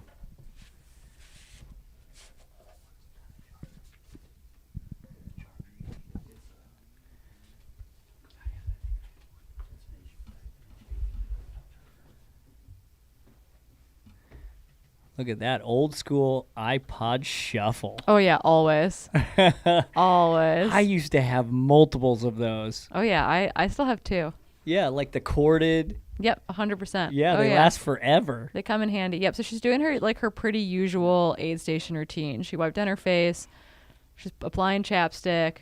She got her eye drops in. This is like the April Fool's joke that Solomon played with her where they released a pack that like had floss built into it and that kind of stuff. So Courtney's taking care of business to reset before she gets back out there on the course. But she's looking smooth. She looks good. Super fast. I think she's leaving. What? She was like there like less than a minute. Yeah, there's so Kawasaki. Dialed. Kawasaki's still there. So she is in fourth overall now. Yep. By leaving this aid. And she is not that far back from 3rd. If I was. And remember, the man in 3rd, it's his first ever 100-mile. Yeah, Kinto. If I would be looking over my shoulder. Man, we might be up early tomorrow morning. Oh man, she's moving really well out of there. Yeah. She is moving really well out of there. Yeah. We're going to she's be awake smooth. way too She's early. in hunt mode. Courtney. Yeah, she's in hunt mode. Courtney, slow down a She's little gonna be bit. on the podium overall. Slow down a little bit so that She Jeff could and win I this can- overall if there's two guys in the if they went out too hard. If someone blows up, if there was a race that Courtney was going to win outright right now, it could be this race. She's not that far back. Never say never. Not with the way she closes too. Exactly.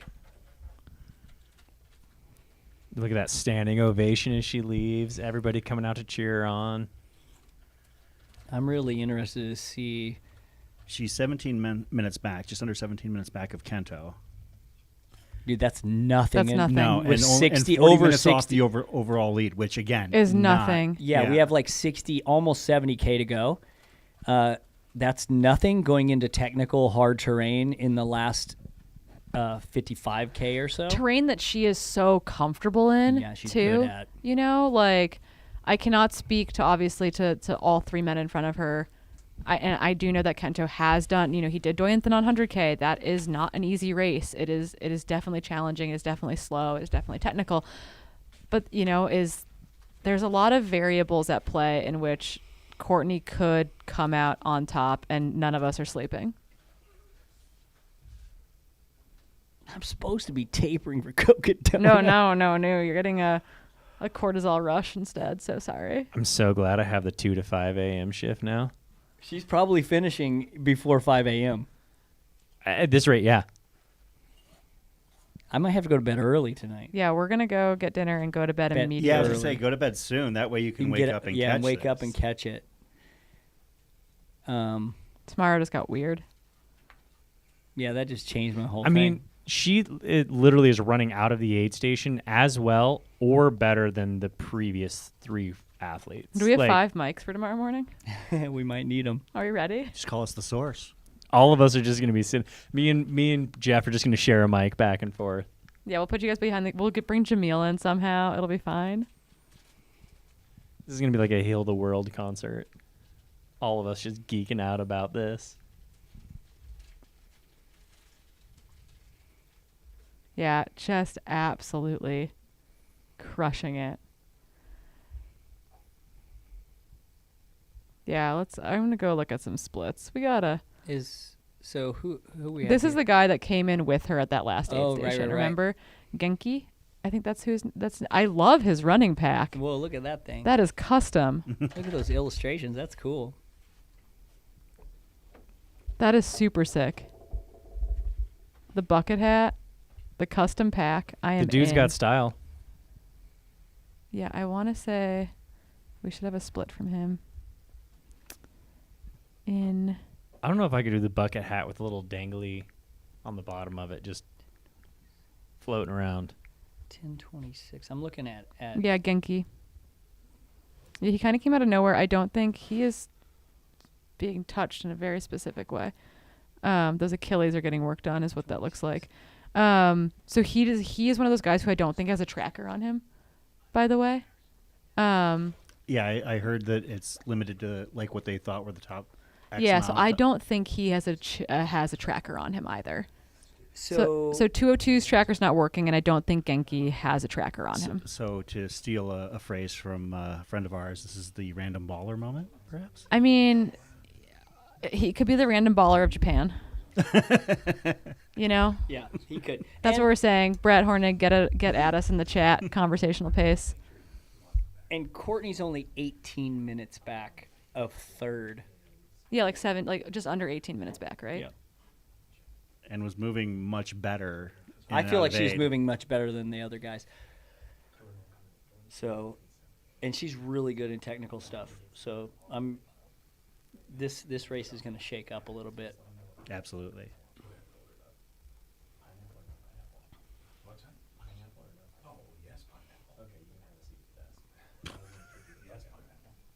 I love that you guys are talking about pizza right now. So she was about. That's all. So she was AJW, under. and if you can hear a bunch of whispering in the background, It's AJW we got trying AJW to in the house, so whisper. he's like always talking. His whisper is a loud. yell, is a scream. They're talking about pizza. We heard him walking in the building. So what is the gap between Courtney and first place at this aid station? About 45 minutes or 40 minutes. That gap is now 37 minutes. Or the gap went from 37 minutes to 40 minutes. So the gap has, she's lost a tiny bit of time to the Chinese guys, but it's staying in that kind of 40-ish minute. Is that tracker in or out though? That is. Because if it's in, then Courtney was in and out like that. I was looking at the third. I was looking at out at the third aid station. Okay. And at the third aid station, she was out 37 minutes after the lead male. Yeah.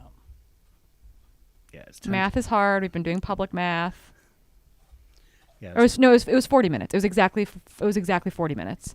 So it's stayed the same. She's holding, yeah. Yeah, she's holding. Boys. Who run the world? Courtney runs the world. Yeah, that pack, now that I can see the full thing is. Yeah, it's fully is custom. top-notch. I'm into it.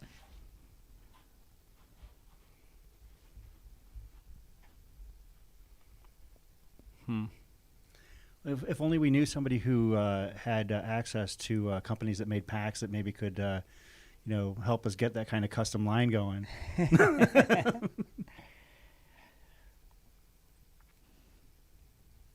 Yeah, it looks like he might be Spending a little bit more time there. Yeah, he was there a lot longer. I do like the 2 hard bottles. He's like, you know what? We need lots of fluid. We're taking 2 22-ounce bottles with us. I'm going to finish this one while I'm here. Has Kawasaki dropped or is he still in the aid? Marco, where are you at? There's Alexander's crew. His audio's not coming up. Okay. He's there. Are you responsible for this? No, it's not. Are you making fun of our candy stash? Not so much. I'll polish these off though. So judgmental. The fake Pringles. You know,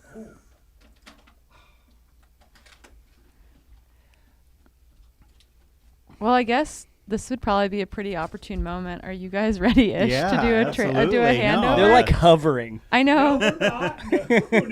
AJW has a fistful of Pringles. It's a perfectly opportune moment to make him talk on a microphone. Someone needs to get the coffee maker cranked. Well, it sounds like we have to go to bed early if we're going to make it back in time to see Courtney. I drank a coffee at like 4 p.m. I know, we're so screwed. But we're going to go, I think, eat some snacks. There's like a gnat flying around my head. And then go to sleep. It's a paid actor. And then go to sleep so that we can be back in time to have 5 to 6 people on the mic, I think, to call Courtney's finish. But yeah, it's been real hanging out in the studio all day long. The live coverage isn't going anywhere. We're going to hand off to the very competent, very confident Chris Warden and the man who needs no introduction, AJW. Well, somebody better introduce him And he because his currently mouth has is full of food right yeah, now. He can't talk. He has He's got a mouthful of food. And If no he does, he's microphone. spitting crumbs at me. and no microphone. So this is great. We can make fun of him all we want. But I think that's what we're gonna do. Jeff and I are gonna sign off for today. But we're gonna be back bright and early apparently because we're committed to seeing the back part of this through. Sleep be damned. You ready to go get dinner? Yeah, let's go get dinner. Okay. Much love, team. We'll see you in the morning. You're in great hands. Giddy up.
Good evening, I guess, if you're tuning in from where we're at in Arizona. I'm Chris Warden. I'm Andy Jones-Wilkins. And this is the Mount Fuji 100 live right here on Mountain Outpost.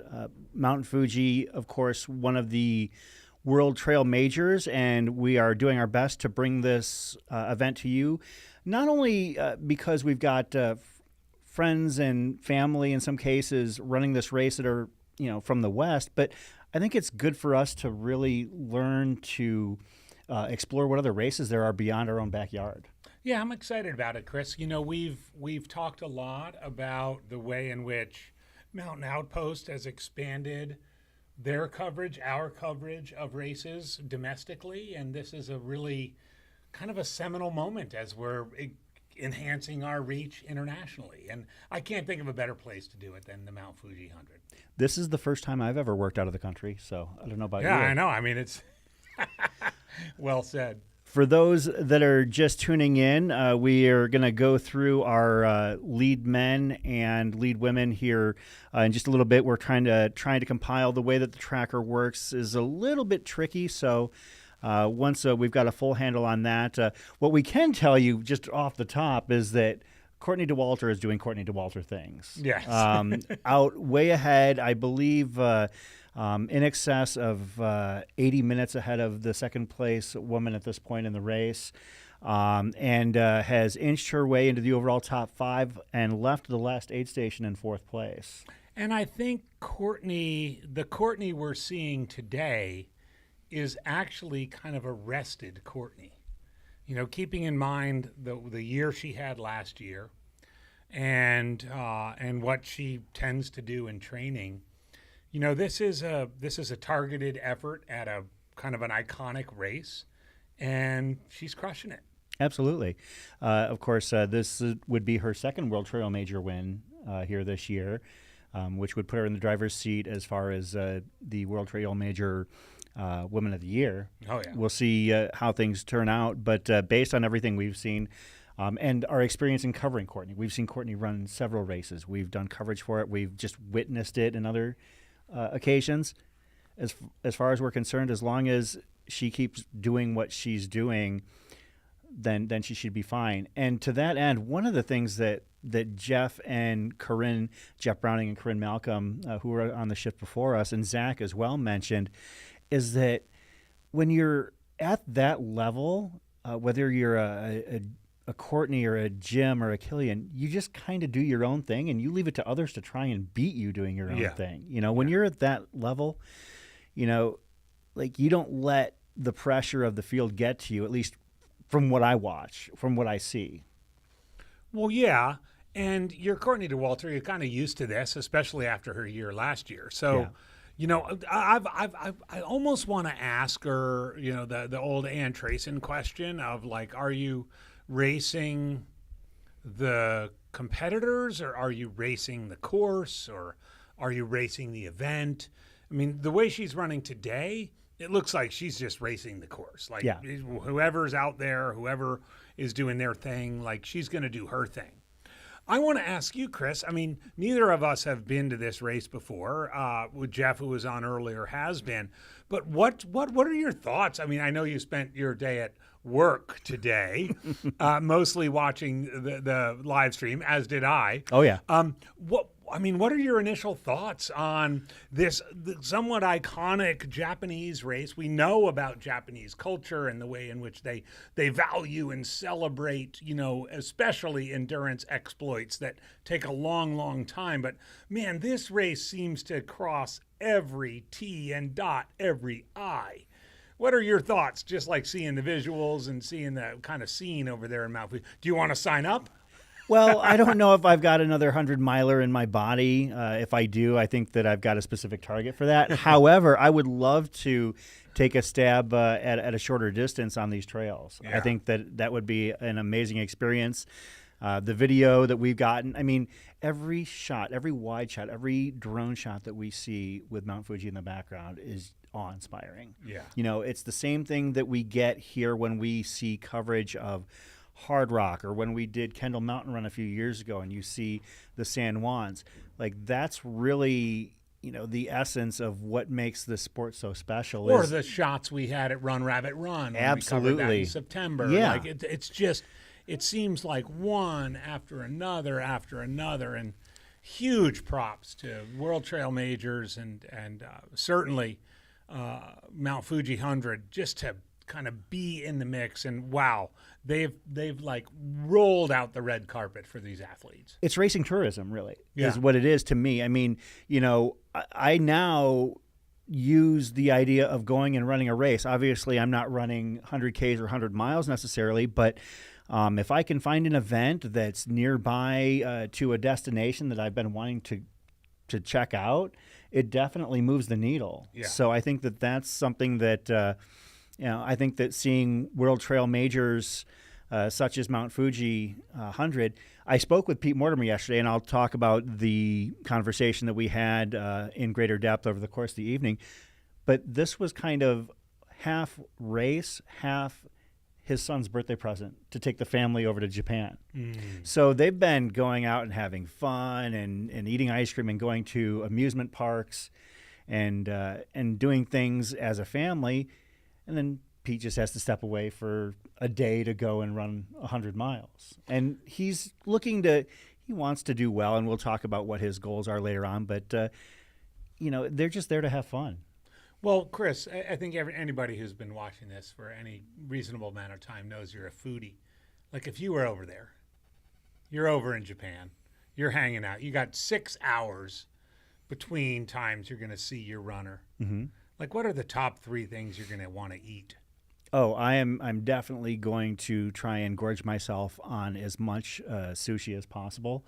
I'm going to look for the nearest tuna and octopus I can find. And then, of course, definitely also try and find as much beef that I can't afford to eat as well. I want to stop on that because you're a steak guy, you're a beef guy. I am too.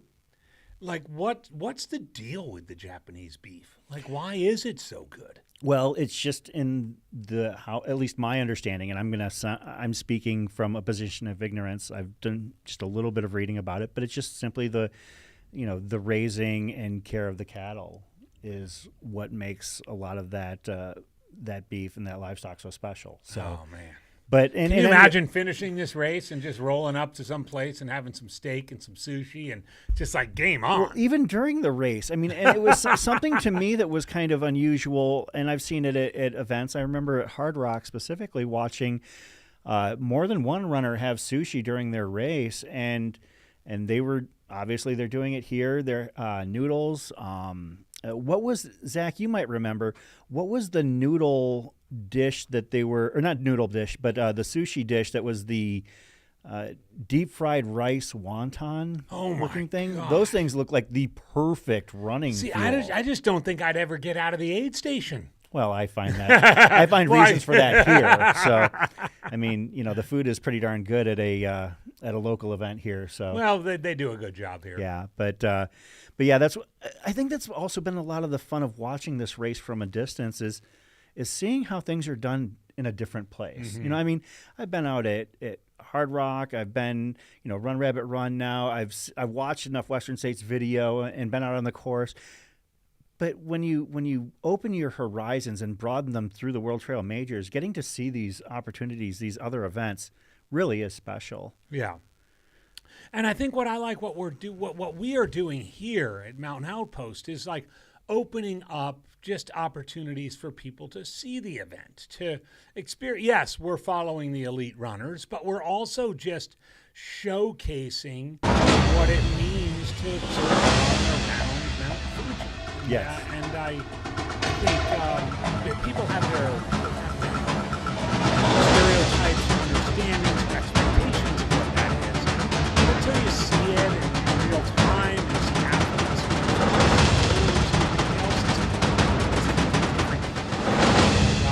and that's what I love about this. And this is an exciting race. Of course, we're the English language broadcast.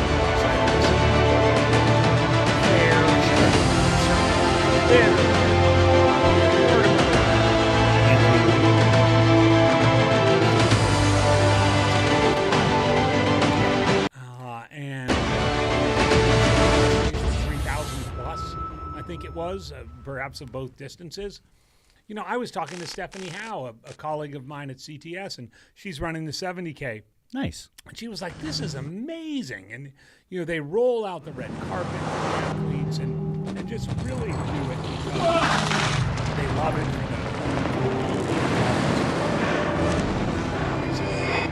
And I'm excited to spend time here and there about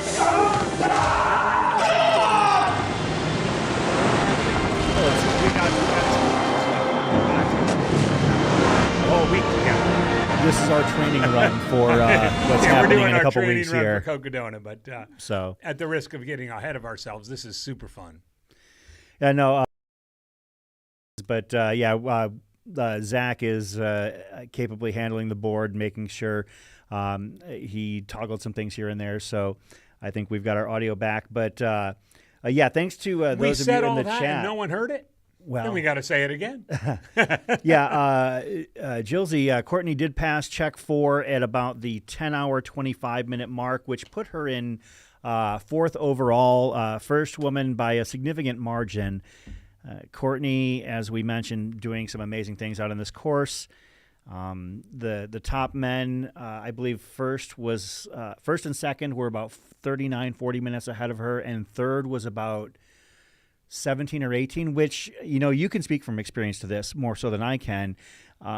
That's not an insurmountable lead at this point. I mean, it's entirely possible that Courtney move into the top 3 or even higher between now and the finish of the race. Oh, yeah. Oh, for sure. Especially the way those guys went out hard. Yeah. I think a lot of people went out quite fast in this race today. I was noticing that. And seeing that, you know, I wondered who might potentially find themselves, burning up on the back half. But having watched, I believe that our top 3 on the women's side are Courtney Dauwalter. Second place is Yukari Samaya, I believe, was in second last I checked. And this is Yukari's debut 100-mile. And then in third place was Nicole Bitter. So a couple of familiar names for us there. And we're looking forward to following the rest of their progress. I love the fact that Courtney and Nicole are both crewed by people we're familiar with. Mm-hmm. You know, Zach and Kevin. Definitely doing things to help elevate our broadcast just by being there and being accessible to our man on the ground, Marco. Marco is doing a fantastic job getting intel information, and he and his crew that are running between aid stations, totally love the job they're doing so far. Mm-hmm. Absolutely aces work. So kudos to Marco, and thank you. A little feedback from Marco after he talked to Kevin. Yeah. Courtney's crew. Courtney's moving very well, an hour ahead of target time. An hour. He went up the mountain before the descent to F4, and he could barely catch Courtney. I only needed to climb 1 mile, and she needed to climb 3. I barely arrived just in time to see her coming. Funny story, first time I met Kevin was when Courtney dropped his ass on the descent to the river crossing at Western States. He's going to take a break, old poor Kevin, because he doesn't have much time. She's moving so fast. So Kevin's not even going to swing around to F5. He's going to just swing around to F6 and take a little chill time because Kevin, poor guy, has to keep up with the Energizer Bunny, and that's not much fun. One of the interesting things about this race is that the aid stations are much closer in the second half than the first. They're packed? Yeah. For instance, in the first 50K, there's only one aid station between the start and Fumoto at F2. But in the back half, there's no situation where there are more than 10 miles between aid, with the exception of Fuji Yoshida to the finish. Yeah. So Kevin is going to get a bit of a break, but not a ton of a break. Not a ton of break. So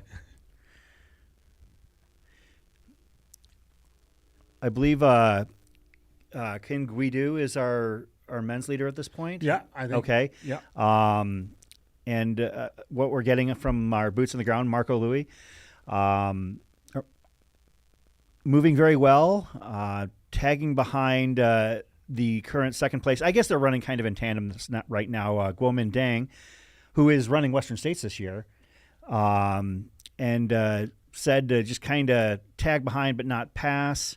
And they're amazed at how Courtney looks, and said that they wouldn't be surprised if she caught the men. Zach, you got something? Oh, I saw you grab the mic. I wasn't sure if you were gonna. Always prepared. Always That's prepared. what we appreciate about you. And that's one of the things about going through this field is seeing some of these names that I wasn't familiar with and looking through their resumes. Mm-hmm. And Guomin Dang running Western States this year. This is a perfectly timed tune-up race, the equivalent of Canyons. So It is, but it's 100 miles. that's true. That's a good point. I don't know if there's enough time to recover, but I also don't know much about Guomin. And Well, that's the beauty of this kind of coverage is that we're going to learn together. I think Courtney's timing of doing this before Hard Rock, That's on fair. the other hand, is really good. Well, they're not that far apart anymore. Well, they're They're only 2 weeks. weeks 13 days apart. Yeah. So, no, I guess that it perhaps will serve both of them well, or it could possibly wear them down a little bit. The thing is, we just saw what Courtney did last year, so we know what to expect there.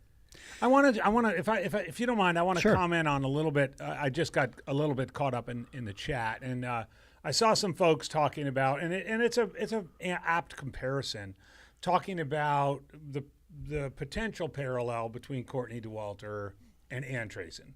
And I think we're at the point in Courtney's career where that's actually a legitimate conversation. Sure. Like, the way in which Ann conducted herself over those 16, 17 years of dominance, 14 Western States wins on the road and the track and the trails and the Grand Slams and so forth. And the way the sport has evolved to this day and the way in which Courtney dominates the sport. I will say this, and I want to say this as somebody who is a lifelong, or at least for the last 2 decades, a friend of Ann Trayson's. I got to know her when I lived in the Bay Area. She's a wonderful person. She's battling some health issues right now, but she's just a wonderful person and really values her love of the sport and the sort of mark she left on the sport. And I think a few times in the last 5 years, we've seen athletes, particularly Camille Herron and Courtney Dauwalter, sort of be able to sort of go after an Ann record or an Ann accomplishment or an Ann something and establish themselves in their own right. I think what we're seeing now with Courtney Dauwalter, assuming she's able to continue what she did last year into this year and potentially into next year, is an actual apt comparison. 5 years ago, we would have said, Ann's the greatest female ultra runner of all time. Everyone else is in second place. Kind of like the Giannis Kouros thing that we would have said a decade ago on the men's side. This is not to take anything away from what Ann did, but as Peter Defty mentioned in the chat, Ann was a runner, and she'd be the first to admit this, she ran angry. She ran to beat everybody, to beat all the guys, to beat the Tarahumara when they came to Leadville. She ran angry. The only sort of parallel in modern sport I can think is Lance Armstrong in the way he rode his bike angry in the Tour de France. I can see Tiger too. And Tiger, Yeah. well, chip on his shoulder, going after it. Courtney runs happy. Very happy. Courtney runs with grace. Courtney runs with love. Yes, she has her good days and her bad days, but she runs in a way that's completely different than Ann. I think we're seeing a little transition on the men's side with Jim going from running as like the cocky, brash Muhammad Ali type, when he first burst on the scene, to running in a way that if I do my work and I can get it done, I can win. I think Courtney kind of has transcended that. So I'm an old school guy. I'm an Ann lover. I'm still going to be there. But I think Courtney's probably a year away from these dominating performances. I mean, her 15:29 at Western States last year, admittedly, it was like freezing cold that year. But man, she crushed it. And she does this. She gets the course record again in the other direction at Hard Rock in July, and then throws in something in the fall, probably flat and fast, and she's right there. So sorry to go on a little bit of a tangent right there, but man, that she is right there, and we've spent the better part of 2 decades saying, yeah, but she's not Ann. Whether it's for Camille or for any of the number of people who've won Western States multiple times, like Nikki or anybody else, I think she's right there right now. I think that's fair. I think that's absolutely fair. I'm going to do a quick rundown of please do. Of the leaderboard on the men's side. On the men's side, we have 8 men that are through the current aid station that you're looking at right now, which is the Fuji Hokuroku Park Gym, which I believe, my understanding, is also the finish line. So that is about the 100K mark, give or take a couple of kilometers. But Guomin Dang, Guido Kin, Kento Tamura are your top 3 men. Genki Onishi, as it were, the, quote, random baller, I guess, as he was not one of the runners that was afforded a live runner tracker, currently in 4th. Ryo Murata in 5th. Hayato Nishikata in 6th. Takashi Doi in 7th. And our first American runner, Anthony Lee, was in 8th. At least that was what I had. It looks like there's something on. Oh, good there to we go. see Anthony Lee. moving well. Yeah, and we can provide some background on some of these runners. I don't have a lot on, Guomin Dang, as we mentioned, is running Western States this year. So this is, I would assume, the last big event that he's got. One beforehand. can only hope. Guido Kin finished 2nd at Trans Jeju 100K last year. In 3rd place, Kento Tamura.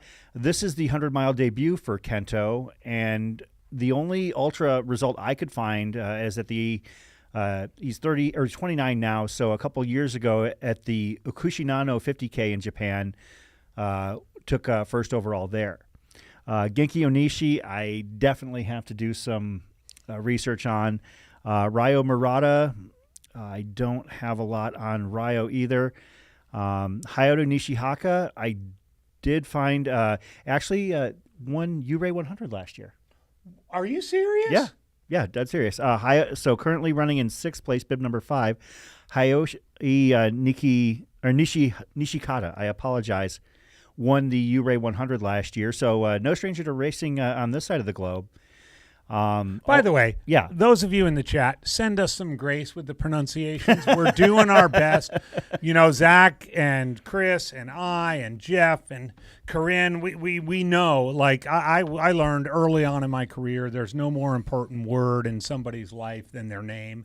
But give us a little grace. We'll certainly, as the race progresses, we'll do our best with the pronunciations. But thank you for that. Takashi Doi finished 2nd here in 2022 at the Mount Fuji 100.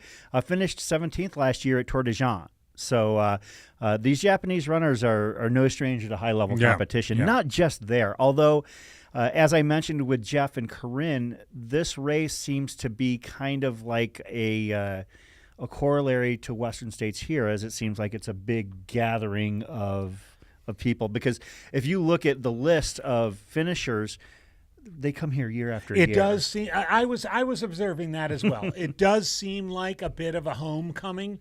You know, Japan is a small country, but there's islands. They're spread about. It does seem like a gathering of the community. Absolutely. At Mount Fuji 100 every year. I want to just give you a little, our man on the ground, Marco, who's just been incredible all day, and I'm sure will be incredible all night. Got some feedback from Guido Kin's support crew. He's moving really well. He told him to tag behind Guomindang, but don't pass him. So maybe a little bit of gamesmanship down there. If he does that and they just sit and kick, they might have a smiley American girl coming up behind him. The quote was, personally, I'm amazed by how great Courtney looked. She had some eye drops, put on lip balm, and she's moving again. By the way, if you've ever seen Courtney Dauwalter in an aid station, she does that every time. Yep. Eye drops, lip balm, a little bit of food, boom, gone. She's very dialed into what she wants Absolutely. at every aid station. So we are 11 hours and 10 minutes into this race. Wow. I mean, and that's, so if I'm not mistaken, they will circle through. It's kind of the circling through the start finish area. Then they do that loop, more or less like a 65K loop, and they come back and finish. Were those the drop bags on the right-hand side of the screen? Mercy. Oh, my goodness. And all the same color. Being the drop bag guy in this race is not an easy assignment. This map just makes me happy. Like, for the entirety of the race, you've got, you're circumnavigating Mount Fuji, which of course is iconic whether you're from Japan or not. And so basically the racers start in the lower left-hand side of your screen going F1 through F4, which, as we mentioned, is also the finish line. But they actually do a loop at that point. So it's kind of a one-sided Q-tip or lollipop where they don't actually go all the way back to the start. But they'll be finishing at F4 there. So we'll keep an eye out to see which runners are approaching F5. We should be getting our first runners at F5 fairly soon. And the interesting thing about that, talking to Jeff, who's run the race before, that section, while it looks rather benign in the map, is got some kind of technical, sort of little punchy and not so little punchy steep climbs that are going to kind of wear you down, especially in the last 50K of 100. So, there's a lot of racing still left to be done. 100%.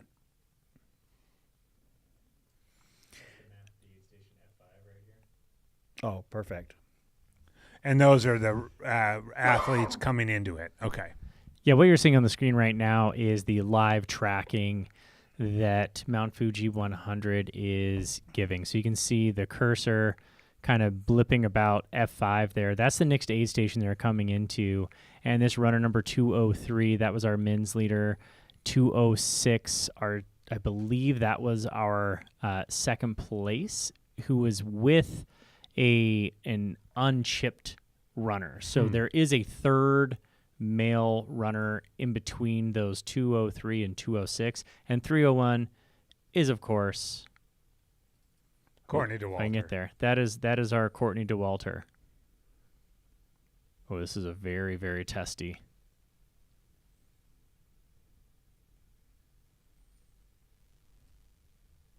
There she is. Courtney Dauwalter right there. So in fourth place overall, we're calculating? Fourth place overall currently. And she's got three men in front of her, two of which who looked fairly decent, one of which who did not look super decent. Yeah. And also we've got, one of the male athletes up there is a 64-minute half marathon runner, a 14-minute 5K runner, a 29-minute 10K. Goodness me. So he's got leg speed. However, the course up to this point favors those with leg speed. It's a lot of dirt road. There were some climbs. Obviously, there were definitely some big climbs in there, but lots of dirt road, lots of very runnable sections. It is going to be this section of the course that we will see from where it says finish line. They make a little loop over to F5, F6, F7, F8, back to the finish line. Those Fs are aid stations, by the way, not female leaders. Correct. Yeah. So if you hear us say F1, yeah. F2, that is not referring to the female leaders, or F6, F7. Those are the aid stations. So they make this little loop here after they get to F4. And as Jeff Browning pointed out, this is the most technical, difficult portion of the course. You can see over on the course map here as you leave F4, slight downhill, but then this is where the little punchy climbs start to add up. So those who maybe have burned a match or two a little early might not have enough spark to light the fire to the finish line. Mhm. And particularly if you don't have legs and you have these last from F7 to the finish, the downhill looks nice if you have legs to utilize it. If you don't, it's going to be just as slow as the uphill, and that's where Courtney Dauwalter can make some moves and end up on this podium. And if you look at those 1, 2, 3, 4, 5 climbs, you know, they're all ramping up. You're not getting as good of a downhill after those climbs. Yeah, you can see that progression. As you are. I mean, they're ramping up. And then, of course, yes, as Zach mentioned, you get that nice, hopefully screaming descent. But if your legs are trashed, if you've done this runnable stuff or that run along the rim too fast early, it's kind of going to be a stump to stump. For those that are just tuning in, our cameras are actually in between aid station shots right now. They're following the action out there. We do have a static shot of the 100K/finish line aid station area. We've only had less than 10 runners make their way through. Actually, we probably had about 10 by this point. Yeah, we've had I think it was last I looked was 12 men and then Courtney Dauwalter. Okay, so we should have our women's second place, and we'll keep an eye out. That could in the last checkpoint, I believe it was Yukari Samaya that was in second, and Nicole Bitter was in third, but they weren't that far apart. So there could be some movement there, and also at the very front of the men's race, as they approach F5, we could see some movement there as well. And remember, right, for the English language broadcast, we just have one team on the ground. Yeah. Right. So Correct. we're sort of blending together the Mount Fuji 100 camera crew with our one English language team on the ground.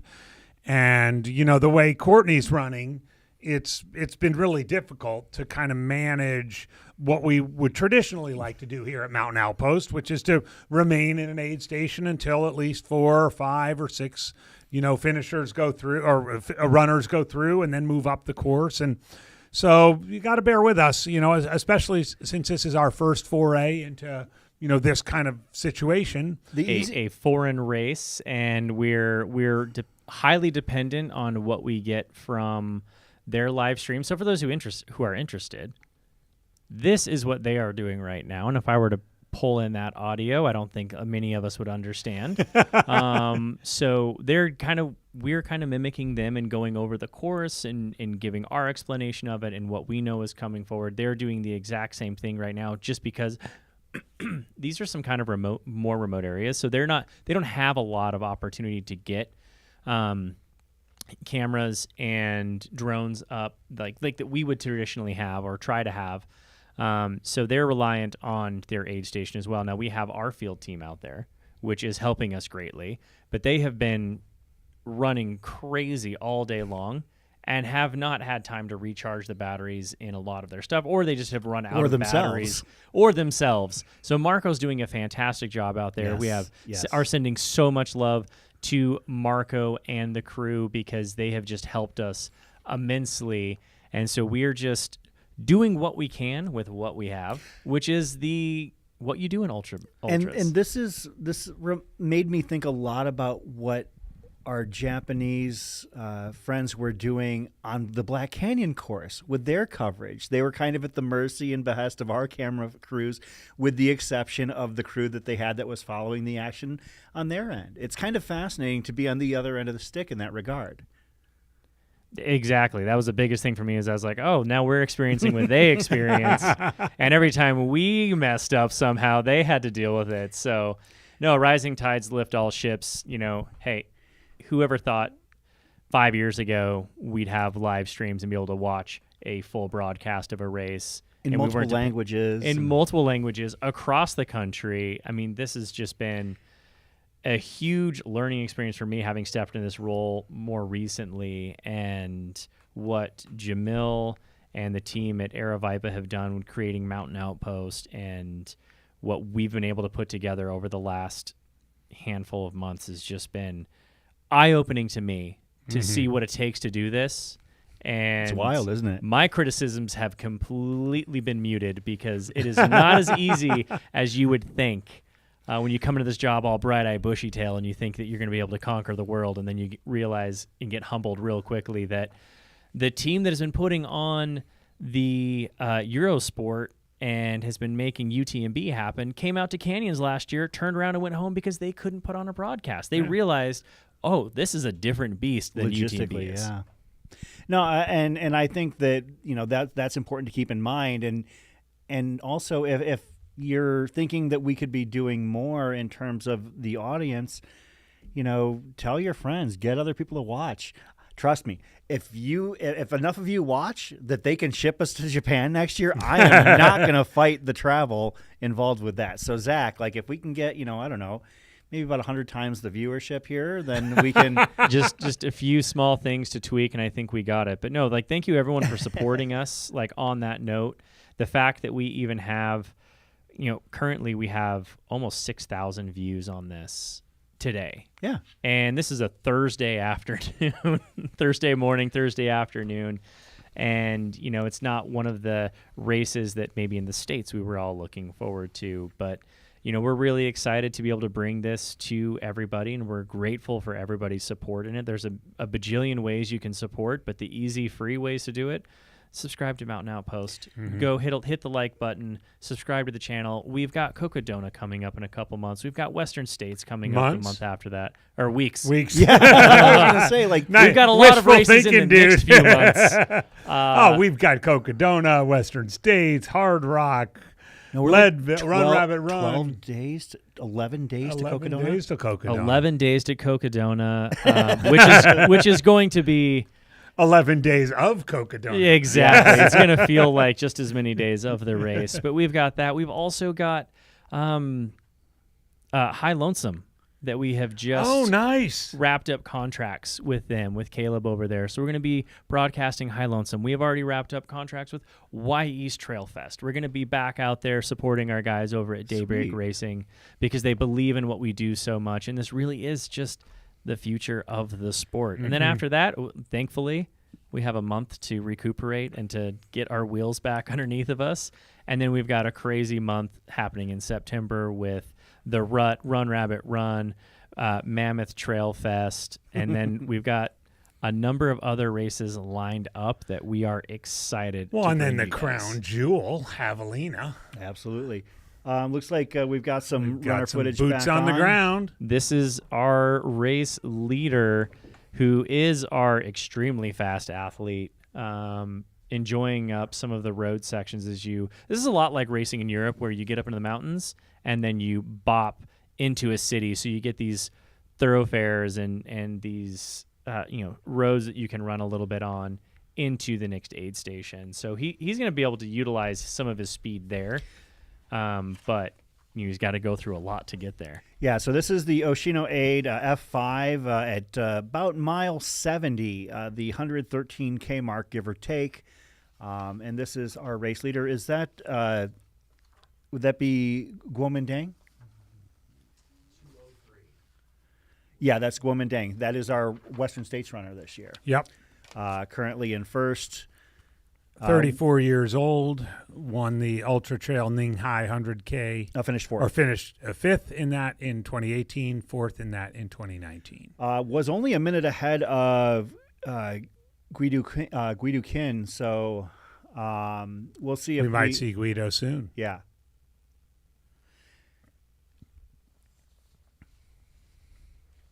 I also got some intel. We had some intel from Marco regarding American favorite Anthony Lee. Said that at Anthony's last stop at the mile 61 aid that he was struggling with dehydration and kept looking for vending machines between F3 and F4, albeit with no success. Must have been really hurting out there. There's a vending machine option at the Mount Fuji 100. Is I there? guess between the aid stations potentially.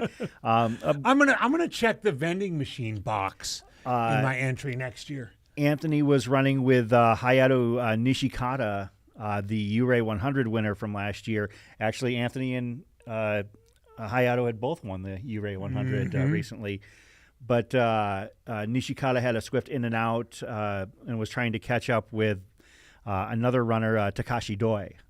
So that is the update on Anthony Lee as of right now. Sounds like he's still in the top 10, but might be encountering some.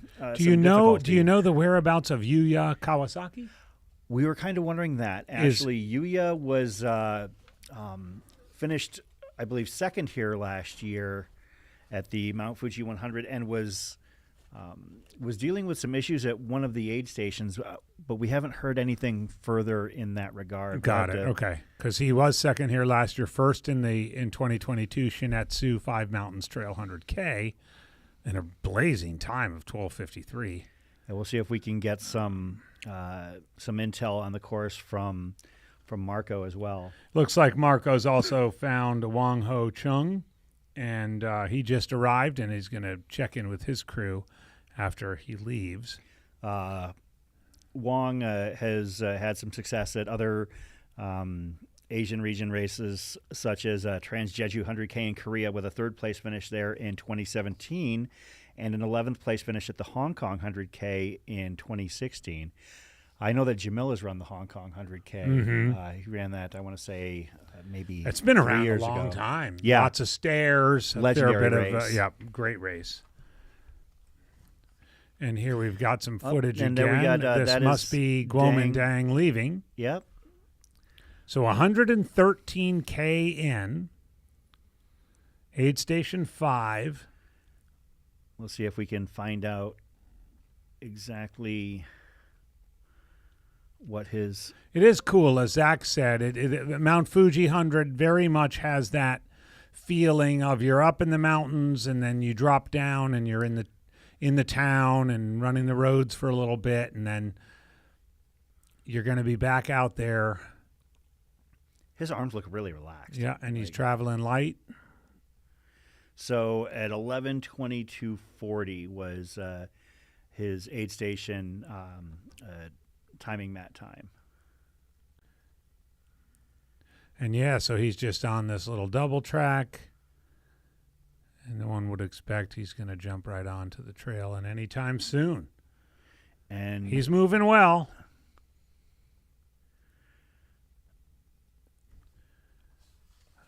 $113K, so right about 50K, 53K left to go.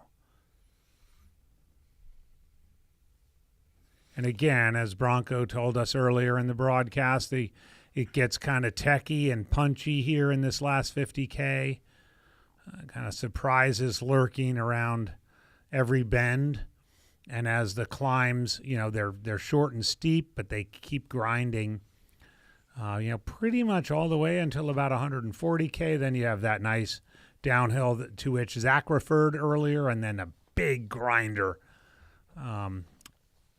toward the end. Again, here we are back in the gym at the start-finish slash. Are we in a commercial break?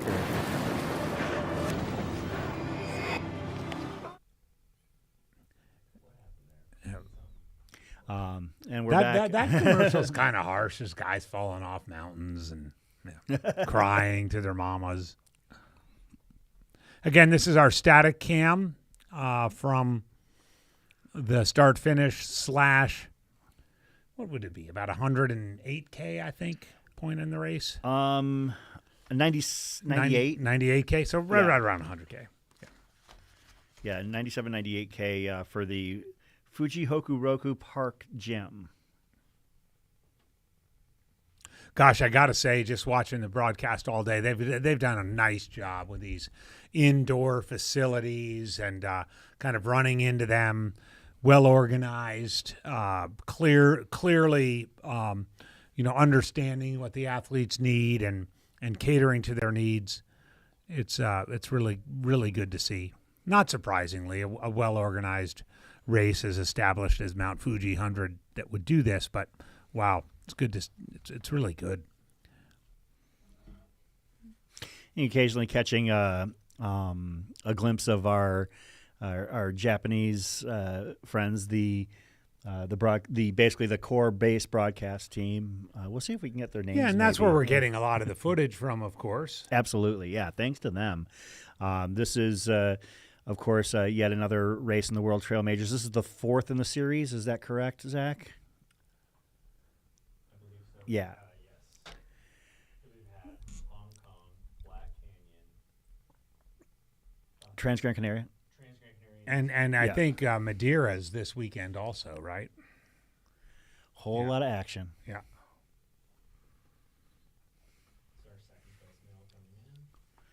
And here we go. That would have to be ちょっとの差しかなかったので、これがどれぐらいになるかです。息吹のトラッカーもチングイルイ選手は持ってない様子なので、前にいるのか後ろにいるのか近くにいるのかちょっとね見通せないところありますけど、意外と早くついてきてるかもしれないですよね。はい。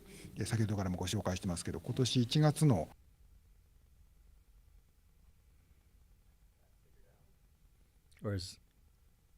Okay, so that is F5.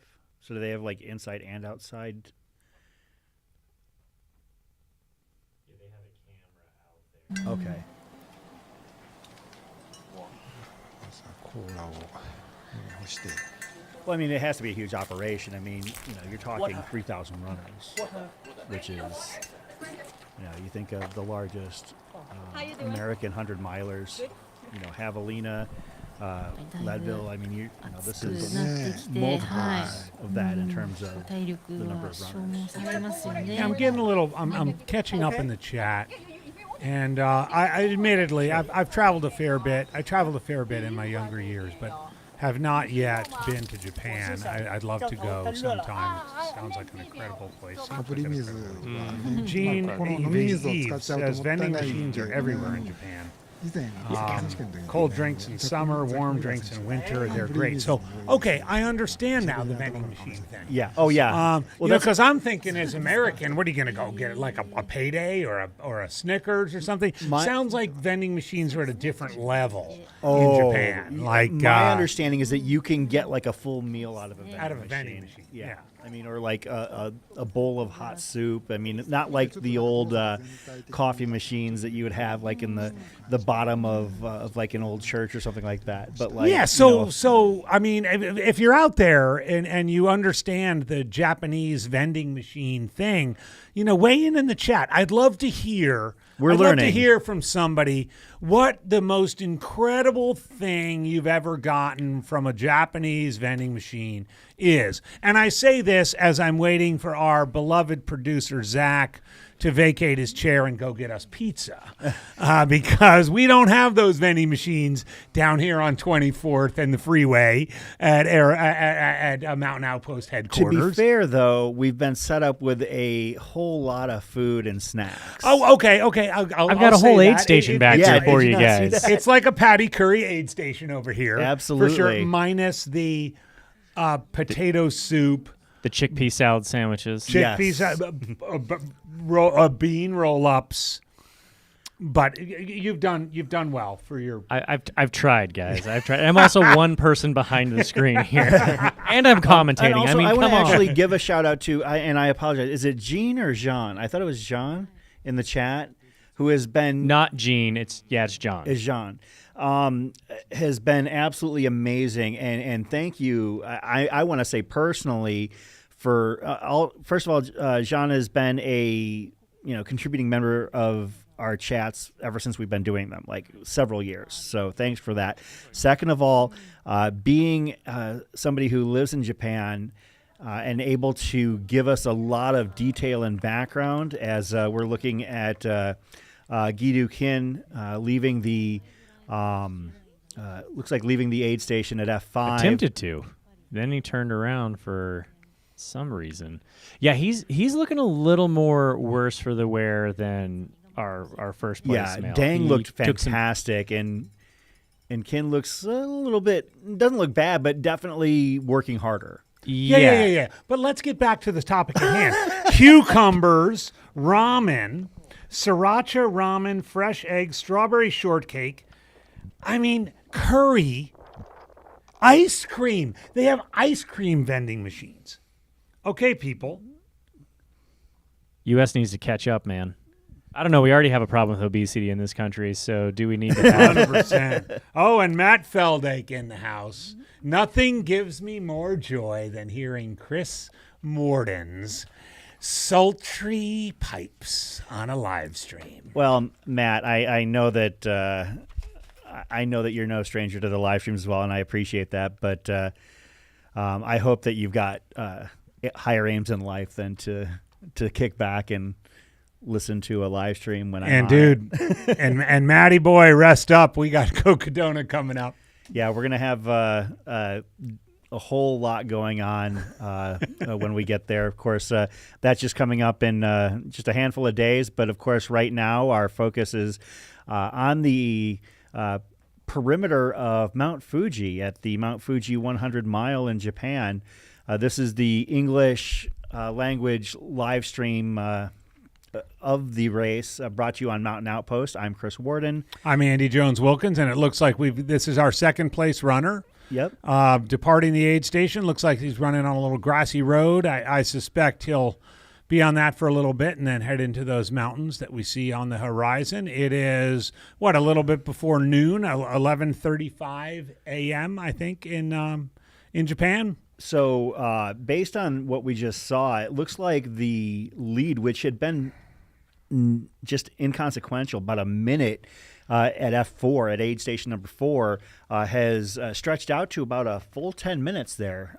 Between Guomindang and Gido-kin? Yes. Okay. It was 7 minutes between both of their in. I'm interested to see what the out was, because he took a considerable amount more time. And that's what I was going off of. I was like, we have I couldn't tell if that's an in or out. Oh, it looks like out is 11:26 for Guomindang, and it was about 11:35, 11:36 for Gido-kin. So that's what I'm kind of basing it off of. It's not exact, but 7-8 minutes in an aid station versus 4. Yeah, no, that and that does.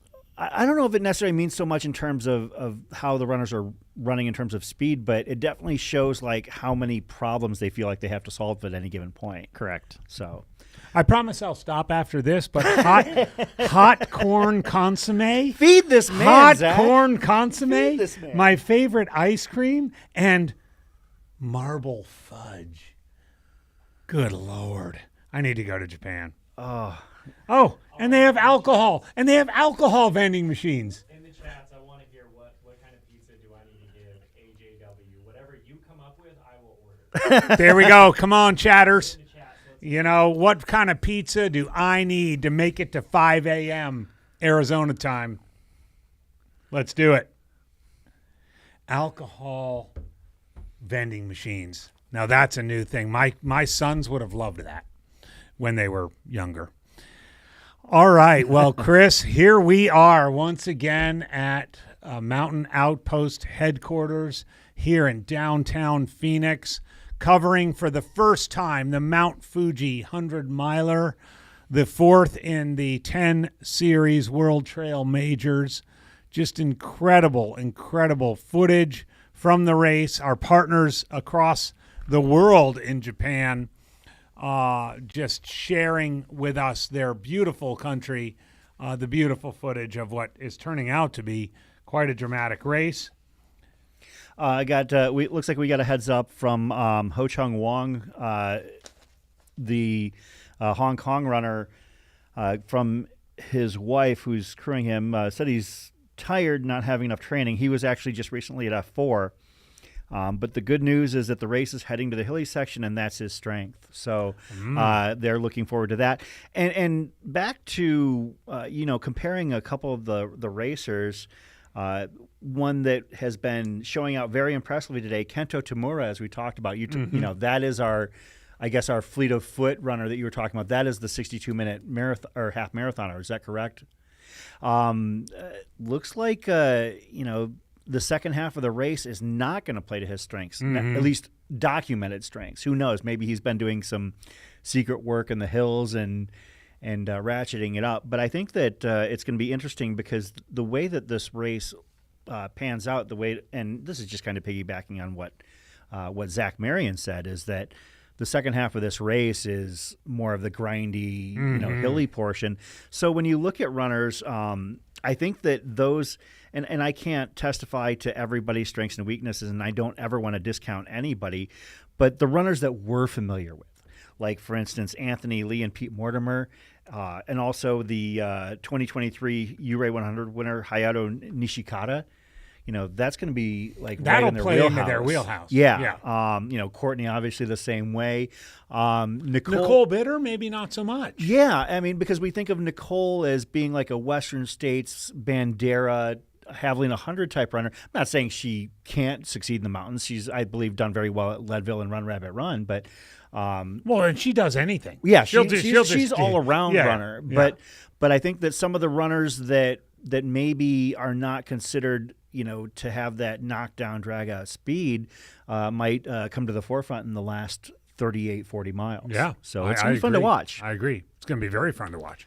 And as Bronco was saying too, it's not only that it's got these punchy, grindy climbs, but it gets a little techy. It's kind of rocky. It's kind of, the trail that trail that they took around the eastern flank of Mount Fuji was sort of buffed out and nice, and so I think there's a lot of race left, and I think it's ultimately going to favor those people who can grind it out. So here we got some footage from, I'm guessing, this is our second place woman at F4. That is so that'll give you an indication of how far ahead Courtney is. Yeah, Yukari Samaya, bib number 303. This is her debut 100 miler, but no stranger to long distance, as she won the Shinetsu 5 Mountains Trail 110K in Japan last year, which, if you do research for this race, that's one that comes up a lot. Yeah. It's one of those things, like, for instance, if you were doing Western States research, you're going to see a lot of names like that run the canyons. Right. Like that seems to be like kind of a corollary race, because in the 40 or so names that I reviewed, the Shinetsu 5 Mountains Trail races came up quite a bit. Well, and just doing a little quick comparison as I'm looking at the results, her 13:38, which won the women's race in 2023, the men's winning time was 12:53. So she's kind of an hour plus-ish behind the men's winning time. She can run. Now, this is great coverage. Yeah, Marco, thank you so much to you and your crew. We're going to keep our cameras here on Samaya here as long as we can. Looking very good so far. As you could see, a big smile on her face when she came into the aid station, heading over to work with her crew person. And she's been running like that all day. Like, Yeah. She definitely was someone who came into the first couple aid stations and commented to her crew, and we heard this through Marco at a quick interview. He actually got to interview her in an aid station at one point. She was just so willing to talk. And, that's great. And she's very well known in the area. She was saying hi to all the aid station people. She was getting tons of love, but she just runs with a lot of joy and happiness, and she seems to be someone who has openly said, I'm afraid that they're going out too hot, so I'm just running my own race. Which is wild, because she's moving really quickly, too. And if she thinks she's downshifting, we might have somebody we're going to have to follow well beyond the auspices of this race. But definitely keep an eye on this one, because she, as well as a lot of Pack this name in your Asian pocket. countries' racers, are coming out and just starting to destroy it on a world level. Like, that's one thing I do love about the Japanese culture, the way of the warrior, the Shaolin warrior, right? Like, it is just so much like we are here to just execute and do our thing. Mm-hmm. And they bring that same humble energy, but also they are just complete crushers at everything they do. I just sorry to interrupt, Sure. guys, but look at the calmness with which she's handled. This is some great footage right there. She's just handling it. She got down on that little chair, doing a little adjustment of her shoe. Also, let's talk about crew something is, else testing out her in the food. culture. everybody is using those really small chairs. And here's the physiology brain in me going off right now. I'm looking at all of these athletes come down and they're getting in those deep squats in those little chairs. And I'm not talking stretching. This isn't just like her. This is almost everybody we have seen come into the aid stations, men and women, are sitting down in like really lower chairs. And culturally, you see that often when someone wants to sit in the street and have a cigarette. They go into a deep squat and they'll have their cigarette. This is something culturally that we need to do in the U.S. a lot more, because they are so much more mobile in the hips and so much more flexibility in the toes because of this. And all of their runners are doing this. And that's something that I'm like, you know what? If we can culturally say that they have incredible athletes and also culturally they just embrace mobility a lot more, hey, I'm all for it. I have an ultra running friend who is a PT, and she swears by it. And one of the pieces of advice she gave me when I was doing ultras was to basically the first thing that I should do if I start to feel a little bit out of whack is to basically find a tree, squat down near it, and like just kind of like hold onto the tree for balance, but just stay squatted to try it, like the Mike Morton stretch. I mean, just look at that. Her legs are at least at like 130 degrees. I mean, that's a chair you'd see in a pre-K classroom. If you had me do that, and she's just doing it, and she's doing it, and she's I'm DNFing at that point. I'm in that chair and I'm not coming back out.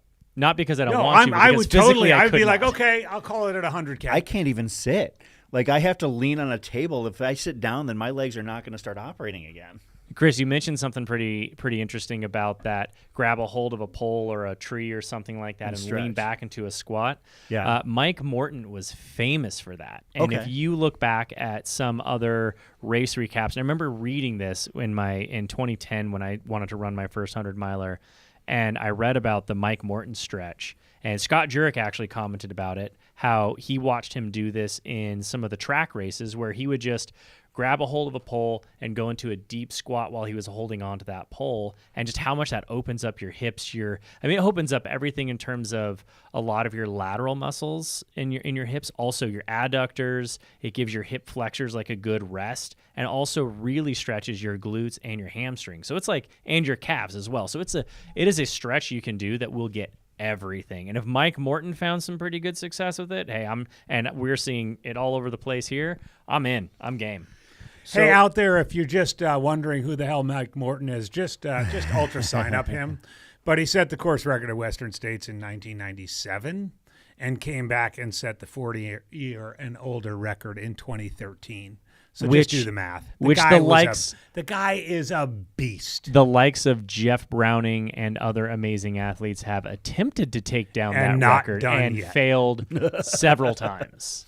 Thank you, Jason Kowalski. Yep, the Mike Morton stretch. Just as a basis for comparison, of course, you're watching here second place woman, currently second place, Yukari Samaya at the fourth aid station here, just at the 100K mark at the Mount Fuji 100.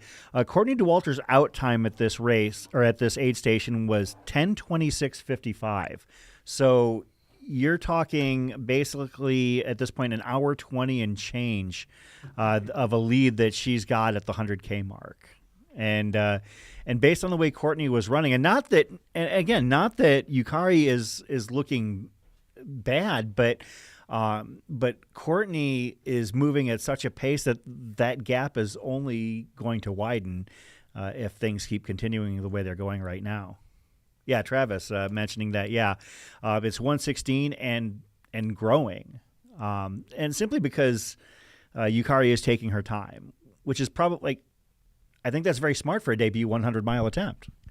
I really feel that she's running her own race, and she's recognizing that second place to Courtney Dauwalter might as well be a win. Yes. In a lot of respects, I think Courtney's racing more men than she is women these days.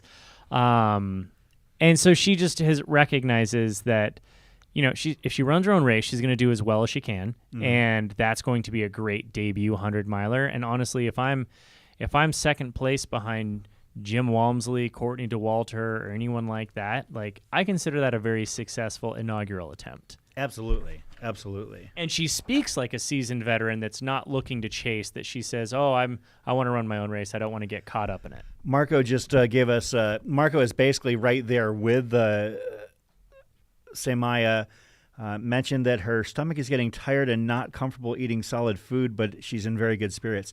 Like, that's what we said. She does look like she's in good spirits, all things considered, and, being very deliberate in her actions at this aid station.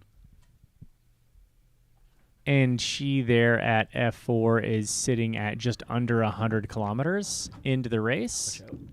And so, this is the point where your stomach does start to go south. This is what separates the 100K from the 100-miler. Absolutely. Everything for me that goes wrong, like, I'll typically hit a little bonk somewhere around 50K into a race, and I can hold it together till 100K. But after 100K, that's when the demons come out. That's when I think you've hit that tipping point into the depths, or what our queen Courtney Dauwalter loves to call the pain cave. That's when you really start to dive in. You're not just dipping your toes in anymore. You're going all in, and after 100K, it's a slippery slope. Well, when you're explaining the progression of distance to people who might not quite understand, it's not as simple. I mean, it's 4 marathons in terms of distance. Look at that smile leaving the aid station. But it's not like you're running 4 marathons. It's an entirely different ballgame. Your final 50 miles, your final 25 miles are an odyssey compared to the first 25 miles. It's the cumulative fatigue. Absolutely. It's the idea of, you've been going at it where the heat, things start to get overly hot, right? Like the jet engines need to cool at some point. And the longer you go, and it doesn't matter if you're out there going at a very easy pace, eventually an easy pace is a really hard pace. And that's just due to the cumulative fatigue, or what a lot of physiologists and coaches would call like cardiac drift. Yeah.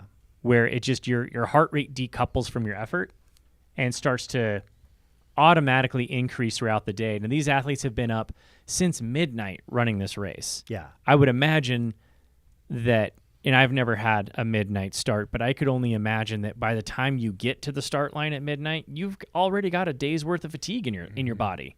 I mean, maybe you were relaxing as much as you can, but your nervous system isn't completely shut off that entire day. Your circadian rhythms aren't completely shut off and down. So you've just added a day's worth of fatigue onto your legs and then asked them to go run 100 miles. That was one of the hardest parts of running Run Rabbit Run 100, is that you're up for 6 hours before the race even starts. One of the beauties of Leadville 100 is you're not awake until you hit May Queen at mile 13. You've run a half marathon half near asleep. Yeah, I've always had a hard time with the weird starts. Grindstone, I did a handful of times with the 6 p.m. start. Which that would be awful. Yeah, it's rough just kind of getting through that day before the start. Yeah, because you have to dedicate X amount of time to getting your body set right for it.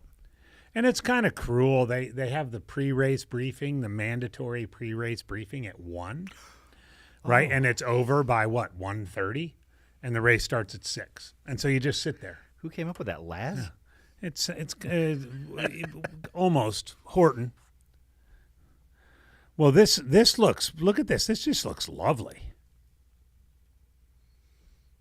Yeah, and Keith, that is one thing. Like, for instance, we locally here have some fixed time races that are those are great. Like coming up we in have hot time. We have Hotfoot Hamster and Jackrabbit Jubilee, and they have 7 p.m. start times for a 12-hour race. So, yeah, I mean, that's definitely it's something you don't have to do, a race such as this or Grindstone in order to experience it. But yeah, I always am amazed at the people that come in at those races, the local ones, the fixed timers, that start at 7 p.m. and then run through the night. Actually, the hangover runs that are like everyone uses for a tune-up for Javelina, those are like 5:30, 6 p.m. starts. That's true, but they're also like 50K. I mean, some people do the 75K, but the 50K is kind of the main event. Only there. Weird people like Nick Curry. Well, because he's always training for something so specific. Yeah. But by the way, ran into James Bonet today. Nice. Yeah. He's got his hands full with coaching both Nick and Jamil. and having 4 or 5 kids. Yeah, 5 kids. So I just got the official timeout split from Yukari, 11 hours, 50 minutes, 44 seconds.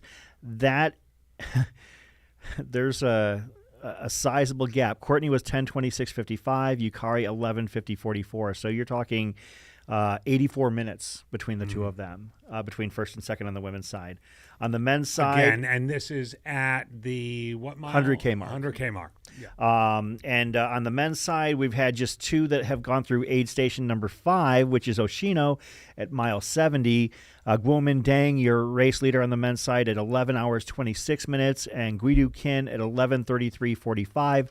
The next runners we expect to hit Oshino would be the third place male, who would be at last check Kento Tamura, or the first woman, Courtney Dauwalter. Yep. Those are the people we genuinely expect to see next at the Oshino aid station. And it looks like there's a 16K. It looks like it's about 16K from F4 to F5.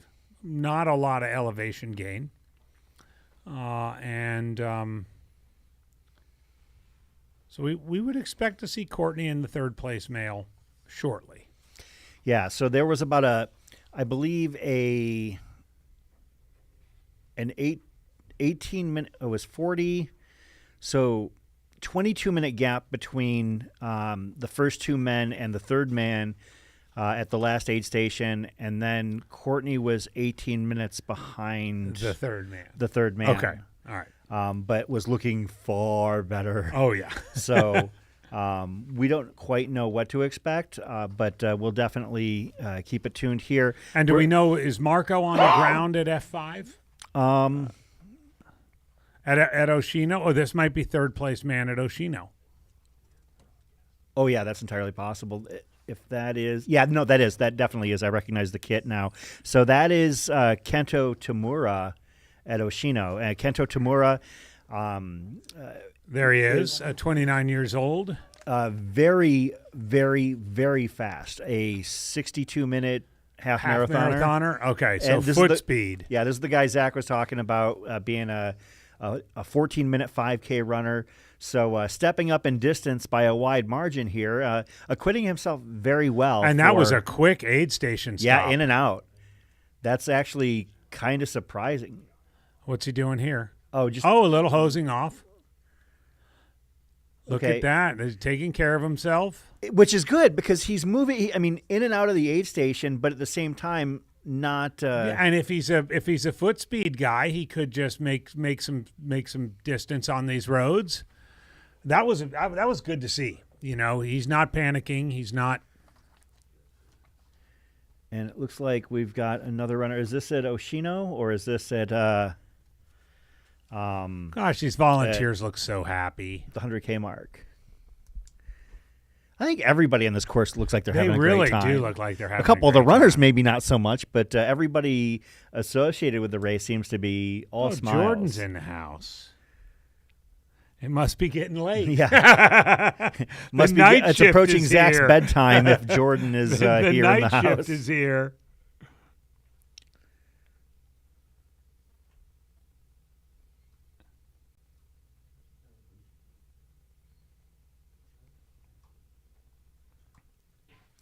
Yeah, we're also looking to keep an eye out for Nicole Bitter at aid station number 4, hoping that we'll catch eyes on her fairly soon. Is Zach on the ground crewing? He is on the ground okay. crewing. So it's actually kind of surprising that we haven't seen Nicole yet because she was right behind Yukari. At aid station 3, I believe. So I'm trying to take better notes so I can keep up with all of the action here. The tracker is. Look at those. What's that food there? That's some good looking stuff right there. Oh, okay. Like a donut? That wouldn't be bad. Oh, okay. Donuts eclairs. I mean, it's still just before noon there. Oh, yeah, look at that! That looks like a donut. That's a that's a donut. There's multiple varietals Yeah, I think. Whoa! Check that out. Those are strawberry or raspberry candies of some kind. All right, folks, we are getting the inside scoop on the Mount Fuji 100. Those look like little Those chocolates. Are cream bread. Is that what that says on the side of the box? All sorts of goodies. I could use a handful of those right now. One of the things that I get a kick out of. Oh, and then look at this stuff. Looks like that is. You can do your laundry.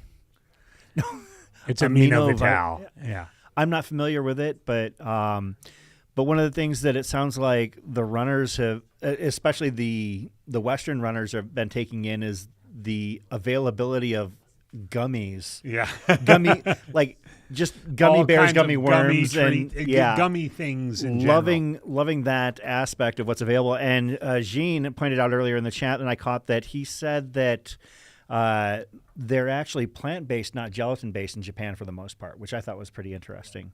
Really? Gummies. Gummies. Plant-based gummies. So, Jean, Jean, who is a regular in our chats, has been living in Japan for some time. So he's been our cultural correspondent, I should say. We should send him some Mountain Outpost swag or something like that, to be honest. We'll see if we... No, we got Jean. I think I just called that there. I think I'm gonna see what I can do to send you a shirt or some swag or something like that. Hit me up via message, and we'll see if we can send something your way, because we're grateful to have you here. So there we got the course map. We've hit the 12-hour mark. Courtney Dauwalter in the lead with an hour and 24-minute lead over her closest competitor on the women's side.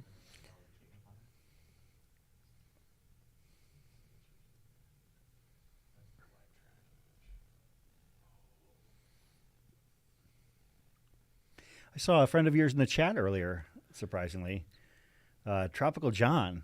Tropical John, I believe in the he was house. in the chat. So hey, he's got to be into bed right now, but yeah, Peter, I know that you're half Japanese. Good to hear from you, and throwing shade Ann's way, as I would expect. Would expect nothing less from you, Peter. Peter Defty, the owner of Vespa Nutrition, all-around good guy. And if you ever see him with a shirt on, call me. Because even at his advanced age, he throws out the no shirt pretty much all the time, and he's a hairy one. Do you guys want to see something really cool? Oh, of course. We've been doing it all day. Really cool. Why stop now? That 3:01 is Courtney Dauwalter. 2:06 is our third place male. Oh, wow. So I'm just saying, she is closing in on our men's podium. Oh, and that gap is decreasing significantly. I said that earlier. I said that I actually had her picked for the overall podium, and I think that would be absolutely awesome. A race of this stature, for that to happen. She is just about into aid station 5 here, F5, and 2:06 has just left. And I mean, correct me if I'm wrong, but didn't look too fantastic taking off out of that aid station. Our second place didn't. Third place looked okay. Yeah, Courtney's chasing. The first place man and the first place woman look far better than everybody the rest of else. the field right now. So. Hold on, it's coming. Wait for it. Wait for it. Go. You're awesome, dude. We got this. Oh, it looks like it went back in time. Oh, there we go. She's in Courtney aid Dauwalter station 5. is in Oshino. All right. We know we know that's what you tuned in for, folks, and we're bringing you as much Courtney as we can. So, looking fantastic. Look at that, smiles and just having a good time out there. She looks like she's really kind of, I wouldn't say turned the corner, but she was kind of like leaning into the looking into the pain cave a little bit, and it looks to me now that she's just like, this is where I shine. And also 113 kn. She's giving Kevin an aid station off. Yeah, and filling he's her taking, own bottles. he took the aid station off. He needed a break. He needs some rest. Meanwhile, Courtney is just, all smiles. And she's on her way out. And she's on her way out already. Unbelievable. That is Courtney doing Courtney things. So we're talking at Dewey to it right there. 8:05, about 12:04, give or take. We'll get the official out time, and I'll compare it against. She's gonna hose off a little bit. Just she's just cleaning her hands and probably brushing her teeth. She always washes her face. Watch her keep. She's not gonna get her feet wet. She is no dummy. Yeah, she's very careful to not. But we're talking, 12:04-ish. She's like, what, do I go this way? So, give or take, she cut the lead, or she cut the lead that M3 had on her from 18 minutes to about 8. Yeah. In one aid station. Yep. In one stretch. So, Courtney, and that was, hot and by the way, Americans out there, that was in 10 miles. Yeah. So 8 minutes and 10 miles. So, and then between F5 and F6, it's less than 10K. One little punchy climb. But as Zach called it, he saw it on the stream.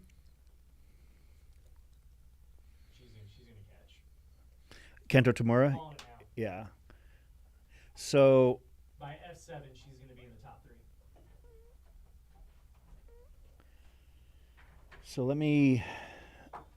Okay, so Kento actually lost ground on the lead men.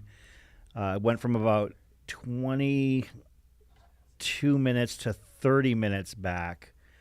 But Courtney, on the other hand, just scooting. Professional guys. Hey, and Travis Lawncar talking about the Mountain Outpost merch. Yeah. Dude, I've been pounding on Jamil for this ever since he rebranded with that cool little red outhouse look. It's not a matter of if, but when.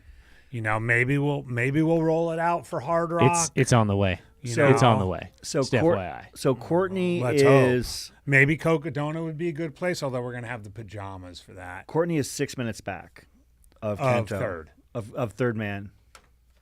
But let's just call a spade a spade. How far back of the lead man? There's still plenty of real estate out there. From the lead man, we're talking hour 36.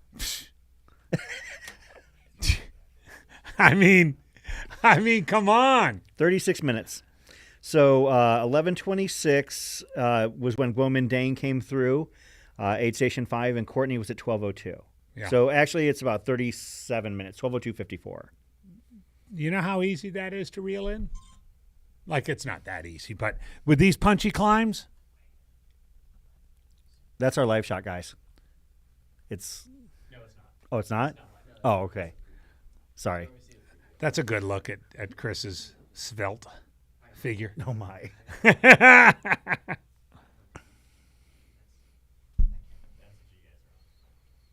Okay, perfect.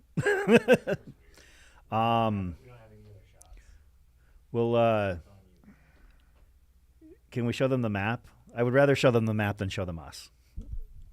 But so this is, as you can see, basically just to the right of center is where a lot of the main pack of the men's field is starting to head now. F4. That is F4 as in aid station number 4, not fourth place woman. F5 further to the right is where we just saw Courtney Dauwalter and our top 3 men come through in the last 30 minutes. There. Oh, perfect. Awesome. Thank you. That was Oshino aid. The next aid station is easy for you. Yamanaka Korayura. Yamanako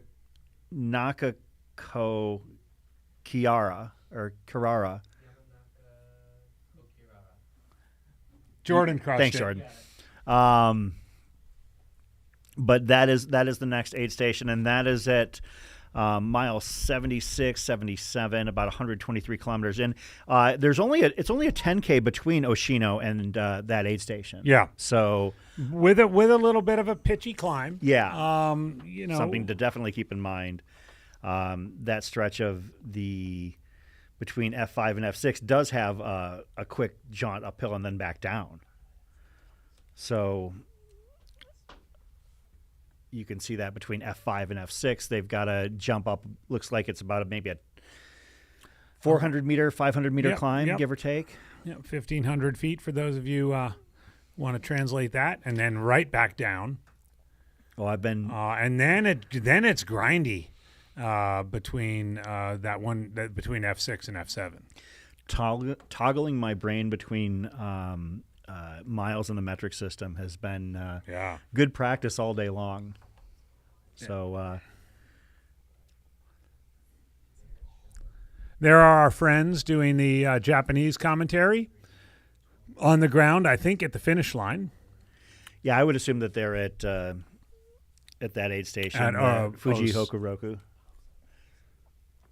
No, at the one that's Fuji Hokuroku that's Park, right, yeah. That would be where I assume they're set up. So looks like we have a remote camera out there now chasing someone down a little double track along an agricultural area.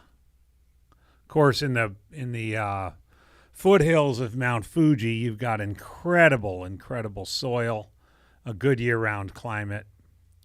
So probably lots of agriculture these folks are running through in between these aid stations and these population centers. Jean, if you've got Instagram, find me on Instagram. I should be pretty easy to find. I'm going to talk to Zach and Matt about sending you a swag package in appreciation of you tuning in with us today and helping us out with some cultural points on our broadcast. We would definitely have less of a robust broadcast without your help. So I just want to say thank you. And by the way, that's true for everybody in the chat. We love it, and we're getting into the witching hour now. We're going through the night here on Arizona time. I know for East Coasters in North America, it's you're probably in bed. You're probably waking up in time to maybe see Courtney's finish, but chime in on the chat. Tell us what you're up to. Maybe you're enjoying a beverage this evening. Let us know what you're drinking. Remember at Run Rabbit Run when we had somebody in town that was watching, basically correcting us with some information. And they showed up. Literally came and sat on the couch with us to tell us more information about the race. Absolutely. If you're in range of our voice and you want to come in, we're here at our Vipa studio. We can. If you like pineapple on your pizza, you might have a bite to eat too. But no, I don't think we've got any way to monitor the doors down at the end of the studio. So no, we're upstairs. We're kind of shut up. We're kind of shut down at this point. Although I did see Patty and Hannah and the team. They're in full blown Cocodona planning mode. So they're out in the warehouse. So are we. Yeah. So are we. So are we. We're looking forward to trying that. to bank some sleep. Folks, for those just tuning in, I'm Chris Warden. I'm Andy Jones-Wilkins, and we're here for the Mount Fuji 100-mile live stream for the first time. Yeah, we are doing the English language broadcast for Mountain Outpost as part of the World Trail Majors, an acknowledgement and celebration of this amazing sport that brings those of us together from across the country and around the world. And I'm struck by this event in particular. They've done an incredible job of, bringing this country and the unique characteristics of the area around Mount Fuji, to our television screens. Absolutely. And do so in that classic sort of Japanese, respectful, honorable style. So it's great to see, and we'll be here with you all night and all day into tomorrow. So thanks for following along. Yeah. To talk about, for those that are tuning in from, the Western Hemisphere, we do have a handful of runners that we are keeping a closer eye on, admittedly. Of course, on the women's side, Courtney Dauwalter is doing Courtney Dauwalter things. Last I checked, had about an 83-minute lead on your second-place woman, Yukari Samaya, who is running a fantastic race for her debut 100-miler. I don't want to take anything away from Yukari, but Courtney is Courtney and doing an amazing job here on the course today. Last we checked, in third place, and we'll be able to confirm this the next time they hit the 8, is Nicole Bitter. Yeah. Nicole Bitter doing very well over there. The first part of the race plays to her strengths. We've kind of concurred on that. But her being an all-purpose, all-around runner, we don't necessarily expect that there be any sort of drop in performance. It's just that we know what she's stronger at, and it's basically being, fast. Yeah, and I think she'll gut it out. I mean, unless something happens with her stomach, as happened with her at Run Rabbit in one of our more recent live streams. But I think she's gotten to this point. I think she's probably going to make it. Probably finish within, I want to give it 2-3 hours of Courtney. A good, respectable finish, and going all the way around the world to run a race. It's going to be good stuff. Skylar Hall chiming in on the chat. Apparently, he knows how to break into the studio. I wouldn't be surprised by that. So, Skylar, come on down. We could use your energy. If anybody knows where the bodies are buried, it's Skylar. It's Skylar, yeah. Looking at the men, the men from the West in this race, we've got a couple of note. We've got Anthony Lee, no stranger to the higher end of the placement in American races. Anthony Lee has won URAY 100. Loves the high altitude stuff. Colorado guy, climbs, as many mountains as he can find, and then, climbs them again. And also Pete Mortimer, a local favorite of ours. In the interest of full disclosure, he is my coach. And that's an assignment in and of itself. He's a miracle worker. Let's put it that way. So Pete Mortimer running Mount Fuji 100 for the first time, basically turning it into an extended family vacation. I talked with him yesterday as he was sitting in an amusement park eating ice cream, black ice cream, as it were, which is kind of funky. Really? Yeah. But yeah, Pete is over there. Number one, doing a family vacation thing, and number two, using this as kind of a de facto training run for Tour de Jean, which he'll be running later this year. Right, because he's got this weird triple of this. I think he's going to do URAY. Yep. And then one other sort of stupid 100-miler before he goes over and does Tour de Jeans. Yeah. Right? So Pete is running this race. And his goals, when I spoke to him, fairly reasonable, fairly modest. He wants to finish in the top 10. Yeah. But he's not going to put himself in any sort of danger. Like I said, he considers himself in a training cycle, so he's treating this accordingly. And he'll squeeze into the top 10, in the last 30 or 40K. We're getting some, thank you folks for weighing in. Liquid Candy New England IPA from Tarantula Hill Brewing in Thousand Oaks, California. It's like they know you. Wow, that sounds yummy. Dragon's Milk Bourbon Barrel Aged Stout from New Holland Brewing. Now you're speaking my language. I like Dragon's Milk. From Santa Cruz. Thank you very much. Good stuff. Keep it coming. Dragon's Milk, Tussey Mountainback, loves the Dragon's Milk. So, yeah, keep those recommendations coming. I'm normally not a beer guy anymore, but when I do drink it, it's usually a bourbon barrel aged stout or an old style. Wow, or hams. I do like hams. Hams has a fair bit of old style ishness to it. Pretty much. It's my Midwestern roots, calling out to me. But if I'm not drinking a hams or an old style, it's usually like a Firestone Walker Parabola or something of that realm. Like thick and hearty. And like you could you could eat it with a spoon. Pretty much. Yeah. So we're cranking up the coffee maker here at Mountain Outpost. I actually HQ, brought a cup, and because we're in for the long haul. Yeah, we're gonna our lead out. Here's some good. There we footage. go. Here we have Courtney out on the road. Looks like we have camera chasing her down. She just looks steady and smooth like she always does. I can tell you from experience that this is a hard job, being the follow filmer for Courtney on flat ground. Like, I mean, I'm sure it's harder even on hills because I've seen Jamil do it, but I've followed Courtney on ground for as long as I could in a flatter area, and it is not easy. Even when she's, 60, 70, 80 miles. Is that Mount Fuji in the background? That's a money shot right there. So here we are a little bit after, for those of you just tuning in again, the 12-hour and 18-minute mark. So it's just a bit after noon Japanese time. They've been heading out. They've been out after it for 12 hours. Courtney Dauwalter is through the 113-kilometer mark.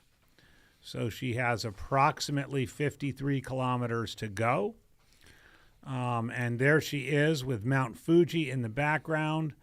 Looks like some early spring fields. And also, like, one of the things about Courtney's race here, like, it's going so well and she's so confident and so stable in what she's doing that she gave her crew an aid station off. Yeah. Like, that tells you. I mean, Kevin was able to skip this past aid station that she went and fueled up at herself. Yeah. Because she was wearing him out trying to keep up. Yeah. You know, that's pretty amazing. But yeah, I would surrender at about that point as well, because you're not going to win that race. And frankly, Courtney could win this race entirely. She still. Could. Absolutely. So there were people asking about where she is at currently.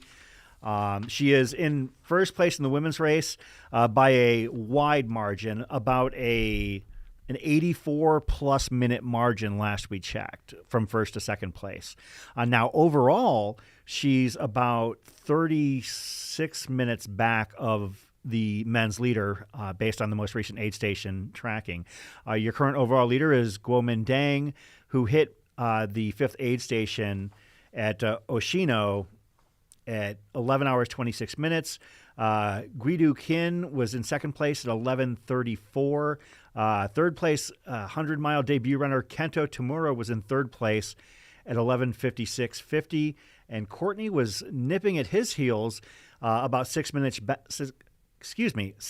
back of Kento, having cut that deficit from 18 to 6 in the previous 10K. So Courtney is on the hunt for the overall top three right now.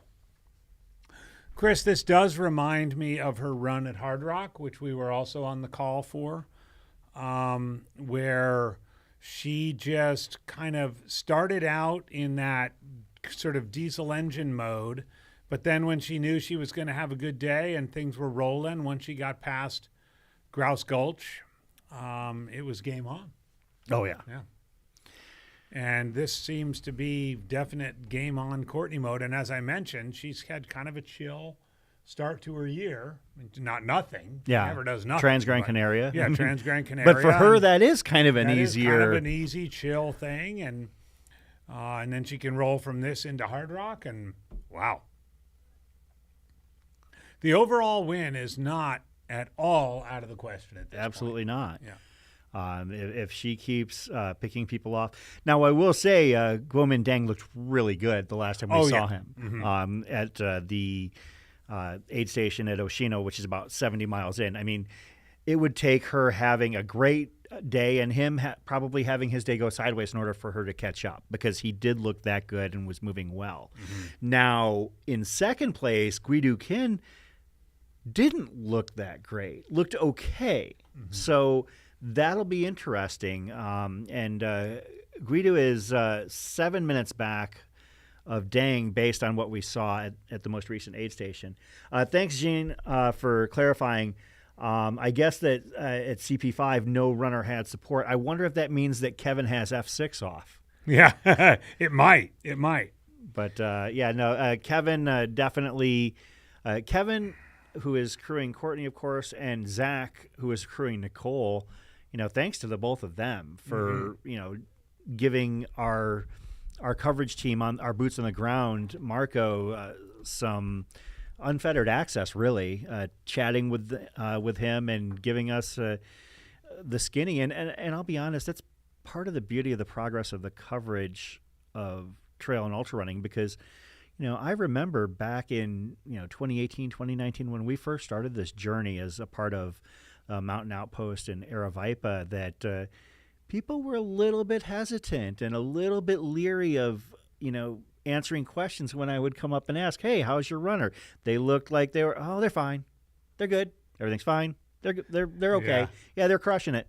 Now we've gotten to the point where, we're getting intel and we're getting communication from these runners and their crews where the crews are like, yeah, they're not having a great day or whatever it might be, or, their stomach isn't feeling great. I mean, we had Yukari in second place. She's basically said that her stomach, like she's feeling good from a psychological, emotional standpoint, but that her stomach was not playing along.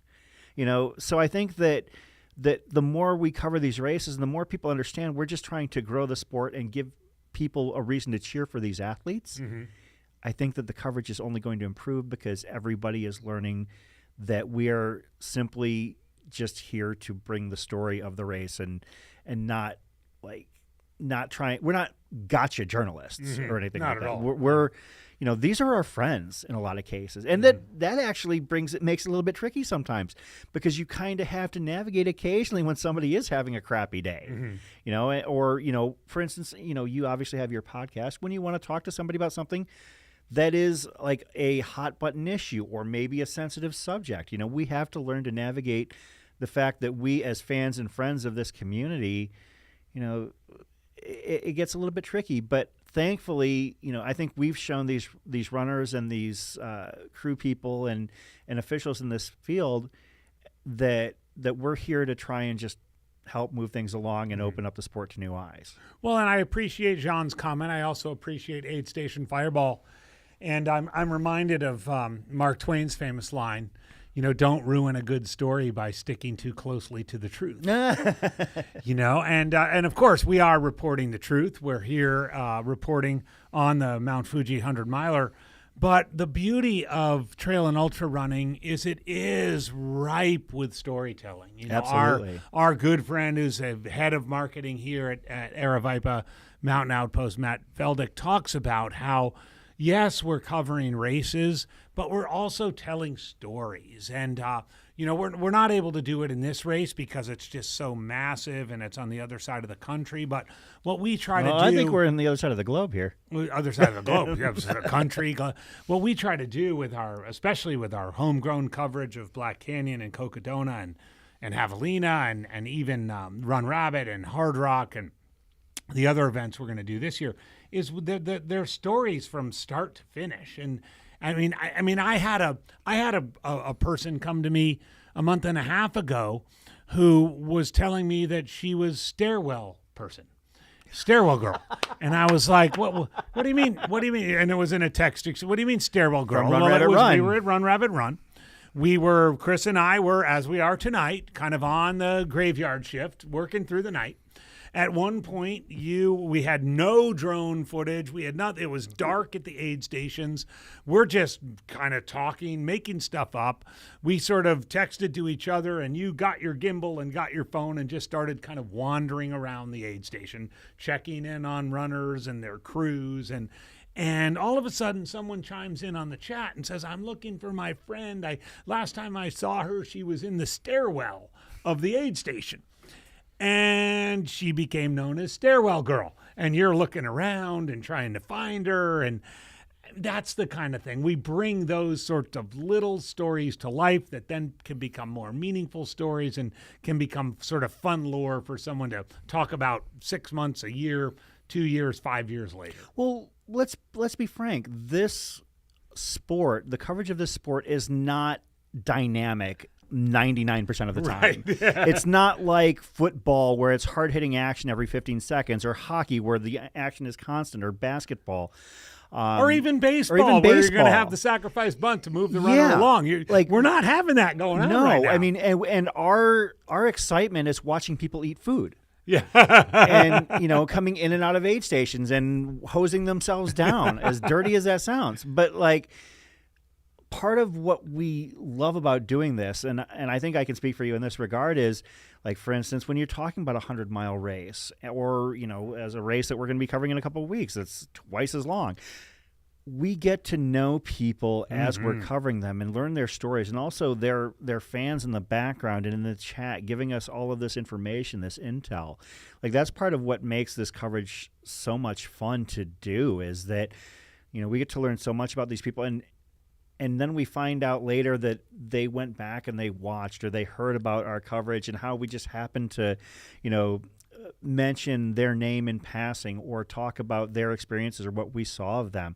You know, that happened to me after Run Rabbit Run. In the airport, this guy comes up to me, and he was the second to last finish, and remember that we had, you know, cheered him in on the live stream. You know, that's part of what the magic of covering the sport is all about. It's a privilege, and it's an honor to be a part of what we see and to be able to bring it to other people. I mean, yeah, it would be great if we had a ton of people watching at a given time, like if we had, you know, tens of thousands, but it's not necessarily realistic simply because this sport is not only a labor of love to do and to cover, but to watch. Yeah. It absolutely is. So we're grateful to everybody that tunes in because you're why we're here. You know, whether there's, you know, 300, 3,000 or 30,000 of you watching, you know, we're here to tell the story and to try and provide color for what you're seeing. Right now, obviously, we've got we're lacking camera feeds. Do we have anything, Jordan, that we can bring them? Do we have any, like, even static cams? Oh. Okay. So, yeah, so basically and we're dealing with, number one, we've got the live feed from the Japanese language team, Mhm. and then we've also got a single camera crew that's basically furiously chasing the lead, like pack trying right to now. figure out how to go, where they're going to go, and how they're going to go there, and if they're going to go there. You know, we do endeavor every broadcast to bring equal coverage of the men's field and the women's field.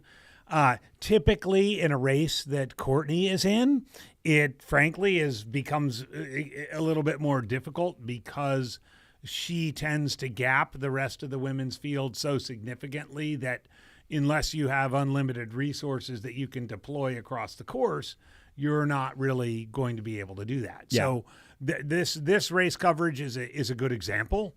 And I think it's something obviously we're going to learn from as a race team.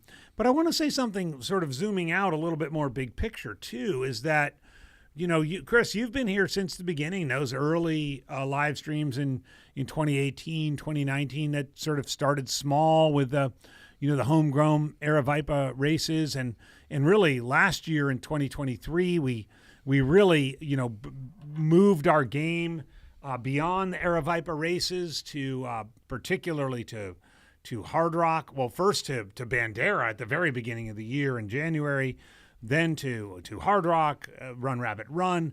This year we're, you know, exploding beyond that. This race, perhaps some other World Trail Majors, the partnership with Daybreak Racing and Free Trail, and for example, the broadcast that was just last week at Gorge Waterfalls, the event, you know, Tim Tollefson's event at Mammoth. So we're really, you know, growing what we're doing. Western States, Mountain Outpost will be the chief broadcasting partner at Western States this year.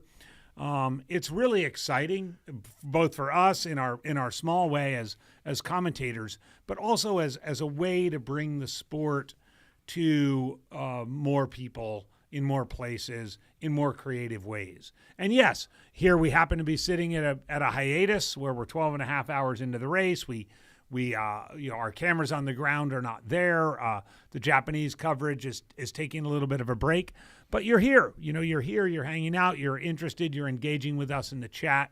We love that, by the way. We love to engage with you in the chat, and we thank you for, you know, for tuning in and look forward to bringing you the rest of this race and then our whole lineup of races going through the rest of 2024. Just a heads up, we do have our first man through aid station 6. That is the Yamanakako Kirara aid station. That's the only time I'm going to say that.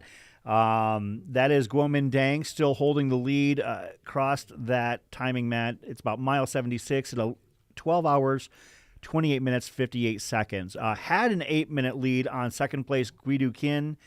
We'll see if Guido was able to close that gap. I'll be honest, ATW, I don't know if I like Kin's chances to cut into that lead based on what we saw out of the two of them when they were both leaving that last aid station. Yeah, I think Guomindang looked better. Absolutely. Made quicker work of it. Here we've got the tracker. I think Zach's going to refresh it. So yeah, we've got 203 on his way into F6 right there. Yeah. But this is really what we're looking at right there, where we've got Courtney on a climb here. So this is a climb up to this ridge, and then they drop down into the aid station. So wait, okay, so that's Courtney Dauwalter and Tamura. That's Kento Tamura. Kento Tamura, yeah. So third place male. Third place male. Third place overall. Might not be third place overall by the time they get to that age. Correct. Yeah. They are literally, I mean, what's that distance, give or take? Just kind of eyeballing it. 500 meters. and it's a climb. And so and again, not taking anything away from Kento, we talked about his flat out knockdown drag out speed. He's a 62-minute, an hour 2 half marathoner, a 14-minute 5K runner. But this is also one more thing to add into it. He just pinged 1.5 minutes ago as to Courtney was 3.5 minutes ago. So that's where Courtney was 3 minutes ago. Okay. Not currently, and that's where he was 1 minute ago. So that I imagine that gap is even shorter. And as fast as he is, and as well as he's been moving, he's being chased by somebody who will not be denied right now. Yeah. I have run from Courtney in a race, and let me tell you, it is a thing of fear to see her charging up a climb behind you, because she is just a robot. It just, that little bounce, if super efficient little stride she has, she grinds up these climbs. I mean, I had to turn my headlamp off just so she didn't have anything to chase. It's my favorite thing to do in terms of race gamesmanship. I had to play games in order to not get destroyed by her. So, yeah, no, she is absolutely on a hunt right now. I can guarantee you she can see him up there at this point. He's directly above her, a few hundred feet above her right now, and then they're going to hit that ridge and then descend. And then, and one thing that Courtney does really well, she's a great descender. Yeah, like, she's a really strong hiker. She can climb and hike really well. And there isn't anything she doesn't do really well, but her strength is her downhill. She's really good on downhill. So that's where she'll usually make up a gap. And if he's hurting at all and his legs are starting to give way, that downhill we discussed earlier, that downhill's, it's more of a loss of time than it is a gain of time when you're comparing it to what other people can do on downhill. Yeah. A 12-minute downhill is not unfathomable when your legs are destroyed, and an 8-minute downhill per mile downhill is pretty reasonable if you have legs. Yeah. And that's a 4-minute gap can disappear in, a mile and a half. We'll be following that very closely. Yeah. Obviously. Watching dots, baby. We're just watching dots. We also do have an update from Marco, our Japanese correspondent. He is heading out to that aid station, and he's hoping to get to F6, where he will catch that live for us, and then he will hang out there until he's got to make his way back to the finish line. So we're going to get as much as we can from that F6. We felt that it was better to chase the front and stay there for longer than it was to keep going aid station by aid station. So he's going to park it there at F6 for a while. We're going to be able to see the runners come through, and then he's going to take off to the finish line. We're going to catch the finish of this race, and we're going to see what unfolds over the next handful of miles, which... this is ultra running, baby. Anything can happen. Mm-hmm. Apparently, it's based on what I'm hearing in our back channels, that getting to F6 is a bit of a haul. Like, it's a 30-minute drive, if I'm understanding correctly, to get from F4 to F6, which is pretty amazing considering it's what just based on in terms of trail miles, you're talking 21K, 22K. Yeah. Not very far, but you've got to go around a lot of mountain. You got to go around a mountain to get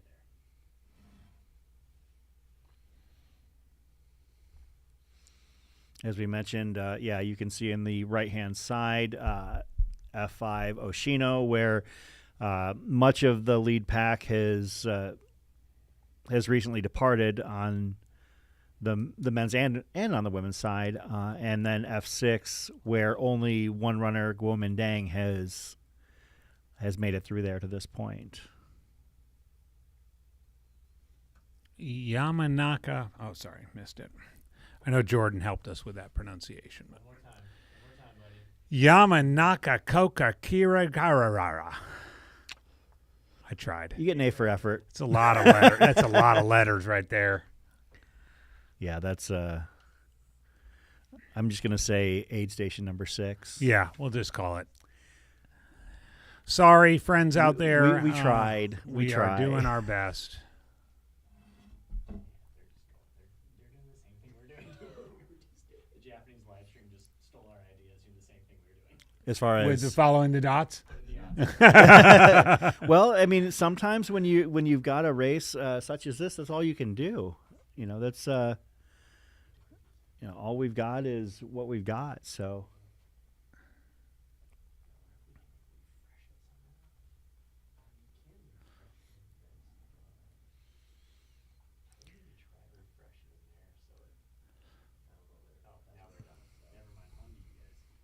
Back to you. Look at how much more relaxed we are here in the States. Just chilling. Yeah, I mean, we're just having a blast watching a race that, frankly, I had very little knowledge of prior to about 3-4 days ago, where I had started to cram to get some information. Oh, for sure.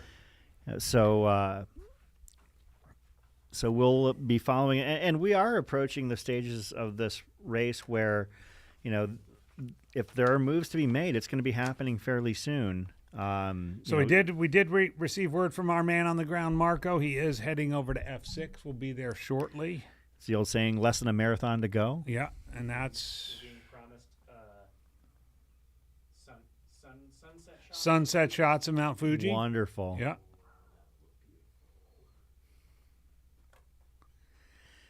Yeah, that's one of the cool things about following this race. When Corinne and Jeff and Zach were in here, on the call earlier, getting to watch what they were seeing, as far as the background palettes and seeing Mount Fuji in the background, because it was clear skies earlier today. It looks like it's kind of gotten a little bit overcast, but this morning, Mount Fuji time, as it's currently it's not even 1 in the afternoon. It's not even 1 in the afternoon. Yeah. The race started at midnight local time for those just tuning in, so that's why it didn't start at 5 or 6 a.m. like your traditional, maybe Western Hemisphere races. So we're hoping. I would think that. Well, let's see. By my shift ends at 2 a.m. I mean, we might get our first finishers by the time I'm off the air. Yeah, that would be talking 50K or less, and that's 5 hours and change the way they're moving. It's entirely possible. And I know that Corinne and Jeff, one of the things that they were talking about is that they don't want to miss Courtney's finish. Yeah. So they were we might have 6 people on the mic. They were excited to go back to the Airbnb and grab a nap. It might be a short nap. Yeah. Because they got to eat too. Yeah. So, thanks for. Do we have another feed? Sweet. Thank you, Jordan. By the way, we've got our man on the ground, Jordan, who's been Chris and my late night partner many times now.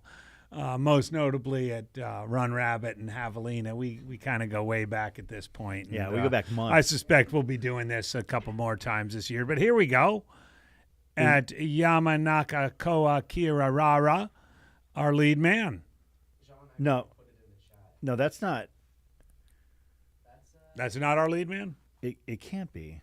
No, that's the name of the aid station. No, but is that the lead man? Oh yeah. At the aid no, station? it could be. Let's see. I know it's the name of the aid station. I know I sound dumb. No, that was all me. That was all me. All right, Jean put it in there. Yamanaka Ko Kirara. Thank you, Jean.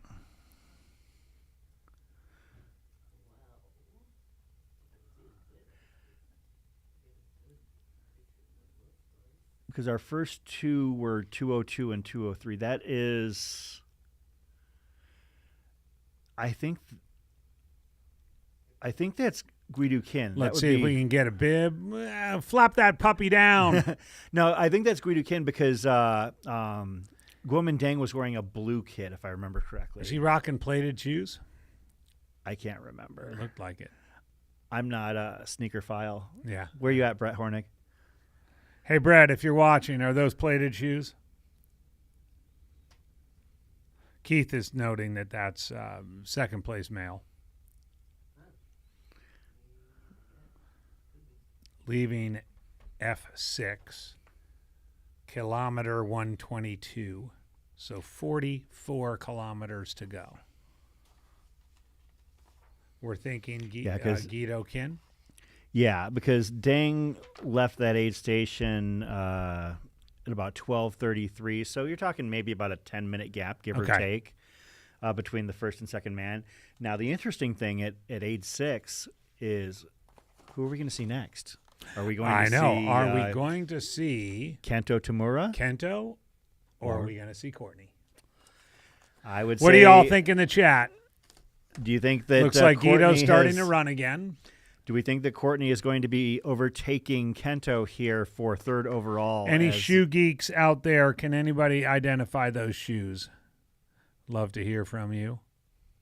So that's Guido, 122.5K, literally 44K to go. And he's running. I love these town shots. Okay, so it's actually, there's a 10-minute, 17-second gap between first and second because he was out at 12. Look at that shot. That's a beautiful shot. What a beautiful mountain. My father was stationed at the base of Fuji back before I was born. He said that he thought about climbing it with some Marine buddies, but they got as far up as like a trolley would take them and said, "That's good, we're good," then headed back down. That was at least the way he explained it to me. So he's never been much of a hiker. So that's beautiful. Update on Anthony Lee. We'll try and get that. Last we saw, Angie Anthony Lee was is asking not. About that.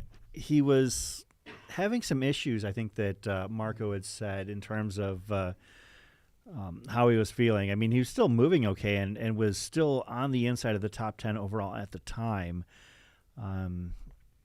Let me see if I can look up. Keith is pointing out that they look like the Adidas carbon shoes that Tom Evans wore. I assume you're saying in Western States. Those little bouncy shoes he wore. Yeah, and then Skylar Hall's giving us a lesson in pronunciation. Oh, that's sit down, Skylar. Skylar the educator. Yeah. That's Williams. like his rap name, like Tyler the Creator. Skylar Williams, the educator. Williams College Eefman. Thank you very much. Sit down, Skylar. Yeah, from Anthony Lee's crew. To reiterate, we had Marco catch up with him earlier that Anthony was struggling with dehydration as he approached the 100K mark and was running with Hayato Nishikata and eventually fell behind. For those unfamiliar, Hayato Nishikata, who was running with Anthony for a while as they approached the 100K mark, won the URA 100 last year, and which puts him in company with Anthony Lee, who was won the 100 URA and in a time of 31:52, which is fast for that race. Yeah, I think it's in the top 5 overall. Yeah. And yeah, he and Anthony seemed to be a very similar strength with their results at URA, so they were. It's only natural they were running together. I don't know if that would be like. I think it's wonderful, but. To have that background, look at that entirely. You're basically circumnavigating the entirety of Mount Fuji on this race. You can't get a much cooler backdrop for a race that never leaves you. What a beautiful spot for an aid station too. Just absolutely, kind of. But yeah, you can see that it is now overcast. Yeah. And again, it's not even 1 o'clock in the afternoon there. They've got overcast skies. You see a lot of race officials and so forth in jackets and long sleeve shirts and pants. I know they were talking about it being warm, but Jean dropping the knowledge here in the chat. There's a Japanese proverb that says, "You're crazy if you don't climb Fuji." and crazier if you climb it more than once. I love that. That's I great. love that. What was that, Jordan? What did we have there? It Oh, looked like we man, had No, I wanted to see what they were doing. It looked like somebody we was had taking some something pictures cool. there. No, I would rather. Yeah, what's going on here? Is this a runner making their way into? Is that Pete? No. Well, okay. So Pete Mortimer is in this race, and he is very distinctive. He in is. comparison. He's very tall. He's 6'4". He's got a big beard, and he's from the UK, so he is very easily identifiable. I can't necessarily catch everybody by their kit, but having known Pete for a long time, he's an easy ID.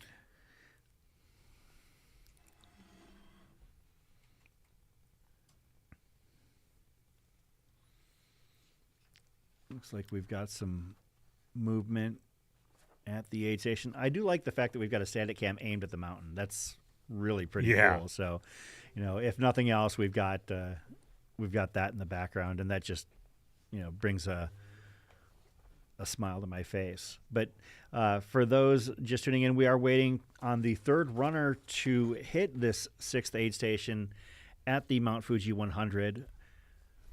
We have 2 through. We have 2 through. We have Guomin Dang in 12:28.58, and Guidu Kin, who was about, what did we say, 10 minutes behind, I believe. Good. Shout out to Zach Marion, making sure that we stay fed. That the nighttime crew is well nourished.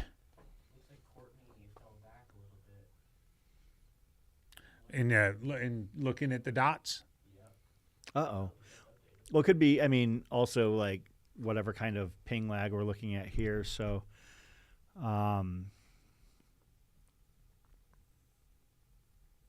yeah, those two are basically our third place man and our fourth place, or and our first place woman right now. 301 is Courtney Dauwalter. 206 is Kento Tamura. 29 years old from Japan. Of course, Courtney, 39 from Leadville. Mm-hmm.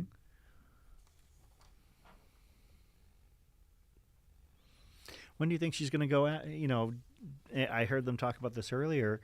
There aren't a lot of hallowed marks left in the sport that have been standing for a long time, but there is one in her backyard. Leadville. Yeah.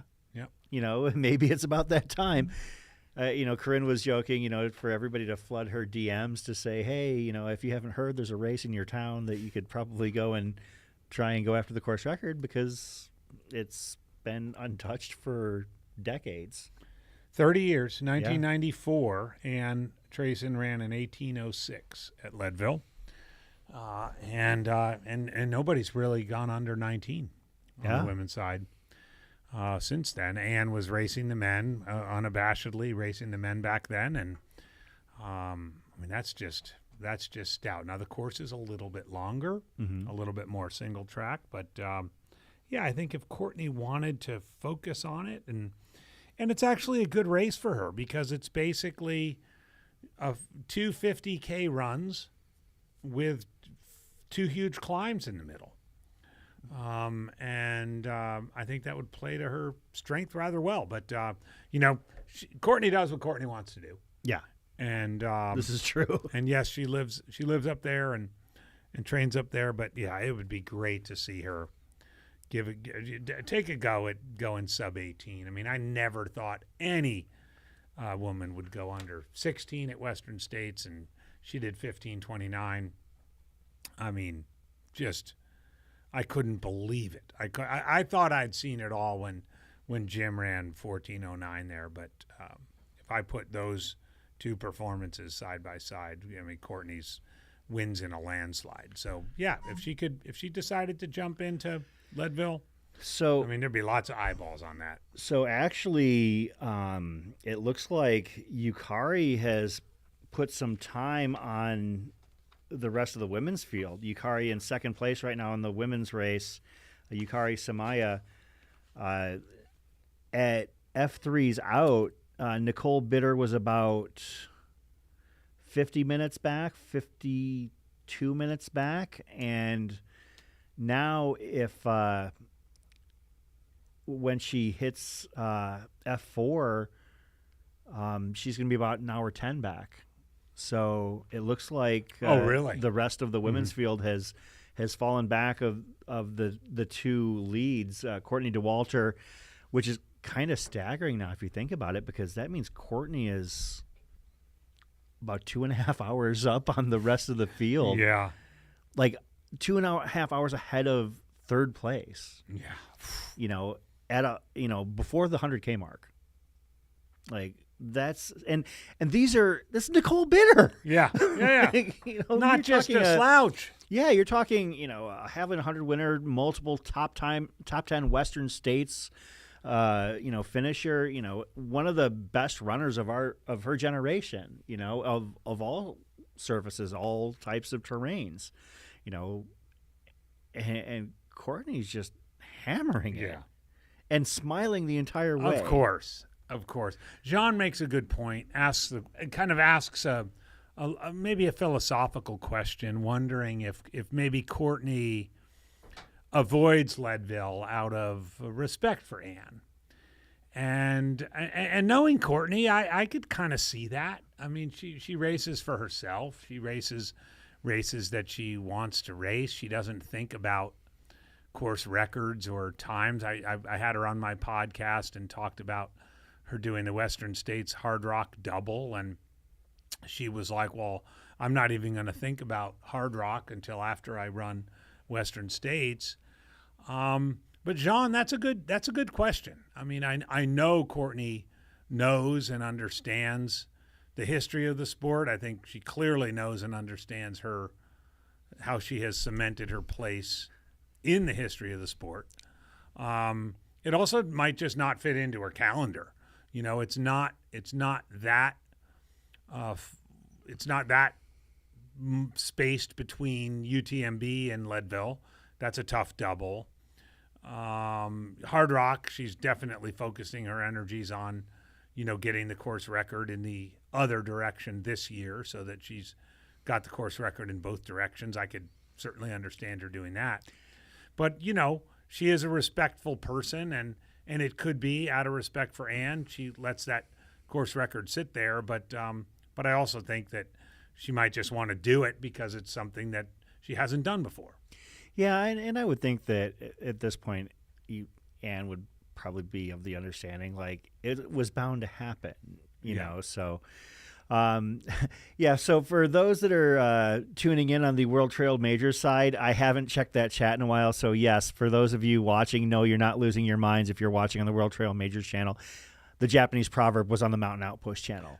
So, welcome to those of you that are on the Mountain Outpost channel and on the World Trail Majors channel, because we've got more than a couple hundred on each of those channels. So we appreciate people, and I'll do my best to toggle back and forth. I just had my phone just kind of set on monitoring that as well as our back channel information. So, well, which chat's better? I appreciate all chatters equally. So, and thank you to everybody that's tuning in. Like, frankly, we're not doing this without your viewership and your participation. We're grateful to have all of you. So, keep tuning in and, keep supporting us. And maybe next year they'll fly us there to do the coverage live. Wouldn't that be great? And we could just eat. We'd all be down for that. I'm kidding. I don't see that's in the cards. But we will be traveling around the western part of the United States to do other coverage this year. Absolutely. I mean, on deck for Mountain Outpost coverage this year. Certainly next up is Cocodona. We've been talking about that already. That's 5 full days of beautiful distraction from your work life because it's background noise. Monday through Saturday race.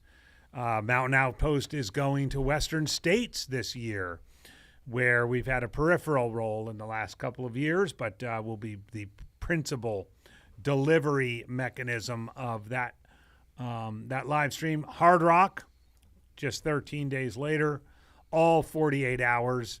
Let's let's call it what it is, probably 52 hours when all's said and done of coverage of Hard Rock. That takes us through July. A little bit of a hiatus in August, although I'm sure there's something that's going to pop up. And then in September, Mammoth Trail Fest, Run Rabbit Run. And in October, our own personal favorite, the Javelina 100. But you're going to have to go it alone this year. I know. At least until I finish, because I'm getting back into 100-mile racing this October. First 100-miler since 2021. And I'm going to run Javelina, hopefully get in with a few hours to spare so I could come on the live stream and call the golden hour and a few other things. And to just run down the rest of the World Trail... Actually, strike that. We are going to tune in, and that is some Kento footage. Tamura right there.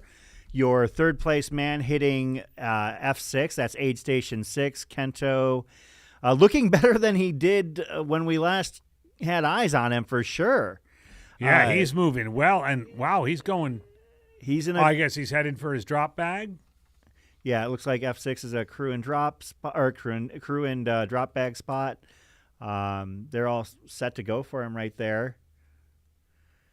And no, Kento definitely looked better at F6 than he did at F5. And look at him just taking a sit down right away. Bottles. This is Kento's first foray into the 100-mile distance. So we're curious to see how he does. He is, without having done a full sweep of the field, probably the fastest pure shorter distance runner. Mm-hmm. As we've mentioned, he is a sub 62-minute half marathoner and a 14. What is that? 14-minute 100K or 5K runner rather. 14-minute 5K. If runner. any of you are watching this and you can tell us what he's gutting down there, it looks like some sort of a powder in a thing. Maybe he's just shotgunning the tailwind. He might just be taking the. Oh, this is good. Look at this guy. Oh, he's crawling around. I love this. Again, here we are at F6, kilometer 122. Looks like he's taking a quick break here. You know, if you're needing a minute to compose yourself, what better place to do it than 76 miles into a race? Look at this. I love it.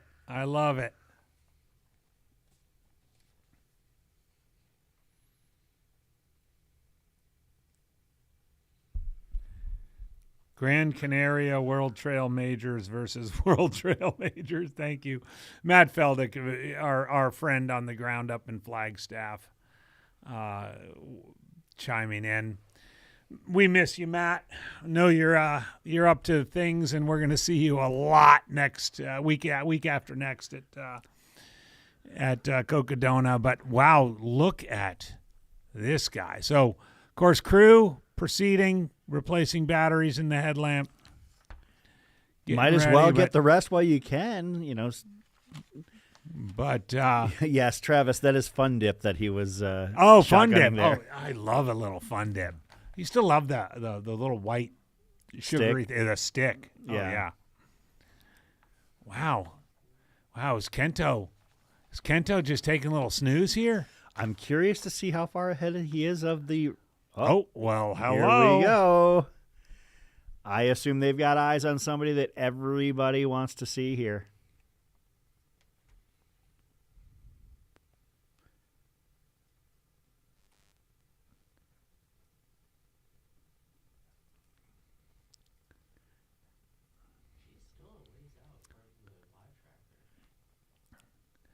Is that on the left-hand side, or is that a...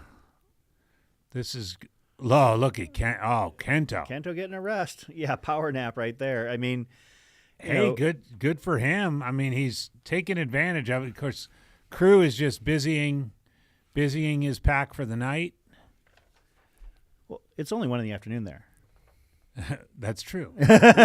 We're busying our packs for the night. Yes, we are loaded for bear. By the way, it's only and Kento, and just like that.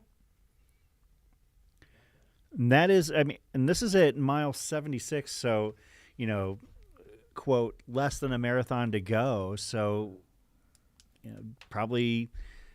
Oh, he's got the gun going. Theragun, yeah. Shoe geeks out there, what are those? Are those the Tecton X's? Right, they are Hokas.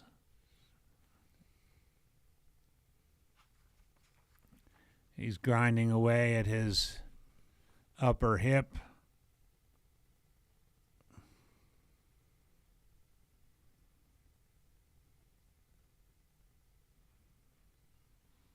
Randy Cufaro votes for Pop Rocks. Could be. Oh, remember those? Hey, Bobby Brady died of Pop Rocks and Bubble Yum. What? That was a rumor back when I was a kid, probably when you were like not born yet. Pop Rocks You're and not Bubble that Yum. much older remember there than me, used to be, AJW. there were spider eggs and Bubble Yum. And Bubble Yum, Yep. yes. I do remember that one. Yep. All right. It looks like our camera is just heading out, is anxiously awaiting.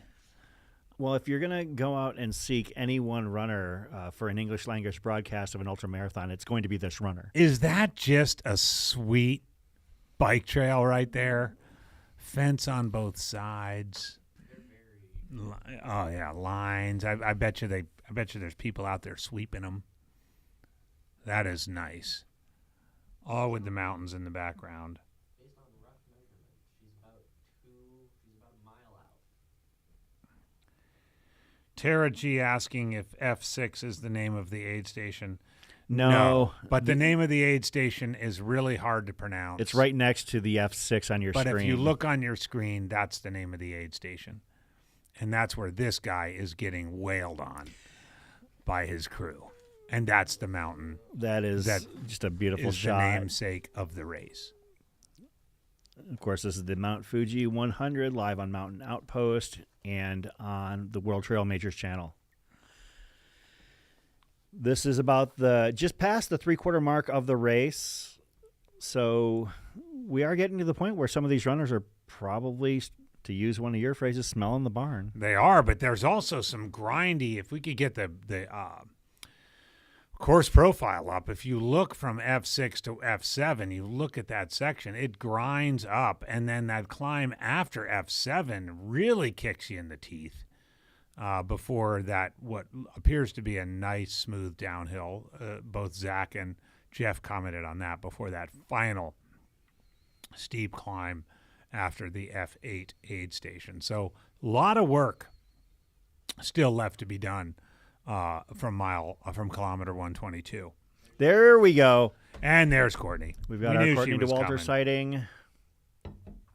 So I guess one of the things we're going to have to determine is whether or not this is the Kevin gets a break aid station that we talked about.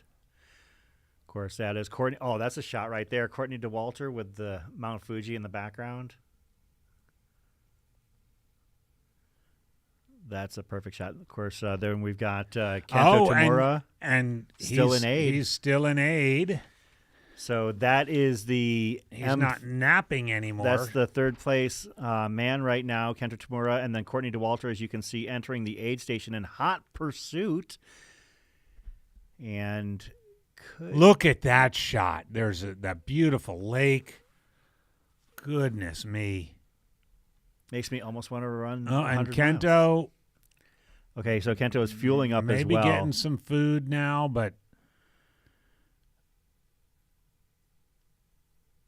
for my money, I'm sensing a pass. I'm sensing an aid station pass here.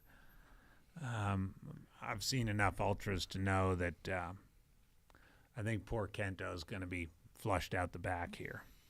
Courtney looks a little bit more business in this shot right now. Kento looks like, if I had to guess, if I could read faces, Kento's trying to find something that agrees with his stomach right now. He looks like he's hurting a little bit. Understandable. I mean, as we mentioned, this is his first attempt at the 100-mile distance, and he's 76 miles in. Courtney coming in. Okay, now she's picked up that smile. All right, again. So she's actually right there with... Oh, there's Kevin and there's right there. Kevin. Okay, so Kevin's break was F5 where there was no crew. F5, and now Kevin's back. So here we go. Wash face, eye drops, the routine we've become familiar with. He's going to stuff some stuff in her pack.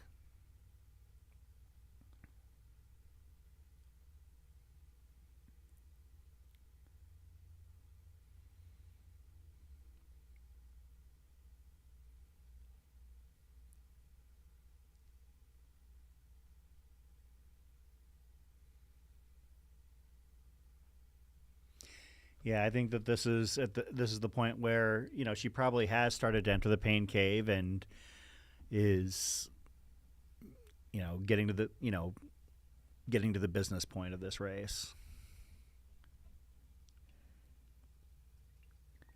By the way, for those of you who don't know Kevin, he is just such a great dude. I met him about 7 years ago at Western States. Just a wonderful, wonderful guy. Their relationship is so full and complete, and you can just see all business here. They're not asking each other any questions. They're pretty much not even having a conversation. If anything, he's probably just trying to distract her. Yeah, here are the eye drops. The routine that Courtney has in these aid stations is really, really. Now this looks like a pretty. That's our second place man right there. That is. That's Guido Guido. Kin. Yeah. Oh man, that looks like a crappy climb. Oh my goodness. Yeah. It's like Blair Witch Project meets the Children of the Corn. Yeah. The hell. Courtney. Okay, so this is potentially Courtney's next target. As Courtney is looking like she's all business at aid station number 6, and the third place man, last we checked, was on the ground and trying to get some calories in him, and that was Kento Tamura. So we'll see if Courtney departs the aid station before Kento, but it looks like she has passed and into third overall, assuming things are the way they seem right now. We'll get confirmation of that when we get some tracker numbers, but as you can see, the unmistakable Mount Fuji in the background. Okay, what a shot. Look at that shot. That's Guido Kin right there, coming up the hill. Wow, they grind right out of it. That'll get Look a at little how bike. far Yeah, they get a little bike trail out of there, but then great shot by the team on the ground there. Yeah, thank you so much for these beautiful shots. I think that this is actually the official Japanese feed that we're getting these from. Okay. Now what is that? Maybe a little. Looks like an aid station, perhaps. Or a platform. Okay, so Courtney looks like departing the aid station at F6. This is about 76, 77 miles in the race. And you can see in the background, Kento is still on the ground. Yeah, so Courtney is heading out, and Courtney has taken over third overall at the Mount Fuji 100. And back to smiles. I think that she just needed a few calories and a few eye drops, and she's all set to go. And Kevin is left holding the bag, or the flask, as it were. But Kevin has a fair bit of time. It looks like he has 12K until F7, and it's definitely a net uphill to F7. It's probably about a 30-minute drive, so he's probably got a good, 15, 20 minutes where he can right. catch his breath. He can stop and grab. There it is. So Courtney's going to do that brutal climb with the Children of the Corn climb up that sort of. That just looked rough. I hope the camera guy can stay out there, because that was some good footage of just how kind of, it's all fun and games till you get punched in the face kind of thing. But Courtney Dauwalter picking him off into third place overall comfortably and through 122K. Yeah, let's keep it on Courtney here as long as we've got her. It's just in 12 hours and 12 minutes. So, and here's our boy Kento, still regrouping.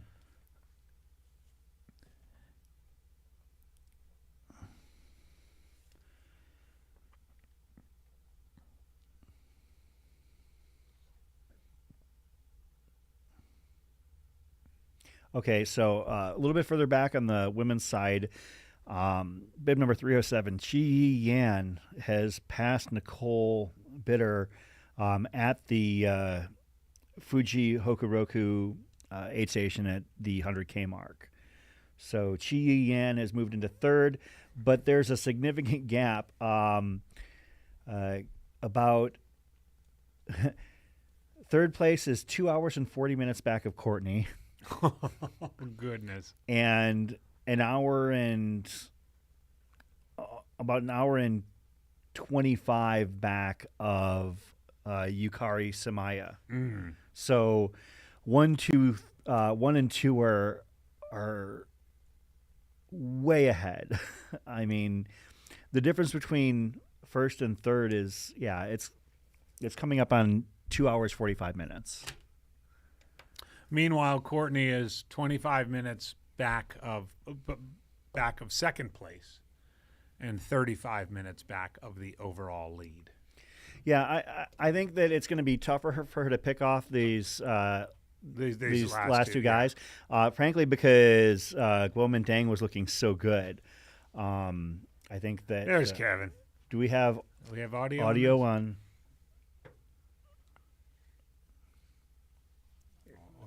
夫のケニーさんですね。コーラと少し普通の水を混ぜたものに。コーラと水混ぜて。It's like electrolytes. 彼女のそのなんだっけパッケージとして準備しているものですね。はい。いつもあれですか、江戸で立ったまま座らないんですね。So at last, so she just stand there and so when you stretch it, so is this also her style in a aid. So some runners massage or so any other. So she's just stand up. So is this also her style? Yeah, she doesn't like to sit down if she doesn't have to. そうあんまり座るの好きじゃないらしいです。なんかこう逆にダメージが来るから座りたくない。OK。Let's just stay standing and then keep moving. まあそのままこう走る方がまあダメージが逆に少ないっていうことですね。はい。残り40キロでどうですか見てて。今日調子は。Last 40 kilometer from here to go to finish line. So you how do you feel so running today's condition? It got really hot and humid. She got super thirsty, but she drank a lot today just because it was so hot. Today is hot. ちょっと暑いんで少しダメージを持ってただドリンクをちょっと多めに取ってますというところです。はい。今日天気がいいのでこうサポートしながらどうですか景色とか。61-minute half marathon guy. Third place man, Kento Tamura, looks like up and moving. Introducing himself to a new distance PR with every step at this point. Absolutely. Yeah, that was Courtney Dauwalter's husband, Kevin, that they were interviewing. Basically, it sounds like she was getting some electrolytes in her, and maybe it was a little bit more humid than she would have liked at that point. But Courtney is on her way to the next aid station. That would be F7, which is... Looks like 14K. Nijumagari at mile 84.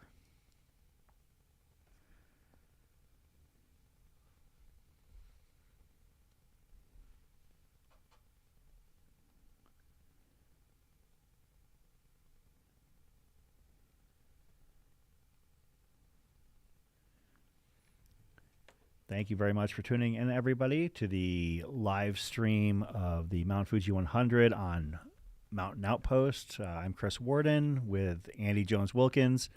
We're just kind of following along the same way everybody else is, really. We've got a little bit of intel feed on our back channels, but we're, unlike some of our races, we're kind of limited in terms of what we've got for camera views. So we've got the Japanese feed live stream that we're kind of, piggybacking their signal on, and then we've also got a dedicated English language crew as well. But for the most part, we really, are kind of just trying to relay and convey at this point.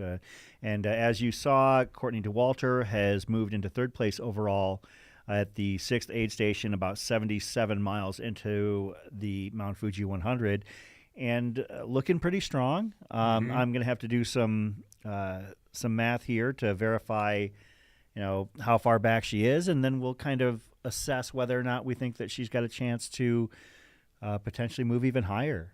I think. Yeah, I mean, I think with what are we figuring? 20? What did you say? 22 miles left to go? No, 20. About 23 miles. 23 miles left to go, with a couple of burly climbs, but also a nice downhill. I think she's got a shot at finishing this thing in the certainly under 20 hours. Yeah. Which would have to be a women's course record. I at would this have point. to imagine. Yeah. I know the course has evolved over the last couple of years, but it's got to be.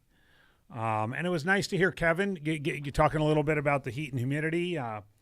Humidity is not something that Courtney deals with very much, living in Colorado and predominantly doing races where it's less humid than certainly on the foothills and flanks of Mount Fuji. So. Yeah, the podium for this race typically is 23 to 26 hours. So if Courtney is pacing for a sub 20, then it's got to be. I mean, she's on 13 and a half right now. Let's just give her 7 hours to do 24 miles. That's 20. Yeah. It's pretty amazing if you think about it. I mean, which means also that based on the fact that it's only 1:20 in the afternoon, she might finish before dark. So, it's moving very well. Yeah, thanks to those of you that are tuning in on Mountain Outpost as well as the World Trail Majors channel. I admit I'm trying to do a better job of following along with that as well. Looks like we have a buddy of ours in the chat, Shad Burkholz. All right, Shad, how you doing, bud? Shad is a friend of the family, notorious for logging dozens of miles in a single live stream shift. Yeah. I believe it was during the inaugural Cocodona where he logged, I think it was like 85 miles of follow filming in a weekend, all up and down like one stretch of Flagstaff streets. Yeah. Hey, Shad, you coming out for Cocodona? We'd love to have you. Going to be on the ground? We could use you. Always. Shad, you're always welcome to come and hang out with us. Oh, yeah. We'll put you to work. Last time I saw him was at Jackpot. Didn't have a great day there, but it was great to see him and to share. But some he time was with he him. had a good enough day to hang out and chat with us when it was over. Absolutely, Yeah. absolutely. So thanks to those. It looks like we've got at least a couple hundred in both the World Trail What are they Majors talking channel. about in the World Trail Majors chat? Looks like it's pretty much the same Pretty thing. much the same stuff? All right. And so I'm trying to flip back and forth between to make sure I'm that not a good chat surfer. I'm sticking to the I'm not Mountain used to Outpost. chat Yeah. surfing like this, but I'm trying to make do. But Shad said he's going to be here the whole week. Oh, very good, Shad. Well, come on up to Flag and I want to see if Shad logs more miles than the Sedona Canyons runners. Yeah. That week doing the filming that he does. So, people like Shad are who make these coverages possible. Yeah. He gives of himself and of his time to be a part of our broadcasts, and we're grateful to have people like him. And by the way, there are so many people. I think of our good friend Rob Martin. Absolutely. Who found the sport of trail and ultra running, 5-6 years ago, and he comes from a backpacking and hiking background, and he raises his hand and volunteers for the most bizarre shifts in the middle of the night, and holding his phone, and just comes back race after race after race. We depend on those volunteers and those people to, kind of do that behind the scenes tough work of bringing a live stream to, we get to sit here in the relative comfort of the studio, but I know you run around with your phone from time to time, especially when you get bored. I'll be honest, AJW, like part of the fun of doing these is the latitude that, whether it be Zach or Matt or Jamil, like, they've let me do whatever the heck I want. Yeah. I mean, You'll just send a text and be like, "Hey, I'm thinking of running around an aid station." That's what with I a do. gimbal. When we're at an event and, if I'm not on the air or if I'm not slated and scheduled to be part of the coverage team in studio, like, I will hop out and I'll just start filming. I mean, they might use my coverage. They might use it. They might not. At Black Canyon, I basically just, rather than going to Deep Canyon Ranch where everybody else was at, the last World Trail Major we covered, I went to the Black Canyon City 8 and just kind of caught runners coming in and out there. And maybe they used some of my footage, maybe not. I texted whenever I had some sort of juicy tidbits, but that's the beauty. Or like we've been talking about earlier at Run Rabbit, when it was like dark and there was nothing going on, and it was just like, "Hey, Chris, go out there and talk to people." Well, it's like talking about, this is still kind of a startup / grassroots concept of coverage. We're all still learning, and that's one of the beautiful things. And I'm so glad that, we have people like, having Corinne Malcolm on our team today was, I was so jazzed and so amped when I saw that she was going to be a part of it, because there are so many, like some of the stuff she mentioned on our conference call. I know you caught it later, but like some of the little tips and tricks of the trade, I'm like, oh, I didn't think about that. Yeah. This would make our broadcast even better when I'm on the air, and I know that they kind of feel the same way, that the other people who give of their time and effort to cover this sport, we understand that it's a collaborative spirit right now. Aaron Barber, race director here with Aravaipa of the Dirt Series, chiming in. Rob Martin is the man. Thanks, Aaron, for tuning in. We'll probably see you out and about at Cocodona, because I think you're running it. John, your friend 1164 Jeremy and is approaching F4, so we'll actually, let me write that down. Like I said, Jean has done so much to help this this coverage. We're grateful to have him tune in. So we'll give his buddy a shout out here. So do we have are you able to search by bib number? Bib number, yeah. Yeah. Well, let's keep it on this for a couple moments. Any Mount Fuji shots that we get, I'm down for. I mean, bib number 1164. Jeremy White. Last seen 3 minutes and 20 seconds ago.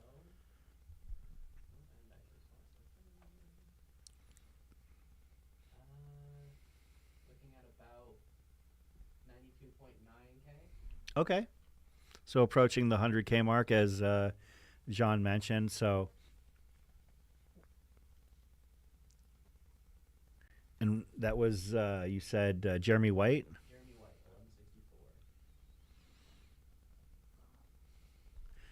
1164. That name sounds a little bit Western to me. Mm-hmm. So shout out to Jeremy. For those that are wondering about our other Western runners, I'll see if I can catch some intel on them as well. The search for the runner tracking is, I'm not quite as nimble with it. It's a little bit of a different platform than I'm used to. So, bear with us as we try and follow.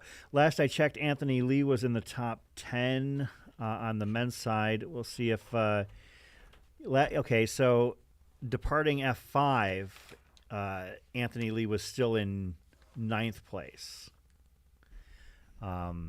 Also, for those of you keeping score at home, our fearless leader, Zach Marion, has showed up with a nice hot pizza to keep us going through the evening. So thank you, Zach. Shout out for that.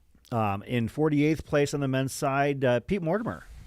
Pete Mortimer just kind of hanging back a little bit. I know, like I said, that he is not using this as a, quote, competitive race. He is looking for a good training run for Tour de Jean later on. in September. So that's where he's currently at. Let's see if we can catch up on the Western women in the race. So Courtney Dauwalter, of course, as we mentioned, is just absolutely crushing it. I'm a little bit concerned as I have not seen any recent tracking that. Okay, so Nicole Bitter left that aid station. Okay, so according to this, Nicole is dropped down to perhaps 5th on the women's side. Let's see. In 4th place on the women's side is Kanako Itamoto. Kanako Itamoto finished 10th here last year and also finished 20th at Black Canyon.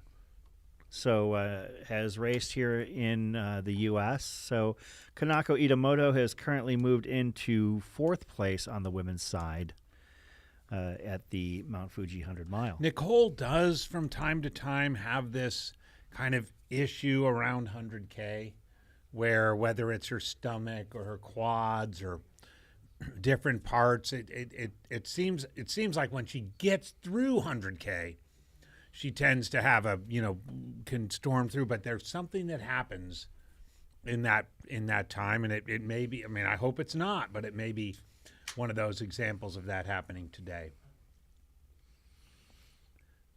It's like Travis is going to be doing some, Travis Longcar is going to be doing some filming at Whiskey Row. On the ground in Cocodona. We might have to talk to him about putting him to work in other ways as well. Yeah.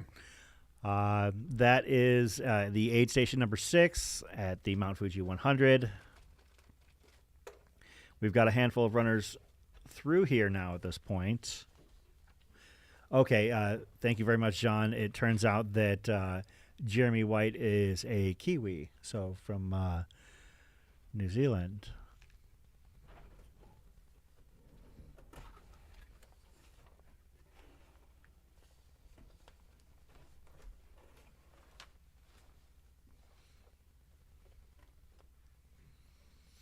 Yeah, the only thing more I could ask for is if it were clear skies as opposed to overcast. That would make this shot even more perfect. But we're grateful to have it, and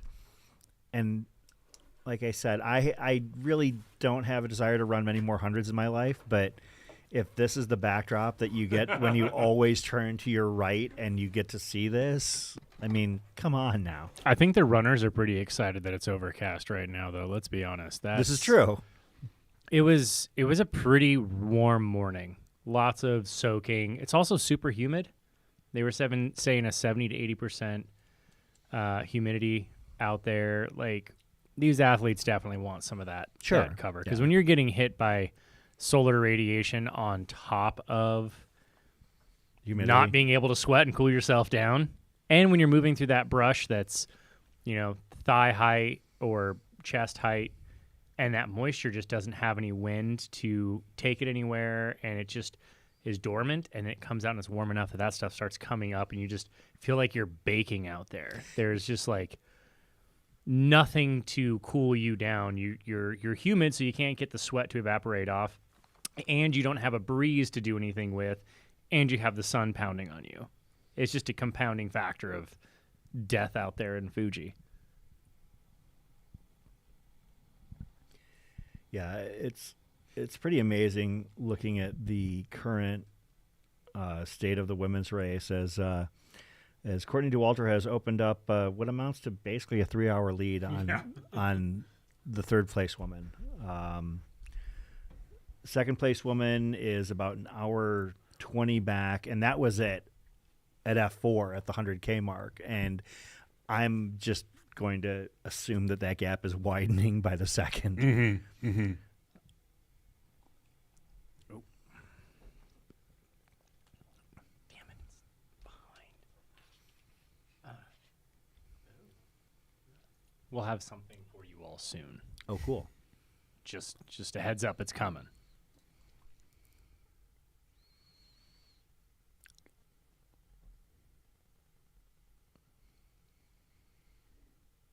Another great shot of Mount Fuji. So this is actually from the top of that hill climb as they leave F6. There it is. That just looks. Oof, there we go. There's Courtney. That's what we had for you. That's what we were looking at when we saw that. As I noted earlier, that Blair Witch Project meets Children of the Corn section of the course. Here it is. I mean, there's Look nothing. at that rut. There's nothing glamorous about this. For those of you who came of age in trail running, watching Anton Krupichka run across high 10,000-foot peaks, this is the other side of that. Just a grindy. There's probably like wheat chaff blowing in the wind, and it's like a 14% grade and Drop the camera straight guy. up. There's no switchbacks. It's like, who put this here? Also, for those of you that are no strangers to the live stream, Anton Krupichka reference, so take a drink. You can check your bingo card, whatever you may do. Yeah. When AJ, Look at her great shot. go. Look at that. And if Courtney is hands on legs, you know that it's all smiles. For heck's sakes, Courtney, stop making it look so easy. Just truly a one of a kind. That just looks like a kick in the teeth climb, though. I mean, I got to say it. That was not good footing. You're walking through kind of like a really it was like rutted and off camber and rutted off camber, and nothing was even in front of you. Everything was like just like one step to the left here, one step to the right here, two steps to the right there. It was the worst like salsa cha-cha you could possibly do up that mountain. And she just, grinded her way up on top and was just smiling. Yep. I was like, I guess I'll start running again now. Yeah, no, I'm here. This is what we do. But look at that sweeping view. Ugh. It's amazing. This is the kind of shot. This is the promotional material right here, showing Courtney Dauwalter coming up that hill with Mount Fuji in the background. Like, if you're trying to sell anybody in the world on this race, that's the shot you use right Don't there. show me that climb, but show me the views, and I will absolutely sign up.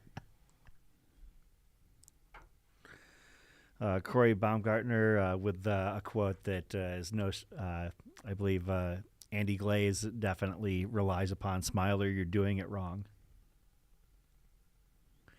Yeah, that's one of the things about this race that is unique compared to things that I'm familiar with on a personal basis.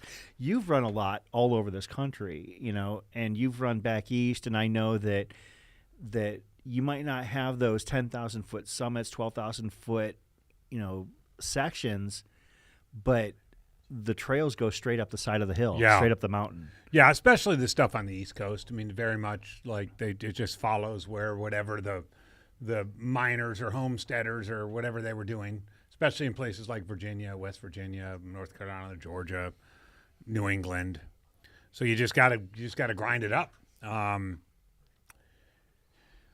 And it's fun, but that, looking at that climb, I mean, that climb right there, I know it's probably not that long, and but nothing at all glamorous or joyful about that.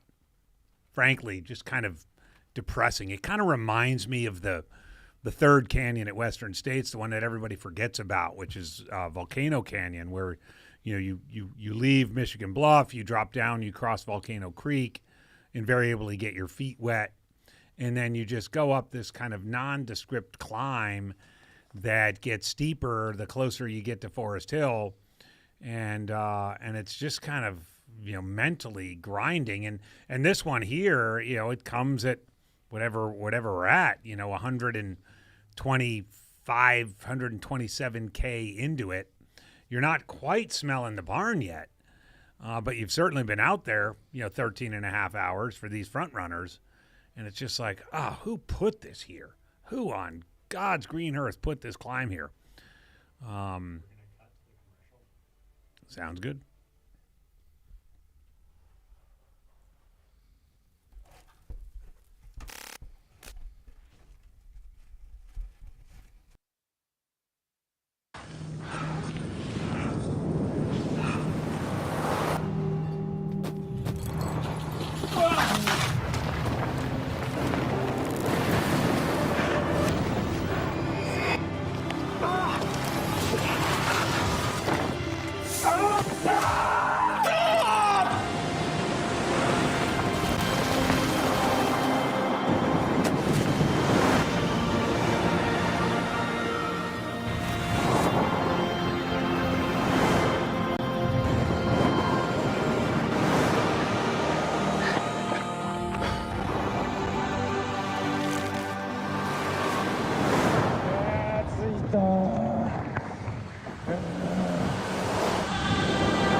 New Gore-tex products are made for life.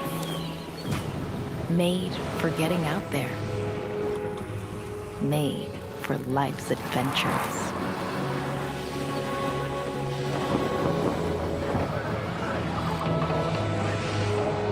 Made for life's highs and its lows.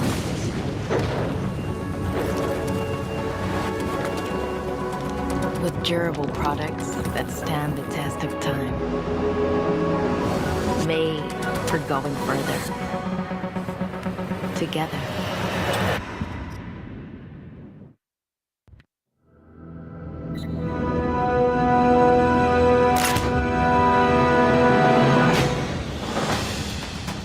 And he is going to be the winner of the 2024 amazing performance. She's going to be facing the finish line of the Trans-Gran Canaria Classic. Our confidence was stand through the cattle guard and towards the finish line for 2024 champion.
New Gore-tex products are made for life.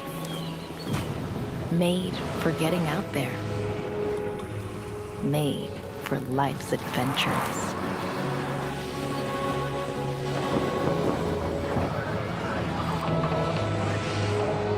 Made for life's highs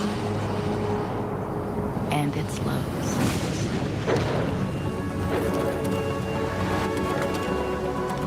With durable products that stand the test of time. Made for going further. Together.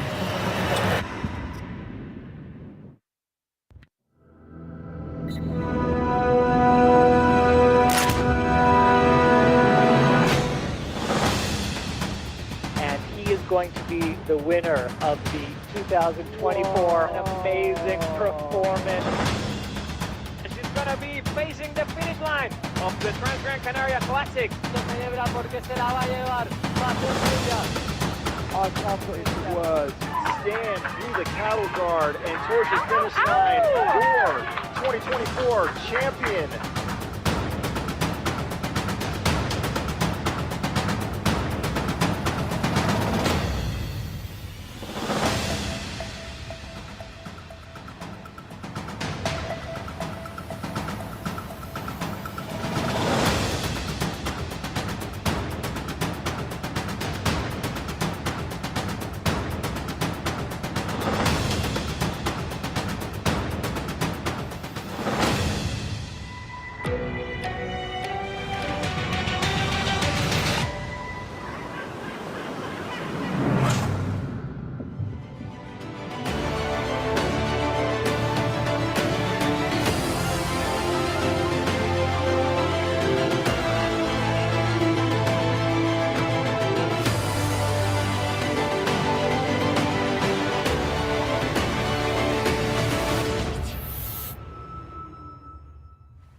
New Gore-Tex products are made for life. Made for getting out there. Made for life's adventures.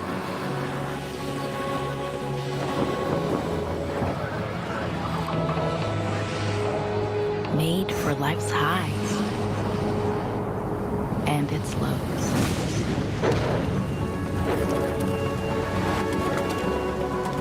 With durable products that stand the test of time. Made for going further. Together.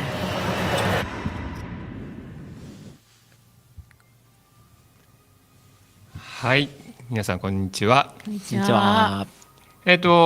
岩瀬さんが今休憩に入りましたので、私トレイルランニングジャパンの岸が、これからちょっと進行を務めさせていただきます。よろしくお願いします。はい、よろしくお願いします。マウント富士100、今日は山梨県の富士北麓公園富士山、名水スタジアムからお届けしております。はい、今注目のレース状況になってきて、ずっと、デンゴミンさんとチングイド選手がワン・ツーを。Welcome back, everybody. This is the Mountain Outpost coverage of the Mount Fuji 100. I'm Chris Warden. I'm Andy Jones-Wilkins, and you can see our pizza right here. We are set to go. We've got some coffee. Thanks to Zach and Jordan. Not officially sponsored by Domino's. No, we are not. And we've got some footage here in the F6 aid station. So that would actually be Genki Onishi. Genki Onishi is in 4th place right now on the men's side, 5th overall. I believe that was, well, actually now I'm not quite sure. Hang on. Who do we have in the foreground here? That would be, let's see, that is bib number 219 and 224. So that's Genki right there. I recognize the pack, but he has the customized pack. So the other runner was bib 224. A quick observation on these large orange bags.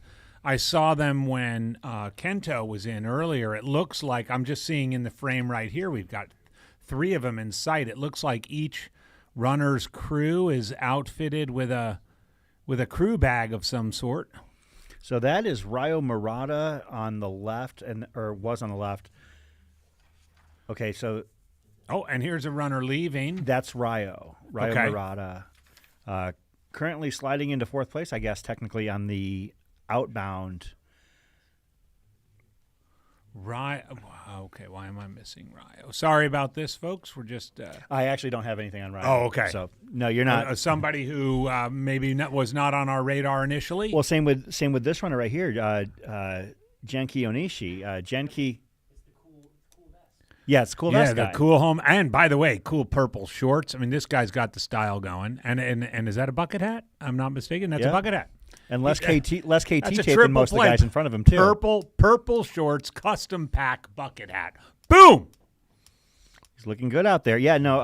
Genki was Onishi was the first runner that I couldn't find anything on. Maybe I'll see if I can. He wasn't part of our preview slate, but as Brett Hornig would say, maybe a random baller. Maybe a random baller.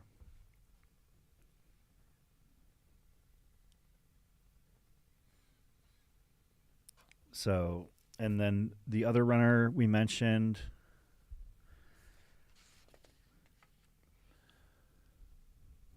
Okay, so that's crew right there.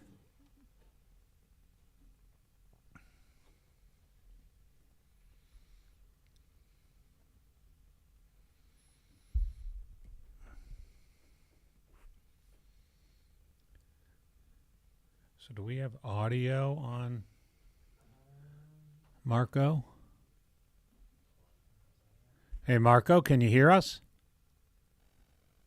I'm not getting any audio. Maybe he has to unmute. Yeah, he just said. Hey, Marco.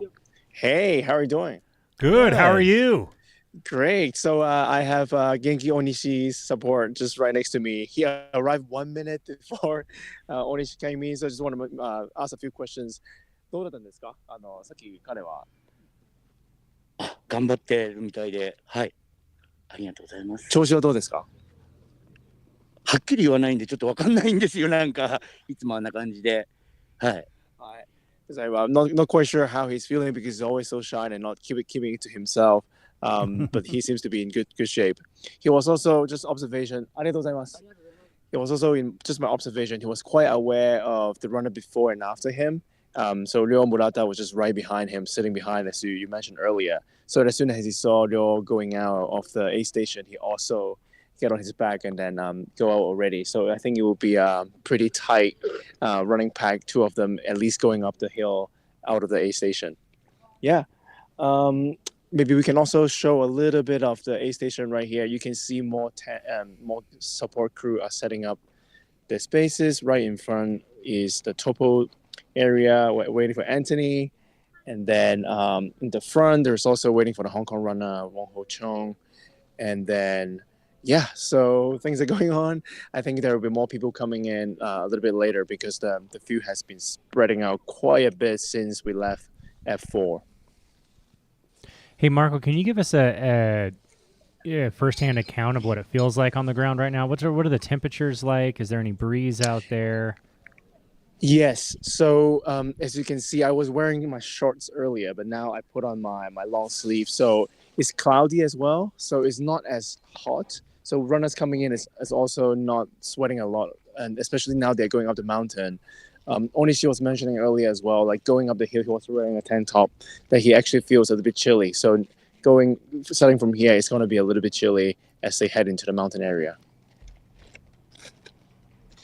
Hey, Marco, yeah. We saw a little bit of footage of that climb leaving the aid station. Can you share a little bit more detail about that climb? It just looks miserable. Yeah, maybe we can pan it over here. So with the camera right over there. Yeah. I mean, it doesn't look as bad. Not from there, but we saw it up close. Yeah, so it's quite technical. So from leaving F4, Hokuroku was where the trail actually begins. So the real race, especially for the mountain areas, really start after F4 to 90 kilometers. And this is the last session, the last 40K or so, when they're heading into the more technical area. They will go up and around, and before descending, doing like a 20 turns, heading into F7. So that will be, I would expect a lot more things happening, a lot more drama happening going in the next 40 kilo or so.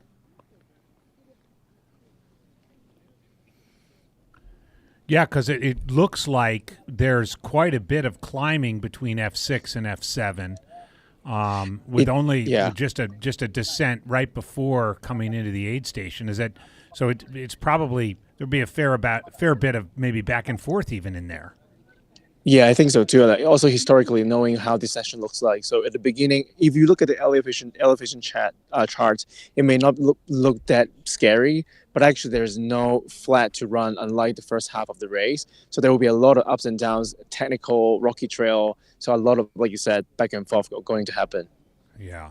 Marco, of the runners that have come through here, who has looked the best in your mind, and who has looked like their day might be going a little bit sideways?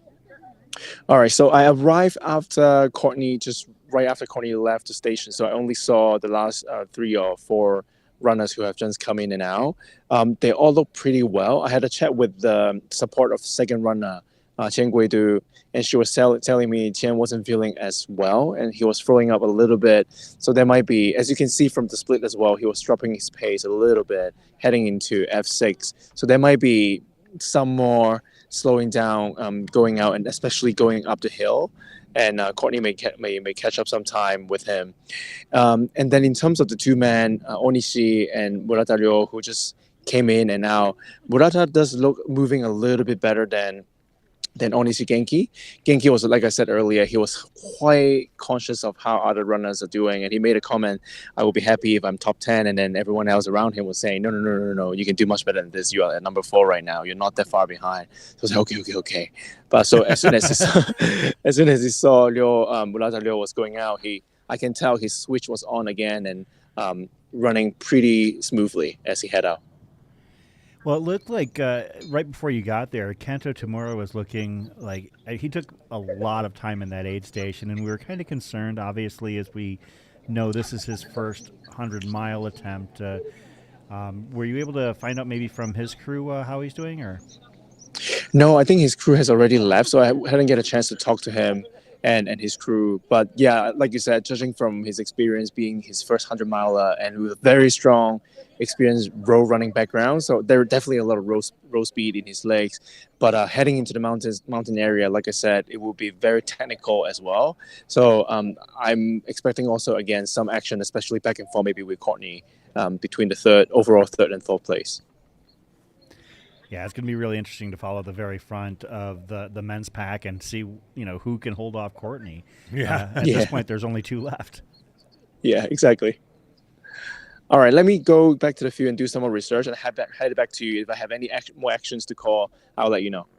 Perfect. That's great. Thank you, Marco. Doing a great job out there. Thanks.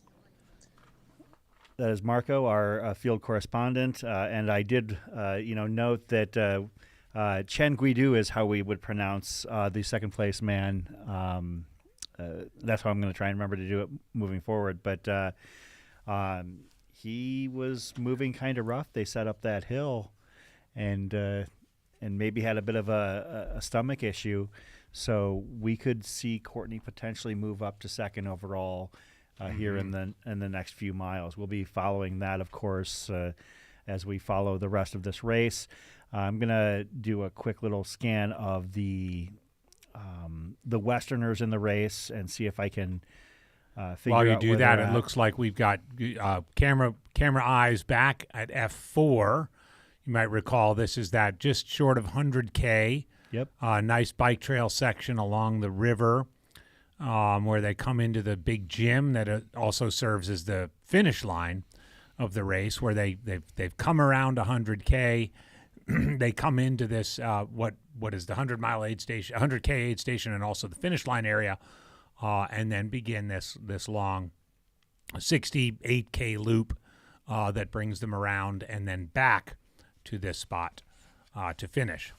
So, Chris, with our on our English language broadcast, we're mindful that many of you might be staying up late, particularly on the East Coast, but maybe even on the West Coast, and seeking information about our American and North American runners. What do you got so far? Okay, so for those that are just tuning up, looks like we've got a runner coming in. Is that into the – okay, that's into F4. It's into that 100K mark. We'll follow him in, but we'll kind of audit where we're at right now.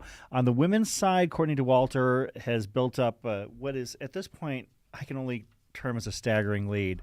So Courtney is currently in the lead, and I have to base this off of the F4 times because Courtney is 2 aid stations ahead of the rest of the field. Mm-hmm. And so Courtney Dauwalter, second place woman is Yukari Samaya, who is in her 100-mile debut. She's 84 minutes back. In third place is Chi Yi Yan, currently 168 minutes back. And rounding out the top 5, Kanako Itamoto, who finished 10th in this race last year, currently in fourth place, but 182 minutes back. Mm-hmm. And Yumi Hashikawa, currently 191 minutes back. That's your top 5 on the women's side. On the men's side, it's much tighter. And let's see if we can. And further back, actually, let's get this out that Nicole Bitter, I believe, is in 8th or 9th place. It's kind of hard to tell. She has definitely fallen off the pace as she was the third woman into the F3 aid station. Currently at the F4 aid station, there are 8 women in, and she is not one of them. So something has happened between F3 and F4 where Nicole is seeing her day possibly go sideways. We'll be keeping tabs on that. In terms of the men's field, we mentioned Guomin Deng, currently in first place. about 10 minutes ahead of Chen Guidu. About 10 minutes ahead.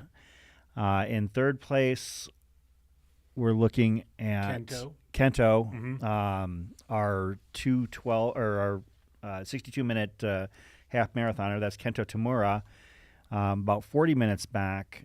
In fourth place, that was Genki Onishi, and in fifth place, Ryu Murata. Genko is about an hour 16 off the pace, and Ryo is an hour 17 off the pace. So they're fairly close together. In terms of Americans and Western runners, Anthony Lee is, I believe, in ninth place. Let's see if Pete Mortimer has left. No, okay, so Pete Mortimer has not yet hit aid 5, but Pete Mortimer hit the 100K mark in about 48th place. So that's where the Western runners are currently in the Mount Fuji 100 mile. A little bit on Anthony Lee. I got to spend a fair bit of time with him at Hard Rock last year in 2023. He was out there pacing and crewing for a Japanese runner running her first Hard Rock, and just an outstanding community member. Anthony is. He's giving of his time. He's obviously a very talented runner himself, but also just really engaging and in bringing Asian runners into the sport, particularly in the North American scene, and just being actively involved. I mean, it happened to be that I was hanging out with Megan Hicks from I Run Far and a couple other people from the media, and Anthony was there, and we were all doing like you do a lot at Hard Rock, just kind of killing time and waiting about, and Anthony's just the real deal, and I think for him coming over here to Mount Fuji and running this race, and just being the guy he is, it's really good to see. And frankly, same with Pete. I mean, I know Pete has a big ambitious goal for his summer and into his fall with Tour de France, but he's also just taking his opportunity to enjoy a family vacation in Japan and oh, by the way, run a 104 mile race around this beautiful mountain. So cheers to those guys, and folks, we'll endeavor to keep you updated on our Western runners as we can. Information, as it is all the time in these races, is somewhat spotty. We'll give you the information that we can. And Hugo, as you asked, where Alexander Boucher is, well, there he is, right there. Coming on into the this is F6, right? F6 aid station. Yes, I think it's just mismarked up at the top, but that's definitely the F6 aid station. Where we were just chatting with our team on the ground. So some on-demand coverage right there. That's right. Makes it a lot easier when your runner comes in right at that moment. And again, folks in the chat, ask your questions. Let us know who you're looking for and what you'd like us to, what you might need to report on. We do have the live results posted at the top of the chat. Yeah, that's a searchable index there. I mean, we've got eyes on people. It looks like Alexander and Anthony have been kind of jockeying back and forth on the bottom half of the top 10 here for quite some time as they're in and out of the aid stations. So both having a pretty solid race. Let the record show that John, who like many viewers on the live stream will often say, "Oh, I'm going to go to bed." He said that about an hour and a half ago. He's still chiming in. He's probably laying in bed, just live on the chat. Thank you, John. We love you. Stay on here. So Yukari has actually hit a departed F5 and did so in the 13-hour, 43-minute mark, which means that Courtney has extended her lead from 84 minutes to 99 minutes. So Courtney That's some good math right there. Yeah, Courtney has extended her lead over second place on the women's side to an hour and 39 minutes. At the 70-mile mark. So Well, yeah, and that's another, and we're going to have to pay close attention to that because on the overall standings, she is closer to the first place man by far versus the second place woman. So we'll definitely be following that.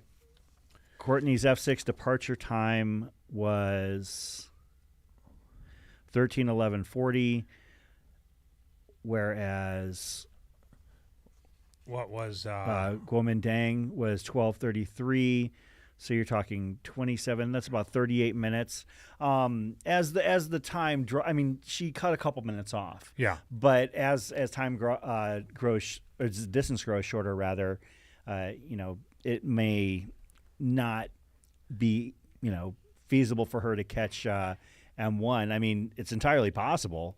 But from what we're hearing in our reports in the field, M2 is definitely being hunted range, right now. So, and as Marco noted, this portion of the course, especially this lengthy section, this 14K section between F6 and F7, is mountainous. It's remote. It's steep. It's technical. Kind of plays into Courtney's wheelhouse. And so, she's just about an hour out of this aid station. I think we'll get a little bit more indication of where things stand when they roll into F7. I'm not sure if we have – I know we won't have Marco on the ground in F7, but if we have obviously from the Japanese coverage, we probably have some cameras on the ground there. Emily, you were asking about Courtney's gap from M2. As they departed this aid station here that you see, F6, it was about 28 minutes, but from our sources, that gap may be closing quite quickly. So we'll see what we can find out when these runners hit F7. If you're looking for the dynamic live results tracker, this is basically the tool we're following. It is the link at the top of the Mountain Outpost feed. So if you want you can see it at the top of the chat. Yeah, Travis, we were talking about this earlier. Thanks for sharing. The fastest time on any the fastest women's time on any Fuji course is Kimiko Miyazaki's 22:14:15. So 22 hours 14 minutes. I think that's under threat right now. Oh my goodness! Yes, if I were a betting man, I would take that. I would take the under. Yeah, I mean, you're talking. Courtney has got. Probably 20 miles. Yeah, 20 miles to go. And she's got 8 hours to do it. Yeah, I would say that that it's under threat here. So regardless of the changes in the course and so forth. Yeah. And I guess it is technically like 103 miles is the actual finish of the course. Yeah. So yeah.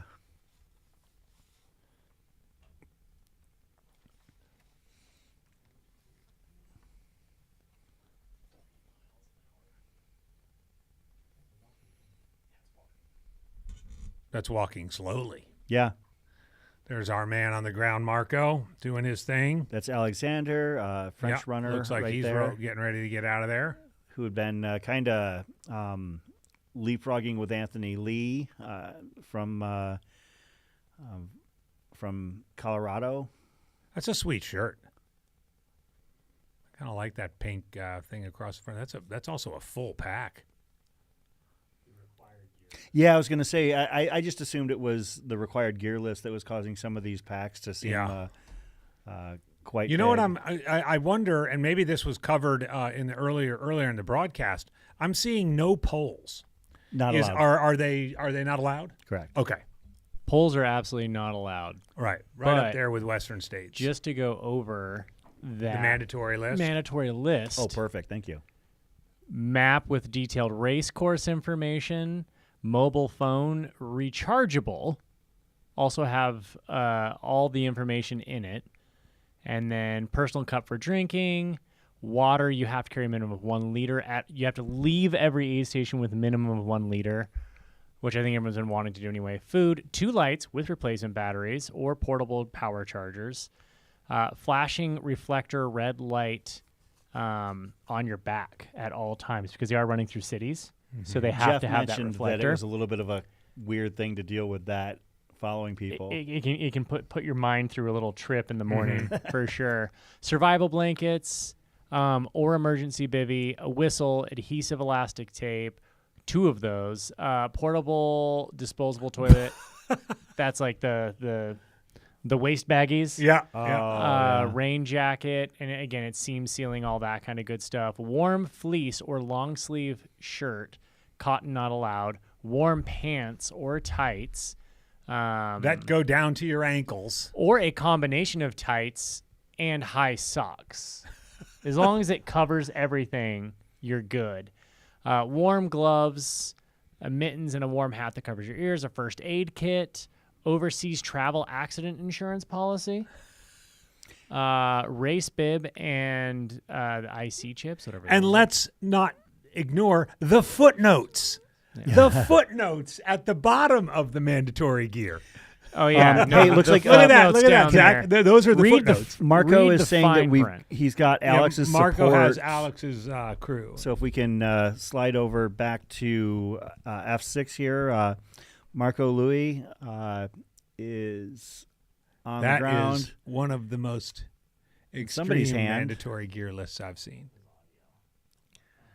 Make sure you unmute. As you can see, so the runners leave this aid station and head up that hill right there, and when you look at it up close, it's gnarly. Oh, there we go. There we go. If we can get audio from Marco. And did you notice that all of the crew have bibs? Yeah. Yeah, it's cool. Let's see if we can get that unmuted and bring Marco and Alexander's crew in. They muted on their side? They're muted on. They have themselves muted. Oh, yeah. Marco, it sounds like you've got yourself muted. If you can. We need to have Marco's video. This is the field view video. Okay.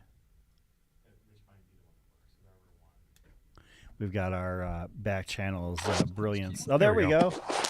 Yeah, I hear. There we are. I hear your microphone cover. There we go. Okay. All right. So I have Alexandra's support right here, Cecile, with me. I just wondering how did he go?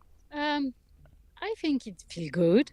He told me, of course, he's tired, like all the runner, because it's a long race. He just told me he have problem to climb. It's difficult for him, but when, I don't know the name in English, but to come back. Downhill. It's okay. So now it's very strange for me because I have something like 45K and I don't see him. I can't support him. So I go to the finish line and now we just need to wait to see the result. But it starts, we say he become Pac-Man on the end of the race. It's a little Pac-Man. So he hit all the runner. I hope perhaps he hits 1 or 2 runner. From your knowledge about his running career, how does he usually perform in the last part of the race, especially with so much climbing? Yes, for example, in the UTMB, he do something like that. So on the last part, in the 40 last K, he really become Pac-Man and he hit 2 or 3 runner.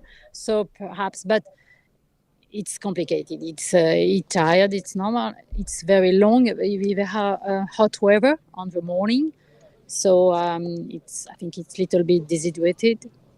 But he hit well. He drink well. So I hope it's okay to finish on the top 10. So maybe eat a few more trail runners on the way. Yeah, but it's top 10. It's perfect. I'm here for a top 10, so it's okay. It's finished on top 10. So yes, and yes, we are happy because it's not raining. I hope so. So it's the perfect weather to So see you on the finish line. See you on the finish line. Thank you so much. I hope you get some rest before he goes to the finish line. Yeah, you should go take some rest. My noodle in the car waiting me. Go get it. So I go to eat my noodle. All right. See you in a bit. Thank you very much. All right. So that's Alex support Cecile on the camera. So yeah, Alexander is currently sitting in 8th place right now, about 97 minutes back of the lead, but firmly entrenched into the top 10 at this point. So as long as he looks good, their desired goal of being in the top 10 looks extremely attainable.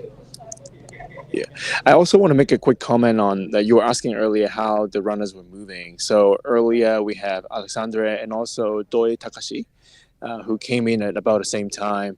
They both look really good and in good mood. Takashi Doi in particular, he was in very good mood, and his crew was very methodic as well. He came in, he said, I need to change socks, change shoes, give me the bottles. I don't need that. So it was going through the motion very, very quickly. But it also took some time to just sit down on a chair, have some hot soup before he started moving again. He seems to be in really good condition right now. Takashi Doi has run this race multiple times in the past. Do you know if he's a closer or if he is the kind of person that runs hotter and better in the first half of the race? From my experience, he's a consistent runner. So he doesn't go very fast in the beginning or slow down in the end. So I expect maybe, again, like some more yo-yoing with Alexandra. And I think Anthony may be coming in a little bit later. I asked Takashi earlier, and he was commenting Anthony was going up, descending the last downhill with him. So he was expecting him to come in quite soon. But then so far, we haven't seen Anthony just yet. And Alexandra was also running along with Anthony quite a bit. So Anthony may be apparently slowing down a little bit. And meanwhile, Takashi was just keeping his own pace consistently throughout the race so far. Well, that's all I have. Did you have anything for him, AJ? Yeah, Marco, will you be able to stick around a little bit and see if you can see Anthony come in? Totally. Yeah, I will let you know when I get Anthony on in the crew on the camera later. That'd be great. Perfect. Yeah. Thank you. Awesome. Thank you. Awesome. All right. Marco out on the field doing a bang-up job as he has been all day.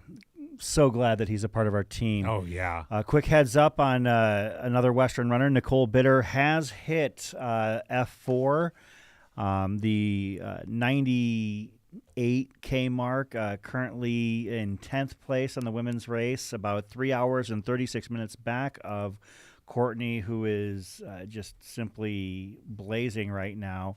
We're keeping an eye to see whether or not she actually gains ground any further on the front of the men's field. She was about 38 minutes back of overall leader Guo Min Dang and about 28 minutes back of Chen Guidu, and has moved into third place overall in this race. Although we have reports in the field that Chen Guidu is not having the greatest moments right now. We'll see what happens, but sounds like his stomach was giving him some problems as he was heading up that hill that we talked about earlier. Folks, if you haven't seen any of these runners come up this hill, the next time we get the opportunity to show it, it's pretty amazing, and it's a beautiful shot. It's basically when they come out of a lower area where the 6th aid station is, they have to climb this hill, and you've got a shot of Mount Fuji in the background. It's just one of those beautiful, beautiful shots. That is the hill, actually, I believe, that they climb. Yeah, and Marco gave us some good intel into it. It's just a rugged, straight up, no switchbacks, kind of through a stubby kind of farm field. Very East Coast kind of. Yeah, I mean, it just looks like where ultra runners go to die or something. And, but it's rough going. And, of course, we saw Courtney top out on it and burst into a smile, probably because she was glad it was finished. But, Chris, I wanted to just comment a little bit on a comment that just came up in the chat about because it's probably not premature to at least broach this topic, but a listener asked, V. Vega asked, last time a woman won overall, was the overall winner of a major 100 miler, Ann Trayson ? I think a lot of that will depend on your definition of major 100 miler. Well, I know on the North American side for sure, Camille Herron. Absolutely, that was who I was going to go to. Camille Herron and Devin Yanko are two names that come up immediately. You know, I don't know if you would consider Tunnel Hill or Umstead major 100-milers, but certainly the times in those two races that they both ran were major efforts and are still course records in those events. So and also whether you're talking trail or like ultra in general, because Camille has also had overall wins at Jackpot. Sure. And so a lot of it would depend on your definition of major. But if you're talking about like a major mountain ultra, a major mountain 100-miler, I mean, we've certainly seen women do very well at those. Courtney was the overall winner at the Moab 240 several years back. I don't know if you would consider that a major at that in that context. But I think a win at this race in this context under these circumstances after her year last year, on the one hand, I don't think would surprise very many people, but on the other hand, would certainly be yet another notch in the Courtney Dauwalter, all-timer belt. I think, so, I mean, when you look at the, quote, World Trail Majors or the other major races that aren't World Trail Majors, such as, Western States, UTMB, Javelina, Hard Rock, I mean, I don't think there's been a situation where a woman has won one of those races outright, but I think that the next level would be like, for instance, Western States qualifiers. If you win a Western States qualifier outright, that's an amazing feat, So I think that, given the fact that, Camille did win Tunnel Hill and Devenyenko did win Umstead, I think that those would qualify as women winning maybe not a, quote, major race, but a high value, high profile race outright. I think that's a few years ago, Stephanie Howe won Bandera outright. Oh yeah. It's 100K, but I think to this day she would even compared to her Western States win, she would probably say that was the best race she's ever had. Stephanie, by the way, is in Japan right now running the 70K here at Mount Fuji. So. Oh, that's right. Travis mentioned that Tara Dower just won Umstead outright as well. Yeah, Tara Dower did win Umstead outright. So I think that I think it's an interesting discussion and an interesting conversation to have. Anne never actually won Western States outright. She finished second one year. She finished third another year. The year at Leadville of her 1806, she finished second overall. In many ways, her career paralleled what we've seen with Camille, where she won a lot of, fixed time events and things like that outright. But an interesting discussion to be had, and certainly I think as we see this race unfold, and perhaps even Hard Rock this year, I mean, it was not out of the question to think about Courtney winning a Hard Rock outright in 2023. I think ultimately having Western States on her legs prevented her from doing that. But this year, she's not going to have Western States on her legs. There's Anthony Lee right there. Oh, there's Anthony Lee right there. And he looks like he's taking a little break.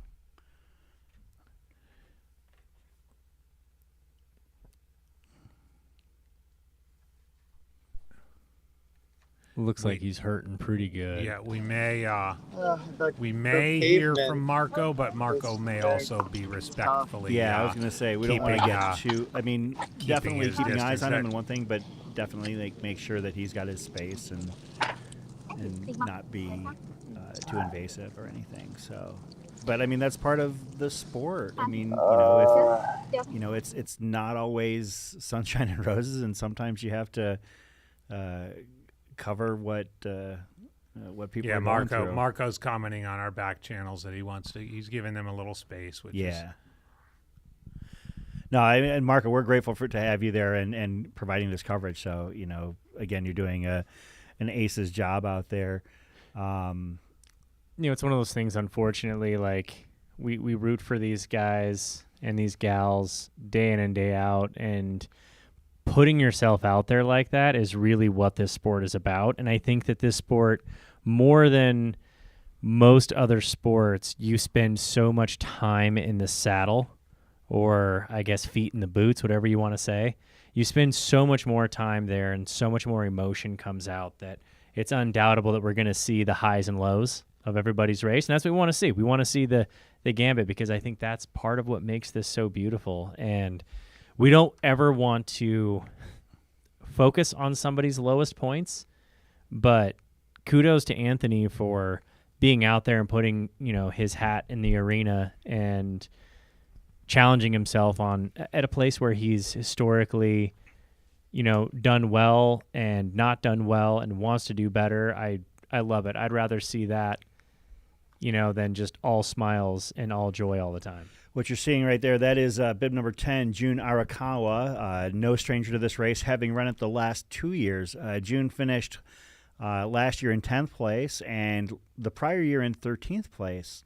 Interestingly enough, his 10th place finish last year was in a 22:17:14, but his 13th place finish was 21:07. Although, as we've mentioned multiple times, this course has been altered and changed over years, so I don't know what the 2022 race looks like in comparison with last year or this year's. But that's 2:10. So we're thinking that's Wang Ho Chung. Oh, Wang Ho Chung from Hong Kong. 2:10, not 10. And again, as we were talking about earlier in the gymnasium, he's on one of those Zach's favorite little tiny chairs. He's got his legs at about 130-degree angle, and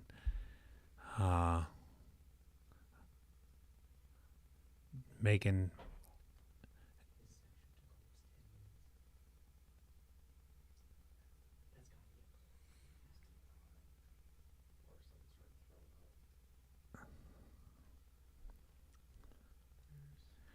We did get some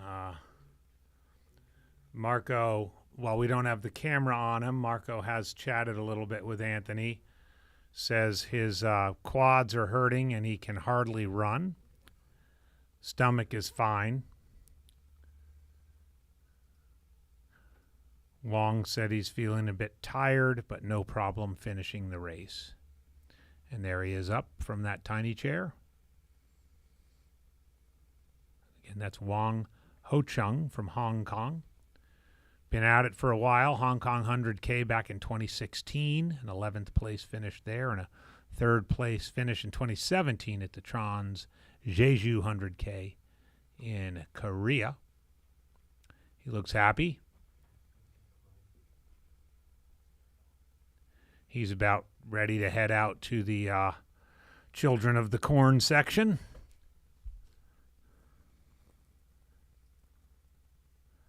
Blair Witch Project, depending on your point of view. Depends on how old you are, I would think, at that point. Yeah.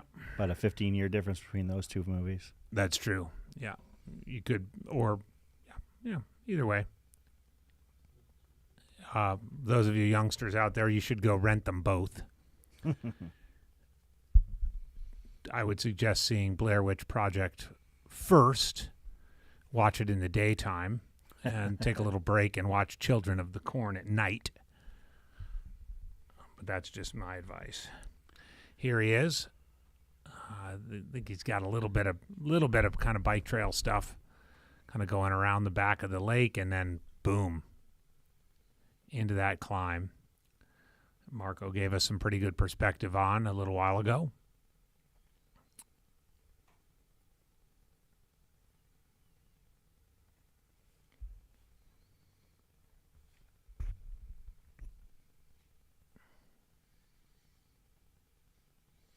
Sherm Bia in the chat. Sherman is regular in these streets, both in the chats and in our area in terms of races. Some kind words for Anthony Lee, talking about how humble he is, and how it hurts to see somebody like that.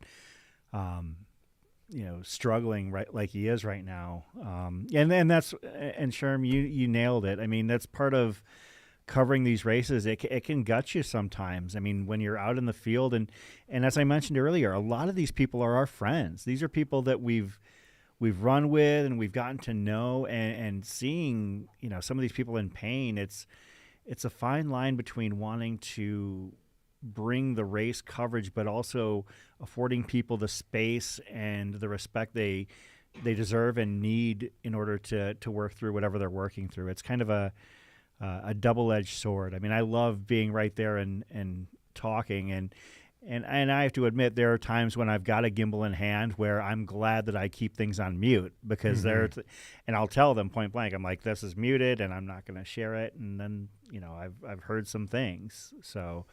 And then you unmute it and share it. No.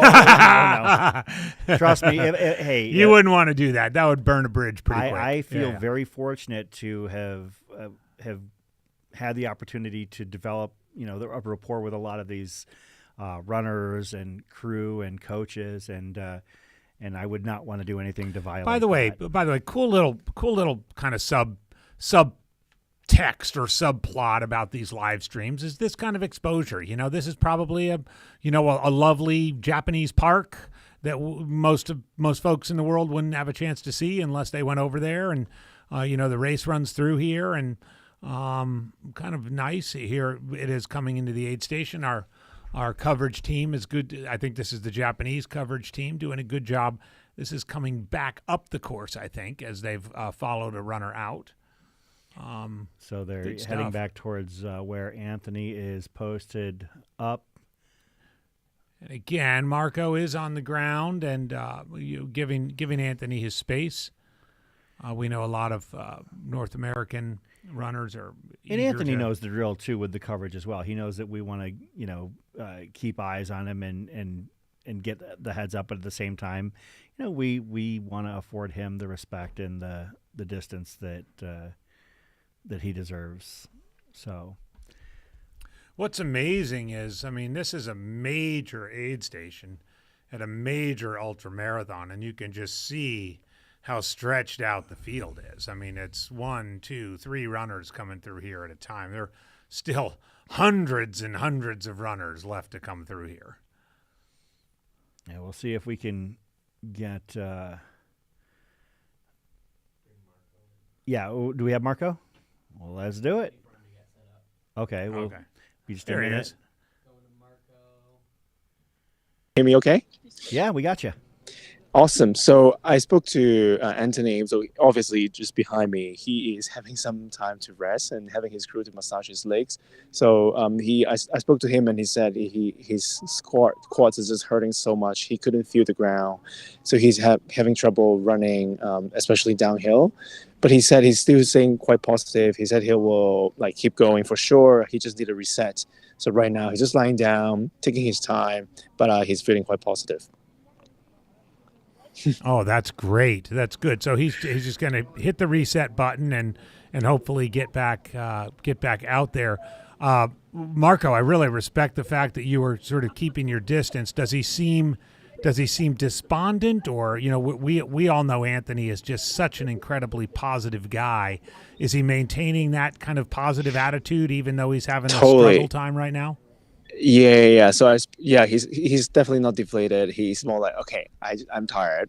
I need a reset button, but I will continue. So he's still keeping his cool, but obviously he's very tired. And walking into the aid station, I can tell from his face that he is physically suffering a lot.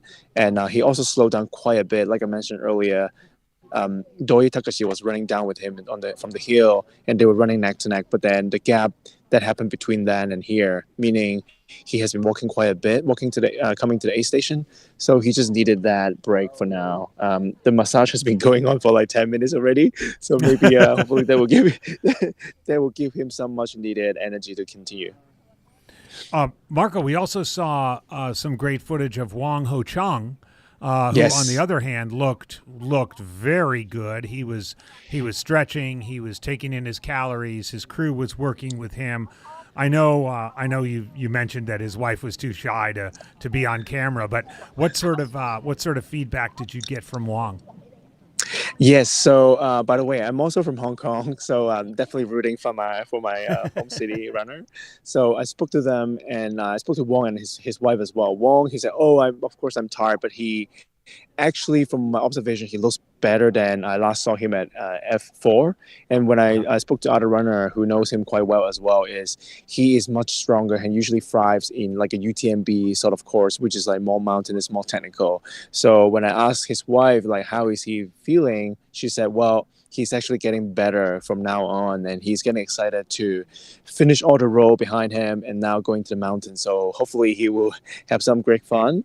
The other interesting thing I think not also mentioned too much by both local and international media is Wong is of course very well known in Hong Kong, but he also switched less from elite running and spending more time on educating and helping with the younger generation, younger trail runners. So he's spending more time doing that. And his wife and himself was commenting, I'm not training as much as I should if I'm running competitively. So he's doing this race partly to see his sponsor team from Normal, and so that's like his sort of like tourist tour. That said, he's still doing very, very well, and like I mentioned earlier, he's just looking better than he looked earlier. No, he's looking very well for somebody who is, quote, maybe not training as much as he should be. He's having an admirable race and in line with some of his more recent finishes and places. Yeah, exactly.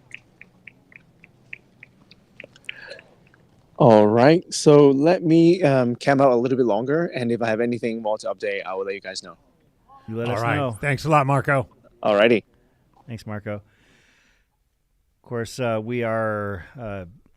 I'm actually surprised we haven't seen any runners hit F7 yet. Our first runners hit the F6 out. I mean, this must be let's see brutal stretch. Can we pull up that? Where is We have not had a second. No, we haven't had a second female through F6 yet, have we? No, I'm thinking it's about 25 to 30 minutes out. All right, yeah. So we'll hopefully Marco stay on the ground there. Yeah, I think at this point, I mean, もうトップ3の表彰台 our second place woman, Yukari Samaya, was 99 minutes back of Courtney Dauwalter. Yeah. Which would mean that she's probably at least 45 minutes out. Yeah. So is this looks like this F? I mean, I know it's labeled F6, but this is F6. We just haven't seen this view of it yet. Okay. Yeah. Of course, it is. There aren't a ton of people here yet, but there will be as the race progresses. For those who are not aware, there's over 3,000 runners in this race. So, we're obviously dedicating our coverage to the front of the pack here, but when our coverage ends, this race is still far from over. Oh yeah. So. If you're interested in specific runners that might not be towards the front of the pack, you can always check on the link at the top of the live stream chat. This is bib 211. The top of the Mountain Outpost chat. Thank you, Jordan. You can grab the mic and let us know if. Yeah. I have no problem being corrected. It happens all the time. But yeah, no. You'll want to check at the top of the Mountain Outpost chat for that link to the runner track. Look at that nice water set up there. That's fancy. Yeah. They don't even have to bend down. That's beautiful. So you're asking bib 211. That is Nagisa Itagaki. I am not familiar. Look at the size of that pack. I mean, Zach went through the mandatory gear a little while ago, and I believe Nagisa is currently running in 11th place at this point. Some coffee, some Amino Vital. By the way, thank you, fans of Blair Witch Project and Children of the Corn on the chat. I think we're having a little showdown between which one's scarier. If we throw in Deliverance, we'll get kind of three different corners of the globe, and maybe if you're looking to kill time between runners, you can watch some scenes from all three of those. But But this runner's about to take that big old heavy pack up that nasty Blair Witch Project Children of the Corn climb that we've been talking about so much. But he looks good. That's the CCC, Children of the Corn climb. That's right. Yeah. See what you did there.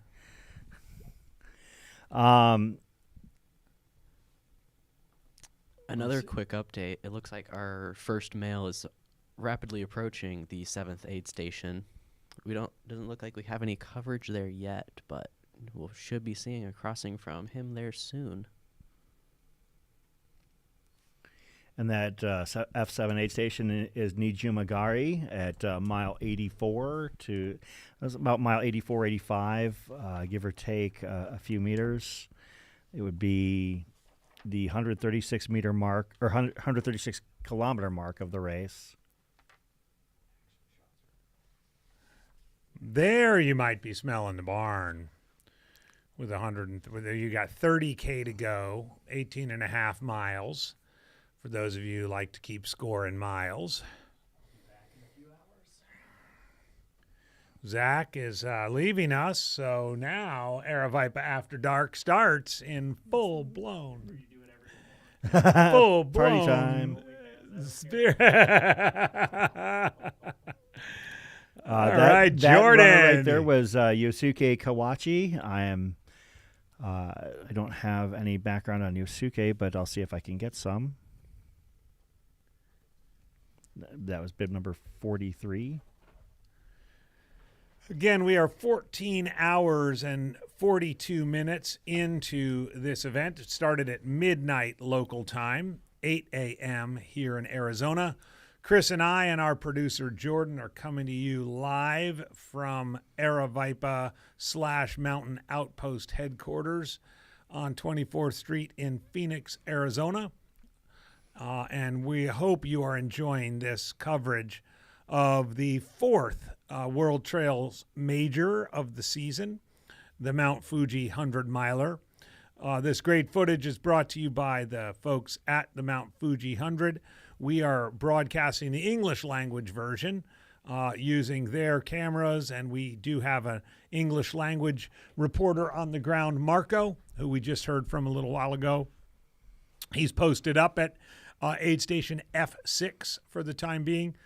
For those of you who might be wondering about the F in front of the aid station number, it's not indicating a female place, which we are somewhat familiar with here in the United States, but rather just how they code the aid stations. You can see a shot of what's available. Yep, salted Yokan, fruit candy, rice cracker. Thank you for this footage. Yes, thank you. And again, as Chris just mentioned, over 3,000 runners in this event. There have been a grand total of 10 through this aid station so far. So I suspect those boxes will need to be filled multiple times over the next couple of hours. And shout out to the internet for enabling kanji translations, because I would be quite lost without them. I've been getting pretty good at cutting, pasting, and copying. Oh, they've got pork miso soup. Oh, sounds good to me.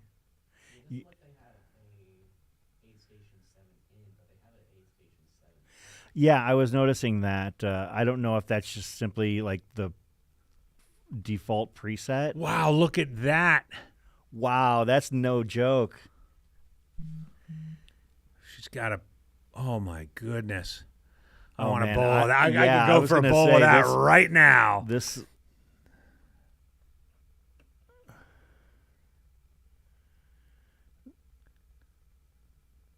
Again, we had a great interview with Kevin, Courtney Dauwalter's husband and crew a little while earlier. It was warm and humid at the outset of the race overnight. It has cooled off a bit and predominantly overcast skies, although it does appear to be a bit of sunshine coming through that side of the aid station. But again, this is some wonderful footage of the aid station from our friends on the Japanese coverage. And the race started at midnight their time, midnight local time. So the 1446 means it is indeed not only 1446 in terms of race time, but in terms of military time. So 2:46 in the afternoon. 2:46 in the afternoon on the local time. And we do suspect, I mean, just doing quick little back of the envelope math, finish around the 18 to 19 hour mark is what we're guesstimating. Yeah. Last report, we're bringing it around again. Guomindang was in the lead. Chen Guido in second place overall, and Courtney Dauwalter in third place overall through the F6 aid station. We do not yet have a word on the ground from F7, but we know we're close. Yeah, I don't have a split, but We're showing Guomindang in F2. Of course, Guomindang is running Western States this year. He is. So it'll be. I think this is a good opportunity for us to familiarize ourselves with him before. Indeed. Before Indeed. this June. Wonder if he'll be at training camp. Maybe we'll have to say hi. Yeah. Looks like we've got another runner coming in. It's bib number 21, perhaps. Oh, and every time I switch.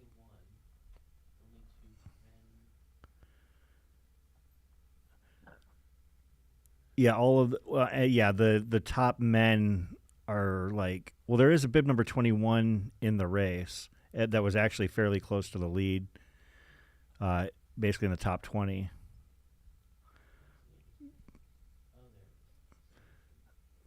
Yeah, so that would be Tetsuya Saguchi right there.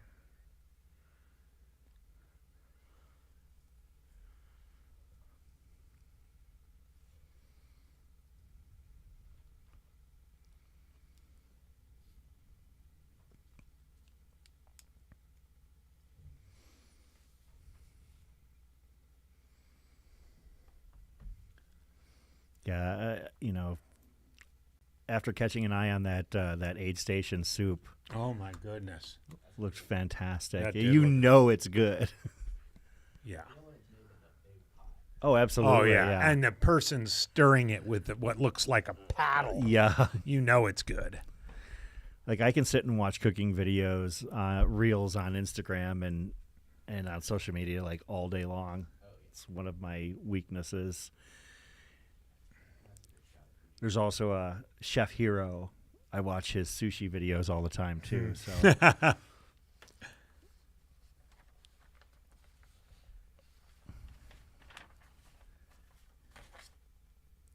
nice shot of Fuji with the lake in the foreground.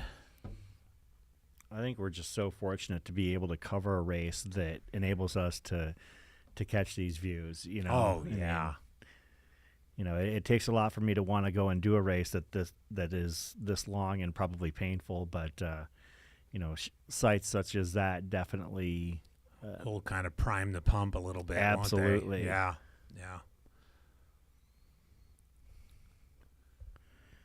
Really appreciate these mobile cams. They're moving. They're getting us glimpses. We have on both sides of we the have edge. an F7 out from Guomindang at 14:47.11.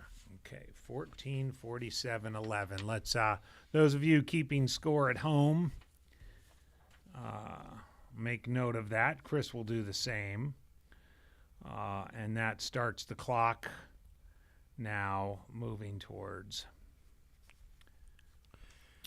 So with that in mind, Guido, Guido, and Courtney Dauwalter. So Guomindang was 10 minutes ahead of the second place man, Chen Guidu, at the F6 departure. What was the split? Do you know his? Do you have his departure time from? 14:40. Okay, so from that would F6? be. Was it? It was about 2 hours and 14 minutes. It was a 2 hour and 14 minute section. for the lead man. Okay. Guido was in second, about 10 minutes back, and the third place overall would have been Courtney there. And she was about 38 minutes back. So, Okay. So we're starting the clock on that. I think I recognize that kit. Now that is Samaya. That might be Samaya. Yeah, that's Samaya. Oh, yeah. Yukari Samaya, our second place woman right now in her first ever 100-mile effort, acquitting herself very well at this point, looking really good. Should be getting her feet coming up shortly. And we know that Marco is still on the ground there. Yep.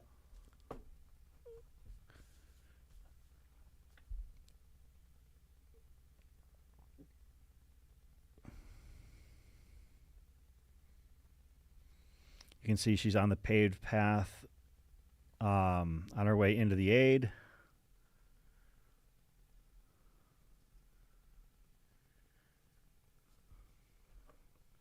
We both said the same thing. Looking really. Is she like she's happy, high-fiving and man, she's running with a great deal of joy. We were talking earlier about running angry versus running happy, and that's a happy runner right there. Well, the only issue is that she's chasing the happiest runner right Absolutely, but 100 looking good though. 122K, and also in under 15 hours. There she is. That is so happy. Yeah. And also earlier, AJW, I don't know if you caught it on the earlier live streams when Corinne and Jeff were on the call. One of the things that Marco had noted from her crew was that she thought people were moving too fast. She did. Like she's been chilling in second, third place back and forth since early on. Earlier, she was kind of, I guess, jockeying with Nicole Bitter, like in the first 15, 20 miles or so. Now in unquestioned command of second place. Because and as we saw her at the 100K mark, she just, look at that. She composes herself. So you know who she kind of reminds me of? She kind of reminds me of Casey Lichtai.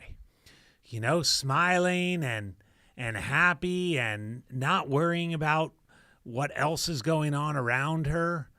I noticed that at the 100K mark as well, where she sat down on the little chair. I bet she's going to do that again. So give or take, she's about an hour 45 back of Courtney. Okay. So Courtney has opened up the gap even wider at about 105 minutes versus the previous 99 minutes. But she's moving, very well still. Yukari is, so. Again, Yukari, as you commented, it's obvious that the Shinetsu Five Mountains Trail 110K is a test piece for particularly a lot of Japanese runners. Yukari won that in 2023 in a time of 13:38. And look, happy.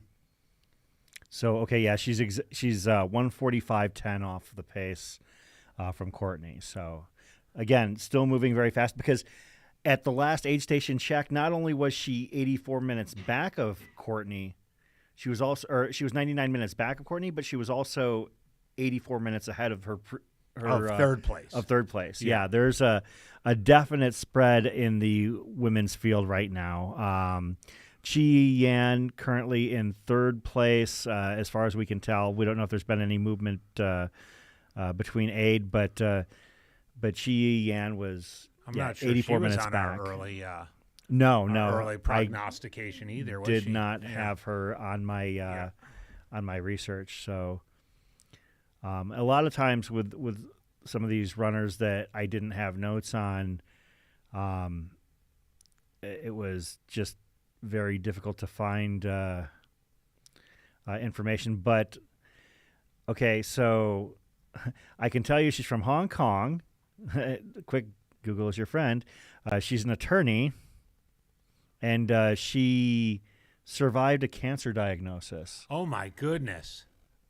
So that is your current third place woman, Chi Yan. Of course, right now what you're seeing Look at that. That's a beautiful little aid station table right there, or crew table. That's for Yukari Samaya, Yeah. our second place woman. But again, just another example of people having stories. Dora asking what she eating and drinking. I know we have Marco on the ground, and I suspect he'll have a chat with the crew after Peter Yukari Peter departs. asking what she's taking. It did I miss that she is? Oh, is that an evidence of OFM right there?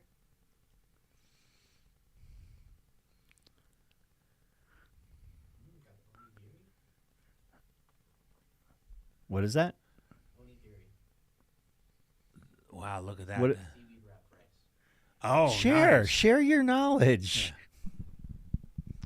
So what you saw her just eating was onigiri, which is a seaweed wrapped rice. They're sometimes stuffed with meats such as like salmon.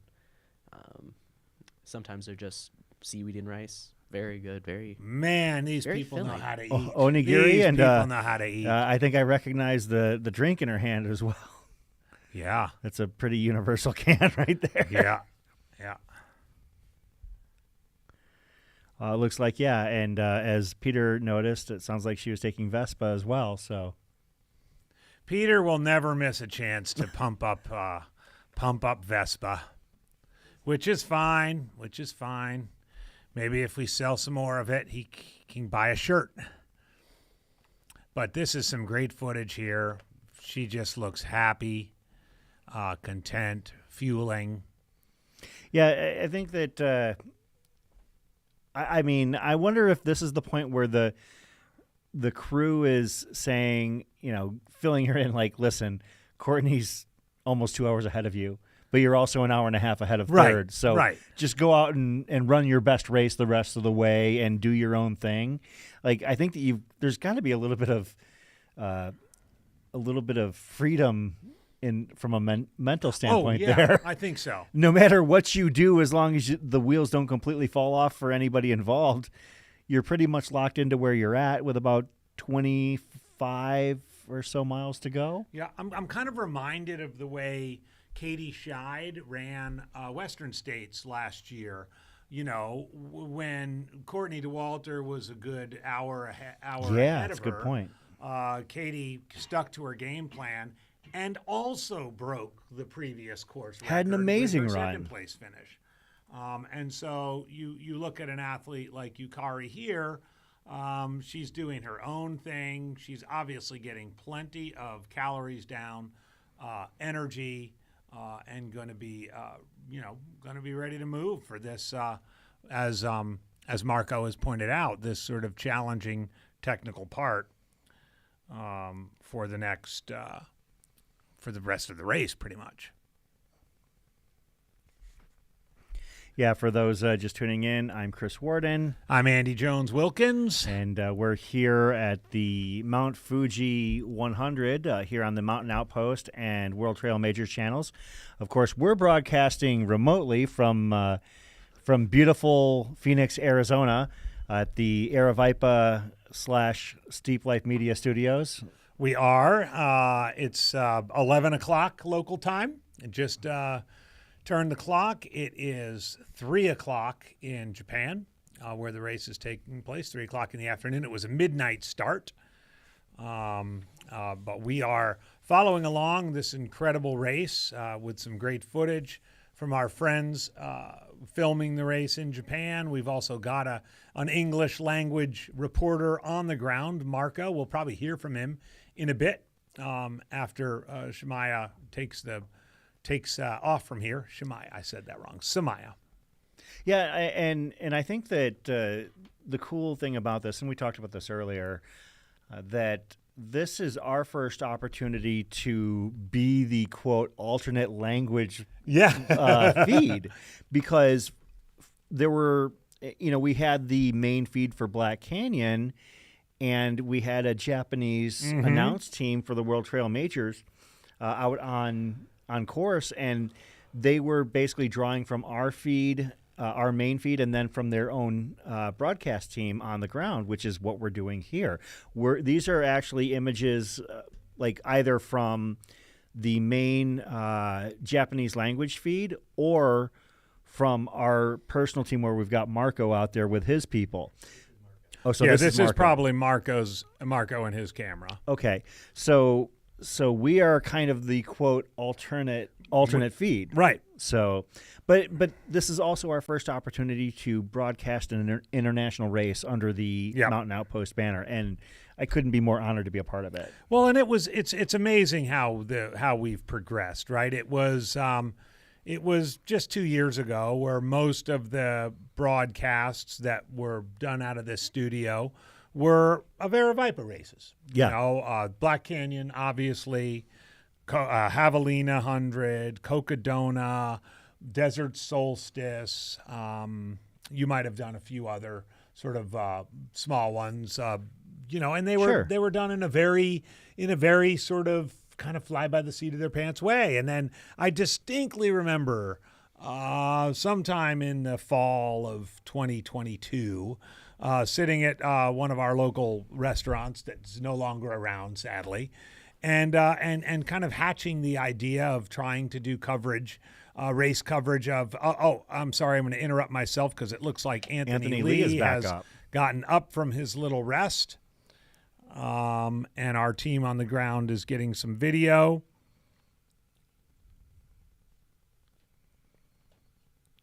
But we, hatched the idea of covering. Oh, volume. The U.S. Unmute. broadcast. Unmute. There he is. Thanks for all your support. Thanks for running. Yeah. Thanks for running. Yeah, thank you. How are you feeling? I'm feeling okay. I think the road sections really took a lot out of me. So, my quads are quite blown, which has never happened. And all my 2,200-mile races, this is the worst.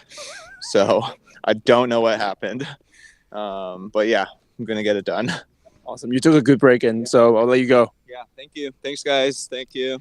Good job, Anthony. I got to admit, Anthony looks rejuvenated to a large degree here versus where he looked a little while ago. He does. He seemed to be, despite the fact that he was dealing with some, issues with his legs and everything, that he seems to be in good spirits. And, he's an experienced enough runner that he can probably hold it together for another 25, 26 miles to get it done. I have no doubt. Yeah, no doubt. He'll finish this thing. May not be the race he wanted, but it's the race he got. Yep. That's kind of how it works sometimes. Yep. So, this is Colorado runner Anthony Lee, one of our Westerners running the Mount Fuji 100 here this year, and obviously going to be one of the focal points of our coverage as long as we've got him. And in addition to Anthony, we've got a couple other American and Western runners. I stopped short of calling Pete Mortimer an American runner, right? Because he does, he's Great Britain runner. And also Courtney Dauwalter, as we mentioned, and Nicole Bitter. Nicole Bitter, I did check to see, had moved into 10th place. I actually moved down to 10th place from where she was before. We'll see if we can get... I don't think she's left the F4 aid station yet, so we'll see if she holds 10th as she works through things in that aid station. Your men's leader, Guomin Dang, is currently at the 7th aid station. That is Nijumagari at mile 84, so less than 20 miles to go for Guomin. He had a 10-minute lead, but it looks like that's extended. Because we do not have word yet of Chen Guido coming through yet. Yep. because Chen Guido was 10 minutes back, and now it's been roughly 19 minutes since Dang left the F7 aid. Another runner that we are anxiously awaiting to see at F7 would be Courtney Dauwalter. Mm-hmm. Courtney Dauwalter was about 28 minutes back of second place. Of second right? place. Yep. Mm-hmm. So if she's holding form, it's entirely possible that that she has closed the gap significantly, or possibly or made a pass. Could be the next runner we see at F7. So. And again, F7 aid station is 136K, which is just a solid 30K from the finish, almost exactly, with 2 more climbs of significance between there and the finish. Our third place woman right now is Chi Yan, as we mentioned, from Hong Kong, an attorney who has beaten cancer. Great story. Great story there. It's part of the fun of doing this coverage. And we didn't know anything about Yan prior to, about 20 minutes ago, because, we researched everybody we could. We did our best. But a 3,000 person field with people coming from all kinds of different backgrounds. Like even trying to, navigate. Do we have something? We have a split on the second male through, 15:06:22, 19 minutes behind M1. Okay, so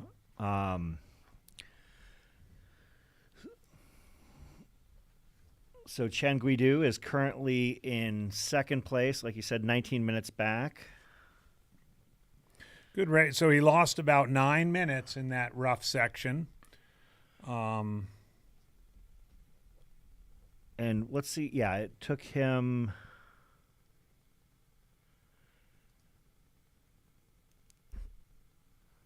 2:23 to do that last. And Guomindang's was more about 2:14. 2:14. Okay. So now the question is,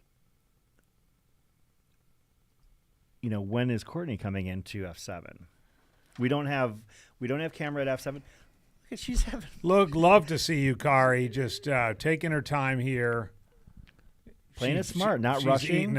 She's taking in quite a bit of fuel. Yeah, that's pretty amazing. I mean, this is, her first 100-miler. She's still in good spirits, moving really well. Time for a picture with people, and also, like we said, maybe she's kind of realizing she's sewn into that second place slot as long as she finishes. Just continues to execute this way. Yeah, just keep moving, because she's almost 2 hours back of Courtney and 90 minutes ahead of third place. The field has spread out so much on the women's side. It's pretty amazing, to be honest. Yeah. Hey, Chris, do you know, is KT tape the official tape of Japan?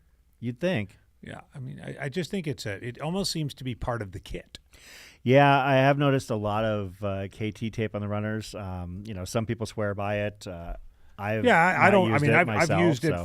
used it for my feet and things like that. But they must be onto something. She's running a great race. But yeah, well, here's the thing: we're keying in on the front of the pack, and a lot of people are taped up in KT tape. So.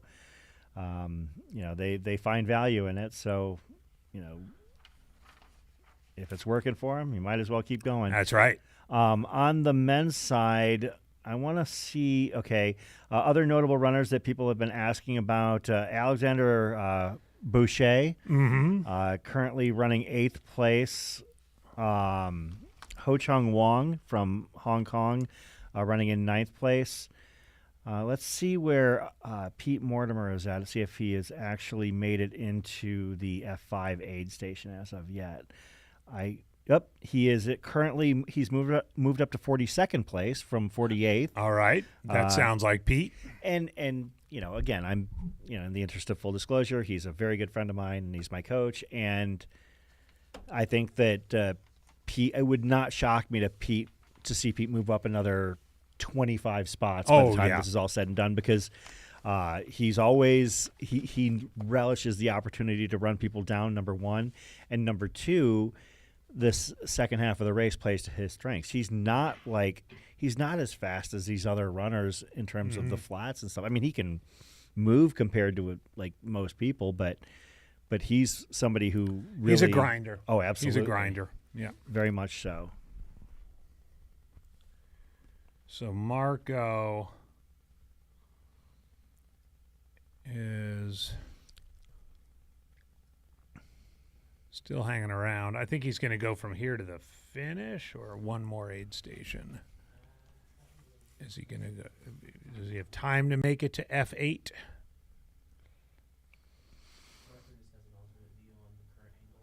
Perfect. Yeah.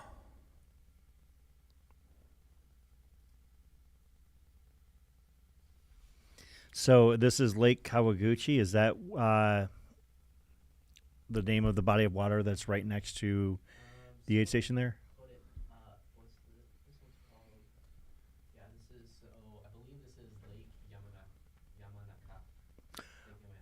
Oh, okay. Someone broke down the different meanings of all the words. Yes. I can't find it anymore. It was way back up.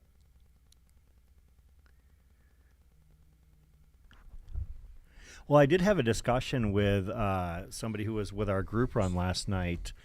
Afterwards, there was a Japanese woman who was part of our group. As you can see, a runner heading out from the aid station, number 6. And she said that one of the things that is easier is that for the most part, is that bib number 1 and bib number 15.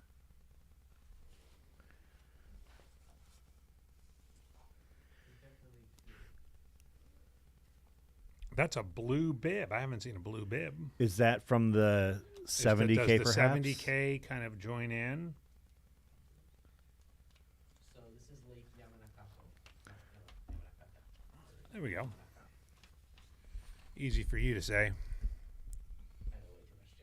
Yeah, this is something you were kind of holding out on us, Jordan, that you are familiar with the Japanese language far more than AJW and I put together. I just know way too much about it. I was there about a month-ish ago at this point. So Oh, nice. That's my only reason why. I also know. Well, I know that that I've seen Jordan definitely has some affinity for Japanese culture. I know that for a fact because I've seen you working on models. Yes. Of what is the not Robotech but Gundam. Gundam. Yes, that's what I was going to say. It was like seeing you work on some, like when we're doing a race, like for instance Run Rabbit Run, I believe that he was working on a model at the kitchen table one day. So but that right there is our second place woman, Yukari Samaya. It looks like they've gone back in time. Okay, so yeah, that's right, because she just left. Because we're at race time. We're at they're flashing back to her this is our excellent looking lunch. Yeah, they wanted to just take a look at what that magical thing she was eating was. Yeah, a bit of a delay on that feed, but we should be back to something good here.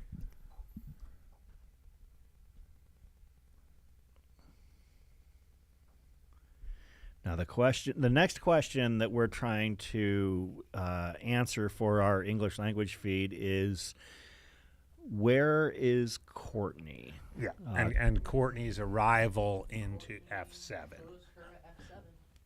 Shows her at F7 on the live. Okay, so I don't have a ping for her on the. Yeah. Which means that she's made up even more ground. 15-15. Let's just ballpark it. Oh yeah, so notes. If she was at 15-15, then Dong. You're talking 9 minutes back from Chen Guidu. Yeah. And let's just call it 28. 28 so that minutes would be back. a 10-minute. She was 38. Okay, yeah, so kind of eyeballing it, Courtney has moved in within 30 minutes of the lead. Of the overall lead.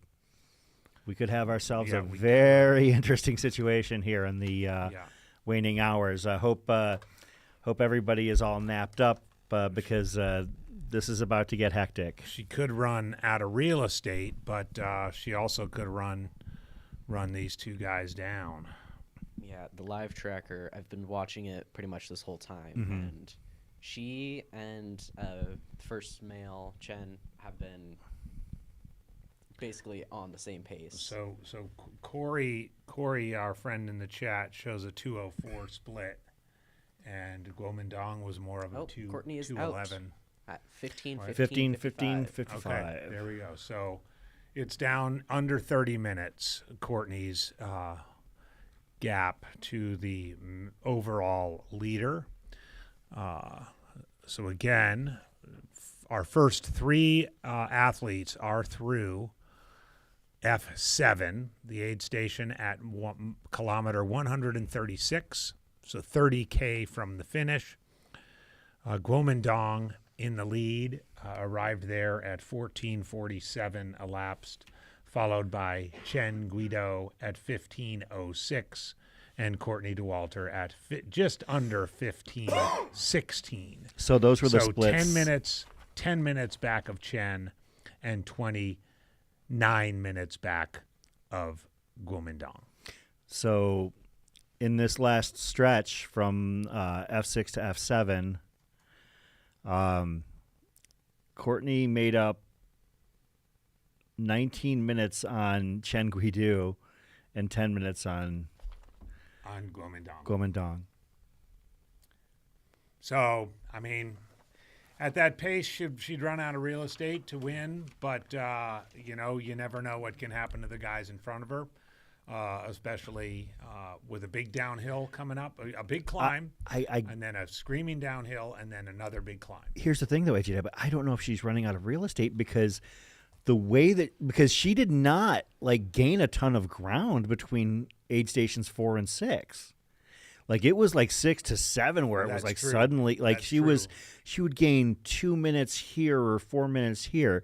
In that case, she gained 10 and 19. Yeah. So it was a really good section for her, and as Marco was suggesting, it's technical. It's, as he called it, the mountainous section of the course,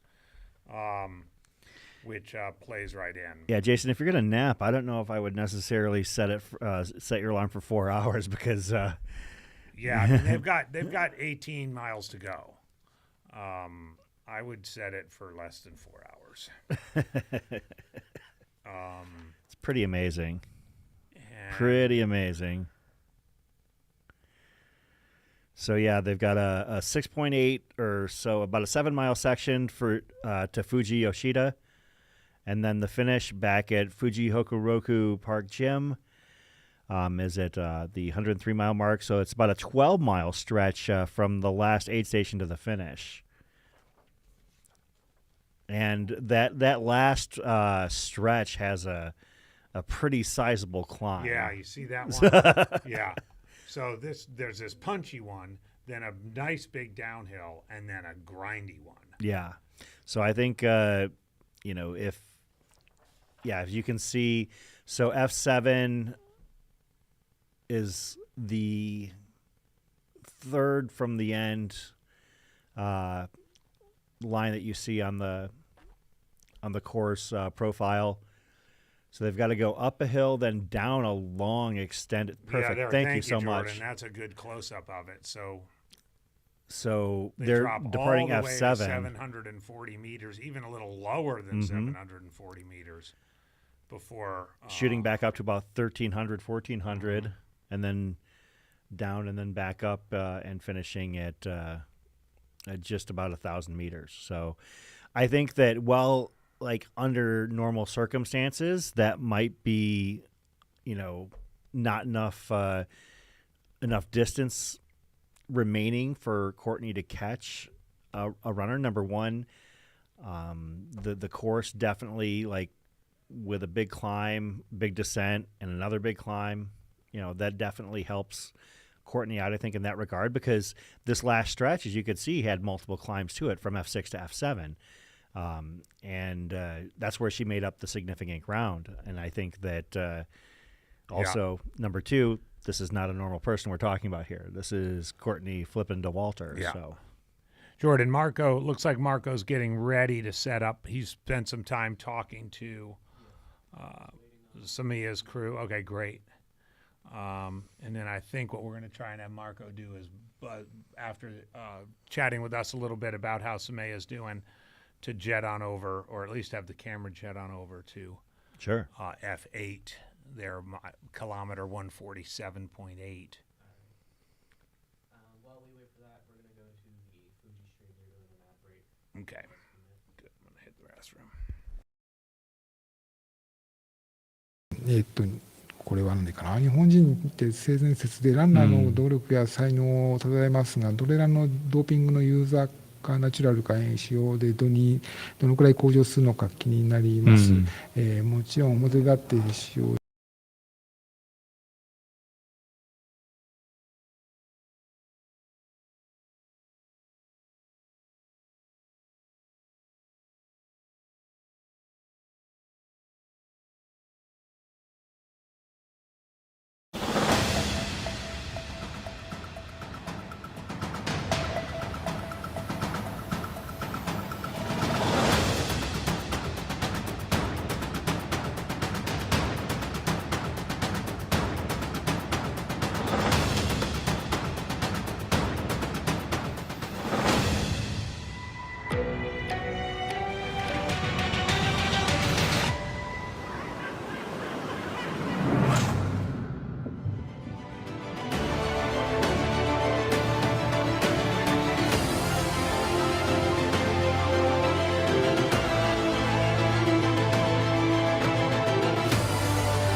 New Gore-tex products are made for life.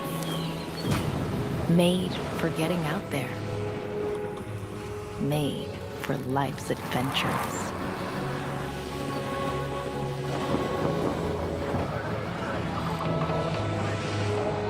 Made for life's highs and its lows.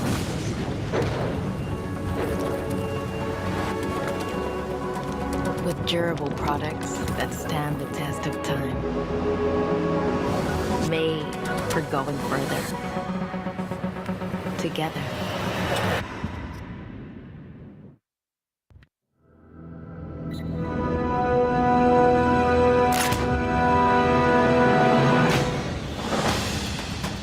And he is going to be the winner of the 2024 amazing performance. She's gonna be facing the finish line of the Trans-Gran Canaria Classic. Our company was scanned through the cattle guard and towards the finish line for 2024 champion.